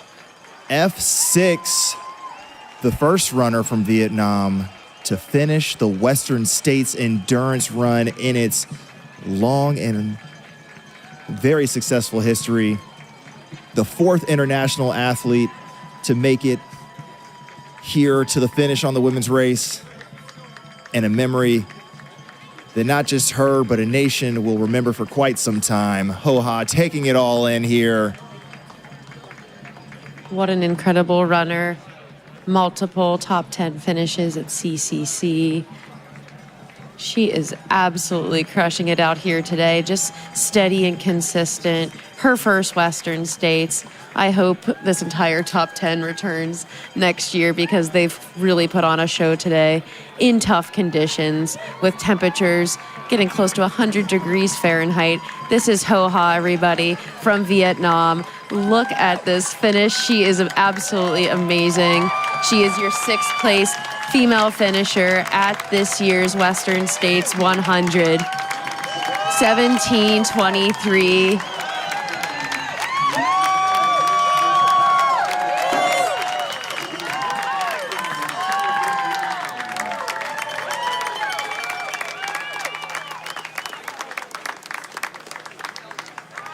Way to go. What a great finish.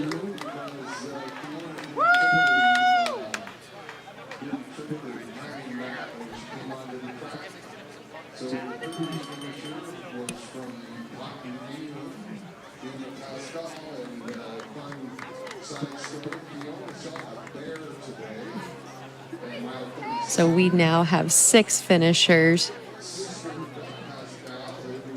Okay. We've got 6 female finishers onto the track here at Placer High. We will be awaiting the rest of our top 10. So far, that includes Hannah Allgood, who has checked into Roby Point just 2 minutes ago, followed by Caitlin Fielder, Emily Hawgood, and Healy Henninger. We do think Keely has quite a gap on the 11th place female at the moment, so that might be a pretty comfortable top 10 right now. We will keep our eyes on the track for Hannah Allgood, who should be our F7 at the track here in about 10 minutes. So stay tuned. We are going to pass it to some ads, and we will be right back with you guys.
introducing TrailCon, the new trail running conference and festival celebrating its inaugural year in 2025.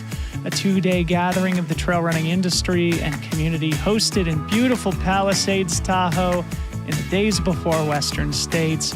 Packed with engaging conversations, panel discussions, group runs, networking events, and other activations, TrailCon hopes to become an important annual platform for connection, collaboration, and conversation as trail running continues to grow and expand globally. It's all about community. After a successful debut this week, TrailCon is excited to return in 2026. And we really hope you'll come join us. Visit trailconference.com to learn more about the event and stay tuned for announcements about the second edition coming next June. TrailCon, where trail running comes to life. And we are back here at the finish line of the Western States Endurance Run here, Placer High School track in Auburn, California. We just had our F6 come through, getting you up to speed. Champion on the women's side, Abby Hall. Second place, Fu Zhao Zhang. Third place, Marianne Hogan. Fourth place, Ida Nilsson. Fifth place, Fiona Pascal. And Ho-Ha recently joining us here on the track. In sixth, we have eyes up, back up the road into the neighborhood because Hannah Allgood is currently in range. Cleared Roby Point about 6.5 minutes ago. So somewhere here in the next 6 to 9 minutes, depending on how froggy she's feeling. She will also enter the track down here, triggering a what seems to be a relatively quick sequence of F7 through F10. Meanwhile, on the men's side, just a bananas day thus far. Men's champion, Caleb Olson, just a short, what would end up being like 5-minute gap to Chris Myers. Third place, Killian Jornet, who is chasing Chris towards the finish. Jeff McGavero in fourth, Dan Jones in fifth, Seth Ruling, the debutante, in sixth, Ryan Montgomery in seventh, Hans Schroyer in eighth, Peter Frano in nine, and Kai Hiroki in 10th. All 10 of those gentlemen punching their tickets back to do it all again next year in 2026, should they so choose. Skylar Hall here, joined by Brett Hornig.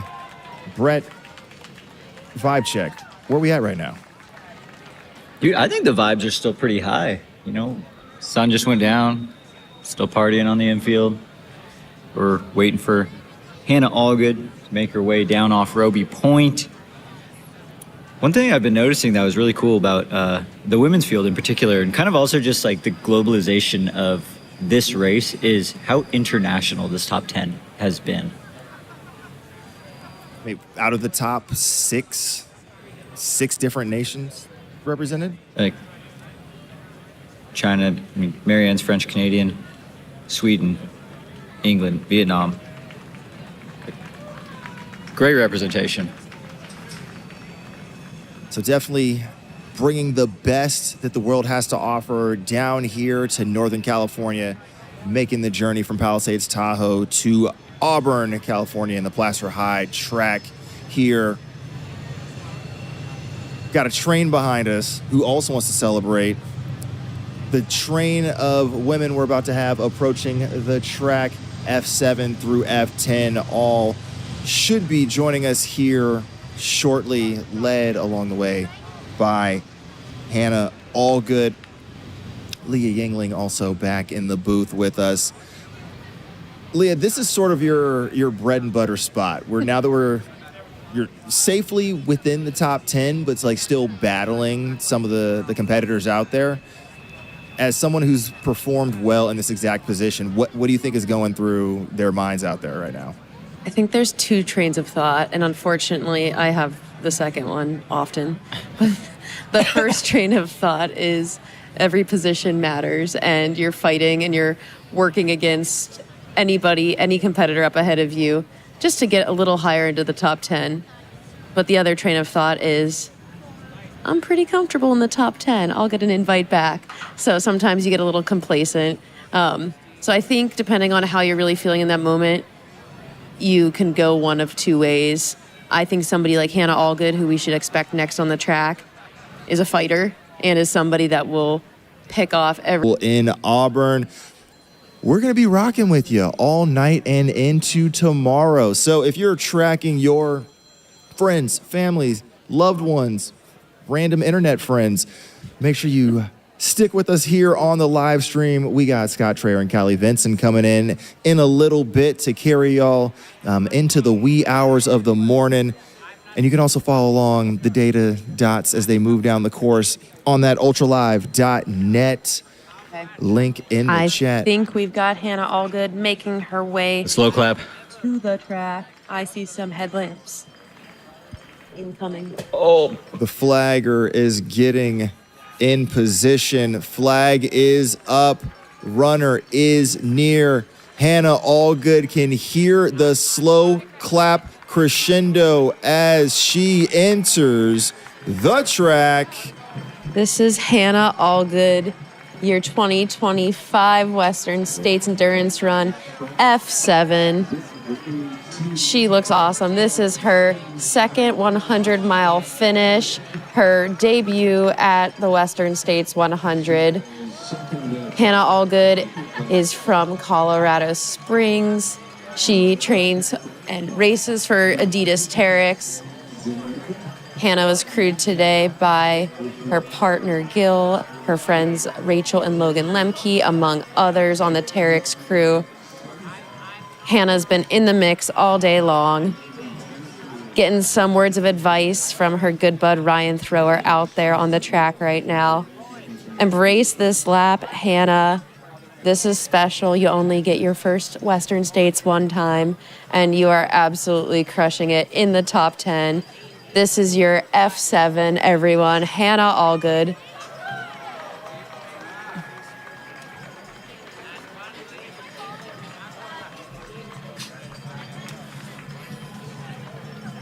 Hannah should be crossing the finish line right around 17:39. Let's go, Hannah. 100 meters to go. Celebrate every part of this. This is Hannah's second 100-mile finish. First time at Western States.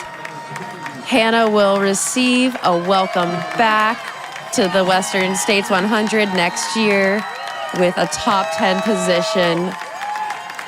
Welcome, Hannah. Congratulations. F7. Hannah Allgood. Let the accomplishment wave over you. So much accomplished over that 17 hours and 39 minutes. Absolute blast. Crew was out there crushing it every time I saw them.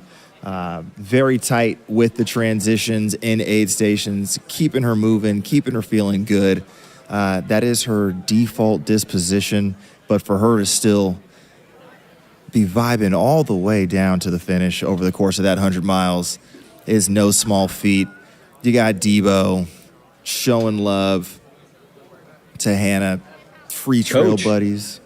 Probably a good thing Debo wasn't her pacer today like he was at Javelina. Oh, yeah. Might have gotten dropped.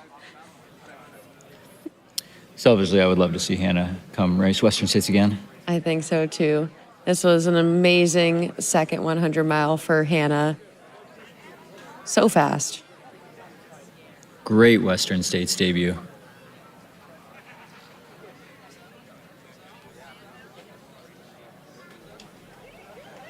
And as we celebrate Hannah and await F8 coming on down here towards the track, Caitlin Fielder arriving in the next 10 minutes, we are going to take a quick break, reset here in the studio, and be back with you all shortly. Do something ridiculously hard. When life wants to throw that unexpected obstacle at me, I'm like, you know what? I can do hard things. So my story is kind of like typical story of how I did a half marathon and I did a full marathon. I had a coworker say, oh, you did a marathon. Like, that's no big deal. There are people running ultras. And I was like, what's an ultra? And he's like, they're running like 50 and 100 miles. So after that, I signed up for my first trail race. I did the 50-miler. And then by the next day, I was looking for, the next trail race I wanted to do. I was just hooked as of that moment. My name's Faith. I was born in Nigeria. I came here when I was young. I was about maybe 7 or 8 years old. But when you do a trail race, everyone is kind of like your friend. Everyone wants to know where you came from, your background. Have you done this race before? What's the next race you have? Even though I show up to some of these places and, I may be the only Black woman I see, I don't get treated as such. Everyone comes up to me and they talk to me. Once you're out on that trail and you're out running, you're all the same people.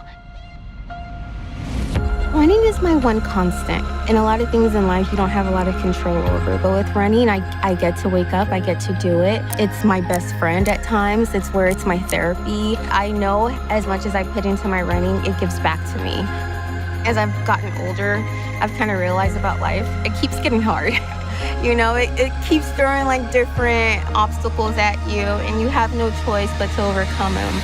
But I want people to know, you can be from this walk in life and do these things. You can wake up one day and have a crazy dream and do it. You can live a certain life and still go out and hike and still go out and run and just see what that brings out of you, because there's a joy and a light that I have, when I'm on a trail. It's like when I'm in my happiest form. And it radiates through me. I can't help it. And it thinks somebody else can have that.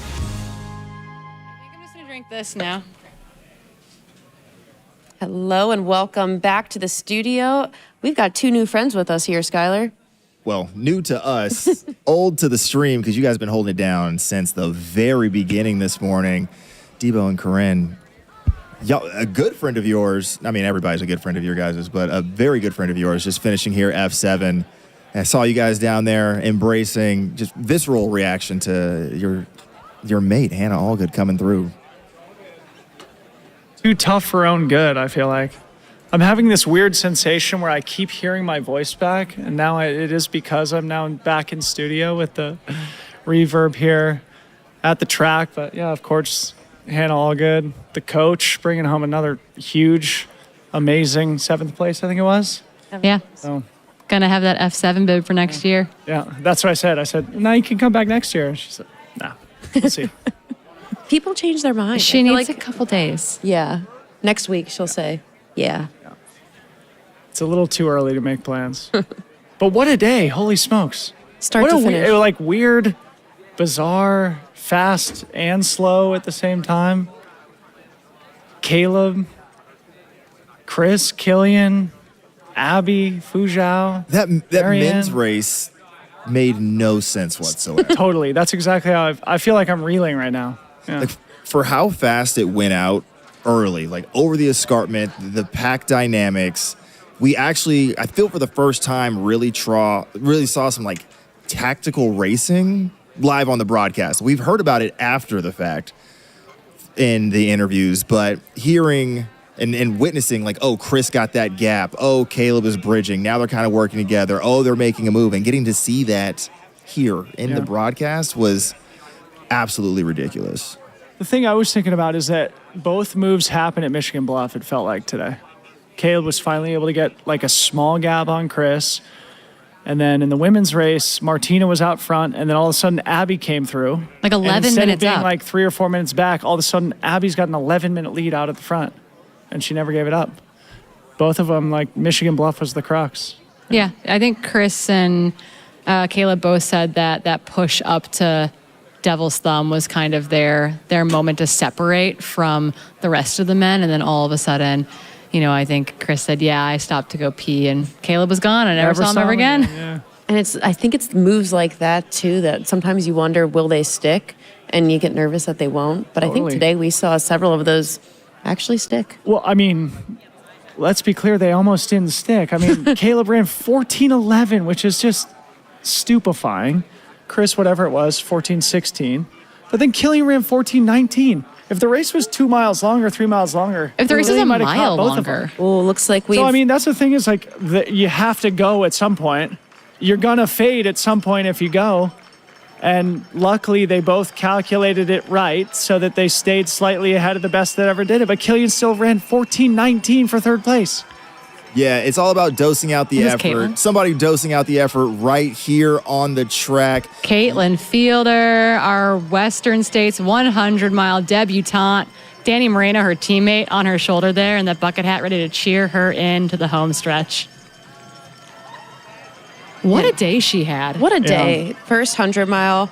Honestly, pretty new to the longer distance stuff, too. Not many 100Ks under her belt. She's like a Golden Trail Series girl, you know? Pretty steady, too. Like so steady, so impressive. Staying in it, making moves.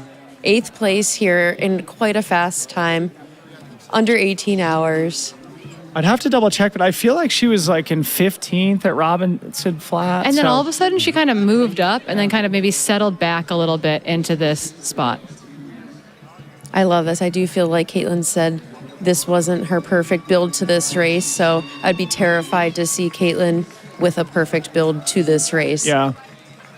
Just over 17:45 here. She's incredible. This is Caitlin Fielder for Adidas Terex. Her debut 100 mile coming down the finishing stretch. Yeah, for it to not be a perfect build, you have to execute phenomenally on the day. She took care of herself. The crew took care of themselves and got her moving. As you saw, that Terex team was locked in and got her here in one piece with a phenomenal time. Just very, very well executed, very professional operation out there for her today. Yeah, 3 Terex women so far in the top 10. With Emily Hawgood probably. And will be 4. Yeah. A really, really good day Like for we the got Adidas Terex crew. Johanna and Tila up at Pointed Rocks on our screen here.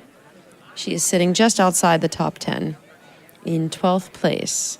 So we were talking a little bit about, those moves stick for so long and then you're trying to hold on. I had the privilege / misfortune of running in with Killian on the runner cam. Absolutely painful. I was pretty sure my hamstring was going to rip off. So I want to validate what you're saying. If this race is 2 miles longer, I think Killian would have ran into second and very well potentially could have ran into first. Meanwhile, on the women's side, that story of attrition and just mayhem, I think, is going to be something that needs to be unpacked over the next several days and weeks to just figure out how much of it was self-inflicted versus how much of it was just bad luck. Well, I think the crux moment was the climb from Rucky, Chucky to Green Gate for Abby Hall. Corinne and I were sort of thinking that Ida was going to start making time up and that eventually the real estate was going to collapse and Ida was going to move back out front. I mean, it was. Yeah, like, it was. It went On from Cal 11. Street, Ida was taking like 2-3 minutes a section, it felt like. And then all of a sudden, Abby took all of it back in a 2-mile climb, and then it was off to the races and the game was over, basically. So. Man, what a satisfying year for Abby, though. I think sometimes when you see people get golden ticket roll downs, you don't consider them as serious contenders for that top spot in a race like Western States. And Abby proved everybody wrong in that sense. She got a golden ticket through MK Sullivan's pregnancy deferral at Black Canyon, which is awesome that Western States provides that opportunity with 3 women in the lead field using that this year, which is incredible. And so happy that that worked out after Abby's 2 golden ticket attempts and just showed the world today that she deserves to be on that main stage with such a breakthrough performance for her. We were joking this week that you, Rachel, and MK have to coordinate to all come back the same year. To just add like incredible depth to the women's field. Whether it's next year or the year after that, at some point you have to synchronize it so that it's more entertaining for the rest of us. Yeah, so we want to pad the women's field even like a little bit more, you know? Oh, got Bronco Billy. Notably, we got Keely Henninger in 9th place. Looks like she made a pass on Emily Hawgood up at Roby Point. Whoa. 6 minutes ago, Keely, so we should be expecting her probably in the next 5 to 10 minutes down here on the track. Emily is holding on to that 10th place position. There does seem to be quite a good gap from 10th to 11th, with about 50 minutes between Emily and 11th place Erin Clark at Pointed Rocks. So I do think Emily could make it here for 10th place, which would be cement her 5 her 5th Straight. top 10 in a row, because that was what we've talked about, right? Like, she is one of the few people left in our sport, in our field, that could potentially secure the infamous 10 top 10s in a row. And I think if anyone can do it, it's totally Emily. Yeah. She's just so consistent. And she just needs to be consistent for another 5 more years. She might get all 10 placements eventually, too. That's cool. Yeah. She has been she's like ticked a number of them off. So 7, 5, 5, 4. Would it be 9 hopefully, this year? hopefully 10 today because Keely overtook her on the way to Roby. Wow. And that'll be Keely's second 9th place finish here. A pair of 9s. Right. Yeah. Wow, we've got a lot of duplicates today. Fujiao's second, Marianne Marianne second, Hogan, third. Yeah, third. Yeah, I mean, Killian, his third place finish, separated by 15 years. I think that's Really the theme. A weird day, it felt like, in so many ways. And so glad. So I'm just glad we got to watch it all. Yeah. And I mean, such crystal clear, like, energy from the crowd, crystal clear visuals on the stream. It's just exhaustingly phenomenal.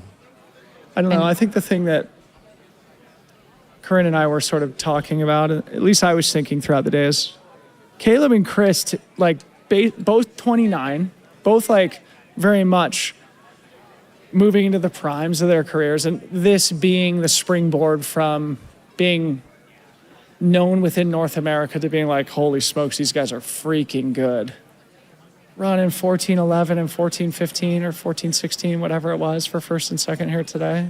Hopefully it changes both of their lives. Hopefully it's launches them into the next phase of their careers. And I mean, especially with Caleb, with Morgan and their kid, 7 weeks old, this is going to be one of those things that those photographs will live forever. You know, that's going to be something they look back on for the rest of their lives. Yeah, I don't know if this got picked up on the stream or if this even occurred at other aid stations, but I will never forget in at Forest Hill, coming down, what his crew was using to signal where their setup was the giant head of his child crying or just screaming ah, and fat jumbo head just move here. It was hilarious, and he got a laugh out of it. So they had one at the finish line. Perfect. You know, and I think it's interesting too. I think people like Caleb and Chris are really experimenting with different racing tactics this year and seeing it play to their strengths very well. One of Caleb's pacers early on today at, I think it was Forest Hill, said, Caleb told me he doesn't think he could hold this pace much longer. And I mean, he fell off of it a smidge towards the end, but he held that spot, he held that pace, and it's proof that if you keep doing the things. It freaked us out, Hey, too. we need to hear what you said to him at Pointed Rocks, too, because we were here in studio, and we were like, holy smokes, Chris had made up 2.5 minutes in 5 miles. We were like, Chris might be right on his wheel there at mile 95 with 5 miles to go. Chris, we were expecting it could have been a sprint through the streets of Auburn. And all of a we were sudden, Leah's the one barking orders you're and giving in the there. splits. You're in the center of the huddle with your bucket hat on, bossing him around. What did you tell him at Pointed Rocks? I told him, Chris just made up 3 minutes and 5 miles. You gotta hurry up and get to the finish line. I said, channel TGC, his Trans Gran Canaria finish. And I said, send this downhill, send the uphill, use your strengths. And he said, I can't right now. It's so hard. And I said, no, it's not. And I said, see you at the finish. And I mean, I was astounded. I was absolutely astounded. I was very nervous seeing how much time Chris had gained on him. And I just think that his crew, Caleb's crew, was just absolutely awesome. And we had a good thing going. And I did become the barker of orders. I don't know how I fell into that position today, but Morgan, his wife, put me on that. I said I can tell him, I can just get in his ear and tell him some things. So took on that responsibility at Forest Hill. And in the studio, we were like, all right, we know Leah's giving him the real accurate information here, and he has got to go at this point. And then before you know it, it's 5.5 minutes at No Hands Bridge, and we're like, yeah, good job, Leah. No, but you need that person. I feel like I've crewed Cordis, for example, at races, and Abby's like, Cordis isn't listening to me. Will you go tell him to do this thing? And I'll be like, Cordis, eat your salt pills. And he'll be like, fine. And he does it. It's so funny because anytime anybody tells me to do those things, I'm like, shut up. No. That was scary, though. I mean, to have Chris Myers charging, making up 3 minutes and 5 miles. I mean, Caleb doing that arithmetic must have known, hey, this is. And I think it's close enough. I think we might have somebody coming on the track here. Let's see. This very well could be. They are moving. It's either Keely or String Bean. It looks Keely Henninger. Yeah, it is. Oh yeah, let's That's go. our Keely. F9 girly. our med student. This was her 1 week off. Okay. In amongst didactics. What a champion. Backing up her first ever race at Western States. She finished F9. She had 2 really hard non-finishes here due to injury. Coming back again multiple years later to secure one more F9 finish. This is close to a 2-hour improvement from her 2021 time here. She ran 19:42, so about an hour 45. Keely, this is so incredible on a very hot day today. What a race, what a year. After receiving a golden ticket at Canyons 100K this year. Keely, automatic again for next year. 5th time has got to be a charm and for I think Keely, she honestly. will come back. And I kind of feel like She's I heard her gotta say something come about 17:30. Like she thought she could run 17:30. Less than 100 so. meters to go. Pack I mean, is a off. 2 hour improvement. She could definitely go 2 hours faster than this, too.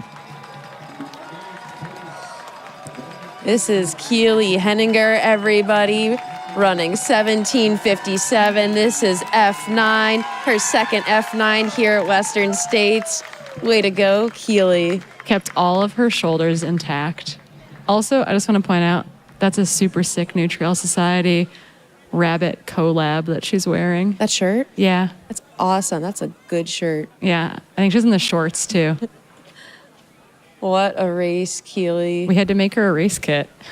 That's so cool. Swooping up Emily Hawgood somewhere in that last 6 miles for a sub 18-hour finish. It's got to feel good. Hour 45 plus improvement on her 2021 time here. Kept both her shoulders intact, kept her ankles intact. Good day. It's a Good day in the office. Keely, we love you. Congratulations. What a run. Meanwhile, Emily Hawgood just split through Roby Point about 2 minutes ago. In 10th? In 10th. So we're going to have a little bit more action here on the track. We have 3 men who are between Keely, who just finished, and Emily Hawgood. So the track is about to be hopping here.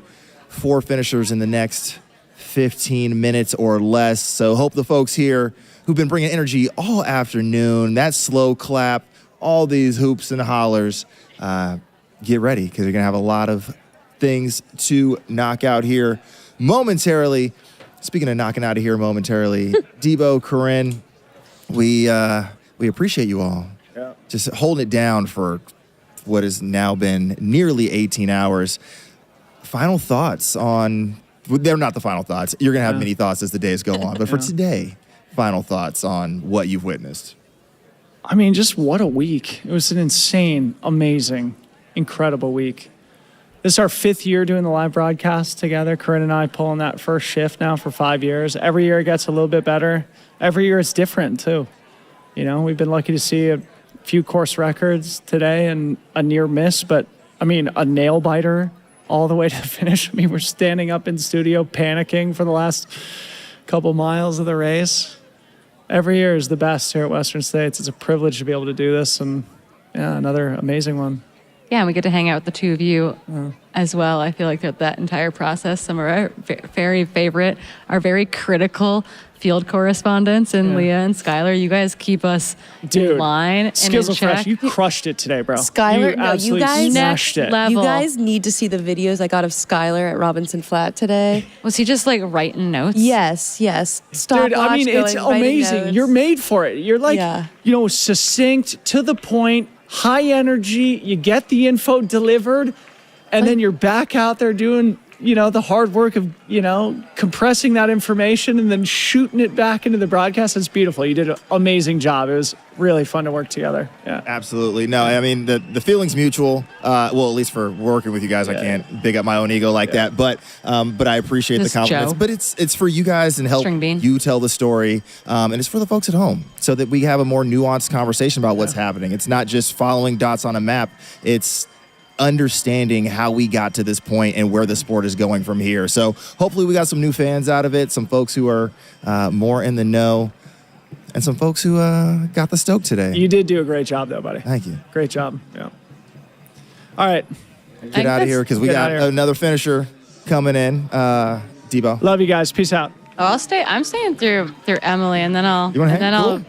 Then I'll hand off to our dear Callie and Scott. And Corinne, you're going to be back tomorrow. Yeah, I always come back for golden hour because I just can't help myself. It's so beautiful and amazing. I do believe this is String Bean coming in. Is that correct? It should be, yes. String Bean Joe McConaughey. We got another entrance on the track at that same time. And Lauren Newman as well. This might be Lauren Newman coming in. Yeah, I think that's Lauren Newman who just came across the finish line. And now we got... Yeah, that's and now String Bean is on the finish line. That's the Cowgill crew coming across the track for him. So we just crested that 18-hour mark. Just welcomed in Lauren Newman, and then String Bean Joe McConaughey is going to be coming in right behind him. So bib 271. Real quick, Bay Area shout out. Yeah, big Bay Area shout out. Yeah, I know SFRC is just losing their minds both here on the track and elsewhere. So yeah, the herd is currently running across the infield to cheer on String Bean. I hope Des Linden is in that group of 20-somethings that are all shirtless and cow shorts. I hope so. Oh, what an awesome race for Joe McConaughey. Here he crosses the finish line. 18:02. Way to go, Joe. Getting it done. yeah, those three were separated by 5 minutes total at Roby, a mile from the finish, and they've come in here. Yeah, Lauren was moving. It just goes to show, hey, you might not be in the top 10, but every place matters, and you want to get the most out of yourself. So glad to see these three men crossing the line, giving it their all, and absolutely having themselves an adventure out there. I'm just very much enjoying too that I was kind of going through our overall finishing list, and with Abby in 11th, we had Abby 11th, Fuzhou 12th, Marianne 13th, Ida 15th, Fiona 17th, Ho-Ha 18th, Hannah Allgood 19th, Caitlin Fielder 20th. That's so cool. Keely 21. Just the women's pack was basically 10 through 20 effectively. I swear we're starting to see that year after year, and we start to see that entire top 10 of women in the top 25 overall, and I think we're going to be very close to seeing that with Emily Hoggett. She's in 25th right now, but looks like Robert Molk checked into Roby Point 1 minute after her, so we might have a tough battle to keep the top 10 women in the top 25 overall, but man, it's integrated. It's pretty awesome. Yeah, we have a battle on our hands right now for the 25th position in the race. We talk about, the sport leveling up time and time again. Every year we're on the broadcast and things are just getting more insane. But the thing that remains the same, even with the professionalization, is just the joy that these runners have for finishing. Even at the pointy end of the spear, this top 25, look at String Bean right there, just appreciative of the day as he talks to Magda Boulay, board member and president over at GU. You have to, what do you say to that? This sport is amazing. It's so amazing. And for somebody like Joe, too, who has had such a journey to get to Western States after probably the maximum number of golden ticket attempts in history. Ideally, the maximum number of golden ticket attempts. Otherwise, it's maybe delusion, you know? Totally. Maybe we should find a new pursuit. Yeah. This is Johannes Obermuller making his way into the finish line. And then the next person, unless Rob overtakes Emily Hawgood should be our next runner to hit the track. And Johannes is our M15 on the day. Running just over 18 hours, 18:05 on the clock right now. From Austria. This is Johannes Obermuller coming into the finishing chute in just a moment. Wow, that's a fast sprint finish. Wow. Emptying the tank in the last straightaway. Squeaking under 18:06. Big jump. Wow, I would cramp right up. feel like there's some years where the time, like the clock was hanging beneath it too. And I was like, oh my goodness, if you jump, you're going to hit your head on it. Absolutely amazing. But again, this race isn't just about the elite fields and the folks here at the front of the race. We're going to be following all the runners, all 360 some odd runners as they make their way on down towards the track here. Looks like we're back here coming. Pointed Rocks. It's me taking a stab in the dark. Well, we got cams all the way back. We have the river cam. We're going to be following runners all throughout the night. So if you have a specific runner that you're trying to find, you got that Ultra Live link in the chat, ultralive.net. And just hang out with us here on the stream. When we pop out of here relatively soon, you're going to have Scott Traer and Callie Vinson coming in and holding it down. And then we got more shift changes all the way until we hit golden hour tomorrow from 10 to 11 a.m. local time, hour 29 to 30. Man, climbing up from the river does not look easy in the dark. That like steep embankment, I think, is getting steeper at this point. I think it is. That's got to be one of the worst parts. I mean, in the nicest way possible. One of the worst parts of the course, because you just come out of the river, your feet are wet, you have to go up that sandy embankment. Sandy climb that is very, very steep. And you're like, why would they put this here? But then you get graced with the lovely Green Gate climb. I honestly always kind of liked that climb. I know. It is kind of nice. Just nice, consistent grade. Just a glutton for punishment. We are awaiting our 10th place female finisher here in the studio. We are anticipating it being Emily Hawgood. This will be her 5th consecutive top 10 finish at Western States. Seemed to be a hard-fought battle for Emily today. Last time we saw her walking out of Pointed Rocks after getting a pep talk from her coach, Paul Lind. She has put in so much hard work on this course, and I know she's probably had a little bit of a rough day out there, but she's getting it done, getting herself to the finish line, getting that auto spot back to her hopefully 6th Western States next year.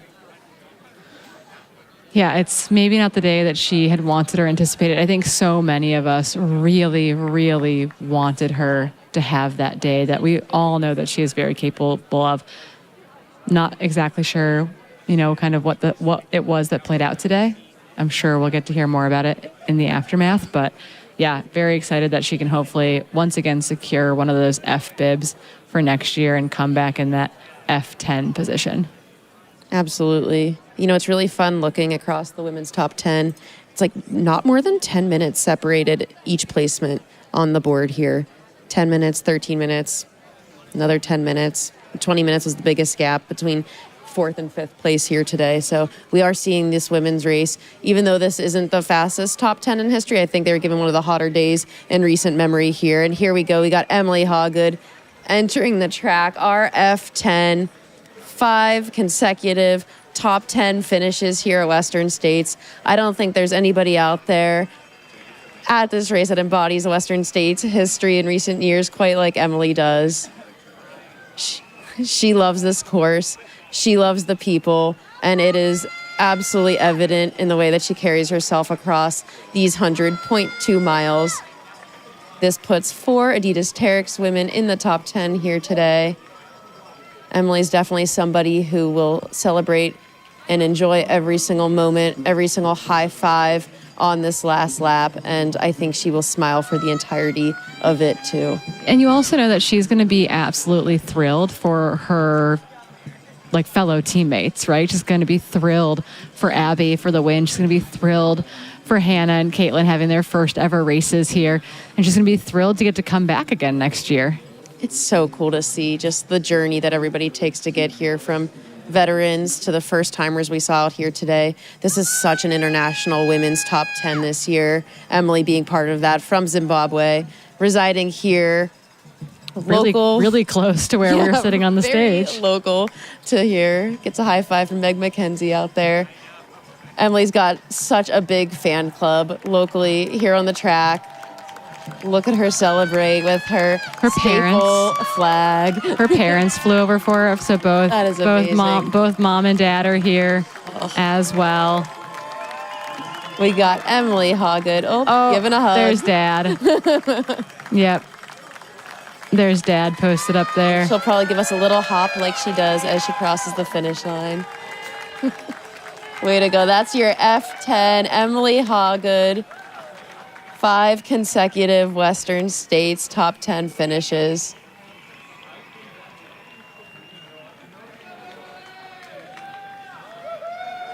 What a race. What a day, guys. Day. Everyone ready for a little bit of sleep?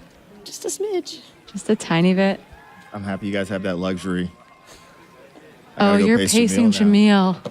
Oh, yeah. Skylar's on pacing duties after this, so the fun does not stop for Skylar. Unless somebody here in the stadium wants to take my spot from Green Gate, go ahead and find me so that I could rest. Because Forest Hill fartlicks hurt. I just love that you're offering up Jamil on a silver platter like that. That's like a celebrity pacing duty. I just love the idea of like someone that Jamil does not know showing up and be like, Skylar said I should. Yeah.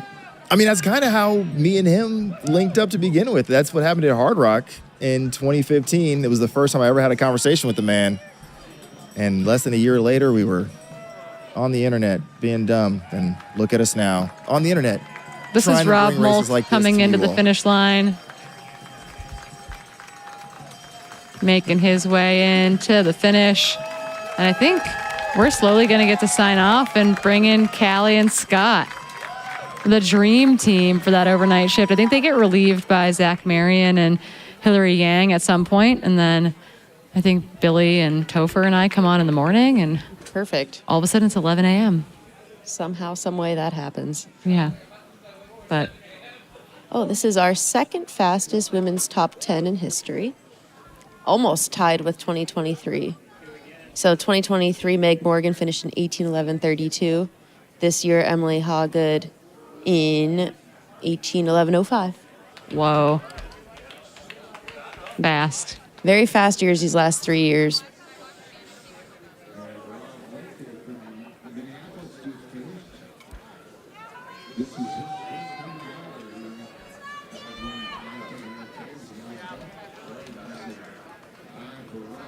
Alrighty, I see our next shift of comedy geniuses, Scott Trayer and Callie Vincent, making their way into studio.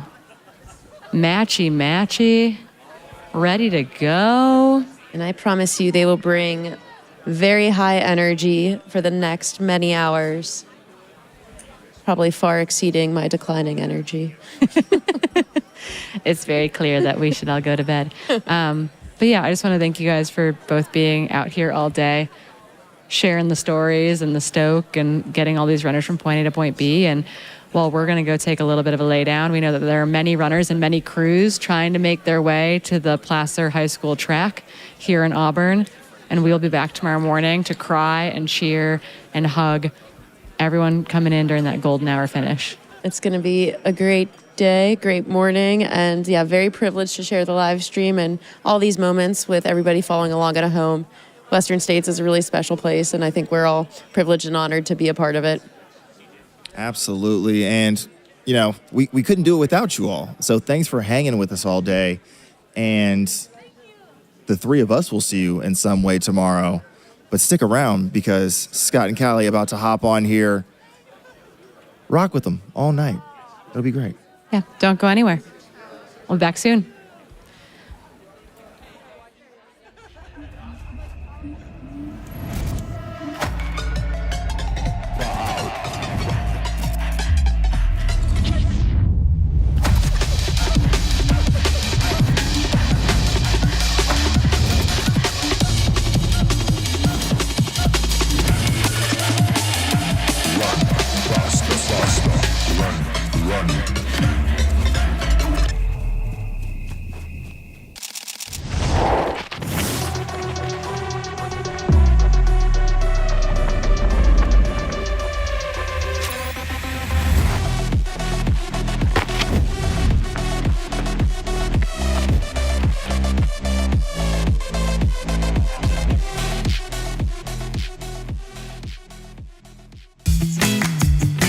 Introducing TrailCon, the new trail running conference and festival celebrating its inaugural year in 2025. a 2-day gathering of the trail running industry and community hosted in beautiful Palisades, Tahoe in the days before Western States, packed with engaging conversations, panel discussions, group runs, networking events, and other activations. TrailCon hopes to become an important annual platform for connection, collaboration, and conversation as trail running continues to grow and expand globally. It's all about community. After a successful debut this week, TrailCon is excited to return in 2026. And we really hope you'll come join us. Visit trailconference.com to learn more about the event and stay tuned for announcements about the second edition coming next June.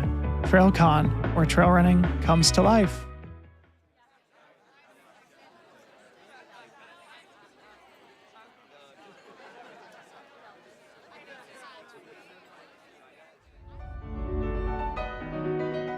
My name is Nikki Sawada. I am Japanese.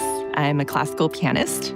I travel the country uniting communities who don't often get to hear classical music. I fell in love with trails when I was doing a lot of backpacking straight out of college, and I really got to see like the mountains of the United States. And then I realized that I can do this without carrying a 60-pound bag if I if I run and enter these races.